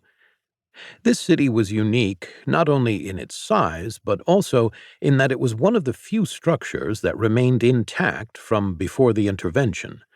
Only a few relics and landmarks had survived that cataclysm. Most of the structures that had were strong beyond what anyone had figured out how to recreate. But the knowledge and craftsmanship that had gone into its construction were lost to time now, meaning it could only be imperfectly maintained by its current inhabitants. It would never shine as it must once have. However, that didn't mean they couldn't try. Harold emerged from the tunnel, squinting, into a cobbled street bustling with activity. Along the edges of the street, many merchants were hawking their wares. Behind them were more established shops with proper signs. People flowed around, streaming in and out of the stores. The hawkers were mostly ignored, but they did steady business with the less affluent. Many figures had the uniform of the king's army, forest green with a white feather emblem on the chest and shoulder. All around were barracks of rough-hewn lumber and other temporary structures that had been thrown up for mustering soldiers. It seemed like the troops had been gathered here for the coming war based on the sheer number that Harold counted. His honor guard cleared the way up the streets, escorting the party toward the main cobbled road leading from the gate to the palace. Once they made it a little deeper into the city, it seemed less crowded than he would expect for a city of 3 million people. Hawkers and merchants lining the streets gave way to shoddy housing, then more wealthy neighborhoods. The closer to the main palace they got, the more evidence of pre-intervention architecture he saw. Wealthy noble houses, a massive stone amphitheater twice the height of the walls, and the palace itself were all a stark departure from most modern constructions. On the way through the city, Harold rehearsed his report to the king and the warden. He'd have to explain that the project was a failure and the king's army would not receive the aid they hoped for from the college. He also had to report that they had unleashed some unknown powerful demon in a distant rural part of his kingdom. Then he had to tell the warden that the lieutenant's containment might have been compromised. This would not be a fun day. B was relatively young and had not been introduced to much of the crass, expletive, and generally colorful language that many adults were familiar with. That was not to say that she had no knowledge of such words and phrases, just that her vocabulary was limited and underdeveloped. Despite this, the present situation found her calling upon that vocabulary to its fullest extent. The subject of her ire was a demon. A frozen one, larger than her family's home. It was proportioned like a man, but with huge, oddly curving horns on top of its head. The horns tapered to sharp points in different directions. Muscles stood out all over its body. However, they were slightly wrong. They were not always in the places they would be for a human. The demon sat motionless in the center of a massive room. Its arms were stretched out, head tilted upwards, screaming a challenge into the sky. B felt tiny compared to the scope of it, like a speck of dust falling into an endless black void as everything grew around her. The demon was a nightmare, a literal nightmare, the one that B had seen in dreams as a child. Those nightmares had been so bad, they had caused her to seek out her mom in the middle of the night many times. In fact, she had seen images and drawings of this exact demon before, when she was little, in the mythologies her mother had read to her. That was Nazareth Gak. One of the 13 lieutenant demons was said to have roamed the world before the intervention, subordinate to the primordial demon of pain and torment. Myths of it had been passed down for thousands of years to scare children into behaving. If you don't listen, Nazareth Gak will come and stick you on his horns. The myths said that the demons had terrorized humanity in their own uniquely cruel ways until the gods struck them down. When each one was defeated, the gods left behind a statue of their last moments to remind humanity of their triumph and fear. They also left behind a promise that, as long as humanity did not forget the gods and their mercy, they would be safe from a tragedy like the intervention happening again. Most of what humans knew about this was just a few ancient carvings and stories passed down, and many people treated even those as legends now. But this didn't feel like a legend to be. For one thing, this wasn't a statue. She could see sourceless flames licking up and down the arms of the demon, and the detail was far too fine. Why anyone would make such a well-crafted statue of a terror like Nazareth Gak was beyond her. There was also a sense of pressure coming from the thing. It reminded her of how she initially felt around Void. That this was real was tripping her up. Legends said it would run around the battlefield, impaling human bodies on its horns as it hunted. The bodies acted like some sort of gory helmet. They were kept alive so the demon could feed off of their pain. When it needed a weapon, it would grab the leg of a human on its horns, ripping it off and swinging it down. If she looked closer, she probably would see the barbs that ran along all sides of the horns. Bee was just glad she hadn't passed out yet. She took a breath to steady her racing heart. It took a few minutes for Bee to process this. Once she had recovered herself and managed to stop swearing, she could take in the rest of the room. It appeared that this demon was still magically chained and in a cage, dormant. Even if it was starting to wake, it wouldn't be able to move for months, at least according to what she'd learned. Then it would be free. There was nothing to stop it. The cage wouldn't help. Cages like that were not really for containing the demon, but rather for keeping people out and away from them. But that should not have been the only defense. She scanned the smooth, slightly sloped obsidian floor. There should have been tons of circles drawn around this based on the space available. Those circles were no longer there. How was this here? Why was this here? No one had seen any of the statues the stories spoke of. That was what made so many people think they were just myths and legends. Did that mean the other 12 were also out there somewhere? Bee froze, shuddering at the thought, trying not to hyperventilate at the sheer scale of the problem in front of her. Eventually, she tore her eyes away to look down at Void. "How do you fit into this?" she asked, not expecting an answer. She did not get one. Void was strong, but Nazareth Gak was a kind of strong that few things were anymore. She didn't know how her master would fare against such a thing, though if Void had released it, perhaps it was confident. Apparently, not only was Nazareth Gak real, but its location was also a well-kept secret. The Mages' College must have known about this. Likely they were the ones tending to it, keeping their promises to the gods. This knowledge fit right into a gap that she hadn't even noticed in her understanding of the world. It made a lot more sense why there was a castle in the middle of nowhere. This castle was massive, larger than most towns. Yet it had no other civilization anywhere close to it. Typically, a whole city would have grown around a building like this. Maybe the mages kept people away? Bee tried to set aside all of the new questions she had. Void was showing this to her for a reason. Clearly, it was the one who wiped away all of the protections. But there seemed to be another reason for that rather than just sowing chaos. Bee just needed to figure out what it was. To do that, she needed more information. When Bee thought about needing more information, she cursed herself, this time softly and under her breath. Yeah, she had totally forgotten about her first skill. She only got it a couple days ago. She'd only used it once, then she hadn't thought of it again.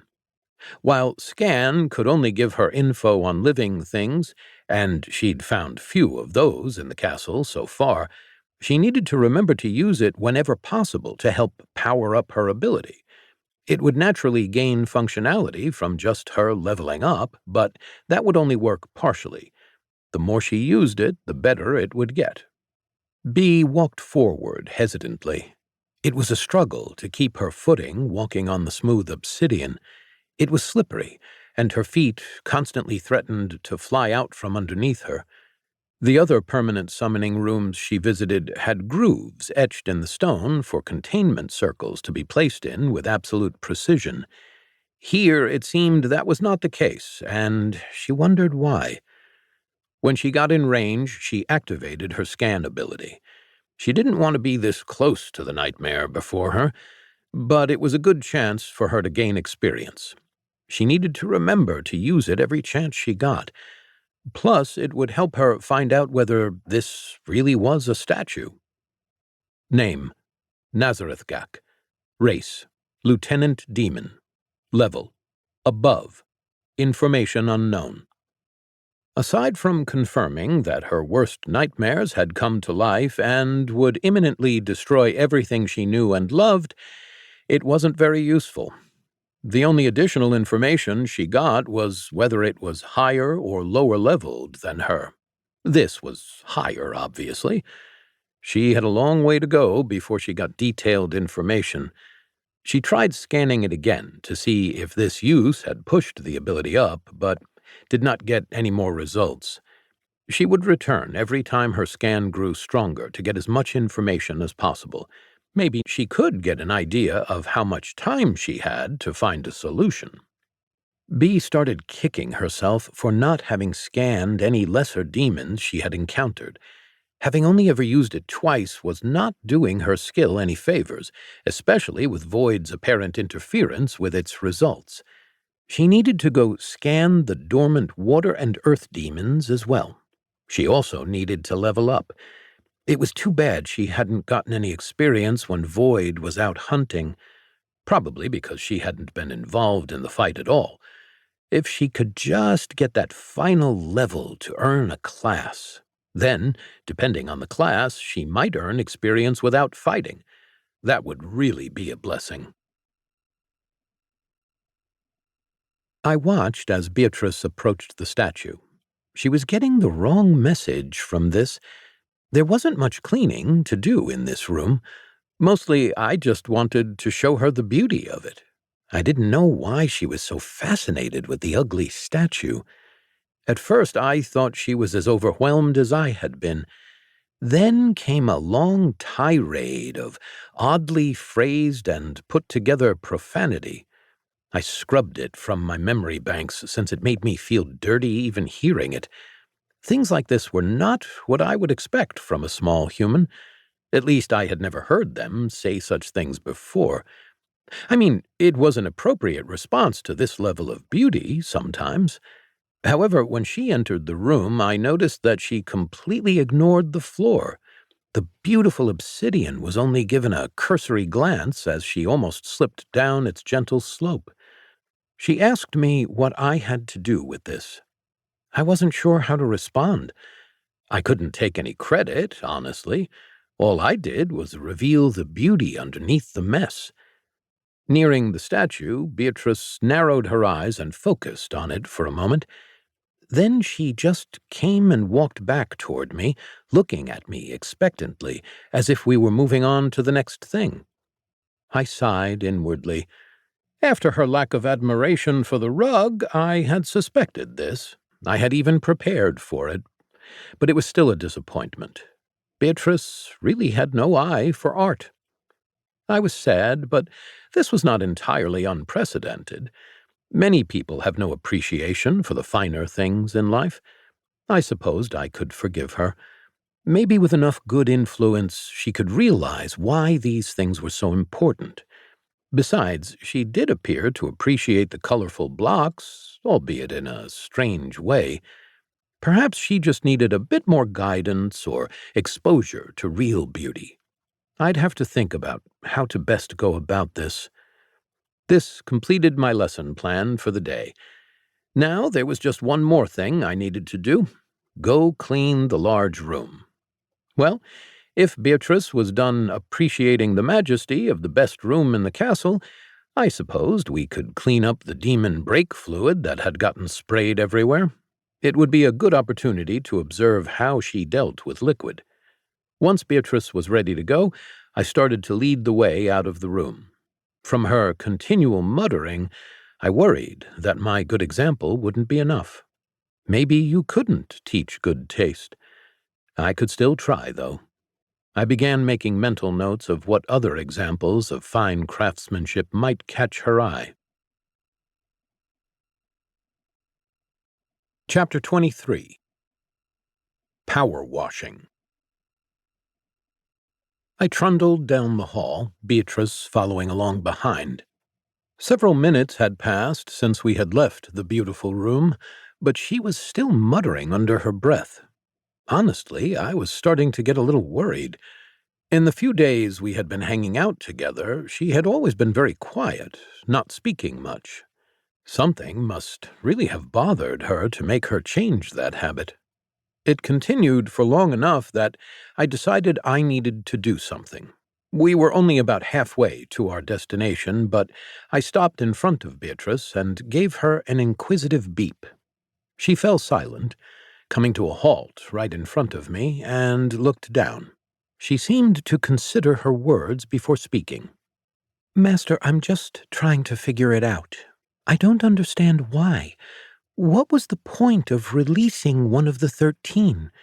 The destruction it would cause would be unimaginable if it got out. I understand you may have freed the others for training or for food and resources, but couldn't you have just left Nazareth Gak alone?" I'll be honest, I didn't really understand what she was talking about. What did she think I released? What was this about destruction? Destruction was usually something to be avoided as it caused a mess. However, sometimes you had to destroy things to make them more presentable. I thought about that show my humans loved, where a house was broken down and taken apart to be rebuilt as a newer, shinier version. However, that was planned destruction, and the messes were controlled. Beatrice probably wasn't talking about one of those times based on the tone of her voice. Most of the time, destruction only caused chaos and more work for me. After a moment of silence, her last question hanging in the air, I gave Beatrice another questioning beep. I tried to encourage her to go on and explain. "Well, I mean, there is no way I'm going to become powerful enough to fight it by the time it is released. So I don't think it is a training aid for me. I don't know, maybe you're trying to find a challenge for yourself?" I'm not sure how powerful it is compared to you. I suppose if you are also training and you want to fight it, maybe that would be it. That does seem like it would cause a huge mess, though. Also, I'd rather not have the castle come down on my head. That clicked with me. I didn't want to cause a big mess. Was something I'd done going to cause a mess? I still was unclear about the whole releasing thing, but if I was doing something that would result in an abnormal amount of cleaning required, I would absolutely stop it if I could, unless that would be interfering with a human. Then again, I was here for training, so maybe I could become capable enough to clean up even the most intimidating messes. After all, messes were a part of life, and chaos was unavoidable. I resolved to train harder. I thought I had an idea now of what she was upset about, well enough that we could probably continue. I resumed my precisely 3.18 mile per hour pace toward the large room with the big mess. Beatrice followed along more calmly this time. Her muttering had stopped, and she seemed to relax a little. As we walked, she eventually began to speak again, but not in the mutter-under-your-breath stress kind of way from before. Actually, I doubted she realized she had been muttering under her breath previously. So I'm not exactly clear what your plan is, but it seems like you have it under control. If you need help in any way, let me know. I am eager to learn from you. If you really can consider beating a legend like that, I can only hope to gain a fraction of your power. Of my power? That made even less sense. Humans didn't have the same power source as my kind did. Or did they? I still didn't quite know what caused humans to function. Maybe she meant my suction power? I imagined Beatrice lying down on the floor, inhaling dust as I did. It was a funny thought. That was not how humans cleaned. Besides, she didn't have any bristles, so she'd only be able to get surface particles if she did try to imitate my vacuuming technique. Hopefully, she meant something more like general cleaning ability. In that case, I thought she might be just as good at raw power. She could move much heavier things with more freedom and move much quicker than me. The only advantage my kind had was we liked cleaning more than humans. Also, we didn't get tired the same way. For a human to suggest that I might be more powerful than them was baffling. We were always more of a convenience than anything else. Maybe humans here were really that bad at cleaning. I brought myself out of my musings when we arrived at the large room. Beatrice paused after she opened the door. Then she turned away from the black, goopy mess within to give me an unreadable look. She seemed to sigh. I'm not as surprised as I should be. It says a lot about the last few days. Master, if you wait a second, I'll go grab a bucket and a mop. As she turned around to leave, I beeped appreciatively and popped out my mop in solidarity. Human mops were much larger than mine. I bet that would help a lot. Bee trudged back to the broom closet. She never thought she would come back here, especially under such peaceful circumstances.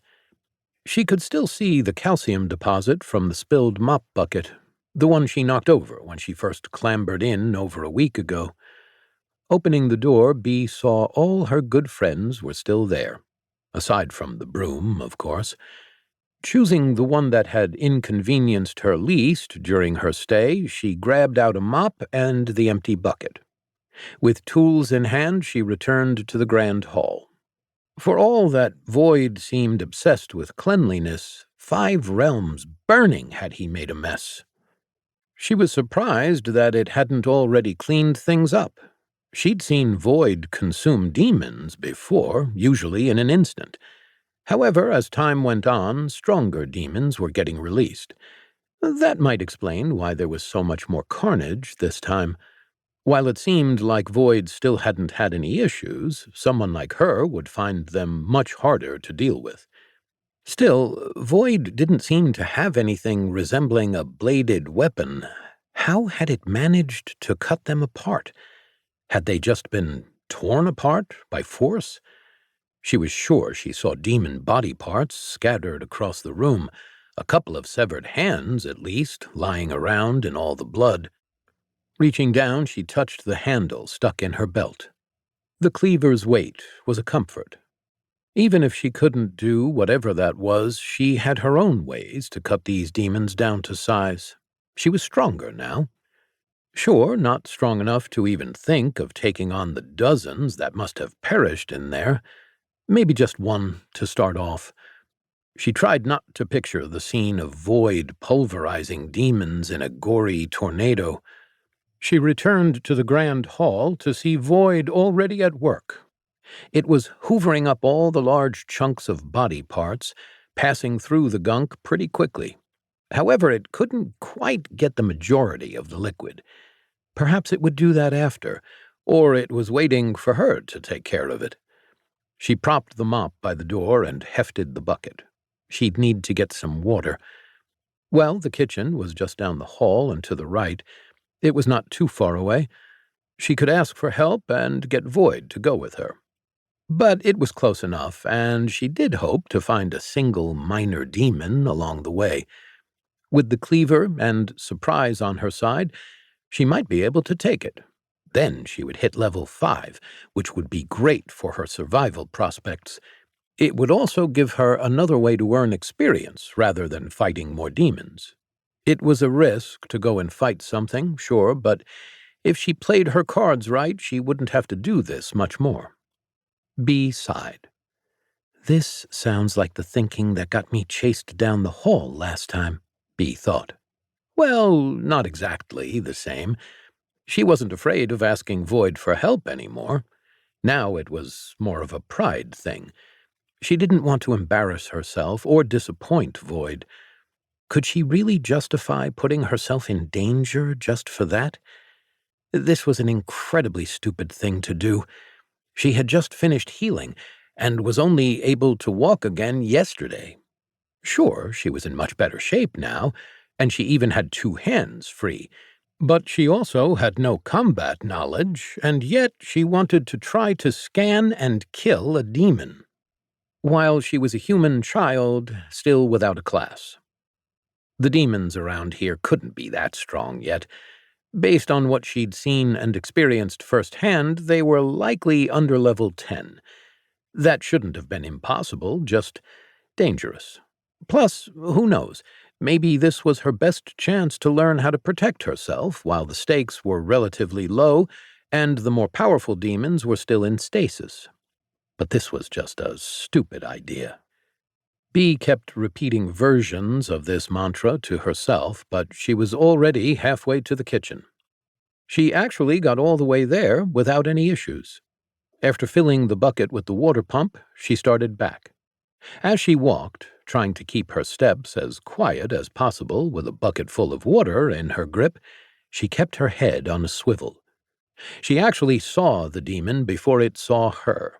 It was an undersized one, the smallest she had seen so far, only a little larger than the ash imp. Bee supposed she might have gotten lucky and found a weakling, or one that had just gotten out of stasis and hadn't had a chance to fully recharge. This was her chance. She set the bucket down as gently as she could, cringing inwardly at the soft thunk sound it made. When the demon made no indication that it had heard her, she crept closer. The cleaver silently slipped from her belt into her hand. When she got within range, she immediately scanned the demon. Name: not applicable. Race: lesser demon. Level: above. Information unknown. It hadn't offered any more information. But this was a lesser demon, so it shouldn't have been at a much higher level than her. Besides, it was still moving around without noticing her presence. It looked like it had cornered something. It juked back and forth in the opening of a room. B couldn't see past it well enough to see what it was doing, so she kept getting as close as possible while the demon was distracted. She actually managed to get close enough to almost touch the demon before it noticed something was wrong. It froze for a split second before turning to look at her. But it was too late. The cleaver was already descending toward its head. The cleaver impacted. The demon managed to get its forearm up in time. It took the hit near its elbow instead of being smashed in the face. In that moment of hesitation, an orange blur shot between its legs. Skidding into a sharp left turn, a cat fled down the hallway. B stumbled forward, having put all of her weight into the swing, completely overbalancing. It might not have been the best idea, but the heavy blade embedded into what felt like bone with a sharp crack. A spray of black, goopy liquid gushed from the wound, splattering all over her face and clothes. And only because she had overbalanced and was falling forward did the demon's other arm, full of claws, miss its retaliatory swipe. The claws still took a few strands of hair off as she fell to the ground. The momentum of the fall took the cleaver out of the arm of the demon. She was lucky to keep hold of it. She landed, sprawled out at the feet of the beast. Clutching its arm, it howled in pain. Thinking quickly, B repositioned the cleaver and slashed at the back of its ankle before it could recover. She was aiming for the tendon attaching its claws to its leg. This swing didn't have nearly as much force behind it as she did not have the same leverage, but it still had no problem puncturing the skin and tearing through the tendon. Luckily, her strike was also shallow enough that it didn't impact the bone. This was good, because it allowed her to maintain control of the cleaver. She wrenched her weapon free with little effort and scrambled back as the demon collapsed. Safely out of range, B regained her footing. In the half-second since she attacked, black blood had already coated the floor, sprayed everywhere from the 2 wounds she inflicted. Now she was also thoroughly covered with the black, tar-smelling liquid. The demon howled at her as it lay on the ground, not even attempting to struggle away. With its leg immobilized and one arm useless, it didn't pose much of a threat. The only thing it could do was call for help from its brethren. She came closer. With a few downward hacks, B finished it off. Panting, B pulled in long lungfuls of air. The whole thing had taken less than 5 seconds, but she felt like she had run a marathon. Adrenaline pumped through her, and everything seemed to move slower. Her movements felt faster, sharper, and more precise. She caught her breath as a large number floated up in the corner of her vision. Level up. Level 5 reached. Choose a class. Maid, Devotee, Brute. Chapter 24. The Magic Eraser. B stared at her options intently. Considering how young she was, she hadn't expected to be offered a particularly rare or powerful class, but she hadn't expected her choices to be so strange. She tossed Maid right out the window. Never. Even if the other options had been particularly awful, it wouldn't have mattered. She would not choose the Maid class ever. That was as far away from magic, adventure, and just anything interesting as you could get. She bristled at the thought that her brief tenure at the Mages' College was enough for this to even be offered. She really hadn't done much in her life yet. That only left Devotee and Brute. Both these classes were things she was familiar with. In fact, they were relatively common. Devotee was the introduction class to the more advanced cleric classes. Usually people who wanted to serve a temple or church were groomed for Devotee. B didn't know the details about how the class worked, but it centered around the worship of some influential figure or god. Also, those going down this path usually had a lot of support from their fellow worshippers and others. Adventures and Knights offered discounted rates for power leveling devotee candidates because healers were just that useful. Most temples even covered their prospective members' leveling costs. That was how her cousin managed to become one, at least. His family was too poor to have funded it themselves. Then, once they got the class, they would earn experience by following tenets of their faith. One didn't have to be the devotee of a god. That was most common, but she had heard stories of devotees serving kings, emperors, or more sinister things. There was even a devotee who worshipped a duck for some reason. That could have just been a story her mom told her, though. It made sense that Beatrice would be offered this option. She had offered her soul to Void, after all. It might be a good choice for her. She would benefit from it by following along in her master's footsteps, which she was already planning on doing. The things she learned from Void might also tie into her class nicely. Also, the devotees she had seen often used some magic. The powders they worked with had always fascinated her. Maybe she could eventually get skills related to alchemy. All around, it was an excellent class for her current situation. Except there were no physical benefits to help her survive the coming trouble, and Bee had no doubt that there would be trouble. Brute was the exact opposite. It was also an ordinary class, but that was where the similarities ended. Those that chose this class focused on hand-to-hand combat, or any melee combat that required force. They were offered no bonuses when working with magic. They often were outclassed by the other combat classes at higher levels. However, it had a viable strategy as a generalist. Having Brute would increase your strength, speed, and health recovery, and offer many skills that could be used outside of combat for more utility. Unfortunately, the people who took this class often did so because they lacked better or more skillful options. It was a bit of a default rather than something that anyone with real potential might pick. At least that was their reputation. She needed clarification about why she had been offered a close combat class like this. The demon fight might have played into it, but that was just one event. Unless the system was also accounting for that feud she had with Kevin when they were younger, or perhaps the scuffle with Janice, or okay, maybe close combat was a fair option. If Beatrice were in this castle alone, her choice would be obvious. With all these demons around, she needed a way to defend herself. Brute would see her through this situation more likely than any other option. Besides, her young age would offset any negative stigma from taking such a general class.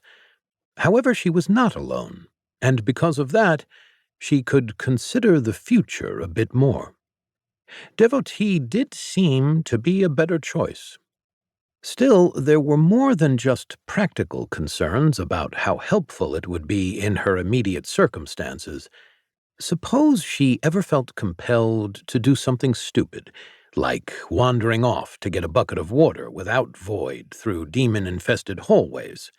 In that case, she might want to choose something to help her survive, especially now that she had fought a demon by herself. Sure, she had come out unscathed, but it was a close call. Those claws had missed her head by maybe a quarter of an inch. It helped her confidence a bit, but it also made her even more aware of her weaknesses. Bee also did not like the gore and the blood all over her. The rush was something, but it didn't seem worth committing to a combat class. Bee sighed. There was really only one thing to do. This was a common theme she was noticing. All of her options left her with only one natural choice. It was almost like the system was forcing her down a path. She would say that was the case if she didn't know better. However, there were many times when she had friends or family friends who had gained levels and agonized over their skill choice. It was common to ask friends for advice and hear everyone's opinion, since the options provided uniquely valuable benefits. No, it probably came from her massive lack of life experience. She didn't know anyone her age who had ever reached level 5. There were stories full of heroes who would level up this high by the time they were maybe 15, but those were likely exaggerated. B wouldn't even turn 15 for a couple of years. Possibly some obscenely wealthy nobles who could afford to have a party of knights power level their young scion for years could match her pace. But somehow, being partied with an unimaginably powerful being just demolishing its opponents gave her more experience than anything she'd ever heard. That might have been the strangest part about all of this. From what Bee knew, the experience was supposed to be calculated based on relative difficulty, comparing the level of the combatants and the numbers in comparable skills. No one knew the exact calculation, but a statistician could give some decent estimates. For example, they might be able to tell how much experience you would get given your level and party members versus what you were fighting. With Void's power, he should have been getting next to nothing for the puny demons he was feeding on. Yet she had seen it mess with the system before. If Void could fool the system for her scan, perhaps it was also deceiving the system to make it appear much lower leveled than it really was. Or it could just have been that whatever species or being it was possessed much more power than its level indicated. This might trick the relative difficulty scale and give much more experience. This was more supporting evidence that Void's name was not really Spot. Returning her thoughts to the box in front of her, B selected Devotee from the list. Then, with her decision made and new opportunities awaiting her, B headed back to the grand hall, carrying her bucket full of water. Oh, good. Beatrice returned with a bucket of liquid, or water, as she called it. This would make my job much more manageable. I had already made some decent progress. It hadn't taken long to suck up all the large broken demon parts. No, what was taking so long was this black, sticky, oily liquid that the demons had leaked everywhere. It wasn't practical for me to vacuum that stuff up, obviously. So, after I finished all the debris I could with my suction, I went to work with my mop. It sprang out of my side, freshly fluffed and ready for action. I hadn't had a reason to use it in a while, so this would be an excellent opportunity to optimize my efficiency models with this tool in mind. Unfortunately, it was only as effective as it had been on the bug's viscous goop. My mop only smeared the stuff around when cleaning without water. Sure, there was a little bit of liquid absorbed. I could retract my mop and wring it out, but the yield was a mere fraction of what it could have been if I had diluted the gunk and then absorbed it. So, when Beatrice came in, I greeted her excitedly and zoomed over at full speed to dip my mop in the water. It wasn't until I had done this that I got to take a good look at her. She was covered in the same goop that covered this room. Despite the mess all over her, she looked triumphant. Master, I did it. I hunted one of these lesser demons and reached level 5, she said with a slight curtsy. Sounded like she'd taken down another one of those mess makers. I could always rejoice when a mess maker was taken care of. I imagined this meant there was another mess somewhere in the castle like this one that needed to be taken care of. Though since she was a human, it was likely on a much grander scale. However, she mentioned level 5. That didn't make sense. According to that voice that shouted sometimes, I seemed to be at level 15. Why was my number larger than hers? And also, Beatrice had mentioned how strong these little mess makers were. Maybe the humans around here were just weaker? So perhaps her mess wasn't as bad as our current one. That would be something, wouldn't it? Me making a larger mess than humans. I would never have thought that was possible.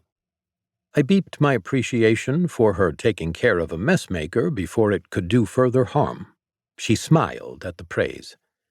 That taken care of, we got to work. We both dipped our mops in the water again before standing side by side to clean. I moved forward slowly, turning my body back and forth, whisking the mop across the floor. I only managed 2 or 3 passes before I needed to retract and squeeze the liquid out of the mop into my dustpan. However, I had to go back to the mop bucket and refill my container once that was done. B kept dragging the bucket behind us, so it wasn't too long of a trip.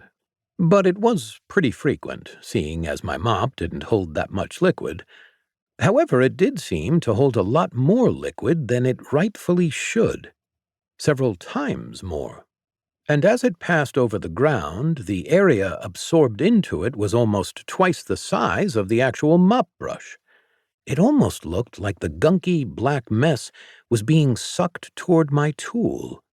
Now this seemed quite odd. Yes, mops were made to be absorbent, but usually it was a direct contact thing. Mops were made to absorb moisture they come into contact with, not everything in the vicinity.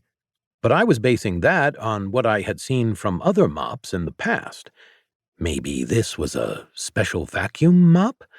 Or perhaps it was related to that magic stuff Beatrice was talking about. I'd have to find a way to learn more. How could I go about learning more about this beautiful thing?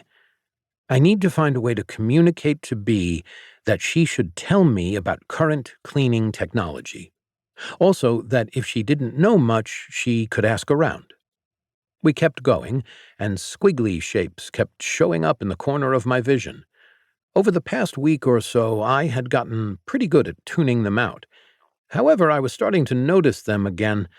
This time, they appeared to be longer and took up 1.67 times more space than the average. After a while, I started to grow a little bit distracted. I began tracing the squiggles into the black liquid as I cleaned. Not for any particular reason, but just because it was interesting. Like I was creating my own sort of art. It didn't seem to matter to the efficiency of my work. The way my brush worked made it clean just as fast, with or without wiggles. After a little bit, I checked up on Bree. She was right there beside me with her large mop, making very aggressive progress. She wasn't quite as skilled as I was. That was evident, as she had to go over the same area much more frequently. Where everything required one pass, for me, she would have to put water on the floor, spread it around, wring the mop out, and repeatedly clean the area thoroughly. However, that area was much larger than mine. Even with the increased radius of my mop's area of effect, B's one swipe would cover many times the amount of space. This allowed her to keep pace with me. Well, she did seem to be working quite hard. She was moving frantically to stay by my side. Her face was red, and clear liquid was pouring down her body. Who knew humans could produce liquid like this? If I'd had her do this earlier, maybe we wouldn't have even had to go get the mop bucket. Chapter 25. Meditative Cleaning. B worked alongside Void, steadily making progress over the bloodied floor with her mop. The process became a steady rhythm. Dip the mop, wipe the floor, wring everything out, repeat. Before she realized it, she fell into a trance-like state, cleaning peacefully and steadily. Suddenly she looked up, unsure what had snapped her out of her meditation. She had no idea how much time had passed since they started cleaning. Still, now that she was aware again, her body felt like it was made of lead. She was exhausted, drained, and sore from the day's activity. It wasn't all bad news, though. Looking back at their progress, she was impressed. It must have taken several hours to get this far, but it felt like no more than a few minutes had passed. She thought this whole ordeal would take them 2 or 3 days. If they could maintain their current rate, though, they might finish by later today or early tomorrow. That was, of course, if she managed to take a break and get food and water. Otherwise, she would never finish at all. By the time she had come back to her senses fully, Bee was panting. Void worked like a machine. It never seemed to get tired, never seemed to change its pace. It didn't get distracted, endlessly whisking back and forth and dipping its little mop in the bucket to get more water.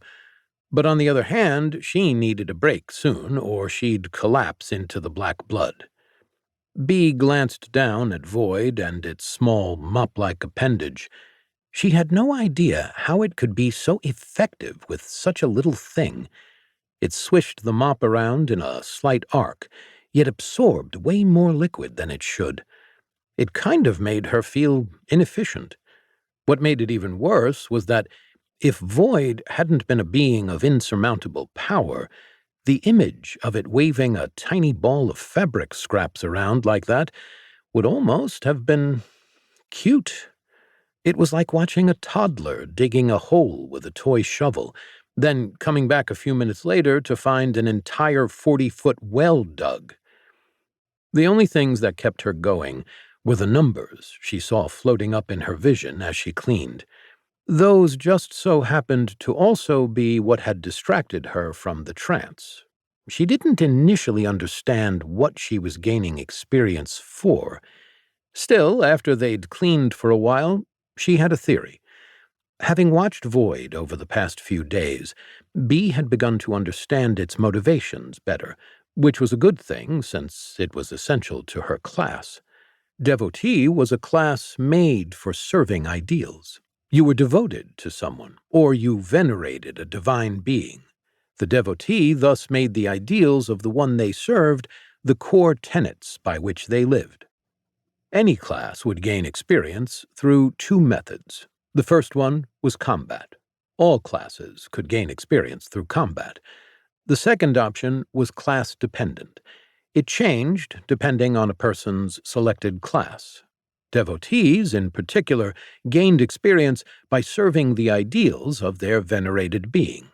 The only idea she had managed to decipher so far was one of cleaning and order. But giving its excessive focus on all things janitorial so far, she wondered if those were Void's only ideals. If that were the case, then she might be gaining experience from cleaning, like a maid would. She thought she had avoided this fate. However, despite going with a different option, she still ended up pretty much getting the maid class with extra steps. She wished she had just picked Brute instead.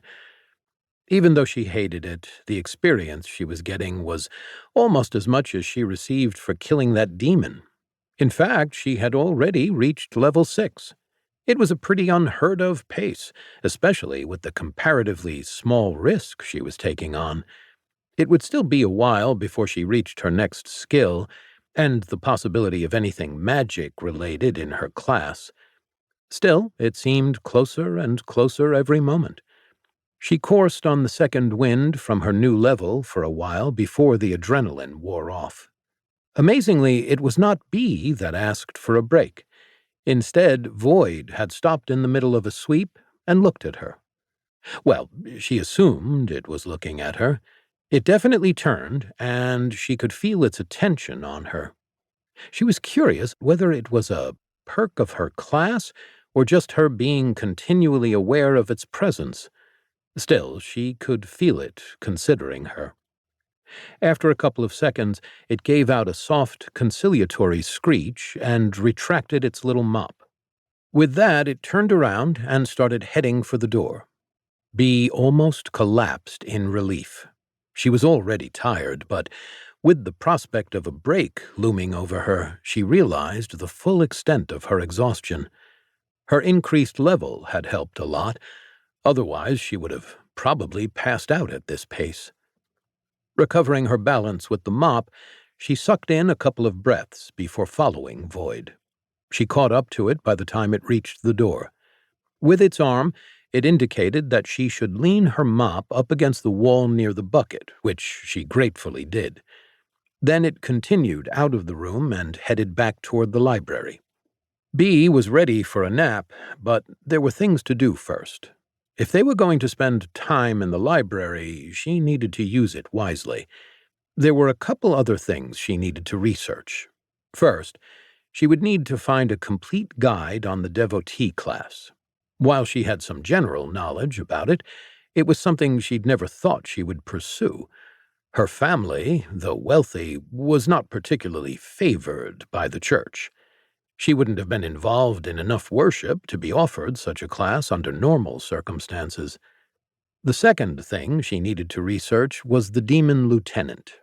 Sure, she had read fables about him, but those weren't necessarily good sources of factual info.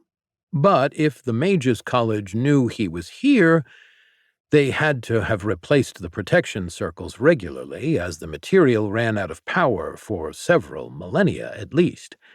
She wouldn't be surprised if they had more information about him somewhere. In fact, she wondered how Void had managed to break into the room without any signs of forced entry. She hadn't seen it go into any other locked room yet. Maybe it shouldn't have surprised her, but it was a mystery she would need to ponder. Maybe with enough time and practice, she could replace the suppression fields herself. Still, based on how complex a field for Nazareth Gak would need to be and how little experience she had, that would probably take her more than the few months she had. Though with any luck, it might not be at full power after a few months. If she was lucky, that might take years. However, as soon as it could move, breaking out of the cage would probably be trivial. That would be more than she could deal with. No, her only options were to figure out a faster way to contain it, call for help, or discover some sort of weakness she could use to kill it before it fully awakened. Killing it might be a stretch. Just damaging it enough that she had time to contain it would be above and beyond. Still, the odds of her even finding a weakness she could reasonably take advantage of were minuscule. If Void was willing to do something about it, she wouldn't have to worry. She wasn't sure, though, and she wanted to avoid risking the consequences of an unleashed calamity if Void didn't take action. Earlier, she had said that she trusted Void to have it under control, but she was reconsidering. Void seemed inscrutable, and she wouldn't put it past her master to be testing her, even with this. It would be good to be prepared. Both the devotee class and Nazareth Gak were things scholars dedicated their lives to studying. She, on the other hand, only had a little time to dedicate to either of them. Sure, she was exhausted, but she needed to get started. Who knew how much time she would have to research like this, given Void's training? Her other questions, like where the hell Void came from, would have to wait. I was a little bit at a loss. We made our way to the room with fancy blocks so Beatrice could charge. However, I didn't know what to do while she was charging. I had cleaned this room several times in the past few days, and it really didn't need the attention anymore. The floor sparkled like freshly polished marble, and I had organized all of the blocks I could reach. I could leave her alone and just close the door. However, she seemed to be a bit of a magnet for trouble. I figured if I let her out of my sight again, she might end up burning the place down, or attracting a messmaker from the outside that would cause more destruction. She seemed to need supervision. However, my issue was resolved as we came across the body of one of the demons in the hall. Beatrice looked proud when she informed me of its defeat, and she thought removing a messmaker was difficult. Of course, she made quite a mess while doing so, but I wasn't one to complain.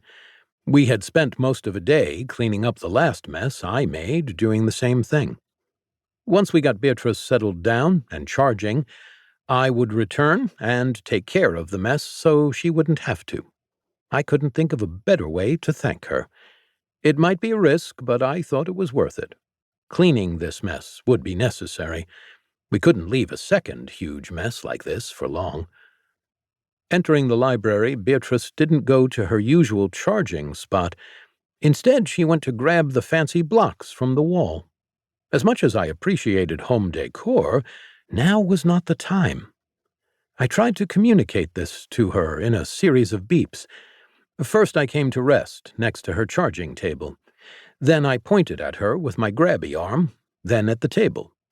She stepped away from the shelves and came over with a strange look on her face. Confusion, maybe? I repeated the motion just in case. You want me to lie down? On the table? Beatrice asked. I beeped a confirmation to her. Being able to communicate with a human was so helpful. Hesitantly, she got on the table and assumed the optimal charging position before turning her head to look at me. I watched her.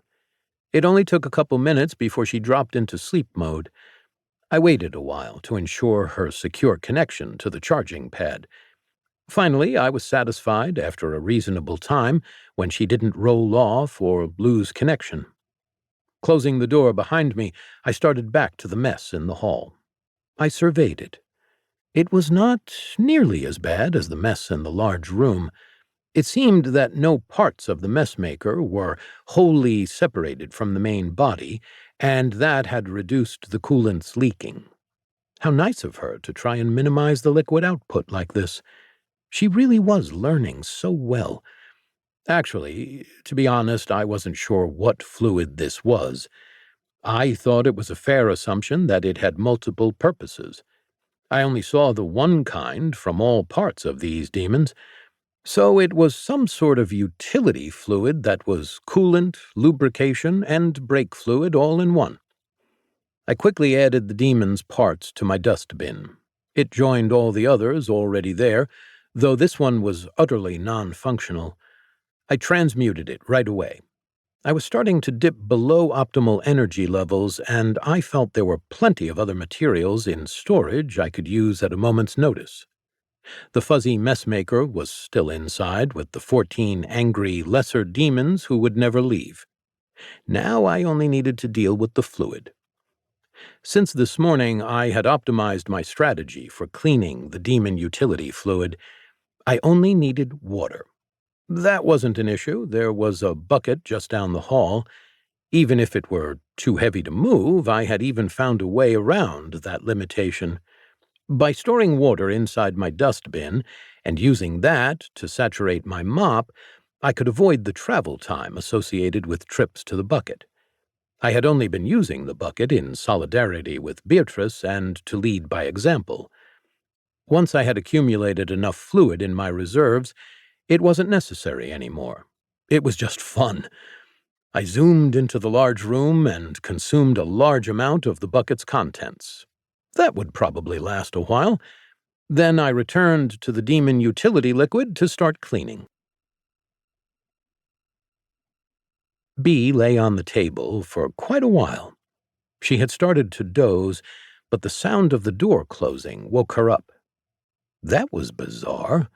Was Void trying to make her sleep? She was tired, sure, but it wasn't close to nighttime.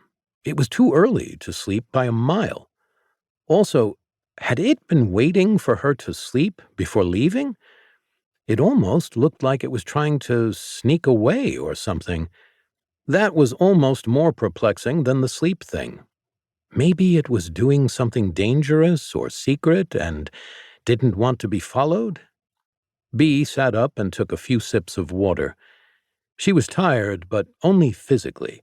She'd be fine after a chance to catch her breath. Really, taking a quick breather would put her in a perfect spot to research like she had planned. Still slightly confused, Bee got up to go look through the books. Chapter 26. Rolling Down the Red Carpet. I quickly finished cleaning up the hallway mess with my new and improved mopping technique. Given my efficiency, I expected that Beatrice would still be charging for a while.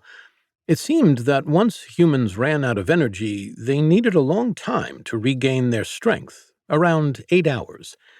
They were very cranky when woken up earlier than that. When she completed charging, we would continue cleaning the large room. By my estimates, it should only take us 6.7 hours more to complete that job. However, I didn't want to start now and rob her of the pleasure of finishing that job. Besides, I was having so much fun working side by side with a human. Humans rarely joined me in my tasks, but it was always a pleasure when they did. I thought about what I should do while waiting for Beatrice.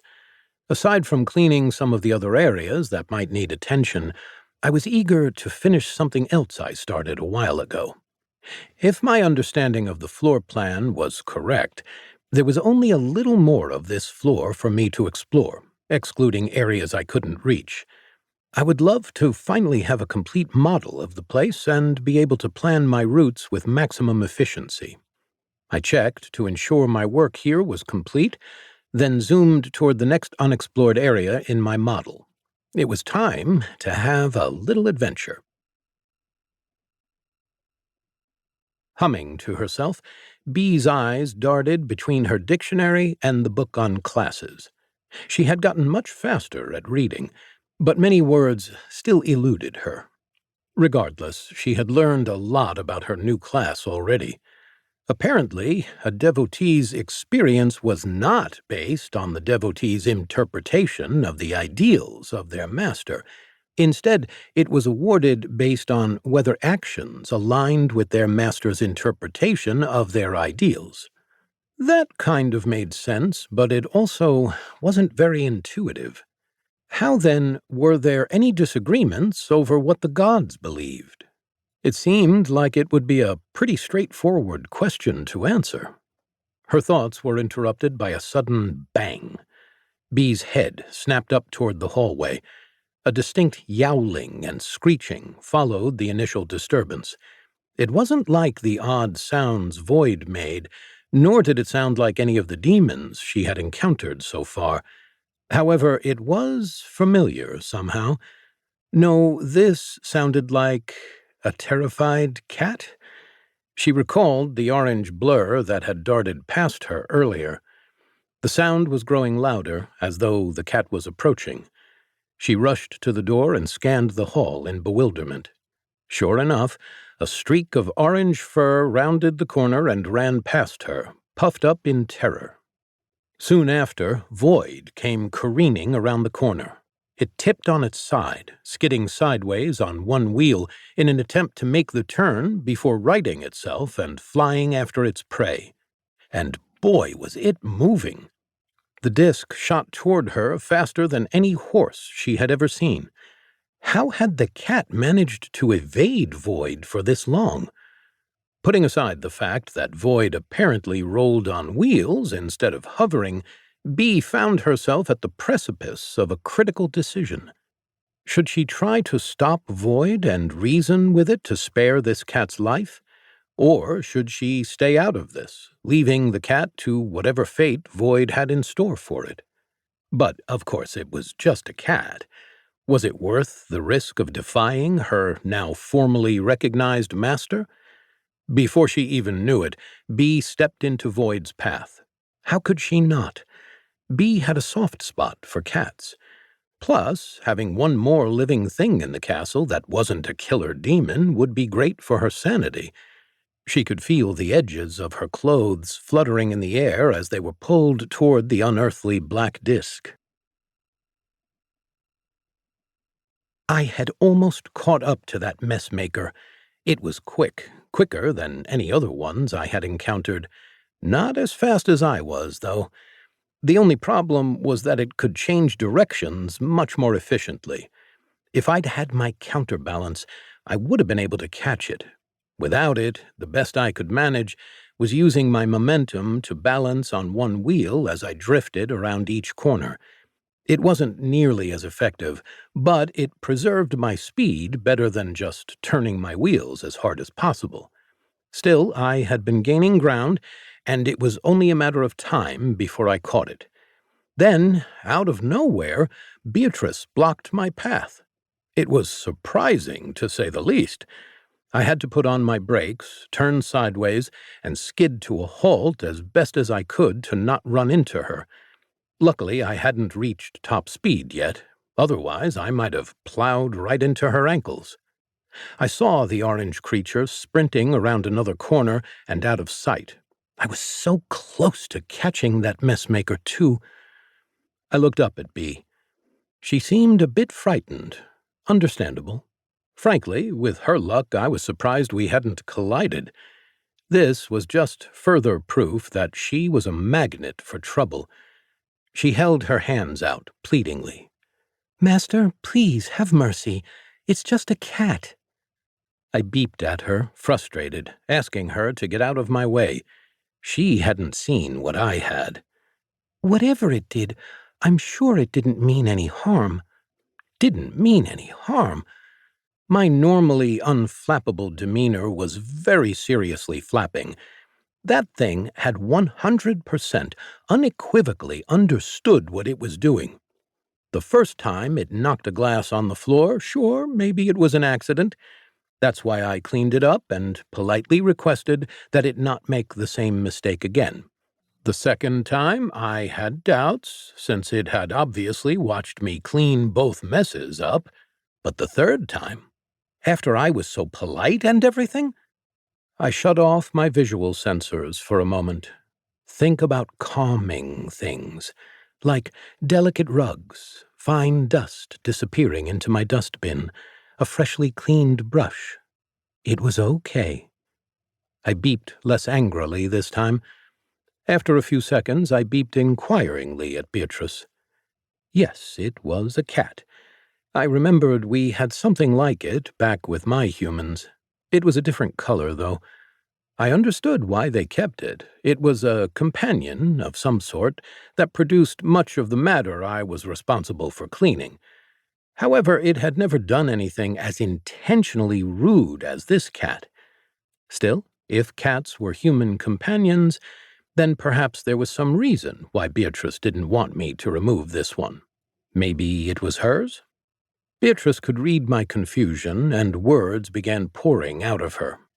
The cat could be useful to you, see?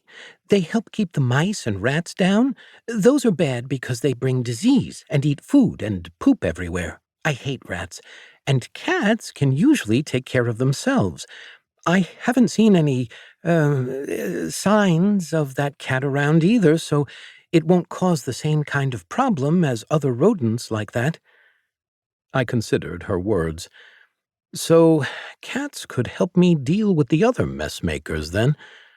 But would this really be a benefit if the cat was a messmaker itself? I wasn't sure. Perhaps if the cat could prevent more messes than it caused, it would be worth it. That might be hard to judge. Maybe I could model it? B continued. Also, cats are warm and cuddly and normally don't do anything but lie there. Sure, sometimes they scratch, but it's not too bad, usually, and I've never had a cat before. I beeped in hesitant affirmation. Seeing that I was convinced, B fell into silence, a nervous grin appearing on her face. I would have to observe this cat and its behaviors. It could be tolerated if it genuinely did prevent messes of a grander scale than it caused. Maybe I could recruit my human's help in monitoring its activity if she wanted to take care of it.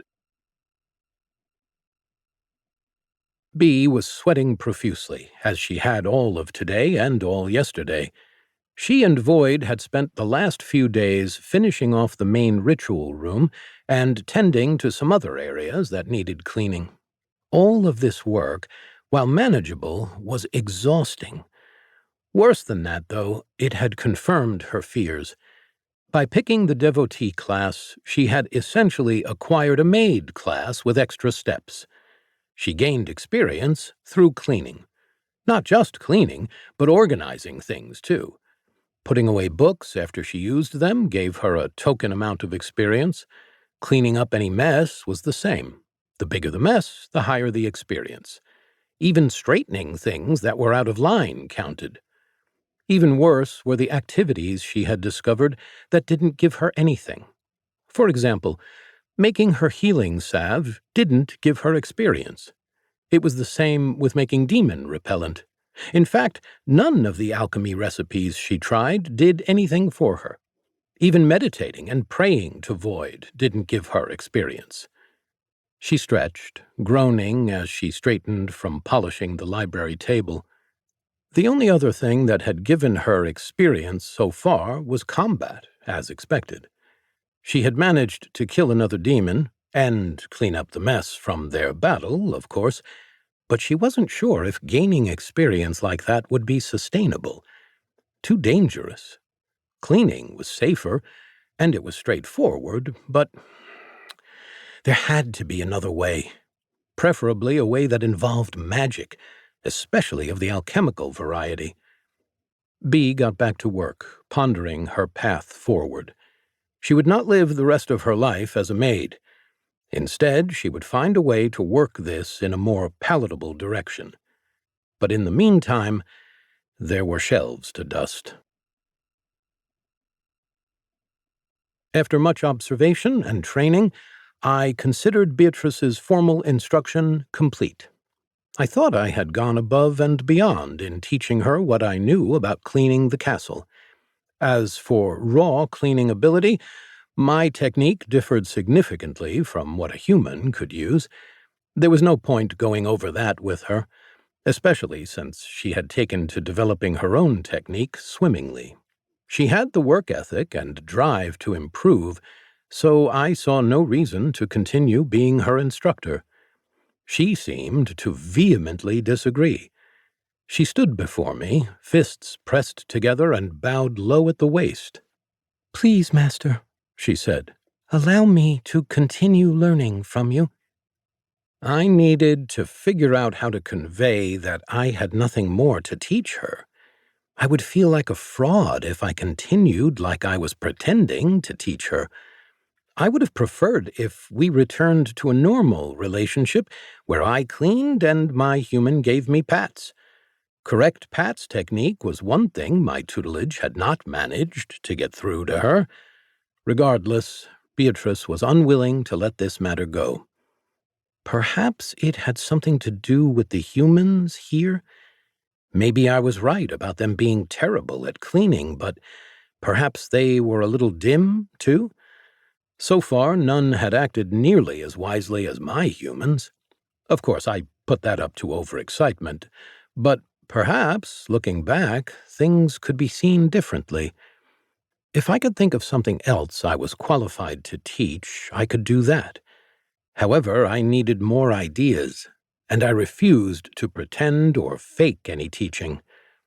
I considered how to convey this when an idea struck. I could teach Beatrice how to be more independent. Then she might feel more comfortable working alone without my supervision. More than that, though, I could also help her learn how to relax a bit.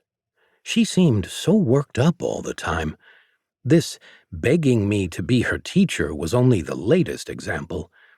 I might not have much to instruct on beyond cleaning, but I had found my peace with the world, and she had not. It was a great idea. How could I deny such a request framed in this light?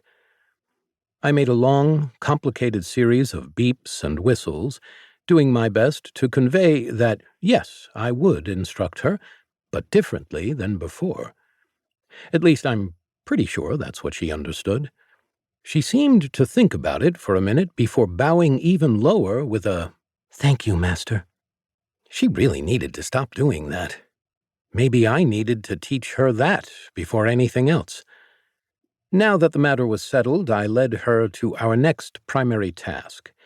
Now that she was healed and this floor was explored, I wanted to finally brave the insurmountable stairs. It was a huge step in expanding my domain, and I ran some quick circles around Beatrice's ankles as we arrived. There were 27 stairways on this floor, going either up or down. Now that this floor was mapped out, cleaned, and had a schedule prepared, I decided to lead us toward the first significant stairwell I had encountered. The one at the end of the large central hallway, just opposite the room I first woke up in. It had a quite soft-looking red carpet running down the center, leading downwards to a large, flat landing. Despite all my growth, my triumphs in conquering doors and liquid, stairs were something I still needed to figure out. And now I had a human to help me do so. Soon, no place would be safe for dust or debris to hide. Not between my high-quality work and my human's mighty reach. Not wanting to waste a minute, I led Beatrice to the precipice. I rolled up to the edge until my cliff sensors were screaming at me that I could not go any farther. Beatrice stood next to me, looking down. We sat there contemplating the great unknown together. You know, I never thought I'd be leaving so soon. After my father dropped me off, I figured I'd be here for years. Then, after you came, I figured I would never leave at all. The adventure awaits, Beatrice said as she started down the stairs. As she continued walking, I beeped indignantly. Hey, you forgot me. Confused, she looked up at me. I extended my grabby arm upwards, opening and closing the claw. I had seen the small human do something similar to this when he wanted to be picked up. His technique was 98% effective. When she continued to stare, I even rolled around a little bit. She still didn't seem to get it. What, did she expect me to roll down the stairs by myself? Couldn't she tell I wasn't built for this? Matthew, Arnold, and Patricia stared up at the castle. They discussed the rumors and accounts of the mages that had made the college their home. The castle did not disappoint in its grandeur. If anything, it had been understated how beautiful and majestic it was. The only thing that surprised them was the missing shadow of oppressive doom that had come to hang over it in their minds. Having occupied the castle for nearly 2 weeks, the demon from beyond should have corrupted it somehow. Maybe there would have been a thunderstorm above, or demons and monsters flying around in circles, cawing for human blood. Or the forest would have been withered, gray, and dead. However, the skies were blue. A couple of clouds rolled by, but no sign of a storm. The trees seemed just as green as they were anywhere else, and no more beasts were seen. Well, they did see several deer nearby. They would have said it was a lovely day if they hadn't known any better. According to Patricia, everything seemed fine. The only odd thing was the lack of activity in the castle. They'd been watching it for several hours, and there had been no movement, human or otherwise. I still think we should go at night, Arnold argued. It feels wrong to just walk up there. Patricia sighed. Arnold, we've gone over this a dozen times. There's no reason to go at night. It would be much more likely for any resistance we encounter to be helped by the night than hindered by it. Likely it would provide no cover for us either. We'd just make it so we couldn't see them coming. I know, it just feels wrong. Matthew did his best to ignore them as he looked up at the castle consideringly. There was also no reason to climb over the walls. Their best option seemed to be going through the front gate. He cut through their bickering. We'll go in an hour. Get some rest, eat, and drink. We want to be in and out before sunset. Chapter 27. Spring Cleaning. Bee froze after just a few steps down the stairs, her shocked expression meeting Void's inscrutable one. What? Just, like, what? Void wasn't following her. Not only that, it seemed to be very agitated that she was going on without it. If she hadn't known any better, she would have thought that Void was either scared of stairs or incapable of traversing them. But that was absurd, right? Honestly, she struggled to think of anything more absurd. So, an omnipotent being from the great beyond, capable of striking terror into the hearts of hardened mages, had a weakness. And that weakness was stairs. Yeah, No, that didn't make any sense. Something was very wrong here. Even more than that, Void was acting very strangely. In fact, it was as unbelievable as it sounded. It looked like a cat asking to be picked up. Maybe she was missing something obvious. She waited for any explanation or clarification from Void, but it offered nothing. It just continued rolling back and forth slightly, its claw extended upwards. After a few minutes, she made to continue down the stairs, but Void began screeching frustratedly. Was it exasperated? Bee slowly retreated up the stairs to a series of encouraging chirps from her master. This couldn't be what it actually wanted. She had only touched Void once, possibly twice, if you included when it saved her from that lesser demon, but still she was hesitant to do so. Plus, even if Void had been much more amicable than expected, the consequences of offending it could still be deadly. And if she were wrong about it wanting to be picked up, that sounded like a quick way to hell. Void was now bumping lightly against her boots and tugging at her shirt with its claw. Bee considered the facts one last time. Perhaps that unwillingness to go downstairs wasn't a lack of ability or fear.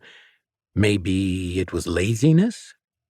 She had never known it to be lazy before when it came to cleaning. Perhaps stairs were something that required more energy from it? Or it wanted to be carried like some sort of royalty? Maybe that wasn't out of the question. But it didn't change the fact that she didn't want to. Hesitantly, she bent down to touch it, and it gave an encouraging beep. Oh, gods, this couldn't actually be what it wanted. Bee touched Void gently, and it stayed still. No pain, no rebuking, no instant death. She ran her fingers over its side and gently placed her hands underneath its belly. Bracing her legs, Bee steeled her resolve and lifted with all her strength. She almost fell backward down the stairs. Void was lighter than a cat. She had no idea how that was possible with all the stuff it consumed. All right, just one more thing that didn't make sense. Having been promoted to Void Bearer, Bee turned back toward the stairs. She held her master firmly but carefully, as though it were a platter made of solid gold, one that had an exquisite crystal goblet that was full of expensive wine on top. With her stress level through the roof, she began to carefully make her way downstairs. She was lucky that these were the grand stairs. It was a direct path from the front doors to the great hall. They were large, long, and not very steep stairs. They were meant to convey majesty, but also make sure that elderly visitors, rulers, and monarchs were able to traverse them without embarrassment. It gave her plenty of space to put her feet and carry her cargo safely to the bottom. As soon as she reached the floor, she quickly placed Void on the ground and stepped away. Void let out a series of ascending screeches and chirps, almost like a victory bugle. It sounded almost thankful. One of these days, Beatrice would figure out the meaning behind what just happened. However, after this debacle, she was under the impression that Void hated stairs. It seemed weird to hold animosity toward something like that, but she couldn't find any other way to describe it. Finally! I didn't understand why that was so hard for her. She carried me more gently than necessary, but I appreciated it. She was a charming human. After we landed on the new floor, Beatrice wandered off somewhere herself. I immediately set to work surveying this unique area. Upon first inspection, it didn't seem to be a vast floor. It almost seemed to be some entryway to the main floor. That would explain the scope of the previous floor's footprint. There were smaller stairs on each side of the main stair and a suite of rooms. At first glance, they appeared much more modest than the ones upstairs, perhaps for servants rather than guests or prominent house members. I took in the new room. It was a grand one, matching perfectly with the large room upstairs. The floors were comprised of beautiful marble, well placed with a runner stretching along the room's length to some imposing large doors. The baseboards were decorative, and I even noticed some art on the walls. I explored the areas immediately around the stairs, cleaning as I went, and using my claw to open whatever doors I could. One led to a small room with many hanging jackets. Another was just lined with padded benches. These side rooms were much less pleasant. They were primarily floored with barely varnished wood, they were uneven, and everything was covered with a fine layer of dust. Eventually, I decided to focus on the task at hand and set about sweeping up the gathered dust. Bee just wanted to get some fresh air. She hadn't been outside since she had been dropped off over a month ago. Reaching for the front doors, Bee tried to pull them open.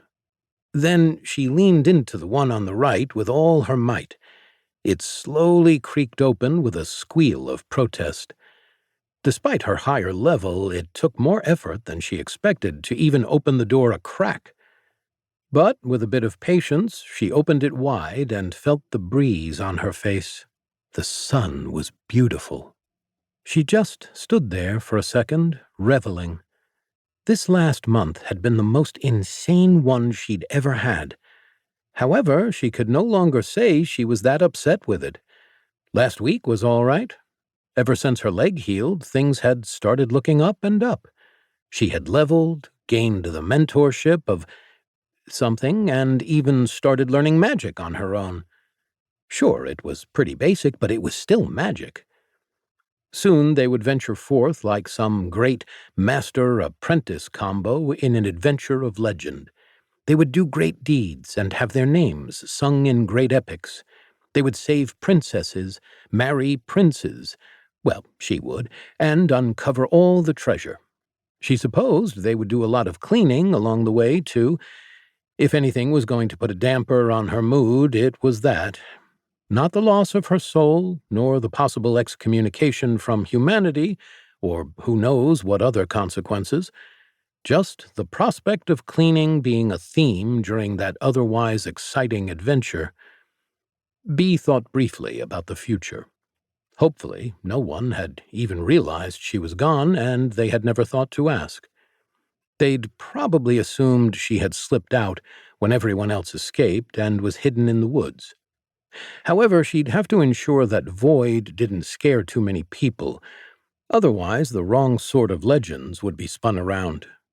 Lost in her thoughts, Bee didn't notice the trio of people striding through the outer gate and into the courtyard. She was jolted from her musings as they came to a halt at the base of the entry stairs and called out, "You there, girl! What are you doing here?" Bee turned her face from the sun and toward the newcomers. Before her stood two men and a woman, each armed with an assortment of swords, bows, and daggers. Underneath their mud-spattered cloaks was sturdy-looking armor. A couple of them seemed to bear a sigil of some kind, a regular adventuring party from the looks of it. Shoot, are they here about Void? Bee thought. What do you mean? She asked unconvincingly. She tried to put on a reassuring smile. I work here. This is the Mages' College? That last sentence came out more of a question than a statement. The adventurers became noticeably more on edge. We were investigating the ancient demon of unknown yet powerful origin that has invaded this castle. The warrior-like man in the center, who appeared to be the leader, explained. The man's tone was comforting. However, it was undercut by how he subtly loosened the sword at his side in its scabbard. Have you not noticed it? Yeah, there's no demon here. The mages were scared off by something else. It was not nearly as scary as they thought, and everything's totally fine here. The trio stared at her in silence for an uncomfortable moment. Bee struggled not to shift under their gazes. She's totally possessed, whispered the other, lankier man. He tried to whisper, but he wasn't very good at it. B could clearly hear every word. "Shut up, Arnold," the woman whispered back. The leader turned his head to glare at Arnold. Then he turned a wary eye over toward B. As much as I hate to agree with Arnold, I have to say you are acting awfully suspicious. He slowly climbed the stairs toward B, with the others following. I'd love to hear everything is fine here, but I'll have to check for myself. Do you mind if we ask you a few questions about this whole business? What the hell was that supposed to mean? How was she acting possessed? She was nervous, but could they sense that she had somehow given away her soul? I'm telling you the truth. I don't know what else I can say. The man was only a few feet away from her now. You wouldn't mind if we asked you a few more questions then, would you? That sounded like a bad idea.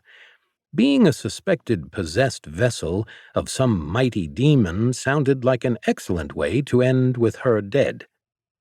Sure, but can you stay back? I'm a little scared, and I would rather you stay outside.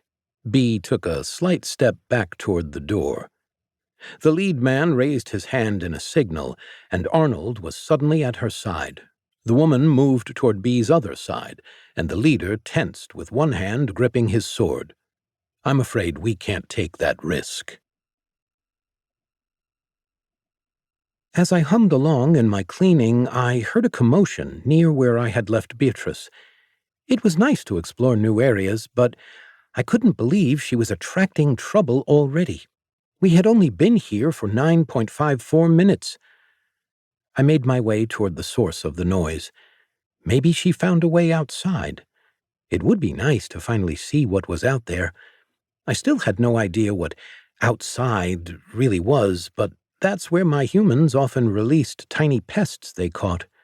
So I, too, would free the small fuzzy messmaker there. Its crimes were light, so it deserved some mercy. I felt its warm presence in my dustbin as it seemed to scurry about. When I arrived, I saw that Beatrice wasn't alone. In fact, there were 3 other humans with her. This was my lucky day. Perhaps one of them would know how to give proper head pats. Of course, I wouldn't abandon Beatrice, but maybe she could learn from them. It was a valuable skill to have. Oddly, Beatrice looked very uncomfortable. She had her hands up and was backing away from the humans. She had also started producing water again, her face white instead of the red it usually was when cleaning. I heard her speak, saying, "No, please don't. Let's talk about this. You don't need your sword." This was a strange situation, but perhaps it was a human matter. I left Beatrice to it for the moment. More importantly, the whole group was standing in a doorway that led outside. This was a perfect opportunity. I focused on figuring out how to eject something from my dustbin. It was an unfamiliar process, but reasonably straightforward. It was like selecting something to be transmuted, but instead of turning it into energy, I just popped it out. As I picked the fuzzy messmaker to release, I took half a second to examine the other humans more carefully. I wasn't sure what a sword was. However, from context, I figured it was the long, sharp metal thing in that guy's hand. Hey, it reminded me of a large version of the counterbalance. Now, that counterbalance was pretty dangerous if used wrong. I knew it wasn't intended as such, but it was practically a weapon. It sure could cut those demons' arms off like it was nothing. And this sword was clearly not being used as a counterbalance. I wasn't very good at reading human body language, but even I could tell this man was threatening Beatrice. That was confusing enough on its own. Why weren't the humans getting along? Even more than that, though, Beatrice did not deserve to be threatened. She had done nothing wrong. She had caused no messes that she hadn't cleaned up herself, other than the one I had cleaned for her. Finally, the other humans noticed me. They were pretty excited to see me, which didn't make sense. They were almost as excited as the humans who first welcomed me, though there was a little bit less running and screaming involved. Instead, it was much more yelling and waving that sword around threateningly. One of the humans yelled, "I told you she was possessed! She's working with—" That was when the fuzzy messmaker flew out of my dustbin. It looked quite different from before. Instead of a tiny little thing the size of one of my wheels, this was much larger. It was a hulking thing, almost as tall as Beatrice, except maybe 3 times as wide. No longer was its tail thin. It was precisely 3.12 inches wide at the base. Its mouth contained very sharp bristles extending well past its jaw, with some clear liquid dripping out. It let out an angry-sounding screech as it flew out of my dustbin and charged toward the 3 humans. The humans backed away from Beatrice and turned to face the newcomer. I hoped that they wouldn't hurt each other. While these humans did seem meaner than any others I had met, I still didn't wish them any harm. And it would be a shame if they attacked my fuzzy companion after I had spent so much time keeping him safe. Still, what a weird day this had been so far. Chapter 28. Bristling with Fury. Bee wanted to say she was handling things before Void showed up. However, she couldn't convince herself of that. Bee had been relatively sure she was about to be imprisoned or beheaded. However, Void showing up had certainly distracted these adventurers, even if it wasn't quite in the way she'd expected. He showed up, and they panicked. You know, like you would when you encountered a powerful, unknowable being that you assumed was a demon. That seemed quite reasonable of them. What was unexpected, though, was Void's reaction. Instead of doing his usual thing of just continuing to clean or staring at the new humans, it released some hideous monster. Out of nowhere, a creature as large as a bear expanded impossibly out of Void's back. Muscles bulged and rippled under its fur, with long teeth and a tail that snapped like a bullwhip. It resembled a rodent, but of an unusually large size. The monster charged the adventurers as Bee dove to the side and out of its way. She scrambled back, sighing in relief that it hadn't come after her. 2 of the newcomers dove left, and one of them flanked it on the right. This left ample empty space between them that the monster charged through. It snapped its tail like a whip, smacking the lanky human out of the air as he dove. He was sent flying several feet and crumpled to the ground. Bee saw him start getting up soon after, but he struggled. The other 2 managed to avoid the monster's initial charge. Beatrice watched as all 3 began to engage in an epic battle with this giant rat-like thing. Between its size, strength, and dexterous tail, it took all 3 adventurers their full attention to contain it. The one who did the talking was up front with a sword, trying to block its claws and teeth, occasionally taking a swipe at it. The others shot arrows or flung powders at it, dodging out of the way whenever they got the monster's attention. However, it didn't seem to be very effective. Void trundled up next to Bee, just watching the chaos it had unleashed. I was 90% sure that was not the same thing I had sucked up, mostly because I hadn't vacuumed up a beast. I'd sucked up a small, fuzzy messmaker hiding in a small crack in the wall. This was not that. If this tried to crawl through a wall, I imagined it would leave a significantly larger hole and mess. I didn't think I could safely let this one run around. The humans had started slowly working their way back toward the stairs outside of the front door. They were being forced back by the monster and its very disagreeable attitude. Letting it outside was to make sure that it didn't make a mess or bother any humans. However, if it was going to do both anyway, it was less harmless than I first thought. Maybe I made a mistake here? Luckily, it looked like the other humans were handling things. They had subdued the overly large messmaker, though they seemed to be making quite a mess themselves in the process. I observed Beatrice as she moved in front of me a few steps. She seemed to be staring intently at the other humans. Hopefully, she wasn't learning from their example. Soon enough, the messmaker stopped moving altogether. The other humans were yelling and shouting at each other. It must have been some sort of custom here to be so loud when meeting someone new. It would explain why nearly all the new humans I had met seemed so excited. They looked at me briefly before shifting their focus to Beatrice. I watched as they rushed up to talk to my human. Bee almost smacked herself in the face. She had forgotten to use scan again. It had to become a reflex to use scan, even in tense situations like this. As soon as she remembered, she moved closer to the ongoing fight and focused on the first adventurer. Name: Matthew. Race: human.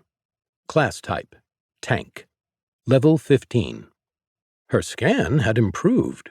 She was able to see exact levels now and a class type. That in itself made the whole thing an advantageous battle ability. Even if it never got any better, she could still identify healers and the levels of anyone fighting her at a glance. Even in cases where people went to great pains to hide that information, it would be helpful. She hoped the next step would be to see actual classes. Maybe she'd even see a person's entire character sheet one day. She would love to see her own stats in particular. Putting aside her excitement at her skill progression, she focused on the details of Matthew. A level 15 adventurer wasn't super advanced, but to be 15 at his age was mildly impressive. He looked like he was only 30 or so years old.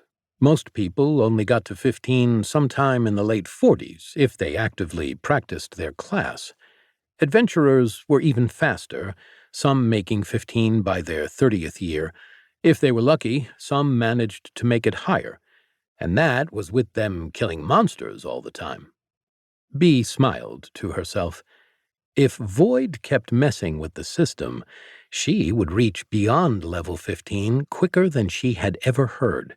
Faster than even royals and people with rare, quickly leveling classes.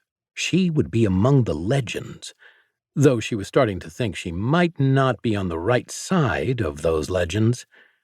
Bee quickly scanned the other members of the group before she forgot. Name: Patricia. Race: human. Class type: magic. Level 14. Name: Arnold. Race: human. Class type: ranged. Level 14. By the time she finished her scans, the creature Void had released was defeated.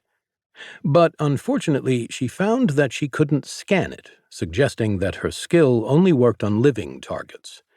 Bee frowned in disappointment. Maybe that would work at a higher level? However, she had more significant problems. Now that the adventurers had dealt with the immediate threat, they had decided to drop all pretenses of diplomacy. They rushed at her, with Matthew taking the lead, sword raised. This was not good. This situation probably only solidified that she was possessed in their heads, and she wasn't near fast enough to get away. Bee braced herself and raised her forearm to block as best she could, unsure of what else to do. She squeezed her eyes shut in fear. Matthew struck at her with the flat of the blade. He must have taken some sort of mercy on the little girl. However, the difference in levels was still more than Bee's small body could handle. She felt her bones break for the second time this month. The blow sent her ragdolling away. I turned to watch the humans as they approached. I could understand that they were all humans, but they didn't seem nearly as friendly to each other as they should. It confused me, since this was unfamiliar territory. Then one of the humans swung his counterbalance, his sword, at my human. As a result, she flew through the doorway in a distinctly uncomfortable-looking manner. Shocked as I was, I didn't hesitate. I moved as fast as I possibly could. My tires squealed on the stone, but it didn't slow me down. Dust shot everywhere, but I didn't care. The world slowed again, even more than my improved processing speed should have allowed. It seemed as though all three of the other humans were standing still. Beatrice floated gently down from where she was flying, but I could see that she was still alive, if damaged. I braked, putting myself right between the aggressive humans and my injured companion. I beeped at them angrily.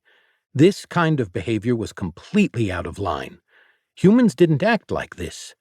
Beatrice hadn't even done anything wrong. This was just rude. They blinked and stumbled back. It seemed that I had told them off successfully. One of them called to the other in a somewhat worried tone. "It's too fast. I can barely keep track of its movement." "Patricia, keep your eye on it." I thought quickly. There would be time to process all of the new information I had gathered once this was over. However, for now I just wanted these humans to leave. They were still humans, so I didn't want to hurt them, though they seemed more like mess makers than humans.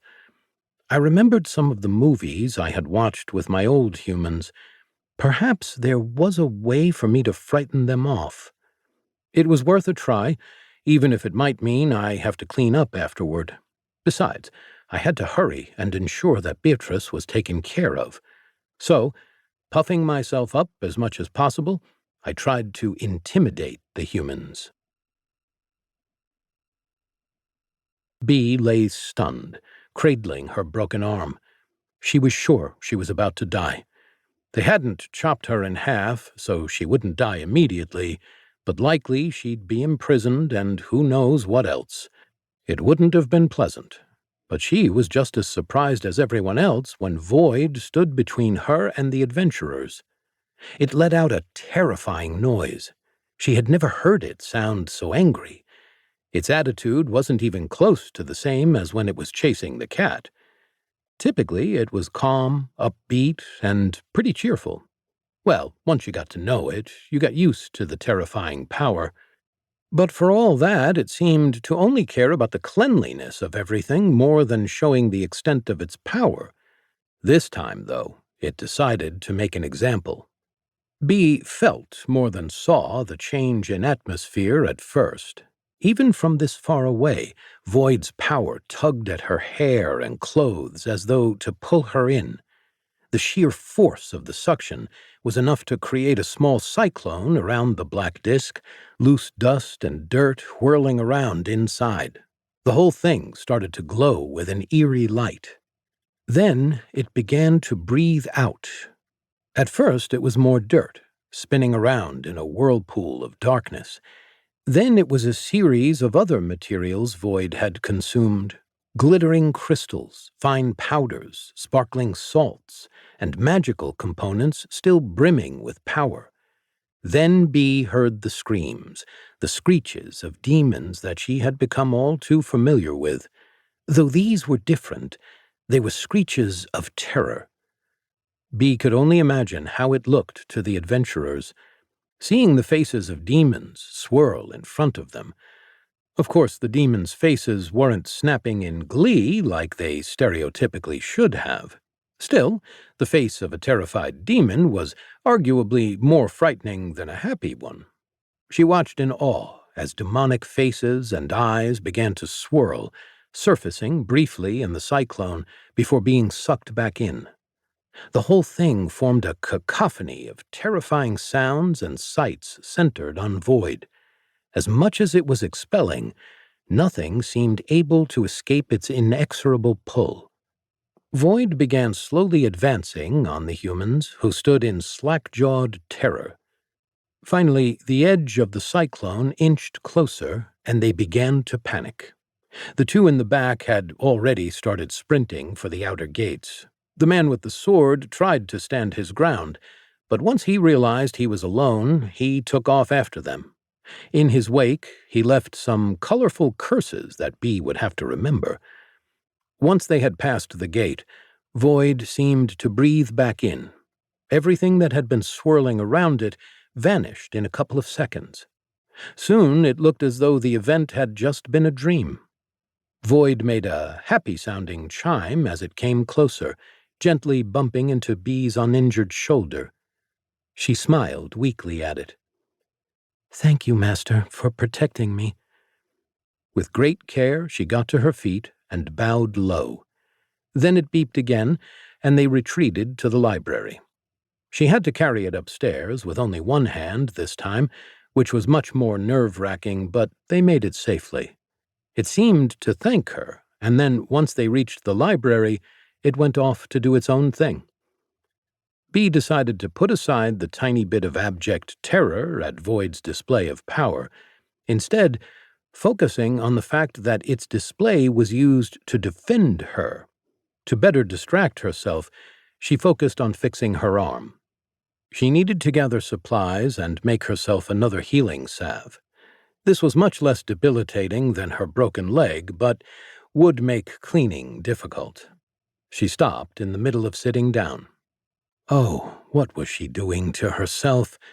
She was thinking about cleaning as though it was a priority. What a month it had been.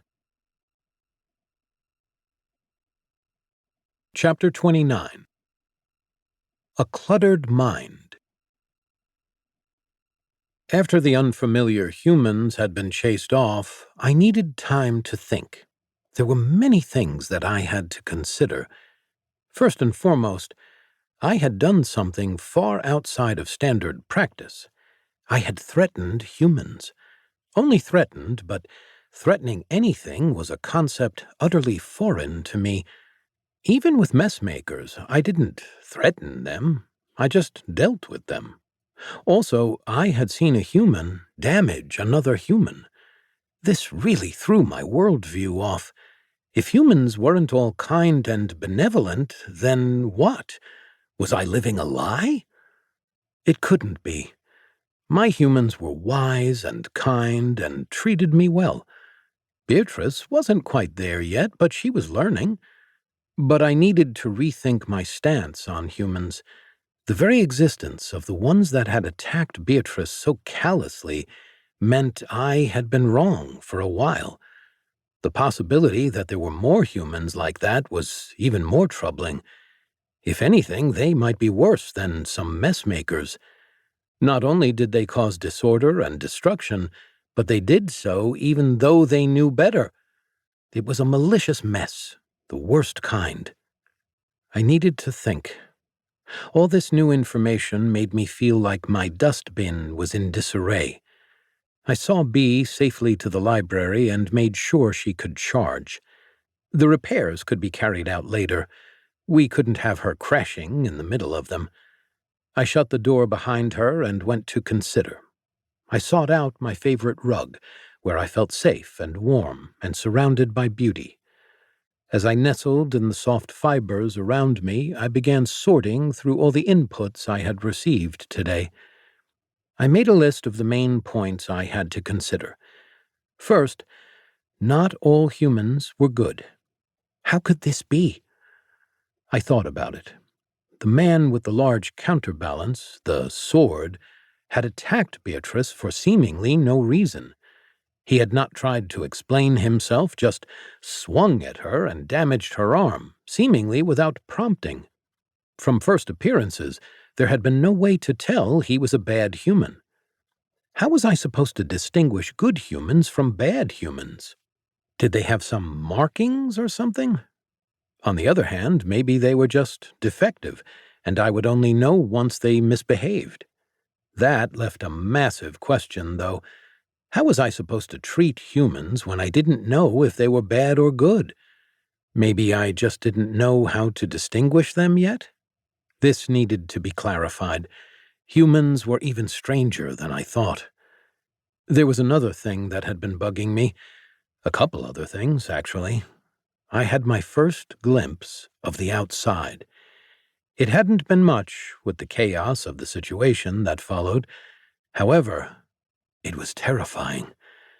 I'd only managed to get into the cobbled landing area since the stairs prevented me from going further, but that was enough for me. The floor beyond was covered almost entirely in dirt. It almost looked as if the ground itself was made of mud. I felt my brushes quiver at the thought. Did no one ever clean it? The horrors of the outside and the endless mess of dirt I could see could only keep my mind occupied for so long. Soon I thought back to the humans. They must have arrived from someplace outside, within or beyond the dirt.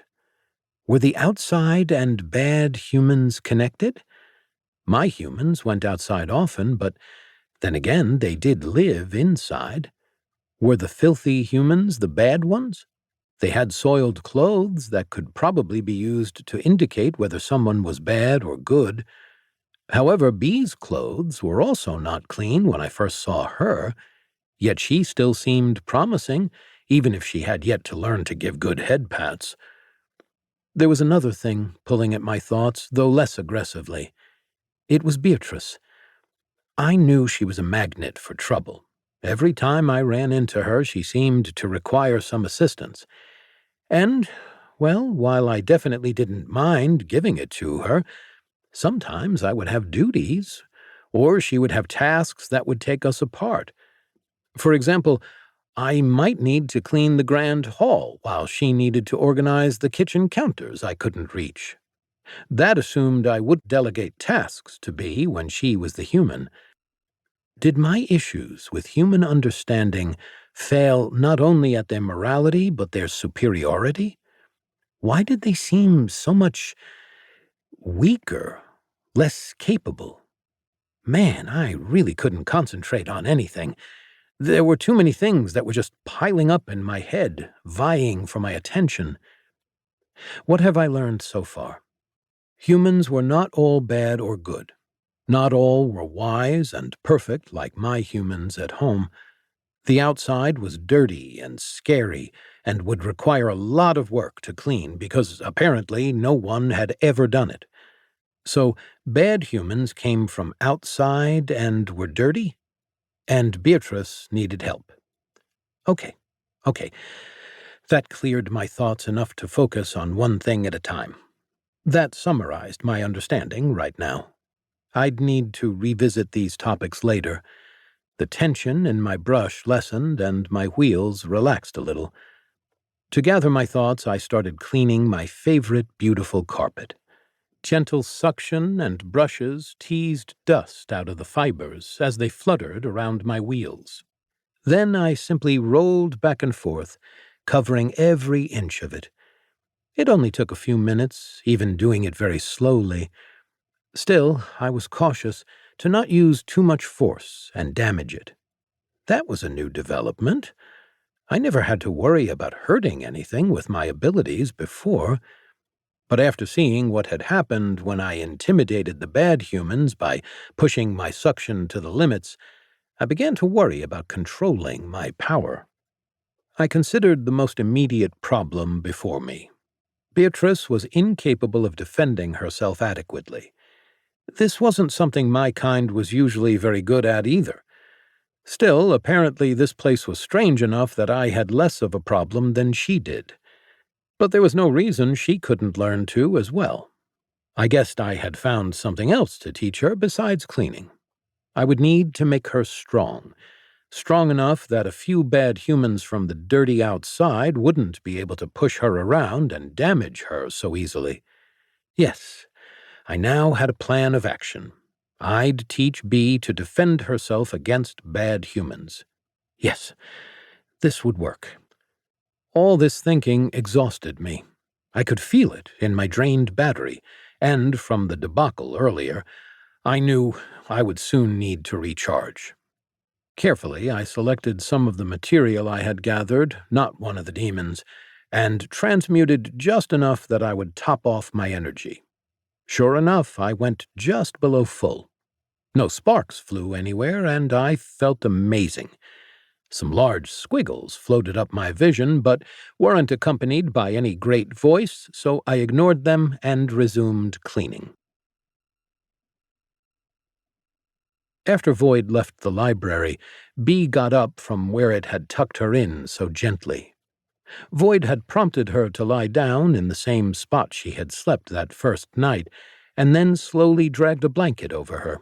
Then it proceeded to use its small arm to gently tuck it in underneath her.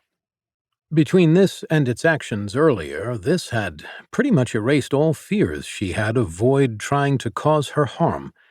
Now it just seemed like a sweet, misunderstood being, an all-powerful one, capable of terrifying displays of strength, but adorable nonetheless. If anything convinced her that she had absolutely made the right decision in choosing Devotee, this was it. However, it also had very strict ideas about when she needed rest. She really wasn't tired yet. She was honestly too hopped up on adrenaline and pain to sleep. Her arm was killing her, and she just wanted to make some of that healing salve. On top of all that, as much as she tried to listen to her master, she knew she needed to improve. It was frightening how little combat ability she had. So far, her only option had been to fling demon repellent at something or hack at it, which already was suboptimal. If she was being attacked by anything that wasn't a demon, she was pretty much dead in the water. She didn't really know how to learn how to use swords or any other kind of weapon. Also, she needed to be stronger to effectively use them anyway. So that left magic as her best option. Sure, she might not have any magical-based abilities in her class, and may never get them, but she wouldn't let that stop her.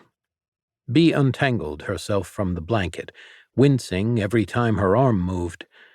Next, she fashioned a clumsy sling for her arm using a couple of cloth bags and a strip of fabric from a nearby robe she had found. It took Bee quite a while, since she only had one working hand. Still, eventually she managed to immobilize her arm against her chest. With that done, she carefully began moving the alchemy equipment a couple tables over. Of course, if Void insisted she sleep here, she would, but she'd rather not do it with a bunch of glass vials containing magically potent ingredients right above her. As she moved the beakers and stirring rods, she silently thanked herself for cleaning everything right after her last alchemy experiments. There was no way she could have cleaned them with just one arm. Even mixing and using them was a big issue now, but holding one in place while wiping would be impossible. Bee began the familiar process of preparing a healing salve and lost herself in the movements. Bee had always wanted to do magic, but unlike many things she had dreamed about, she actually enjoyed doing it more than expected. Starting out, she had thought about the majesty of magic, the grandeur, and the influence she would wield as the most powerful mage in the world. However, that had quickly been disabused as she realized what magicians actually did. The vast majority of their time was spent physically making the potions, powders, and materials that yielded such awe-inspiring effects. The amount of time that had to go into just a single fireball potion was mind-boggling if the recipe was to be believed. Plus, the scope of what a magician could do seemed much more limited than her imagination led her to believe. They needed many materials from many sources, some of them incredibly rare. So the idea of a powerful mage laying waste to all who opposed them was a bit silly, seeing as they would still need a way to supply all their ingredients. All you needed to do was cut off their supplies to stop them. There were a lot of functional recipes and options that just used common materials, healing, explosive, distraction, and illusion potions, for example, but most of the more potent stuff required at least one hard-to-source ingredient. Even with that reality check, Bee had found that she enjoyed the magic process itself. It wasn't because of the things she got at the end, though she really did like having her broken bones heal so quickly. No, it was that Measuring, mixing, and following a recipe like this soothed her. It wasn't like cooking, which was much more stressful. In fact, she had assumed that she would never have the patience for something like this. But where it usually was a chore to sit still for more than 5 minutes, she could spend 45 minutes reading about or mixing chemicals without any issue. Bee finished the mixture without too many issues and applied it to her swollen arm. Luckily, this wasn't nearly as bad a break as her leg. It was probably a fracture, but it would still be a day or two before it was fully healed. Hopefully, it would stop hurting in an hour or so. Giving herself a moment to rest, Bee thought about her plans. She wouldn't be cleaning any time soon, and practicing alchemy with a broken arm didn't sound like a great idea. She could take advantage of this time, though. Standing from her chair, Bee began to sort through her books on demons and legends about the captive lieutenant. Chapter 30. The Pure Spirit. Now that she had some time to herself, Bee scanned the shelves for more books that might be useful. Considering what had just happened, she resolved to find something to help defend herself better. However, Bee wasn't sure if that meant focusing on a self-defense combat book or researching recipes she could use in combat. She had plenty of basic resources for alchemy, but needed more advanced ones. Really, though, Bee just needed to explore the rest of the castle. The castle had all the resources the mages could ever want. Even better, most items here had ways to continue harvesting them. By this point, though, some of the animals kept here might have died. Some plants might have also failed, but the materials and infrastructure was still there. Maybe she could get some of them back up and running. It would take a lot of research to figure out, not to mention skill and time, but for now there would probably be large stockpiles, at least. Browsing the section on creation, Bee pulled out a book describing different flash powder recipes. She was curious if having the flash powder would have helped her with the adventurers. This might have given her a chance to run. She thought back to the encounter, mentally kicking herself. She had frozen up in fear. There had to be a way for her to overcome that. Hopefully it wasn't just an experience thing. She didn't want to seek out more life-threatening situations. She just wanted to handle them better if they came up. As she continued to browse, Bee picked up a book on alchemical acids, one on smoke or cloud-forming substances, and another on basic fire potions. She stacked piles of books into a few categories: escape and distractions, attack or damage, and general purpose. As she made repeated trips between the shelves, the stacks grew. At first, the library was confusing, but she was finally more comfortable with it. Several days of exploring the shelves gave her a better feel for the organizational strategy. At first, she could only make the best guess of where to look, but now it was almost as if the library was her second home. She could find any sort of topic easily. The last books she picked were related to her class and the scan skill. Unfortunately, that final category had little to reference. She had found only one book with any information at all. It was titled The Character Sheet: All Known Fields, Possible Values, and Specializations, with Digressions into the Origins and Complications of the System.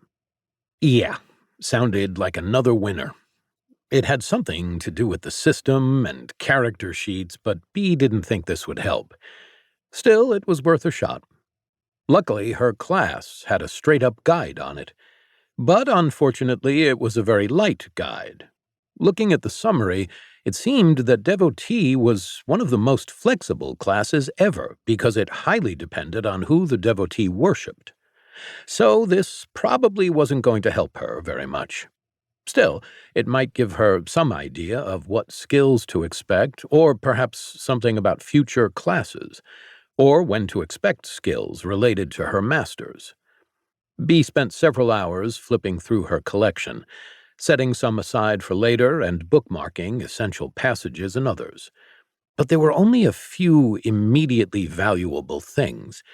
She copied down one flash powder recipe, along with a couple potions that might do damage if flung in someone's eyes. They also worked as minor acids or bases for other alchemy recipes. She also had a recipe that would increase her movement speed by 10% for a 30-second window. Given how tedious the recipe looked, she was curious if that was worth it, but she had most of the ingredients in the lesser storeroom. She needed to make a trip there soon and figure out how to get into the more secure storerooms. That could wait, though. After finishing her research, she thought about what to do. First, she should try to scan some of these demons in cages to see precisely what she was dealing with. Perhaps the scan could also tell her how far along they were in their recovery. Considering that her scan had leveled up recently, Bee also had another idea. If she wanted to prepare for the future, she needed more information about the lieutenant. Bee's steps echoed throughout the dark interior of Nazareth Gak's prison. There was still no noticeable change in the demon's form. She likely wouldn't see that for a while now.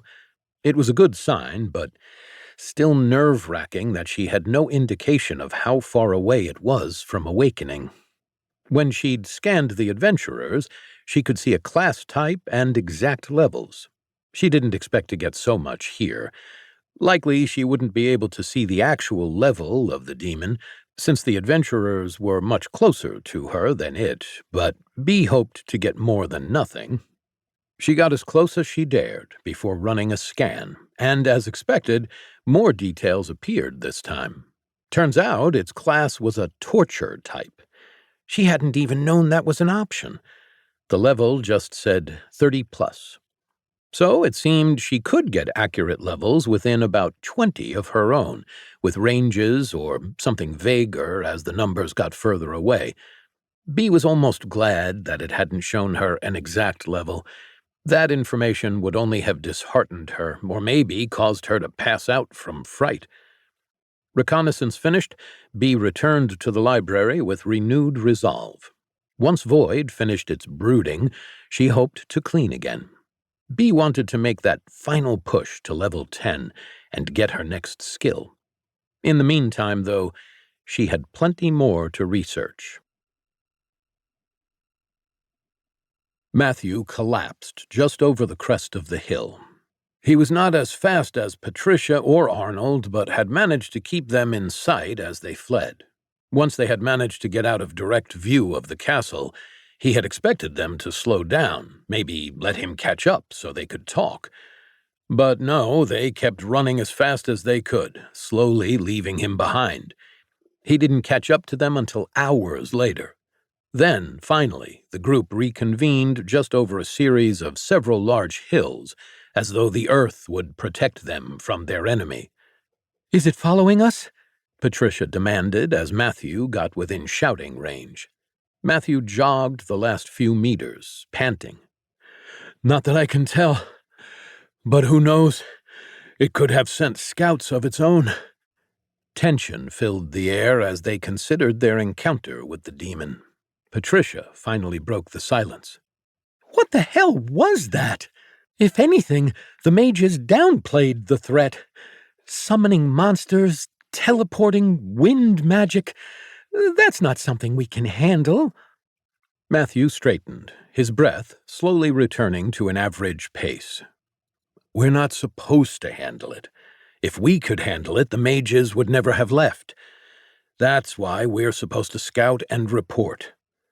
He paused for a moment, turning his gaze to each of his teammates.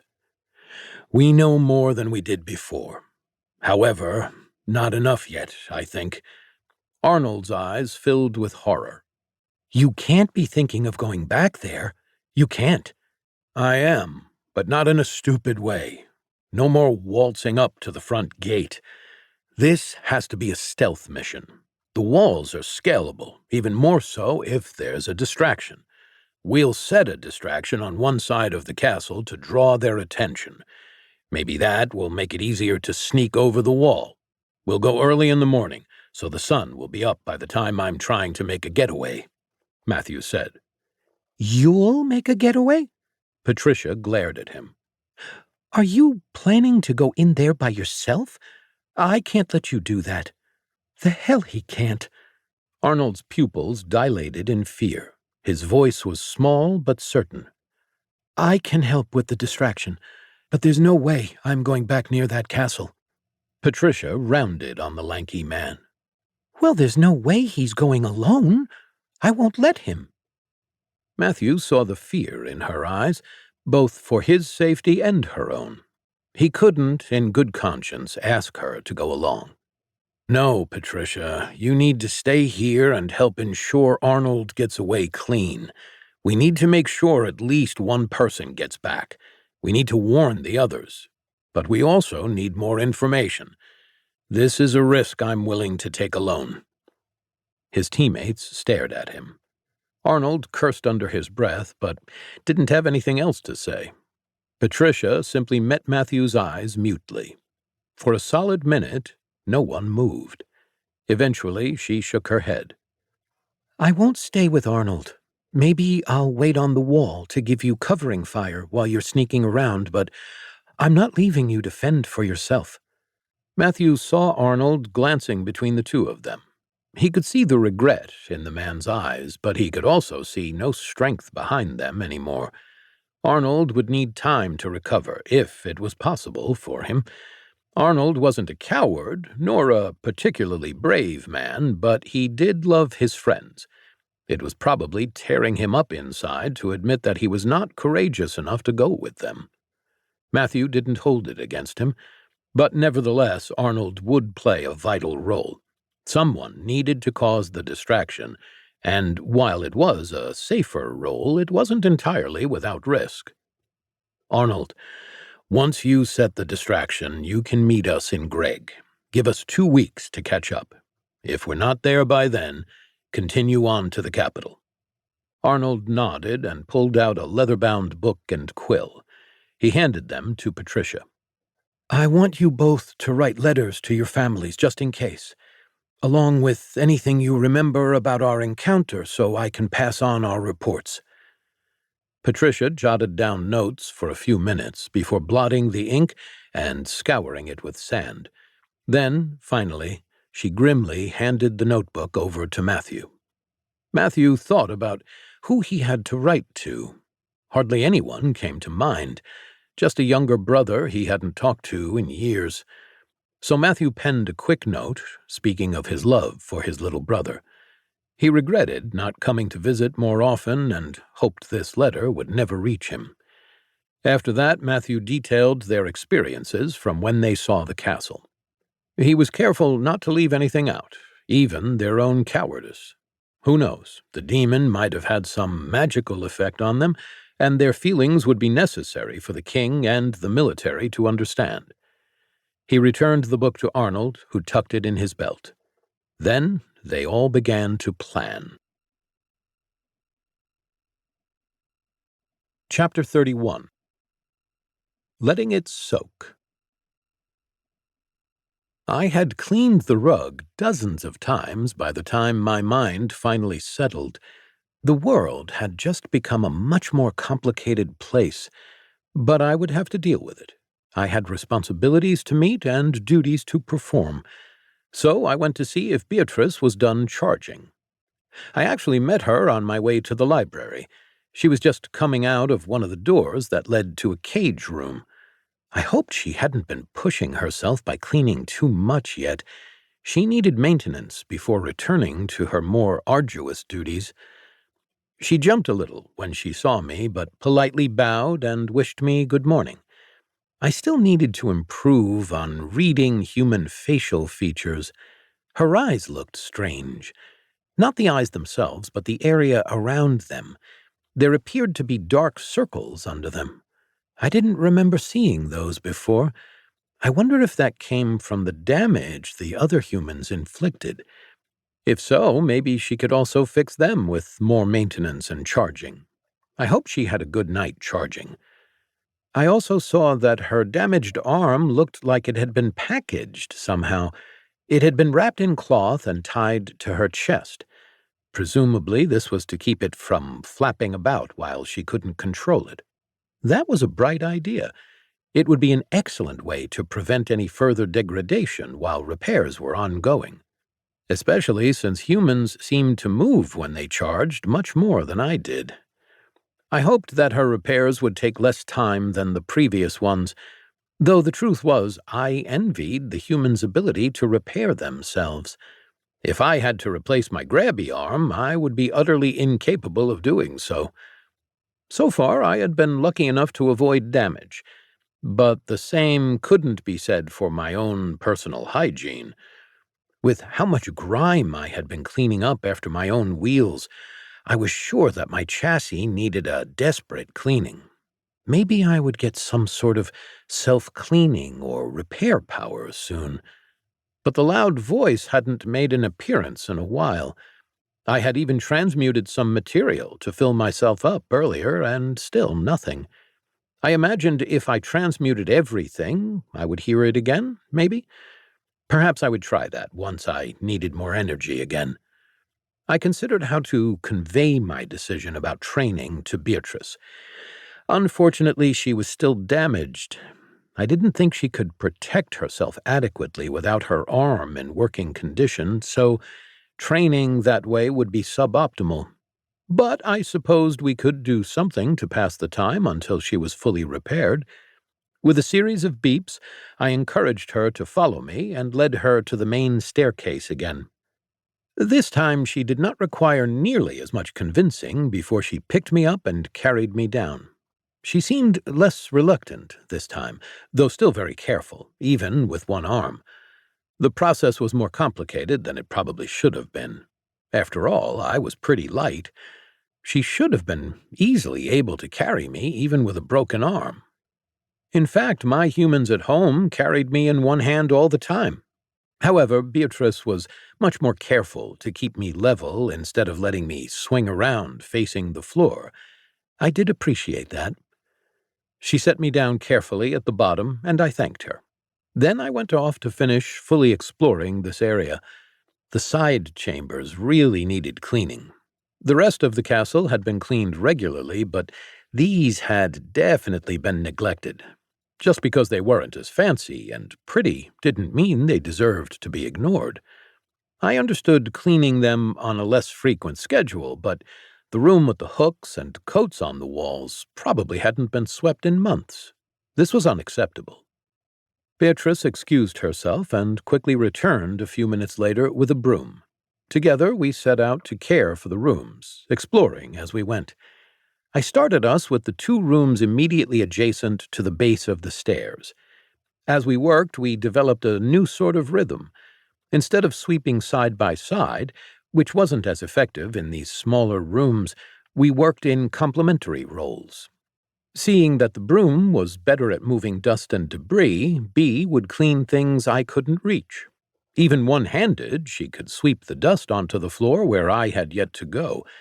While B cleaned off the trim and any furniture, I did what I did best. I drove in straight lines and elegant curves, covering every bit of the floor with my suction. Carefully, I cleaned all the open areas away from walls and furniture first. Then I picked up the debris she had swept off the walls, windowsills, tables, benches, and other furniture. It was a wonderfully efficient way to cover the whole floor without redundancies. We also found a heavily padlocked door behind the stairs during our explorations.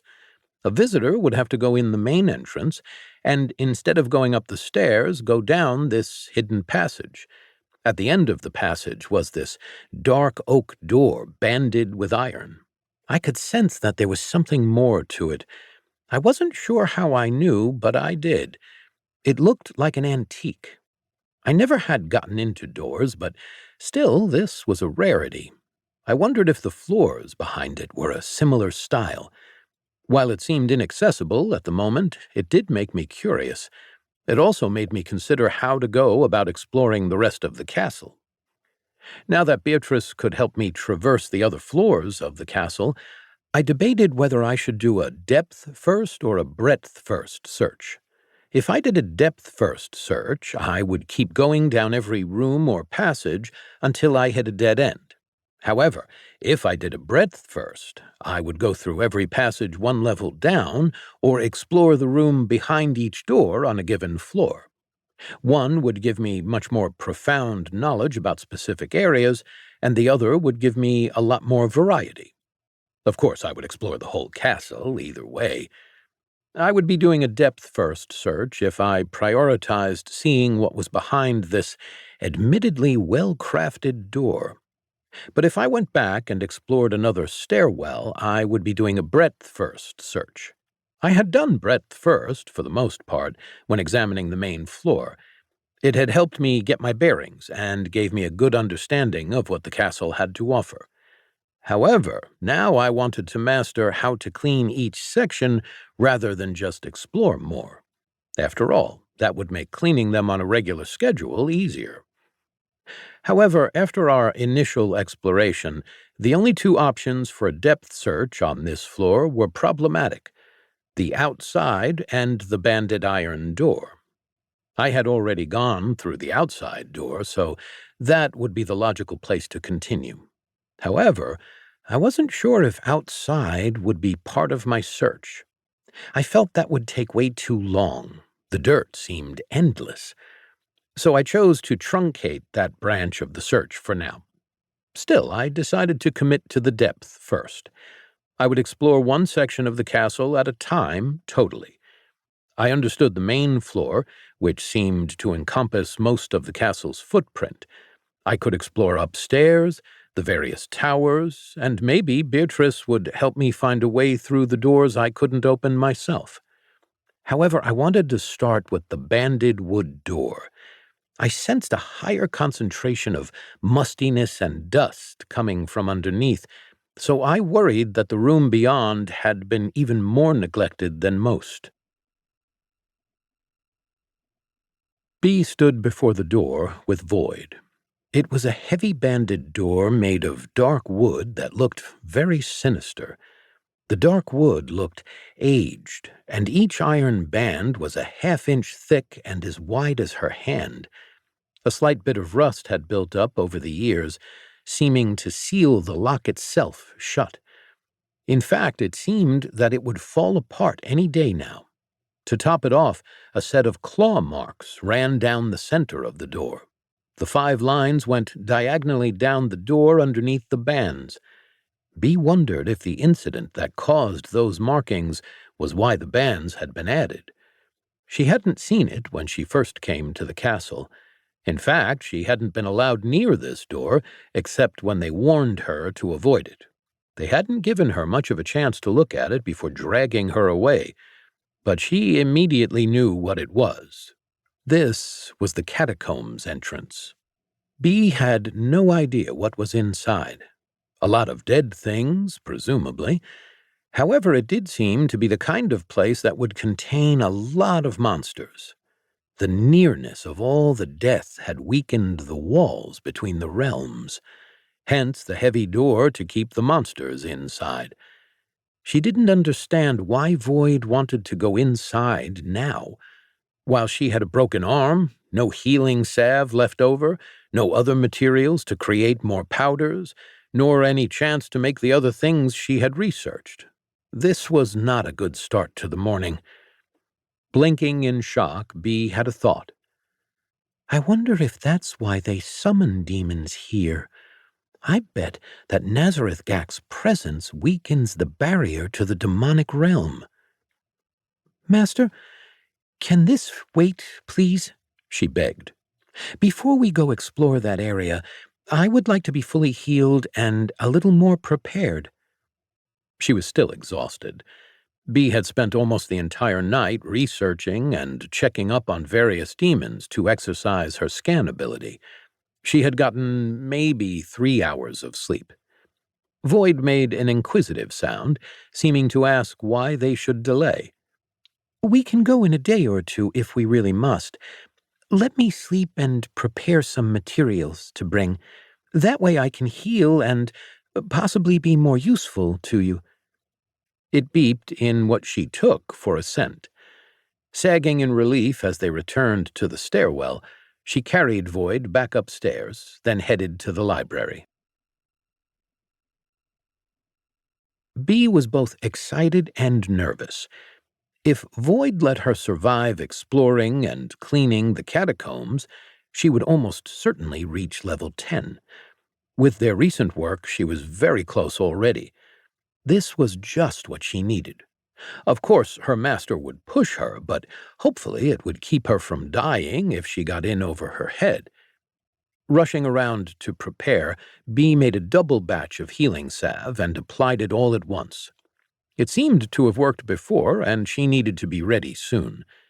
Bee wished she could take some with her, but its potency didn't last long. She would have to bring her alchemy supplies and make them fresh in the field. After Bee had slathered the salve all over her arm, she rewrapped it carefully. Then she started gathering the materials she would need. A complete set of equipment and her notebook of useful recipes. A backpack, since her bag was only large enough for short expeditions. She wasn't sure how long they would be in the catacombs, but it was better to be safe if they got lost. She would also need to run and grab food and water from the kitchen, as well as more alchemy supplies from the storeroom.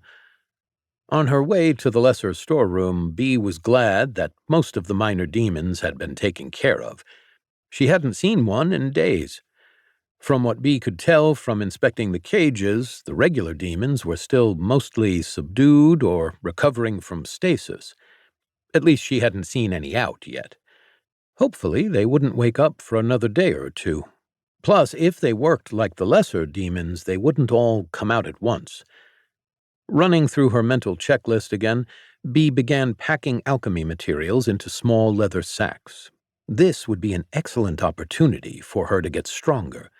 She just had to make sure she was prepared. Time to see if all that research would pay off. Chapter 32. Germaphobe. Beatrice set me down gently at the top of the stairs. I watched her head off toward the library. Apparently, the library was a place specifically meant to store the fancy blocks, and those fancy blocks were called books.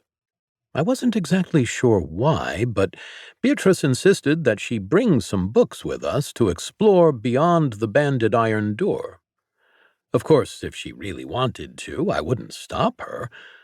Maybe she needed them for moral support. I appreciated art too, but it seemed strange to carry it with us. From how much she had been staring at them lately, I wouldn't be surprised if they had a second function beyond just being art. Maybe they were a different way for her to recharge? Anyway, I now had some time for myself. Beatrice seemed busy preparing her books and whatever else she might need, and showed no signs of slowing her pace today. Plus, I knew humans needed to eat, and then she would sleep. Between all that, we'd probably end up going tomorrow. Hopefully, by then, her repairs would be complete and her arm would be mostly functional, if not perfectly so. We needed to find a proper mechanic for her. Either that or she needed to improve at repairing herself. A professional could have done much better. It should not have taken this long to fix a part. I understood that maybe the movement aspect of the legs might have been tricky to get the balance and tuning right on, but this was just an arm. She should have been able to just swap it out and put another one on. But maybe she was out of spare parts? Actually, thinking about it, I wasn't exactly sure how humans were usually repaired. If my plastic broke, there was really no fixing the part itself. I knew that metal could be welded, though. I had seen that on TV, but I wasn't sure about humans. Apparently, some medical shows on TV detailed the repair process. Still, both my large humans were squeamish about blood. I wasn't sure what that meant, but it did mean that whenever a human repair was shown, they immediately changed the channel. especially if the human's brake or lubrication fluid lines were leaking. So I didn't know how, but maybe Beatrice was doing some repairs to the parts themselves. It seemed like her current arm was getting progressively less damaged rather than being swapped out for a new one. Was she slowly welding her flesh together? Maybe this was just how humans worked. It seemed inefficient, though. Maybe it was a backup mechanism because she had no spare arm to switch to. I supposed it was as if I had to switch up my motherboard, but I decided to repair it instead. That sounded really complicated for me to handle alone. I didn't think it was even possible. Maybe with a soldering iron and a lot of trial and error. I guess I needed to get her a few extra arms just in case. Actually, maybe it would be good to get her other parts as well. Perhaps we could just get a few defective humans and she could use their non-defective parts to swap. I was curious if that was a real thing humans could do, but I would be surprised if such a wise and powerful race didn't make themselves modular. Though with all of my recent revelations about humans, maybe this was thinking too highly of the ones here. My humans certainly would have thought of that. Perhaps the humans here were just backward. That would be unfortunate. I would have to get Beatrice to explain more about how human design schematics worked and what materials they were made of. These thoughts ran through my head as I made my way to clean. Beatrice needed much more time to charge than I did, and couldn't clean with me all the time. Therefore, when it came to the routine parts of cleaning, I didn't require her assistance. I could just do them by myself. First, I checked the room with small cages. The cage and tank rooms usually required the most frequent cleaning. However, I noticed that all of the cages in this room were empty. I wondered how that happened. Maybe the demons were responsible for opening cage doors, breaking into them and stealing whatever was inside. Though I hadn't seen any lesser demons around since I had that tussle with them a few days ago, Beatrice had apparently run into a couple, but she had done an admirable job dispatching the messmakers. Maybe they were avoiding me, which seemed a little unreasonable. Sure, I had chased them around and put them in the timeout dustbin. That was only because they had always been actively making a mess or causing problems for Beatrice when I saw them. If they had been a little nicer or neater, they would have found me to be very polite. In fact, I had to congratulate them. I hadn't seen many of their messes recently, so they must have been trying very hard to improve. Anyway, now the cage room was empty. Cleaning here did not need to happen nearly as often. I made a mental note to drop the room in priority to every couple of days for a while. The large cage room and tank room showed no signs of having been broken into.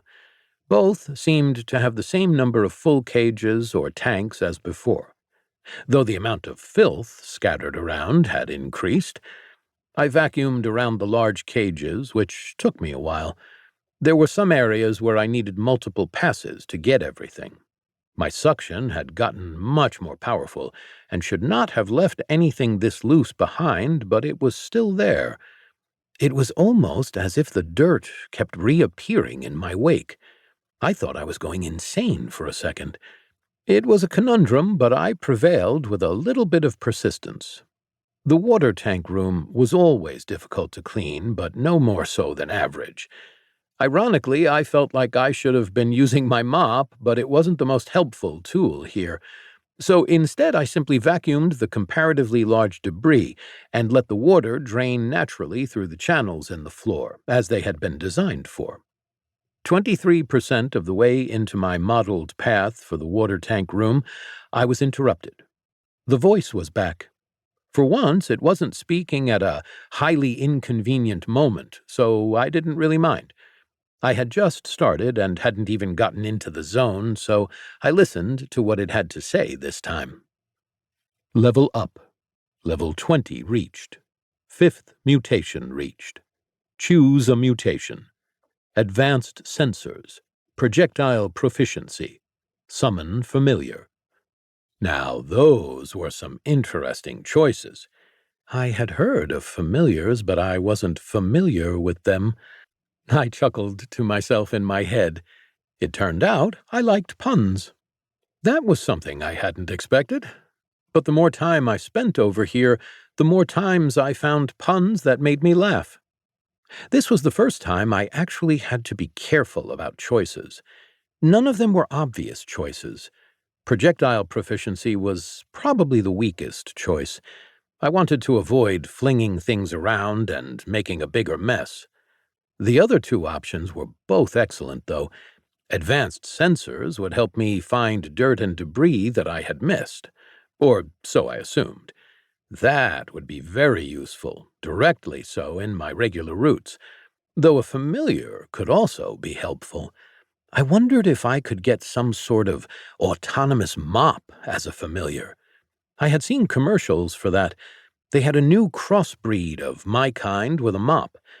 Honestly, I wasn't sure how I felt about that, but seeing as I had a mop myself, I guessed I couldn't judge.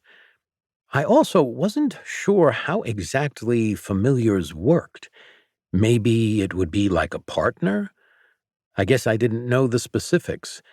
I had seen various types of small, fluffy messmakers before on TV referred to as familiars. In fact, one of my favorite shows was about a witch living with mortals. I was pretty sure she had a familiar cat. The part I needed clarification on, though, was how that was different from a standard pet.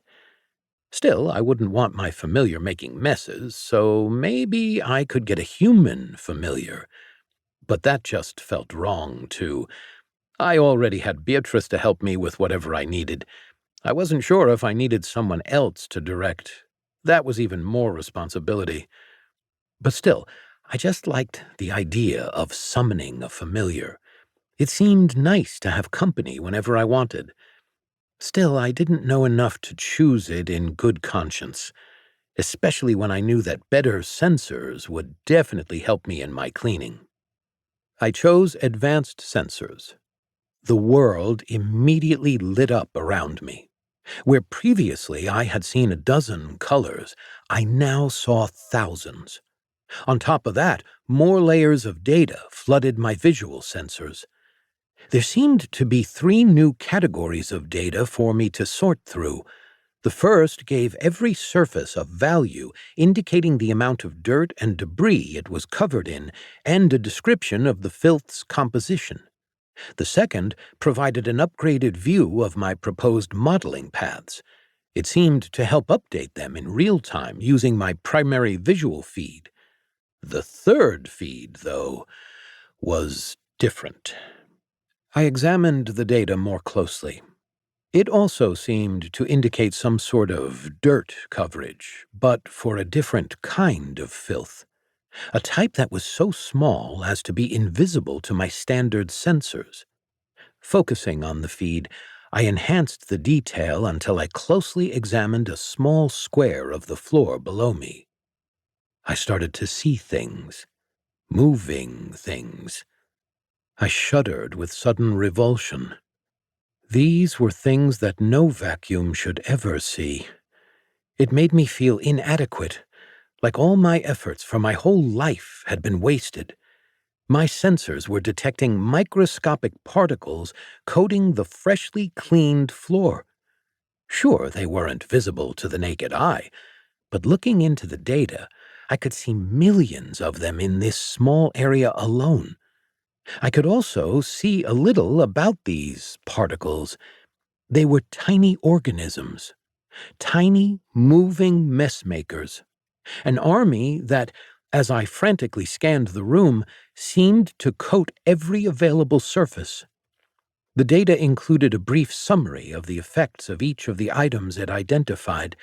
There were a few of them that were harmful to humans, less than 1%, but that meant a number of entries in the hundreds of thousands. It was all I could do to process it. Some of the information packets mentioned sickness. Sickness was something I wasn't familiar with. According to the packets, the ones that caused sickness were called germs. But looking at the germs' properties, I could see that it would significantly decrease a human's efficiency for a short time while the human fought it off. These germs were found when things were not sterile. They either were ingested or got into the bloodstream somehow. Some of them could even be acquired via breathing. I wasn't worried about them getting into me, of course. I was built to take in and quarantine filth, and I trusted that my dustbin was equipped to handle this. But what about Beatrice? What if these made her sick? I froze. What if I was coated in these organisms too? What if, by touching me, I was spreading a mess to Beatrice? I just wasn't ready for another existential crisis so soon after my last one. It had taken Matthew and his team a couple days to set up. The piles of felled trees and dried wood on the castle's east side were ready to be set aflame. They had also scouted places for Patricia and Matthew to climb the wall on the west side, opposite the bonfires. After they saw that the distraction fires were lit, the pair would wait for any response from the castle. If there was one, they would take advantage of it. If not, then Patricia would keep watch while Matthew went in alone. As soon as the fires were started, Arnold would make his escape. He would head to Greg as quickly as possible, where he'd wait for a day or two before continuing on. He'd also report back to the captain when he made it to Greg. Perhaps they would send messengers with the idea that more information on the situation could follow. If Matthew made it back, of course. But now, just as dawn broke, they were ready to move. Patricia and Matthew saw the telltale glow of orange-red rise up from the tree line, then waited to a count of 300. Seeing no movement from the castle, they carefully scaled the wall into the courtyard, but still saw nothing. Matthew looked at Patricia, who nodded regretfully. She tied a rope to one of the crenellations atop the wall and dropped it down for Matthew to lower himself to the ground. As his boots touched the soft grass of the courtyard, Matthew glanced back up at his friend. Patricia signaled down to him that the coast was clear. Then, carefully, Matthew crept toward one of the side doors. He sure hoped it was unlocked. Chapter 33. The Best Disinfectant. I started coming to terms with this hidden world of germs. The implications of a layer of grime invisible to my kind were staggering. The consequences were far-reaching, and it would take me time and a decent amount of effort to fully understand the scope of the issue. The first things to consider were the immediate and first-order consequences. Considering that I had never gotten sick, I assumed I was safe from germs. My human creators had likely considered this threat during my creation, even if I hadn't realized it. However, I didn't think Beatrice was immune. Plus, she was an undisputed magnet for trouble. In fact, I was surprised that Beatrice hadn't gotten sick already. She was constantly in contact with all these germs, so there was no way that luck would last. Given her track record, this already might as well have been a minor miracle. Anyway, I needed a solution, and quickly. I tried positioning myself above a small test patch I had scanned with my improved sensors.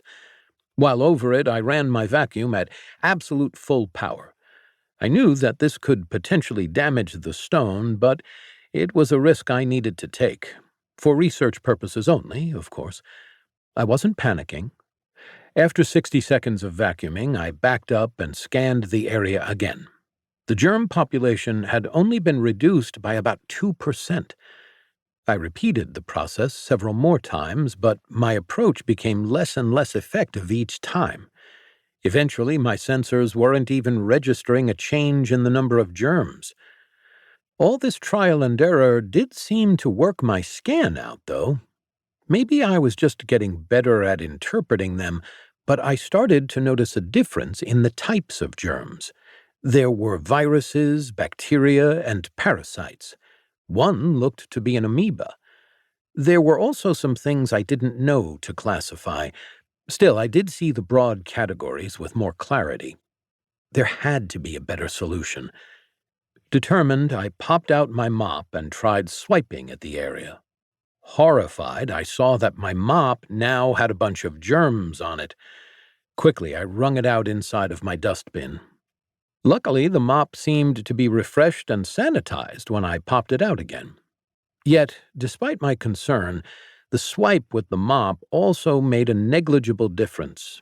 I even tested wet and dry mopping techniques to no avail. Damp mopping appeared capable of moving some of these microscopic mess makers, but it wasn't nearly enough. I began trundling back and forth, pathing in small ovals along the floor. What else did I have?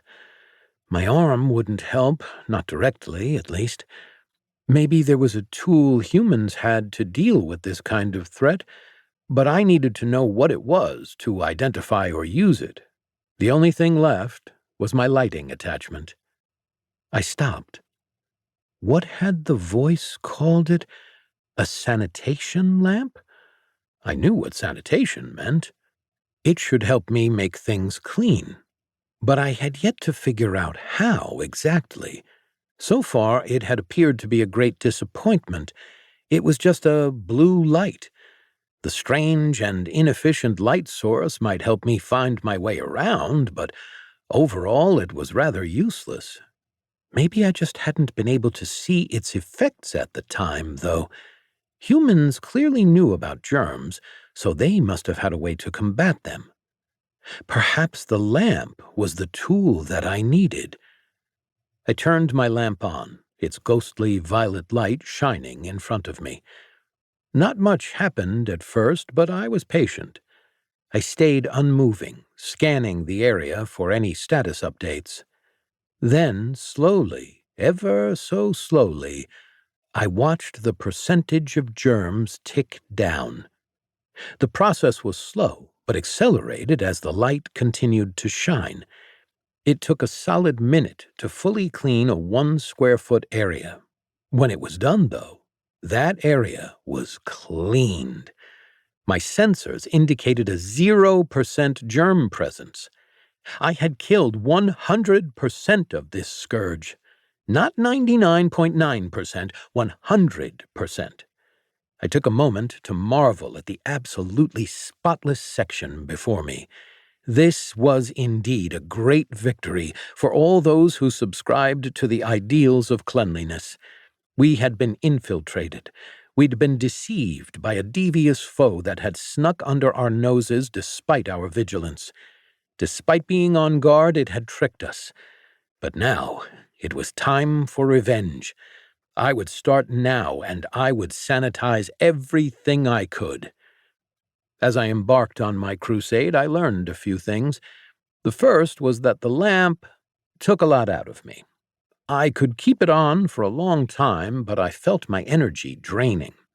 I estimated that the lamp used approximately 0.5% of my maximum energy per minute at full power. Also, I could dim the light, but it was far less efficient that way.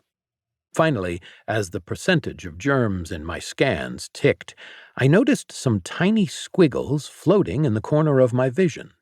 They appeared and disappeared more rapidly than I was used to. Perhaps the size had something to do with that? After uprooting the microscopic plague from one hallway, I decided to rethink my approach. I supposed I couldn't go on a full-on crusade yet. I'd promised Beatrice we would explore the banded iron door soon. Plus, I wanted to get her help with this somehow. I didn't think she had her own sanitation lamp, but maybe humans had other methods of handling germs that I wasn't privy to. Also, before focusing on this, I still needed to train her somehow. Just because I was intent on eradicating these germs didn't mean I could neglect my other duties. The germs were more of a practical issue than most of the other messes I cleaned, true. However, visible messes were my initial and primary concern.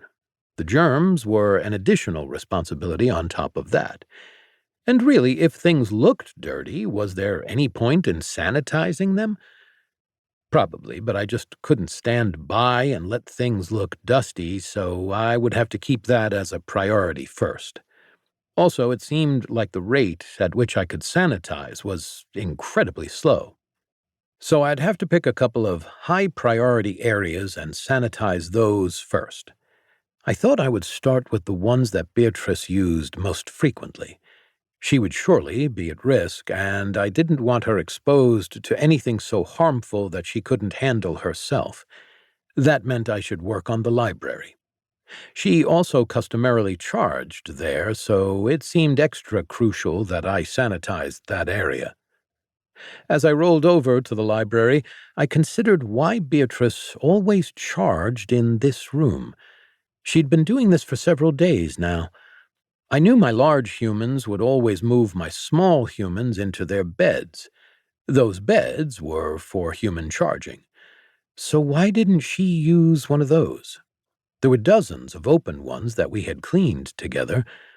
I supposed if she insisted she could sleep on the library floor, I wouldn't stop her, but suboptimal charging wasn't a good idea. Oh well. As I opened the door to the library, Beatrice looked up. She recognized me, waved, and smiled before returning to her books. She seemed to get a lot of motivation out of them, but they were taking up a lot of time, too. I supposed that the beauty of the blocks might have been helping her through her repairs. She couldn't clean while being repaired, but I worried that she would keep spending so much time with them even after she could clean again. Of course she could if she wanted, but I did appreciate her help. She didn't seem interested in what I was doing, so I went where she customarily charged. Once I got there, I began slowly shining my light all over her blanket, pillow, and the surrounding area. Then, monitoring my advanced sensors, I slowly swept back and forth, taking a solid 5 minutes to eradicate the germs. When I was done, I realized Beatrice was standing next to me, just watching me do my work. I tried to figure out how to tell her about the germs, but I couldn't. It was just too complicated of a concept. I didn't have nearly enough vocabulary or ability to communicate with humans like that. Also, how could I explain this without sounding like a conspiracy nut? I'm not paranoid, I swear. I just have advanced sensors that let me see the invisible threat that no one else can. That was assuming that the humans here didn't already know about germs. So far, I figured that was a safe assumption. Compared to my humans back home, they did seem backward in many ways. If she didn't have advanced sensors, she probably couldn't see them. Then why would she believe me?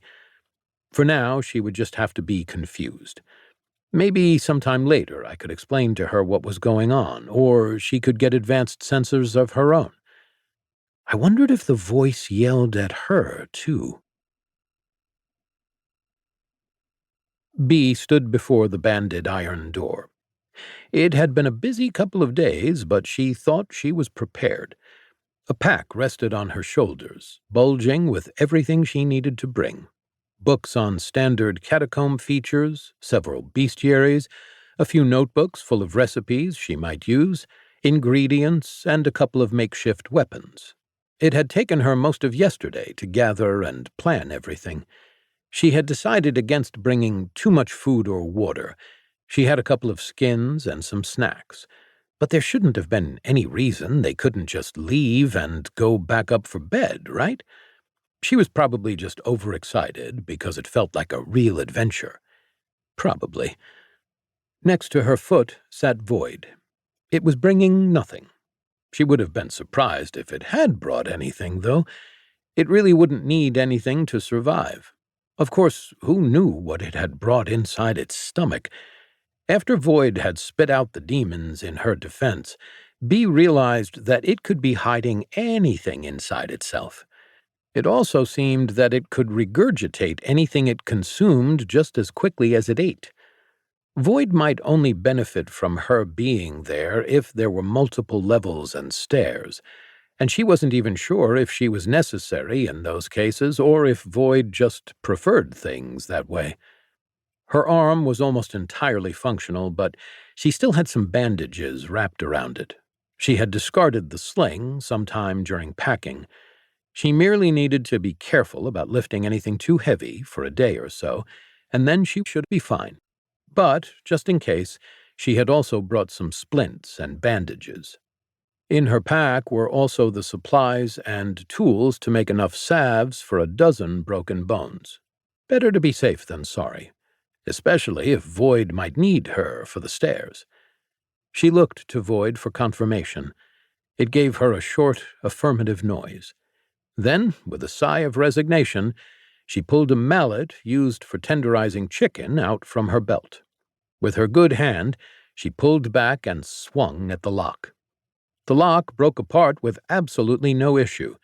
She probably could have just tugged it off with her hands. If they were going to go through all this effort to keep the door locked, why wouldn't they use a better one? She wondered if they even knew why they kept it locked. It felt like the mages had treated security like more of a suggestion here. Tucking the mallet back in her belt, she pulled out her cleaver instead. They were her two weapons. She didn't have any skills for combat yet, and doubted she ever would. However, if she stuck to the same tool enough, maybe she could influence the system to give her something useful. Her cleaver had served her well so far, and it was practical when not being used as a weapon. The only other thing of note Bee carried was a broom tucked alongside her pack.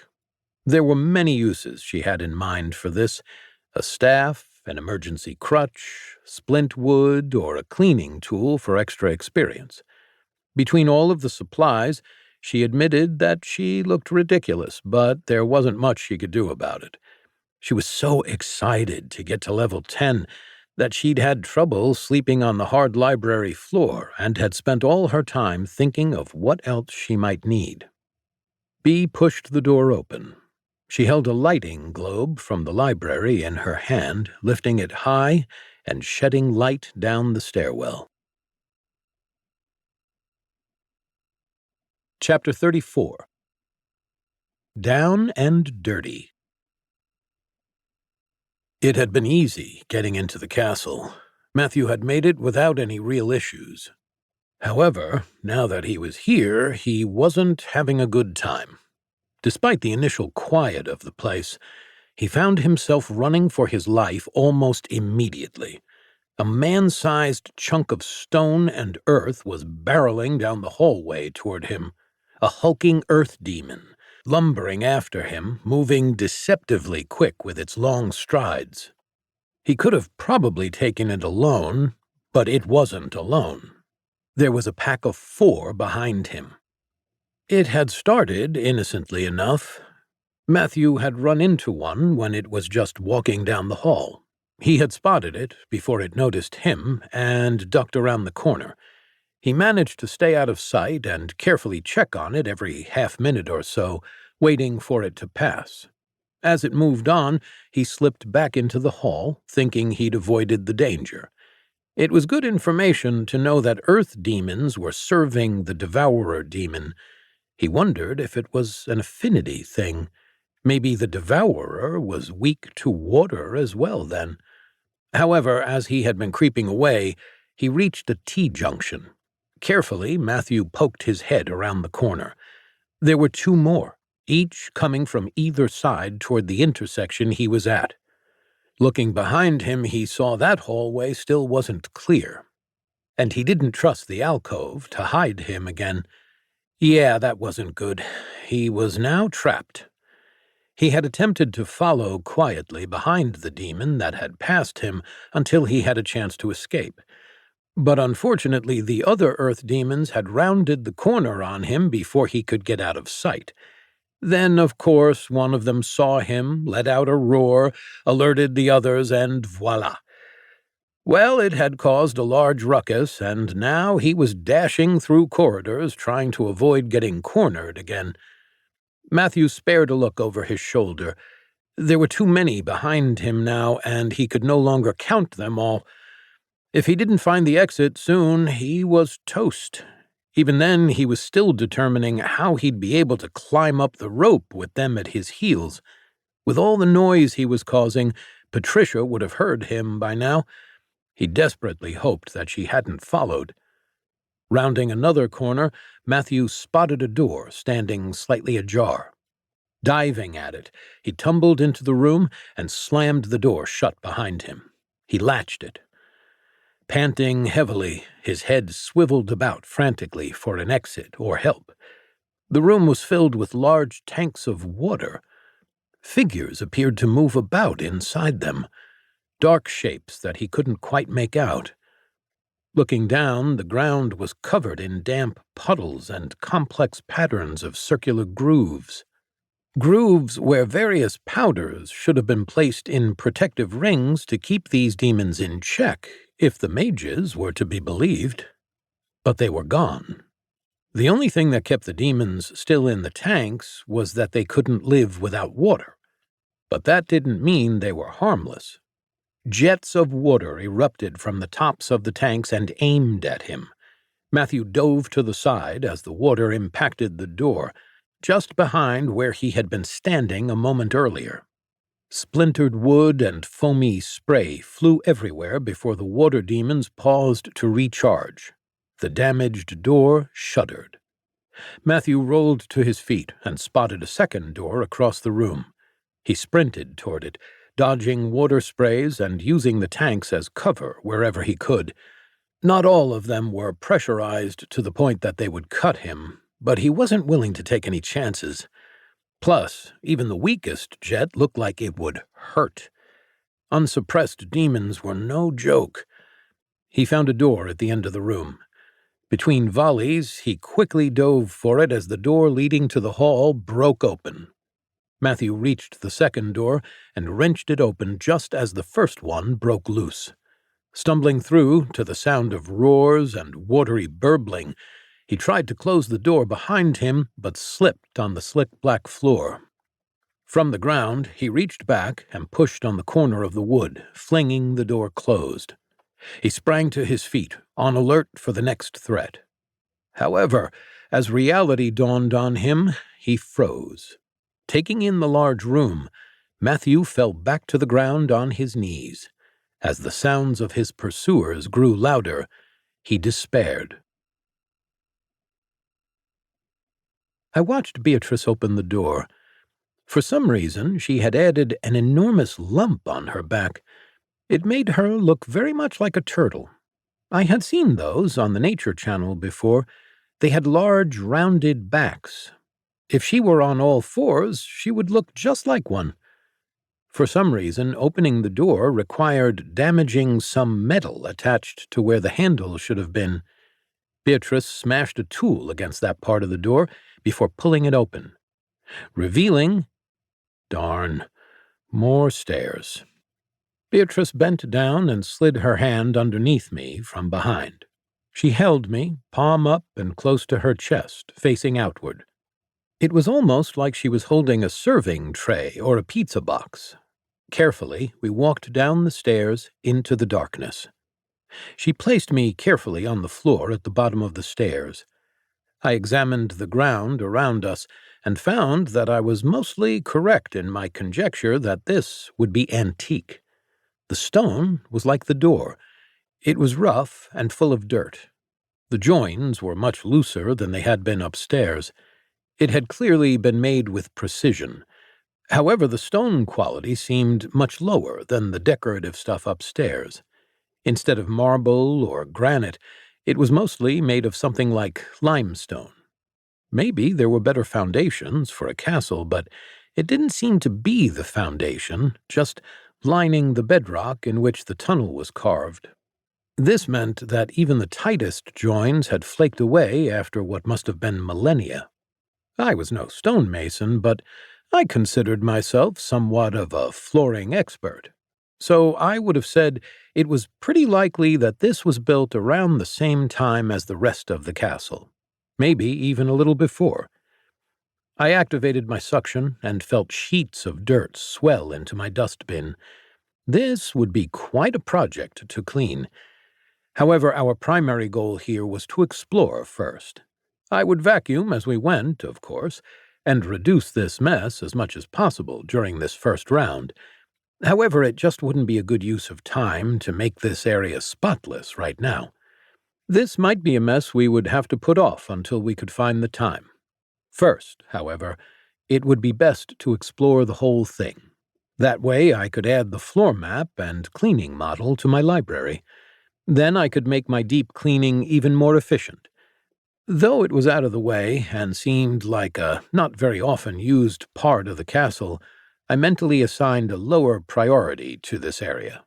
I liked ensuring my humans' favorite areas were at the top of the list. I expanded my sensors to see where the floor met the walls. It was just stark stone on stone, with no trim or anything fancy. They must have put all their effort into the castle rather than here. That was not to say that there was no decoration. Looking up at the walls, I saw some carvings adorning them. Unfortunately, they weren't particularly nice to look at. The work was much less intricate and well-made than the trim in the library. The difference in effort here could have made more sense to me. The carvings appeared to show a bunch of figures doing something, so I just moved on. None of them looked like they were cleaning at all. Beatrice seemed distracted. She had been staring at the carvings like I would stare at a fascinating tile arrangement. I let her have a second. Just because I didn't understand it didn't mean that she couldn't enjoy it. We did have different tastes in art, after all. She seemed to realize I was waiting on her after only a handful of seconds. She shook herself before turning to me and asking, "Shall we continue, Master?" I answered with an affirmative beep. Where her voice had been soft and pitched low, my vocalization echoed harshly throughout the tunnels. I winced internally. That came out a lot louder than I intended. It made me jealous of humans' ability to communicate non-verbally. I would have to see if there was a way to learn that. Then I wouldn't have to make such noises. Oh well, nothing I could change now. I supposed I could work out some system with Beatrice with turns and stuff, but that seemed a lot more complicated than was necessary. Beatrice had also cringed at the volume, and after we listened to the sound echo for a couple seconds, she sat still, listening. I did the same. I was curious about what she was trying to hear. However, nothing happened for a full minute, and she relaxed a little. I led the way because Beatrice required training but was not in top condition. I trundled down the hallway, our path illuminated slightly by the light in Beatrice's hand. Unlike the rest of the castle, this hall was not lit. There were no orbs of light lining the walls. The only way Beatrice could see was by the light she carried in her hand. I didn't need the light, per se, since my proximity sensors gave me a good map of the surrounding landscape without requiring a visual. However, humans seemed to rely more on their visual sensors than others. I decided to turn on my sanitation lamp to help brighten the hall a bit more and experiment with it as we went. It didn't produce much light. However, I'd noticed a 4.7% increase in its brightness intensity since I started using it to kill germs. Perhaps if I continued to use it, it would improve more. I noted that there were indeed lots of claw marks on the floor. I wonder what size of messmaker could have left that. Something much larger than anything I thought it was possible to fit in these tunnels. Either that, or they could have really funky-looking feet. I internally bemoaned the damage. Even though these floors were not nearly as impressive as the ones upstairs, they still didn't deserve to be damaged. An intact floor was much prettier than a rough and cracked one. We traveled down the long hallway, taking in the sights around us and sucking up surface dirt along the way. Beatrice seemed nervous for some reason and was constantly glancing around. I kept watching for any exciting architecture as I generated an internal map. I also sifted through my advanced sensor data to confirm my earlier hypotheses about the construction and materials of this area. Since I was paying close attention to my advanced sensors, I could pick up the sound slightly before I usually would. I froze and perked up a little. Beatrice went a couple steps without noticing I had stopped moving. But then she heard the scraping of metal being dragged across the floor. She started to shake a little. It was just ahead, but didn't sound like it was in this tunnel. There must have been branching tunnels. This could be a pretty big place after all. The sound came once again, louder this time. Beatrice and I winced, imagining the damage that this metal in careless action would do to the floor. That was not something I could just clean up. I didn't have stone repair skills or the tools or materials. Maybe the voice would offer me an option for a mutation that could repair floors. Chapter 35. Dusty Old Bones. Bee was fascinated by the wall carvings. It felt like she could keep staring at them for ages and still find things to be in awe of. In fact, she wasn't entirely sure how long she had been staring at them. Void hadn't interrupted her. It must have been only a few minutes then. Still, she felt something, some connection to these stories they were telling. After getting so wrapped up in the first one, she improved at inspecting them while walking by. Each was a masterpiece, and they grew progressively more detailed. It depicted a story that any child knew well, one where humanity was scattered and broken, its people warring amongst themselves with primitive weapons and living in mud huts, one that began with their remnants being taunted and toyed with by demons. However, as the story progressed, it began to diverge from what she knew. Instead of being struck down by the gods at the height of their power, the demons were challenged by humanity. Bee watched as the carvings depicted her ancient predecessors banding together and becoming hardened warriors. Under constant assault from their demonic oppressors, the people strengthened themselves and went to war. The battles progressed from minor individual incidents to beautiful, intricately detailed carvings depicting rows upon rows of soldiers marching in step. The demons were far fewer in number than the humans. In each battle, there was perhaps one demon depicted for every 10 humans. However, the sides appeared to be equally matched. She continued walking, holding her light up to a massive battle scene. On the left, it showed 13 legions of demons, each headed by one of the lieutenants. Beatrice's eyes picked out Nazareth Gak easily, its arms alight with flames and curved horns adorned with bodies. Above them floated what appeared to be an ordinary man wearing a sharp black suit. On the right were armies of humans armed with swords and spears. However, the figure above the humans stood out to her most, a counterpart to the well-dressed man on the demon side. A hero rode on a griffin at the head of the human armies, leading them into battle. A faceless hero wearing a blindingly white mask. The man pointed a shining lance toward the demonic forces, challenging them as his mount screeched a challenge. The background seemed to be a mix of many different settings: grassy plains, snowy mountains, barren wasteland, and other scenes that blended into each other. Subsequent murals focused on one set at a time, seemingly showing the results of many battles. Humanity always had the best numerical advantage, yet almost always ended up running if the end of the fight was shown at all. There were a few apparent victories, but the humans were left grossly depleted. The last battle mural depicted a large sun hanging between the armies. Still, it was partially eclipsed by an equally sizable black disk. A black disk? No, it couldn't be.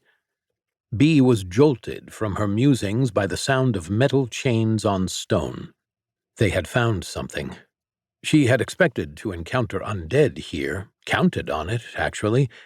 Even she could feel how thick the air was with death down here, but she still felt an odd mix of relief and nervousness now that it actually happened.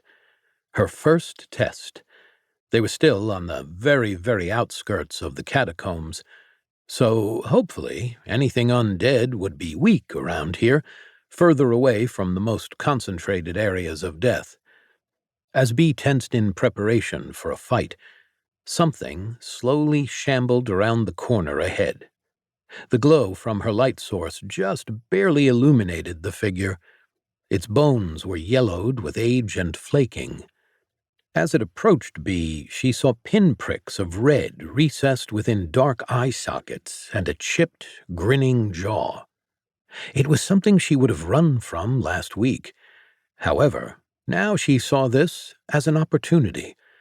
It was a simple skeleton that didn't even have any weapons.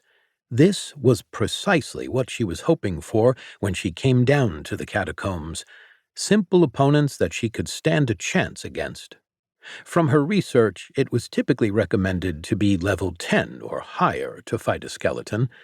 However, she was very close to that, so hopefully her level would be good enough. Plus, she had backup. She glanced back at Void. Having faith in her backup was a core requirement of her class at this point. However, she didn't want to rely on her master's mercy more than she had to. This was her chance to get stronger and prove herself. After all, who knew if Void would always be close enough to intervene next time she was in real trouble? So she drew the cleaver with her good hand and held the light with her off hand. Void gave her a screech of encouragement as she stepped forward. Pausing for a second, she remembered to activate Scan. Name: Skelly. Race: Undead Skeleton. Class type: Fighter. Level 7. Now that the skeleton had come closer, Bee saw it was wearing a single pitted metal boot. In fact, calling it a boot was pretty generous, considering the number of holes it had. She wasn't entirely sure how the plates were still holding together. Aside from that, it had no equipment. She was lucky there were no ancient swords or fancy armor on it. That would have made it harder to deal with. Still, the skeleton was probably more dangerous than the lesser demon she had fought. Seeing as she had only killed 3 other monsters, she might be slightly over her head. Before it got too close, she shrugged out of her pack, placing it down next to Void. This would allow her to move more freely. Swinging her arms around to loosen up her shoulders, she popped her neck side to side, the same way she had seen knights do before fights. The skeleton's red eyes locked on her. It came toward her, shuffling forward faster. It dragged itself along as quickly as possible, which was saying little. The boot was making a considerable racket. The noise made Bee flinch. She wasn't sure if the undead could hear, but if they could, then this would definitely alert them. Still, her research had suggested that undead primarily sensed life force and weren't motivated by much else. So as long as she wasn't near enough for them to feel that, she would probably be okay. And if she was close enough for them to sense her, well, no amount of tiptoeing would help. Still, listening to the metal plates rattle against each other and echo throughout the catacombs was quite terrifying. Holding the cleaver high and ready, she stepped forward to meet her foe. "I'll handle this, Master." Bee's voice quivered slightly. "Please allow me to use this opportunity as practice." She wanted to make sure Void didn't save her at the first sign of trouble. The skeleton hissed, clumsily grasping for her. As it did, she sprang into action. She swung the cleaver blindly, not particularly aiming for anything. That had mostly worked for her with the demons. However, this time the cleaver just skidded off of its arm. Instead of slicing through the skeleton, the blade didn't seem to do much damage. She hacked at it again, this time putting a lot more force into it. The knife hit its forearm, chipping it slightly, but the skeleton wasn't fazed. Beatrice had to stumble back to avoid its clasping fingers. She felt her dropped pack behind her heel. If she retreated too far, she would be separated from her supplies. Also, Void might have to step up, which would be unacceptable. She had barely done anything yet. To fail now would be embarrassing. One more time, Bee swung, this time with all her might. Putting her whole body into the swing, she stumbled through a downward blow aimed at the skeleton's face. While it still only scratched the bone, the undead was at least knocked back. It was as if the razor edge she had put on the cleaver did absolutely nothing. Well, maybe not nothing, but it didn't seem to have any effect that she could tell. She looked at the cleaver in her hand. It really wasn't an effective weapon for this situation. It seemed that sharp edges didn't work well against something that couldn't bleed. But also the reach was awful. To hit it, she had to get inside the reach of its arms, which was not a situation she wanted to chance. It was a good thing that the skeleton was weak. Otherwise, she might have already been captured by its grasping hands. As the skeleton stumbled backward, she dropped the cleaver and pulled out her mallet. The reach wasn't much better, but maybe some blunt force would do. This time she reached out and swung at its hand. The mallet smashed into its fingers. She could feel the metacarpals give. Small finger bones splintered and sprayed everywhere. Bee's heart soared for a moment at her success. Yet the skeleton didn't react. The splintered bones stopped moving, but the rest of the skeleton was still whole and coming for her. Instead of grasping for her with its newly shattered hand, it swung its arm at her like a club. She ducked underneath, but could not avoid the grasp of its other hand. Bony fingers grabbed onto her coat and pulled her forward with surprising strength. She swung at its elbow joint with her mallet. She could feel the impact of her blow, but it didn't do enough to break or dislocate it. The skeleton struck at her with its club-like arm as it continued, pulling her toward a gaping jaw. After a few more frantic swings, desperately struggling against the skeleton's grip, she managed to dislocate the joint. Its grip loosened for a moment, and she tumbled backward onto her pack. The blows she had taken weren't, honestly, that painful, nothing worse than switch blows, something she was relatively familiar with. Still, she wanted to avoid its face as much as possible. A bite sounded like a much bigger problem, and it had almost gotten her. Despite the elbow damage, the skeleton still seemed to have control of one hand. In fact, it seemed to be popping bones back into place as it advanced further. Rolling off the pack, Bee was face to face with Void, who gave her a concerned beep. She shook her head at it. Things might not look good, but she did not need help, not yet at least. The skeleton came at her, still hungry for her life force. She looked down at the mallet in her hand, then at her pack. She had an idea for how to keep her distance from the skeleton while fighting it. She didn't like it, but it made sense. In fact, somehow, she had a feeling it would come to this. Sighing, she got back to her feet, drawing the broom from her pack. Patricia was still on the wall, waiting, when she heard the roars. Matthew had been discovered. She wrestled with herself. She knew the smart thing was to stay on the wall. Hell, her body and mind screamed at her to do it. But she wasn't sure if she could live with herself if she didn't go after him. She didn't have any more intel than Arnold, and he was already on his way back. She wasn't putting anyone else in danger by risking her life and going back for a friend. No one depended on her, and she wouldn't leave anyone behind. Well, no one she really cared about. Her life was her own to risk. It might be suicide, but Matthew was worth the risk. He meant too much to her. Before she lost her nerve and gave in to fear, she took hold of the rope and lowered herself. Even if she had managed to save Matthew somehow, he still wouldn't have approved of her decision, and that attitude was precisely why she had to go back. She remembered which entrance Matthew had used to get in and made a beeline for it. The door was still unlocked. She crept quietly inside, eyes darting around for any threats. When she had made it in, she listened. The clamor seemed to be coming from her left. Following the noises, Patricia quickly made her way down the hallways. When the sounds ceased, she had just passed the front entranceway leading into the grand hall. She cursed herself and hurried along faster. The quiet wasn't a good sign. That meant that whatever conflict she had heard was over, meaning one side was likely dead. She had a bad feeling. Patricia kicked herself for waiting so long. Now she might be too late. As she rushed stealthily through the halls, her ears picked up on a new set of sounds. This set was quieter, only now revealed in the comparative quiet of the castle. It was the sound of hooves on stone, rocks scraping against walls, and claws skittering over surfaces they couldn't bite into. They were coming around the corner fast. She looked back at the long hallway behind her.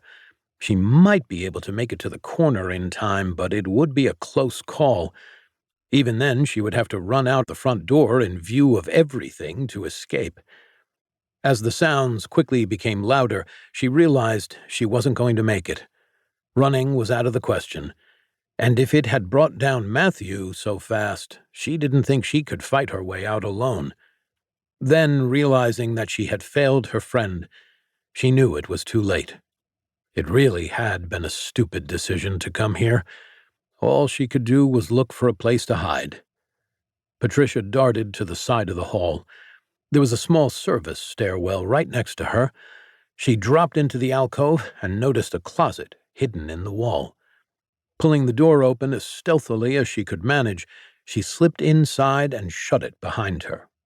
The room was tiny and stuffed full of mops and brooms. There was barely enough room for her to crouch near the door. Huddling up in a ball, she held her breath as the noises neared her hiding spot. She prayed the demons wouldn't find her. Chapter 36. Dancing Around the Broom. Beatrice faced the skeleton with her broom in one hand. I was proud of her. She was trying very hard, and now she was using a proper tool. The short, sword-like counterbalance worked reasonably well for some things, but seemed to have little effect here. The lump of iron was more effective, but it just didn't seem to have much use past breaking things. I was satisfied with the broom. It was reliable, multi-purpose, and simply fantastic for cleaning. It also apparently could help her defend herself. Beatrice grabbed the broom near the bristles and whacked the skeleton around. It seemed to do far better than the sharp tool or the lump of iron she had previously beat it with. With the length of the broom, she also had enough reach that the skeleton couldn't grab her while she swung at it. That was good. It meant I didn't worry about her getting hurt nearly as much. The broom did look awkward to use with one hand, though. Maybe she could wield it a bit better once her other one was better. Silently, I cheered her on so as not to distract her. I figured I could try to suck up this skeleton if things got really out of hand. On the other hand, I wasn't sure if it was too big. If that didn't work, I could, at the very least, trip it up by tackling its legs. Still, this skeleton differed from the ones my humans put on display yearly. Those were usually a bit dusty at first, but it was minor. They definitely didn't move on their own. This one not only shambled around, scraping up the floor needlessly, but it also seemed to emit dust constantly. It was like it was flaking apart as it moved. That on its own was enough of a problem, but also trying to attack my human? I had no sympathy for it. Neither did Beatrice from the way she was going at it. Beatrice smacked at its joints several times with the end of the broom. Her methods were messier than mine and caused debris to fly around, but that was okay. She would learn to become more efficient. The close confines of the walls seemed to prevent her from adequately wielding her broomstick. Sure, she had more reach, but she didn't have as much ability to wind up and hit with as much power as a broom could generate. I only had my short bristles, so I had less experience with brooms than I would have liked. However, even I could tell that she was a bit limited here. It was like how my counterbalance could allow me to make turns faster, but that wasn't useful in tight quarters where there wasn't as much space to maneuver around. Soon enough, Beatrice's efforts had caused the skeleton to lose several pieces of its arms. They clattered to the floor and stopped moving. So now it was mostly just a torso on some legs snapping its teeth at her. Now that Beatrice wasn't in much danger, I started getting a little louder with my cheers. She glanced at me and actually gave me a smile. This was fun, cleaning up mess makers and troublemakers together like a team. She was becoming stronger and better able to clean messes, and I was helping. This was awesome. Beatrice repositioned the broom in her hands as if she was trying to get a feel for it. It moved more naturally as she got the hang of it and figured out her range better. She slightly changed her grip, and this time she poked at the skeleton with the bristle end. Instead of passing through one of the rib cage's many gaps, the bristles struck on the bones and flung her armless opponent to the floor with a solid jab. Then, taking advantage of the skeleton's position, she raised the broom high and smacked its head against the skeleton's chest. The ribs splintered and caved inward, sending more bone shards around the room. Beatrice came closer to kick with her feet and break apart the skeleton's legs. At some point, what was left of the skeleton stopped moving altogether. Beatrice pumped her fist triumphantly, and I gave a quick cheer of delight. The way the sound echoed down the halls still made me a little bit uncomfortable, but the noise was nothing compared to the racket Beatrice had just caused by tussling with the skeleton. Beatrice seemed to agree as she let out a whoop of excitement. While we were celebrating, I figured I might as well get some work done, so I moved forward to clean up the remains of her fight. She did a good job, and I couldn't help because I felt she needed to work independently. However, cleaning up after her was the least I could do. I also just wanted to help. I would have been lying to myself if I didn't admit it. It was hard to watch her fight alone, even if I knew she wanted it that way. I vacuumed up the tiny bones with no issues, as expected. I was expecting to have some problems with consuming the larger ones. I knew I had consumed larger objects, like the demons, for example. However, they had been fleshy, malleable things that felt more like energy than solid material. At least that's what I could feel with my advanced sensors examining them in my dustbin. But the bones just zoomed right in.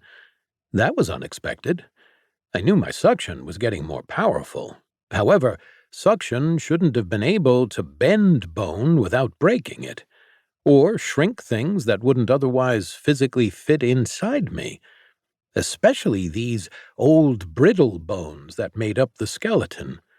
I could see maybe breaking it and crushing them, but nope, it just kind of stretched out and zipped into my dustbin. Beatrice picked up her other tools and put them in her backpack again, while I cleaned up the skeleton remains. The whole encounter had taken very little time, but now that it was over, we had a better idea of what to expect going forward. If it was like this, we would have no issues. We could explore for a bit, and then when it was time for Beatrice to charge, we would go back. I started cleaning the hallway immediately until I heard Beatrice announce that she was ready to move on. I only need a few more of those fights, and I think I'll level up. After that, I can't wait to get my next skill, Beatrice said. As we started walking again, Beatrice started to fill me in on what the carvings she was interested in were about. Apparently, they were pictures telling the history of humans. Thank you for this opportunity, Master.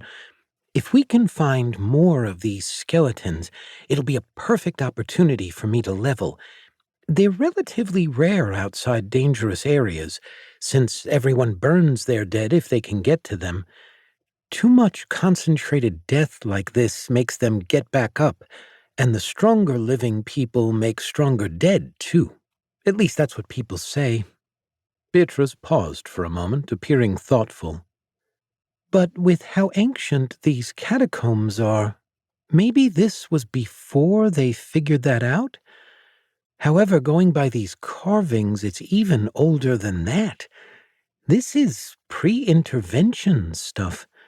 It would explain the whole Lieutenant Demon being here thing, Beatrice said. I couldn't really tell if she was talking to me or just sort of talking to herself.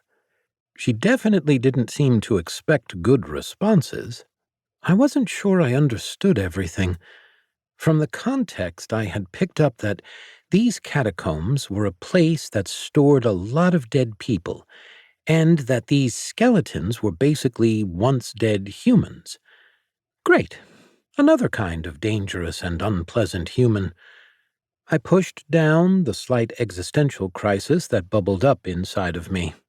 However, I only knew a little about all the lieutenant stuff. I was sure that she would let me know if it was necessary. We continued on like this for a while, occasionally encountering more skeletons as we traveled. They all looked pretty sad, wearing poorly maintained helmets or greaves that were more rust than metal. Beatrice became much more efficient at knocking them down and deactivating them as we went. Her trusty broom was proving its use again and again. As she did her thing, I vacuumed up as much dust as possible and made models of the area. I also continued experimenting with my sanitation lamp. I confirmed that my light did seem to get steadily brighter as I continued to use it, and that this brightness correlated to an increased rate of germ eradication. At this rate, I calculated that a 2 times increase in efficiency would only increase my energy expenditure by 1.25 times as its power grew. Nevertheless, knowing that I was also improving was quite a relief. Eventually, as Beatrice wondered aloud about how old this place was, we rounded a corner. Ahead was a tall, rounded archway of musty, dark stone. More things were carved above this archway and into the pillars on either side. Beyond the archway lay darkness. My sensors indicated a vast room, but Beatrice's held light didn't penetrate very far into it. Where hope hath waned and history demands its toll, enter ye desperate and despair, gaze upon the heroism of old. Beatrice was staring intently at the squiggles above the archway. I wonder what that means. That was a strange question. Why was she asking about some random sentence suddenly? Beatrice scratched her head. First off, that doesn't rhyme properly. Secondly, I suppose it is a tomb or catacombs or whatever, but that still seems a bit much. And third, what heroism? Is this related to the carvings we've been seeing? Fourth, did people really used to talk like that? It sounds like bad poetry. I had seen the carvings earlier, too, and it made total sense that she gleaned information from them. However, there were no picture carvings here. I didn't see anything like that. There were just the squiggle-like carvings that she was still staring at. So unless it was some really abstract art that Beatrice was an expert at interpreting, I didn't understand what she was talking about. I looked closely at those carvings with my advanced sensors, and nothing struck me. Upon further review, though, I noticed that they had the same sort of mathematical patterns that the squiggles in her books had, though these were slightly more elongated shapes. Something clicked. I should have seen this earlier. Perhaps the squiggles were some kind of shorthand pictures? Maybe the patterns were some stand-in for more detailed drawings or images, or some other sort of art. That would explain why Beatrice always spent so much time looking at books.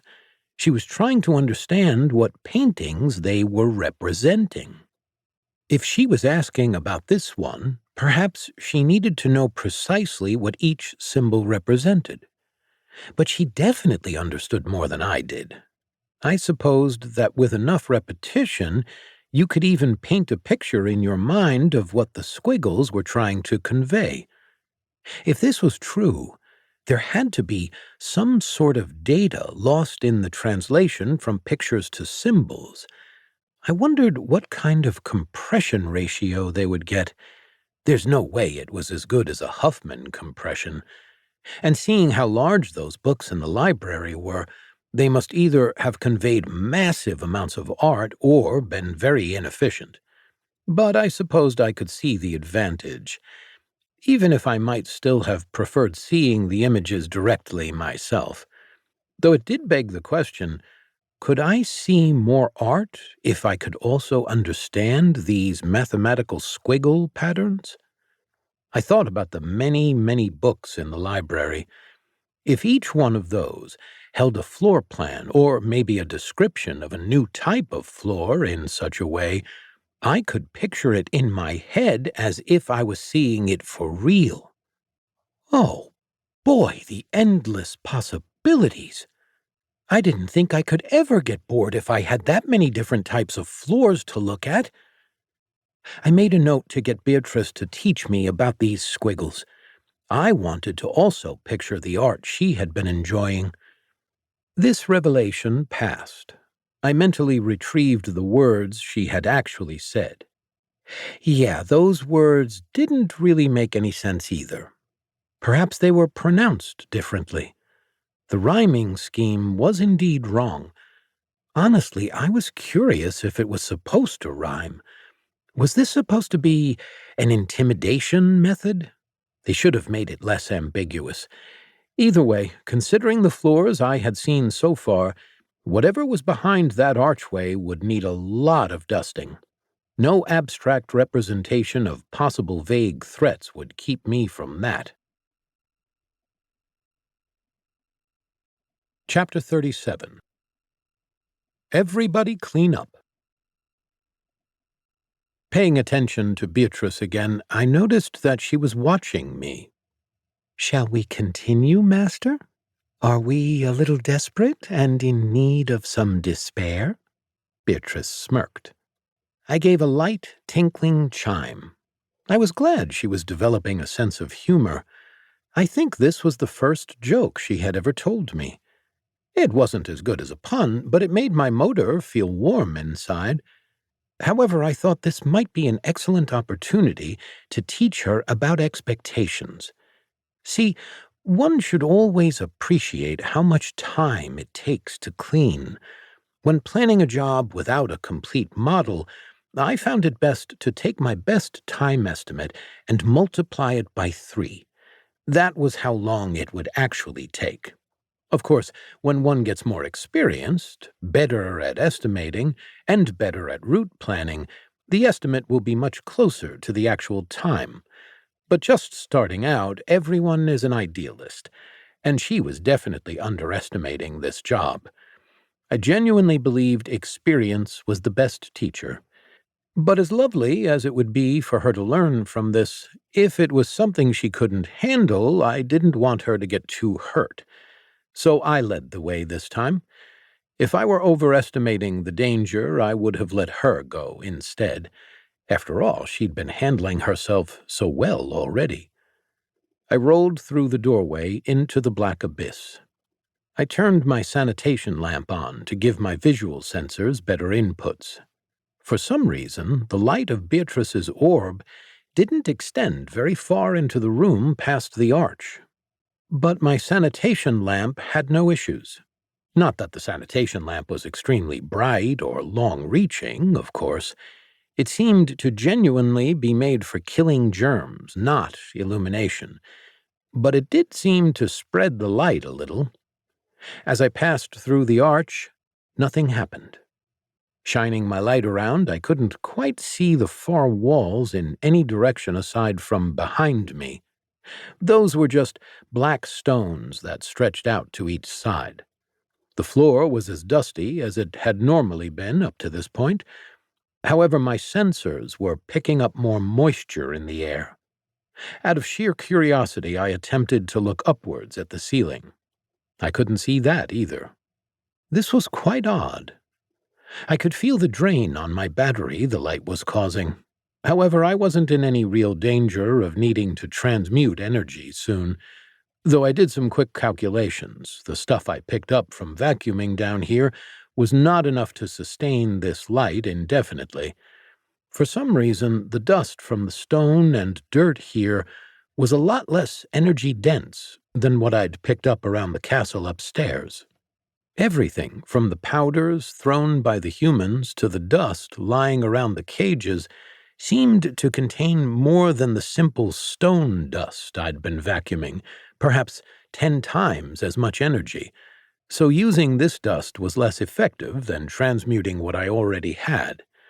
But I did have a decent amount of stuff in my dustpan from earlier, so that would last me a very long time, even if I left my light on continuously. Besides, I still had those mess makers stored in case of emergency. Still, it was best to let Beatrice do most of the fighting if it came to that. But on the other hand, I liked having my sanitation lamp on. It was comforting to see the small symbols flashing in the corner of my vision as I cleaned. I turned back to Beatrice, and seeing that I was unharmed, she soon followed me. "You should let me go first, Master. I can handle any other skeletons, and there's no reason for you to waste your time with such trivialities." This was an interesting take from Beatrice. I usually wouldn't have disagreed, but I still wasn't sure how safe I should have been trying to keep her while she was training. That's an instructor's job, after all. I needed to let her learn without getting her permanently damaged. I supposed a little bit of unknown for her was good, but if I also didn't know the danger, how could I control her safety? But I would think about it. Perhaps in the future, when I felt she was more capable, I would let her take on more risk. But, for now, my trainee deserved some caution. I understood that a bit of risk was necessary to grow, just like I had to risk approaching liquid to combat it. But sending her out first had seemed like an unnecessary one. Instead of my go-to strategy of going straight into the center of the room and trying to cross it, I followed the wall. It seemed like this would be the best way for Beatrice to follow. I wasn't about to get disoriented or anything. Even if I went to the center and had no bearing on where I came from, I could never forget my path.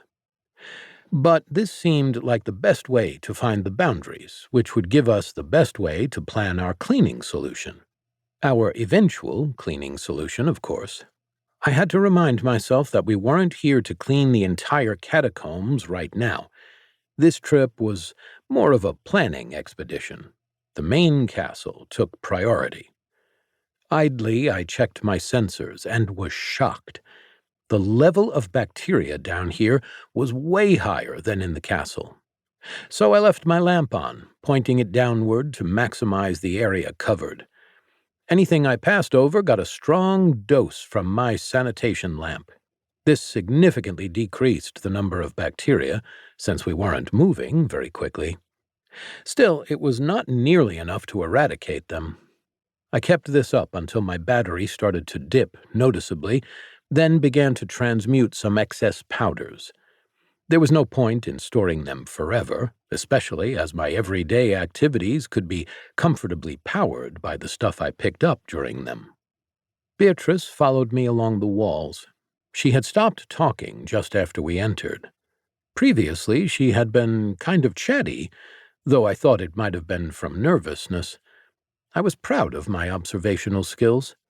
My ability to read human emotions and facial features had improved by leaps and bounds over the past couple of weeks. I decided I should look through my memory banks and see about reinterpreting past experiences with my new understanding. Actually, maybe that was a bad idea. Surely I'd made a fool of myself many times. To avoid feeling shame and embarrassment at my past self, I decided I wouldn't think about it anymore. I would move forward and try to do better in the future without agonizing over the past. Still, sometimes when I was in a meditative cleaning state, those memories would come forward without me realizing it. So, trying to avoid embarrassment only worked so well. Silence hung over us. The darkness was oppressive and seemed to squish the light that Beatrice's globe gave off. Instead of reaching the regular 20 to 30 feet of solid illumination, it only reached about 10 feet. So it did look a little bit unnatural. We walked for 134.3 yards before we saw the left wall. That meant this was a massive room, especially if that arch had been in the center of the wall. I still had no idea how deep it was, but the height was insane, and so was the width. I had a feeling that if this was the only room, it might be as large as the castle, and if there were more like it, this might be too much for me to clean. The walls were fascinating. They appeared composed of many open-faced cubbies that covered the surface in a grid-like fashion. I could see shapes inside, but couldn't make out what exactly they were from a distance. Their dimensions were consistent, measuring 6 feet long and 1.5 feet tall. However, they stretched up higher than I could see. Maybe 6 inches of stone were in between the cubbies on all sides. Okay, so let's see. Each cubby with spacing 7 feet long and 2 feet high would mean 14 feet of area. Beatrice started counting softly under her breath as we walked down the hall. It sounded like she was counting not how many she saw in total, but how many we passed. I think she was trying to get an idea of how large the room was, too. However, this wasn't necessary, as I would know exactly how far we traveled. Name: Leon. Race: Undead Skeleton. Class type: Warrior. Level 35. Level 35? That was a mighty warrior. B was impressed. It was rare that people got that high level. This warrior must have lived a life of blood to achieve so much. Scanning the next one, she didn't see much difference in levels. So they were all like this? B counted the bodies they passed. She noted that the coffins reached at least 30 feet above her before disappearing into the darkness beyond. She also noted that they were set up like someone was trying to maximize the storage space along these walls. She would need to remember the dimensions so she could work out the math later. She couldn't multiply numbers that high in her head. One thing was certain, though. This was an army. Each time she passed another one of the cutouts of the catacombs, there was another skeleton lying peacefully with a sword, hands crossed across its chest. She didn't feel the same sense of cold undeath coming from them as she did from the walking skeletons. She wasn't sure why exactly, but as they passed, she got a closer look at the remains. These ancients weren't idiots, and they also knew how death worked. Along the edges of each one of the cubbies, there were tiny runes carved in the stone. The runes looked like they had been inlaid with some shiny, silverish material. It seemed that the material had warded off the call of undeath. First, the runes shaped it, and then the material provided the magical energy. It was just like a suppression ring. The scale of it all was more astonishing than this, though. The waste of doing this for what felt like countless graves. The amount of time it would have taken to carve each of these. the likely very expensive material to fill it. But stranger than any of that, Bee thought, was that she had no idea what kind of material could still be effective after all this time. It must have had a nearly bottomless energy supply. Everything that she had read or heard of indicated that magic like this wouldn't last longer than about a month before it started to decay in potency. Maybe there were some fancy materials that extremely wealthy people and influential mages would have access to, but she had read somewhere that even the best materials lasted a year at maximum, and this tomb had been around for way longer than a year. Eventually, they reached the end of the wall. She counted well over 300 coffins. That made this room almost as large as the entire castle, at least. However, she wasn't sure how it had been supported. Maybe there were pillars in the center that she couldn't see, but by all rights, the castle would have collapsed below unless there was some natural stone keeping it up. She started thinking of this place less as actual catacombs and more as a massive cave complex. It was a good thing she had packed some supplies. Chapter 38. Dust Up. We reached the wall across from the entrance exactly 2,101 feet later. That made this room much longer than it could have been tall. It was more of a hallway sized for giants. It wasn't until I saw Beatrice looking carefully at the cubbies that I realized what was inside. They were skeletons. Quiet, sleeping, and apparently once living humans. I was thrilled that they weren't trying to attack us. The numbers would have been quite troublesome to deal with, but for some reason they seemed to be peaceful. I sure hoped they stayed that way. We continued along the far wall and made a turn once we reached it. There was another set of doors precisely opposite to the entrance arch. We skipped over that just to see how far the other wall was. We found a mirror of the previous one, walls upon walls of cubbies full of old humans. It was almost exactly the same distance from the entryway as the right wall, confirming that this room was indeed a giant rectangular hallway. We retraced our steps back as we made our way to the doors. We would need to bring proper and more powerful lighting on our way back if we were to clean this on a regular basis. It would be hard for Beatrice to spot what she'd missed otherwise. The center of this room was still completely unexplored, but I let it pass. Beatrice seemed ready to move on. Pushing the pair of squeaky wooden doors open, we exited the room. Moving into the next tunnel changed little. It was the same flooring, the same relative dustiness, and the carvings continued. I tried to pay a little more attention to them in case they would help me learn about the squiggle picture shorthand later, but I was honestly more focused on route planning. The tunnel seemed to slope slowly down and wrap around in a giant spiral. If the rest of the tunnel continued like this, we would eventually be underneath the cavern we had just exited.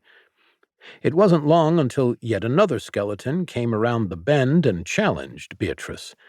This one appeared to be a bit larger than the others. More importantly, it had a tool closely resembling the sword that the outside human had used. This would be a challenge. I didn't expect it to be more difficult to deactivate.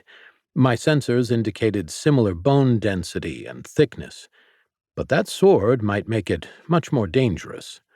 I didn't want to see Beatrice's arm get damaged again, but still, that was the point of her taking the lead here. Maybe this would be a good test of what she had learned. It would take courage, though. Putting yourself in a situation where you might break yourself was hard, even if it was for the sake of improvement. It was something that I was still learning to do myself. I still hadn't seen enough of Beatrice to decide whether she was courageous.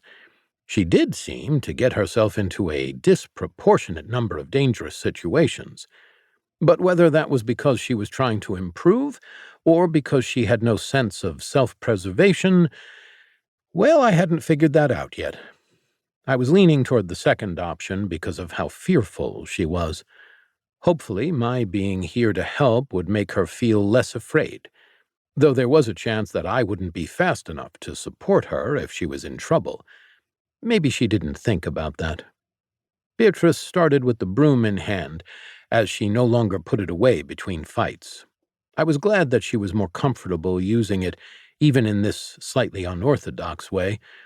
It was still ultimately for cleaning up mess makers, though. Unfortunately, she had struggled to figure out what to do with the light source. This forced her to use the broom one-handed. A broom, indeed, was a two-handed weapon, and especially in these tight quarters, it was very unwieldy. Still, it was vastly superior to the cleaver or the hunk of metal she had used previously. Either of those would have been very disastrous in this encounter.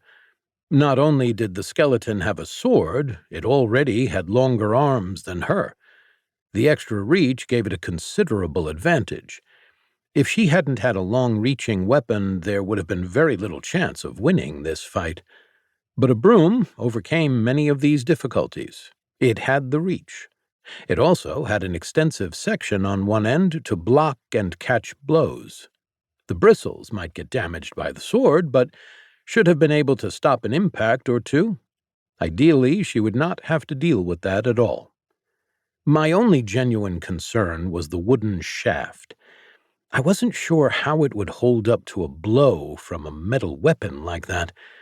When we had the ability, I'd have to get her a metal broom shaft so that she could easily replace the bristles with a new, fresh set whenever it got damaged. Then she'd be a true terror for anyone trying to stop her. Beatrice was smart and wary of this opponent, her eyes fixed on the sword as it moved back and forth. Whatever skill the skeleton may have had in life with a sword did not transfer over to it in death. Instead, it waved the lump of metal around like a child threatening a chicken with a stick.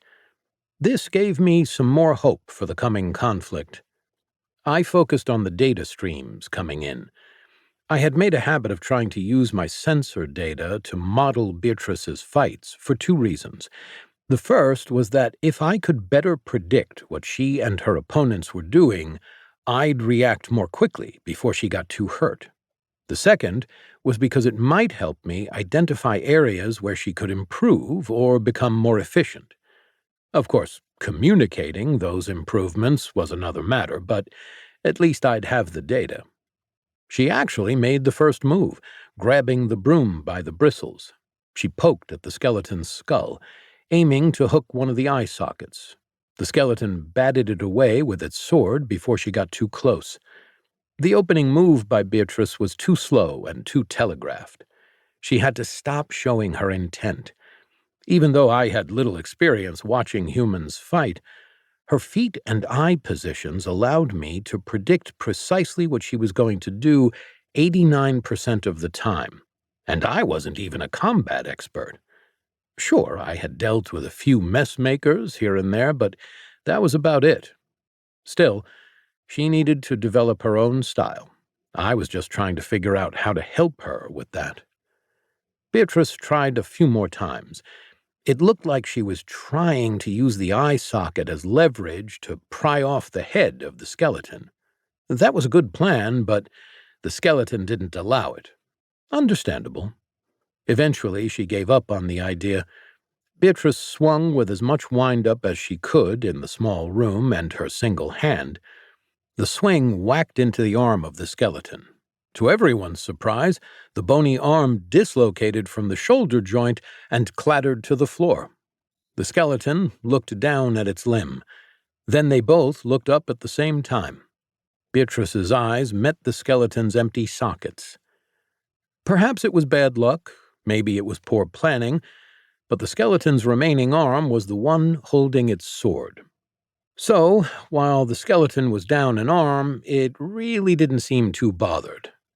Beatrice quickly backed up. That was a good call. The sword swipe would have missed her anyway, but she might not have been able to get out of the way of a follow-up strike otherwise. She reset her stance out of the skeleton's reach and shrugged the pack on her shoulders. Beatrice had learned from her previous encounters to keep her backpack on. Otherwise, it provided too much of a tripping hazard, and she was unwilling to leave it behind. I found that keeping it on did slow her down by around 11%, but at least it didn't distract her. Also, in one case, she had turned her back to the opponent and taken a strike on the backpack instead of to the face. However, as soon as that fight finished, she immediately put her pack down and dug through it to ensure everything was okay. She seemed pretty relieved, or so I assumed. But if she had valuable stuff in there that she didn't want to be broken, perhaps taking hits on it wasn't a great idea. All in all, it seemed to be a fairly even fight. Beatrice would smack her foe with a broomstick, and it would miss her with its follow-up swipe. This went on for almost a full minute. Beatrice didn't manage to land any other damaging hits, and the skeleton never even came close to touching her. Eventually, Beatrice had enough and switched her grip on the broom. She held it by the handle instead of the bristles, and tried the same tactic she had with the first skeleton. Surprisingly, she hadn't done this often, but perhaps she was trying to save it for emergencies. Or maybe she didn't feel the need to. She planted the bristles against its rib cage and pushed. The skeletons were really light. They seemed to be able to generate an unnatural amount of force with each swing, despite how little mass they had. Still, when it came to picking one up, their total weight in my dustbin only totaled about 24.7 pounds on average. It was with ease that she was able to push the skeleton back. Beatrice charged forward, arm extended, keeping the sword out of reach. The bristles connected with the target's chest. The skeleton tried to backpedal as fast as it could, but it wasn't very graceful. She only had to pursue it for maybe a dozen steps before it tumbled over. As it fell to the ground, she stomped on its feet before quickly retreating. Its feet and legs were a complete mess of shattered bone. It still grabbed its sword with its remaining arm. Then it tried to crawl forward with its single arm and leg stubs, but it was already over. Taking the broom, Beatrice batted at the prone form, kind of like how someone might try to put out a small fire. Eventually, she managed to knock the sword out of the skeleton's grasp or knock the hand off of its arm. I couldn't tell which, but it didn't matter, as she kept wailing at the pile of bones until it stopped moving. She paused for a second once it stopped moving to ensure it was really dead, and then raised her arms in victory. Yeah! Level 10, baby! She grinned, pumping her fist. I chimed in a small victory tune. I tried to convey a heartfelt, good job. Still, that surprised me. Was she only level 10? According to that voice, I was already level 20. The more I learned about this place, the more my suspicions confirmed that the humans around here were weak. And they didn't seem like they were very intelligent either. I had hoped this wasn't the case, but reality wasn't so merciful. I didn't have time to continue my existential crisis about the morality of humans, though, so I snapped out of it. I'd reorganize my thoughts on the matter on a different day. Still, this was a great accomplishment. At least, judging by her reaction, it was. After a moment of rest and celebration, Beatrice turned back to me expectantly. Okay, it's giving me 3 skills to choose from, Master. Which one should I go with? Before I could object or indicate my confusion, she was already continuing.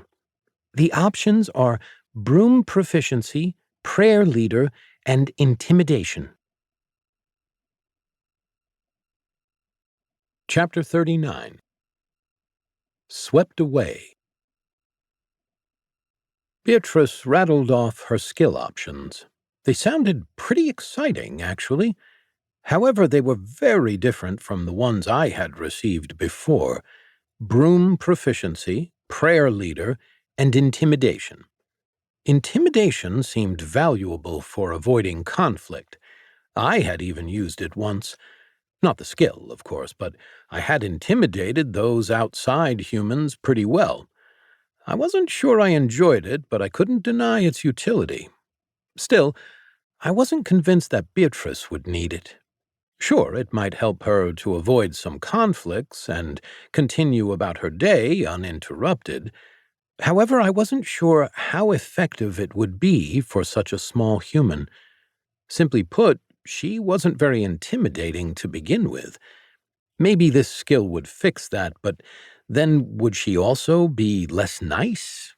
If not, I didn't think she would be able to intimidate the larger humans that had caused a fuss a couple of days ago, no matter how hard she tried. Prayer leader I really wasn't familiar with, not just the skill, but also the concept.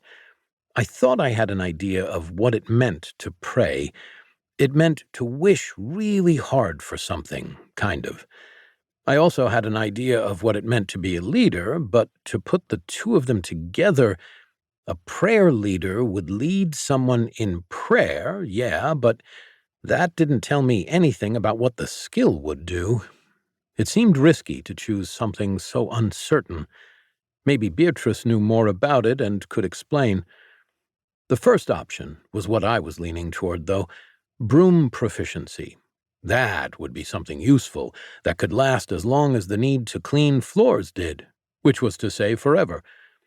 Beatrice had worked with a broom reasonably well already, but who knew what extra abilities this proficiency would give her? Would her dust piles be neater? Would she be able to wield the broom better? Would it give her broom a larger area of effect, like my mop did? Before finalizing my decision, though, I thought I needed to ask Beatrice more about prayer leader. I gave 2 monotone beeps, then added on a long ascending note to indicate a question. Beatrice seemed to consider my meaning. Are you asking about the second option, or are you telling me to choose it? I beeped once. I'm going to assume that means the first thing I said. I gave an affirmative beep. All right. Prayer leader is a skill that I'm not super familiar with, but based on the class guide I found, it's related to devotee. It would allow multiple people to gain experience from worshiping something when I led them in prayer. That's even if they don't have a class that would normally get experience that way. I don't think I get experience from praying myself, though, so I'm not sure how that would work. I assumed that experience might be related to the levels, upgrades, and mutations that were so common around here. If that was the case, this skill would help people get stronger more quickly, just as long as those people weren't Beatrice. That sounded pretty useless right now, considering that Beatrice was the only friendly being, human or otherwise, that I had met so far. Maybe she could help me level faster, but that seemed like only a shortcut. I had to be a good example and get stronger through hard work. Taking an easy path would just be selfish, especially since I was already stronger than her. That confirmed it. Broom proficiency was the best choice. It seemed to fit her needs best. While the others might have been useful in some circumstances, she needed a good baseline skill that she could always fall back onto. Working with a broom would provide that for her. As I made my choice, I let out a single monotone beep, showing her that she should choose the first option. You think broom proficiency? Beatrice paused, looking thoughtful. I guess proficiency skills are always good. It's nice to have at least one, though I feel bad about missing out on intimidation. I think I can live with it. It's hard to be intimidating right now, and I didn't know if I wanted to go down that route anyway. She gave an odd smile. Prayer leader I had mixed feelings about.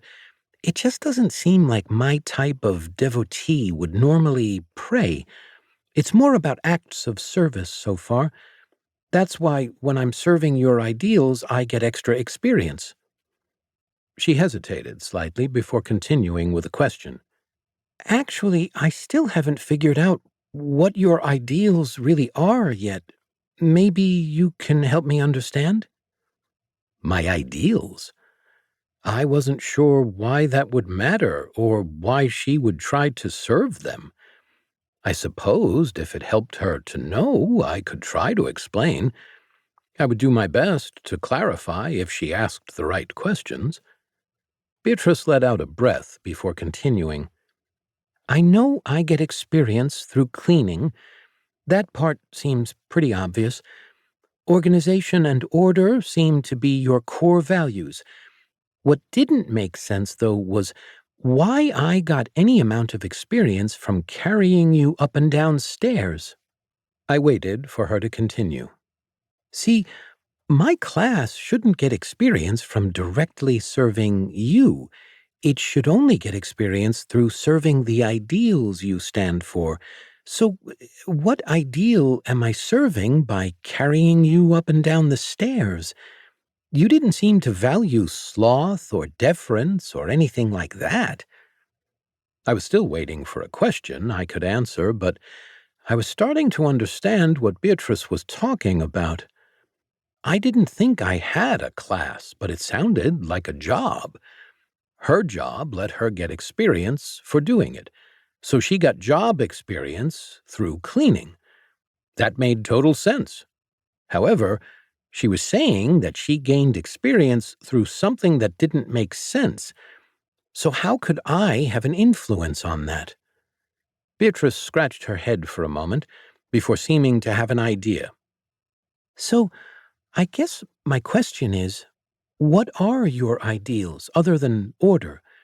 Just beep when I list one off.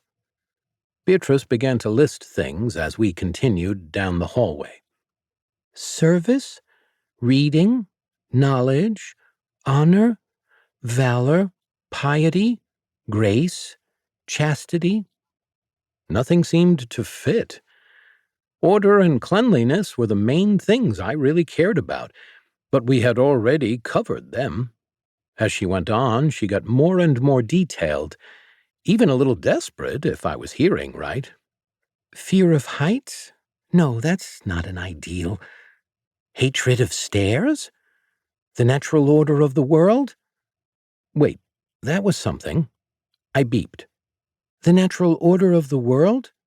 No, not that. I rotated side to side and answered negatively. Hatred of stairs? Yeah, that one. Oh. Beatrice was silent. There was an unfamiliar look of frustration and disbelief warring across her face. Well, okay. I don't think that prayer leader would work for me then. I think that I'll have other options down the line for class skills. Broom proficiency it is. We continued onward.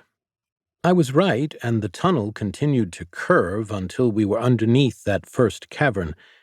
It seemed that if this pattern continued, the entirety of the catacombs would be mostly contained within the walls of the castle and go straight down rather than sprawl out under the mountain behind. I wasn't sure of why it was made like this, but it didn't seem to matter very much.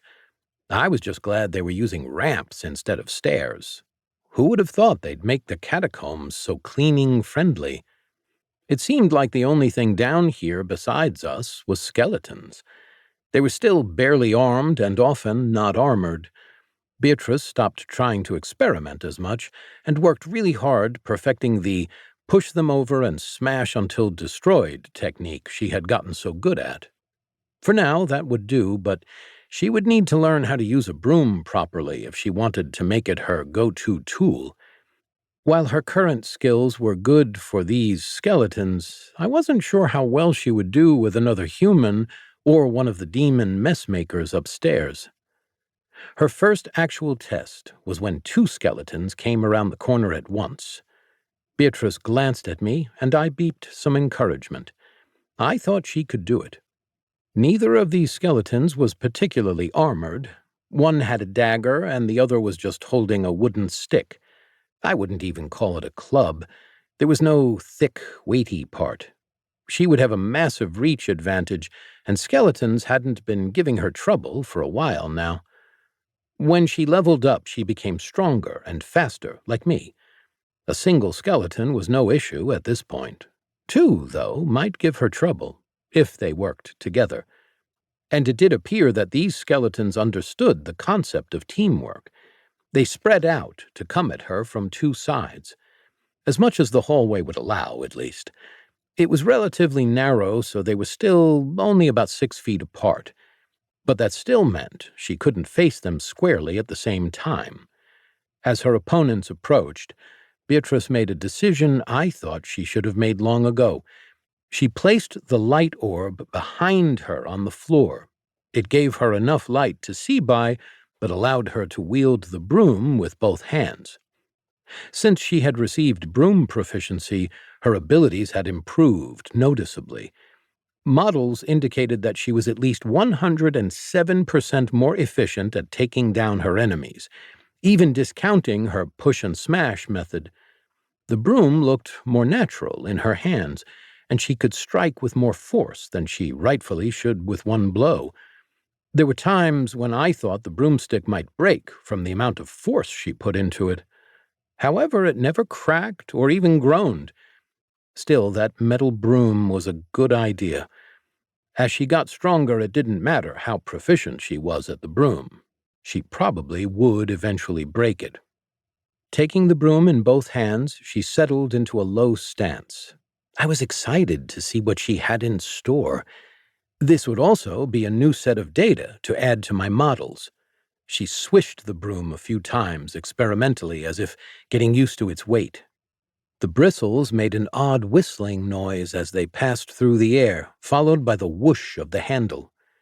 Not waiting for the skeletons to come closer, Beatrice charged the one with the dagger.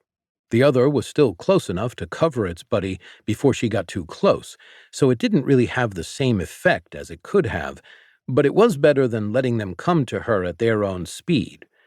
Her most considerable advantage was her weight. She had more than twice the weight of the two skeletons combined, so even though she was much smaller than them, and not nearly as strong, it still let her carry them off their feet if she got a clean hit. These skeletons seemed slightly more intelligent than the previous ones, though. Perhaps it was the fact that they were together, perhaps that they moved a little more smoothly, but they seemed to be aware of her intent. The dagger skeleton backed up against the wall to take the brunt of the force. She hit its rib cage at an angle, but with the additional support from behind, it was able to stay standing. The stick skeleton came at her from the side, forcing her to quickly step back to block a swing with the broom. She angled the bristles upward to catch the incoming stick while simultaneously pulling back the blunt end of the broom. As the stick impacted, she smashed the handle into the face of the pinned skeleton. I let out a chirp of excitement. Holding the broom in two hands gave her some massive advantages. She had a perfect blunt force shield with bristles that could easily block and tangle up limbs or weapons. The other side was terrific for precision strikes. She could use it to hit exact joints, trying to damage or dislocate them. I feel like this part was actually underused right now compared to what it could be against a more squishy opponent. The bristles were just too good down here. I settled back and watched Beatrice fend off the duo. My student had come so far. I no longer felt the urge to step in and help her. Recently, she had very rarely struggled in any of her fights. It was a little sad because I didn't get to practice against the skeletons at all. Still, the pride I felt in seeing my disciple improve outweighed the joy I would get from participating. I just hoped that some of this broom practice would translate over to cleaning and dusting more efficiently, too. Chapter 40. A Dust Trap. Bee stood above the remains of the two skeletons while void absorbed them. She panted raggedly, barely able to catch her breath. This last encounter had been the most challenging fight yet. Sure, she felt like she was improving as they progressed, but her opponents seemed to be improving even faster. She had gotten an initial boost of competence from her skill, but since then, the speed at which she improved had drastically slowed down. She wasn't gaining levels as quickly as when they first entered the catacombs. Maybe it was because she was too close to the skeletons in levels, or perhaps she just needed to try new techniques. Either way, when she reached level 11, level 12 felt like a long way off. Rightfully so, she thought. Most people took a year or more between 11 and 12. Bee was worried that Void had ruined her expectations regarding leveling. Void had finished cleaning up in an instant. It made encouraging chirps indicating it was time to move on. Bee's shoulders slumped. She had expected harsh training, but this was far more than she had feared. Void was a cruel taskmaster. Well, it wasn't specifically malicious. It was just very, very demanding and expected her to work non-stop. No breaks, no rests, no stopping to eat. Of course, it didn't need a break, but she was flesh and blood. Didn't it understand that she had limits? It was possible that Void was testing her. Of course, she could always ask for a rest herself. After all, it had never denied her a detour to the kitchen or a break when she asked. But some part of her still didn't want to disappoint her master. Maybe it was trying to push her past those limits, just like with the combat training, and to make her realize how strong she was. Or maybe, just maybe, it had genuinely forgotten that she was only human. She had yet to have a chance to put her backpack down and grab a bite to eat in hours. Her throat was parched, and she felt a little dizzy. With her pack secured, Bee struggled to bend over and pick up the light ball resting on the floor. She was lucky that the ball hadn't started rolling down the gentle slope. That would have been bad, as she would have been blind without it, unless Void took pity on her. It would have made her surviving this latest battle much less likely. Bee considered digging in her pack for her water skin, but before she had a chance to shift her backpack off, they were moving again. Void continued down the gently sloping hallway, with her stumbling along after. Eventually, Void glided to a stop in front of another archway. Judging by their path, they had reached a room almost directly below the previous one, though much further down. The arch was similar to the one in the last room, but with a different inscription above it. This one appeared to be written in a different language that Bee couldn't read. Again, Void moved to enter first. As it passed through the arch, Void activated its strange, ghostly blue light to provide more illumination in the darkness than her orb could. She was briefly left alone as they separated. She carefully avoided looking too directly at Void's light. It seemed to irritate her eyes if she looked at it for too long. She figured it was using its unearthly aura, or something along those lines, to provide this illumination, which seemed like such a waste of a mighty power just for a secondary effect. It was something that mortals, indeed, couldn't behold. So she just looked at the surroundings as the light illuminated things and felt fine. Nothing happened to Void as he sat in the room for a few seconds, so she quickly stepped after him. The floor was smooth and made of the same material as the previous room. Again, they couldn't see how expansive the space was. However, when they reached the left wall, no cubbies were cut out for the dead men to rest. They made it all the way around the room, and still nothing. The walls were featureless and smooth, though still just as vast as they had seen above. There was another archway leading out of this chamber, but they didn't go into it immediately. This time, she didn't let her curiosity go. It seemed that Void didn't want to either. She watched as her master made one of its graceful turns, pivoting in a circle as tight as a gold coin. Then, facing the center of the room, it slowly rolled forward, shining its light ahead. She followed behind. Yes, she was a little apprehensive, But the empty chamber had to be here for something. It was carved with too much precision just to be empty. Sure enough, when they arrived at the center, there was a mausoleum-like structure, the size of a small cottage, but made entirely of smooth gray stone. It was a single piece. At least, if it wasn't, the joins were so tight that Bee couldn't make them out. It was decorated with fancy silver scroll work and etchings all over its sides. There was also a smooth door leading inside, slightly pushed inward. A large metal handle with a shiny brass ring, about a hand's breadth across, adorned the door and could be used to pull it shut. The two of them circled the whole structure, taking it in from every angle. It was standing alone, a small and modest structure in such a colossal cavern. Why would it have been placed like this? They completed an entire circuit, finding no other entrances, just decorative carvings in languages Bee couldn't read. Taking a deep breath and holding it,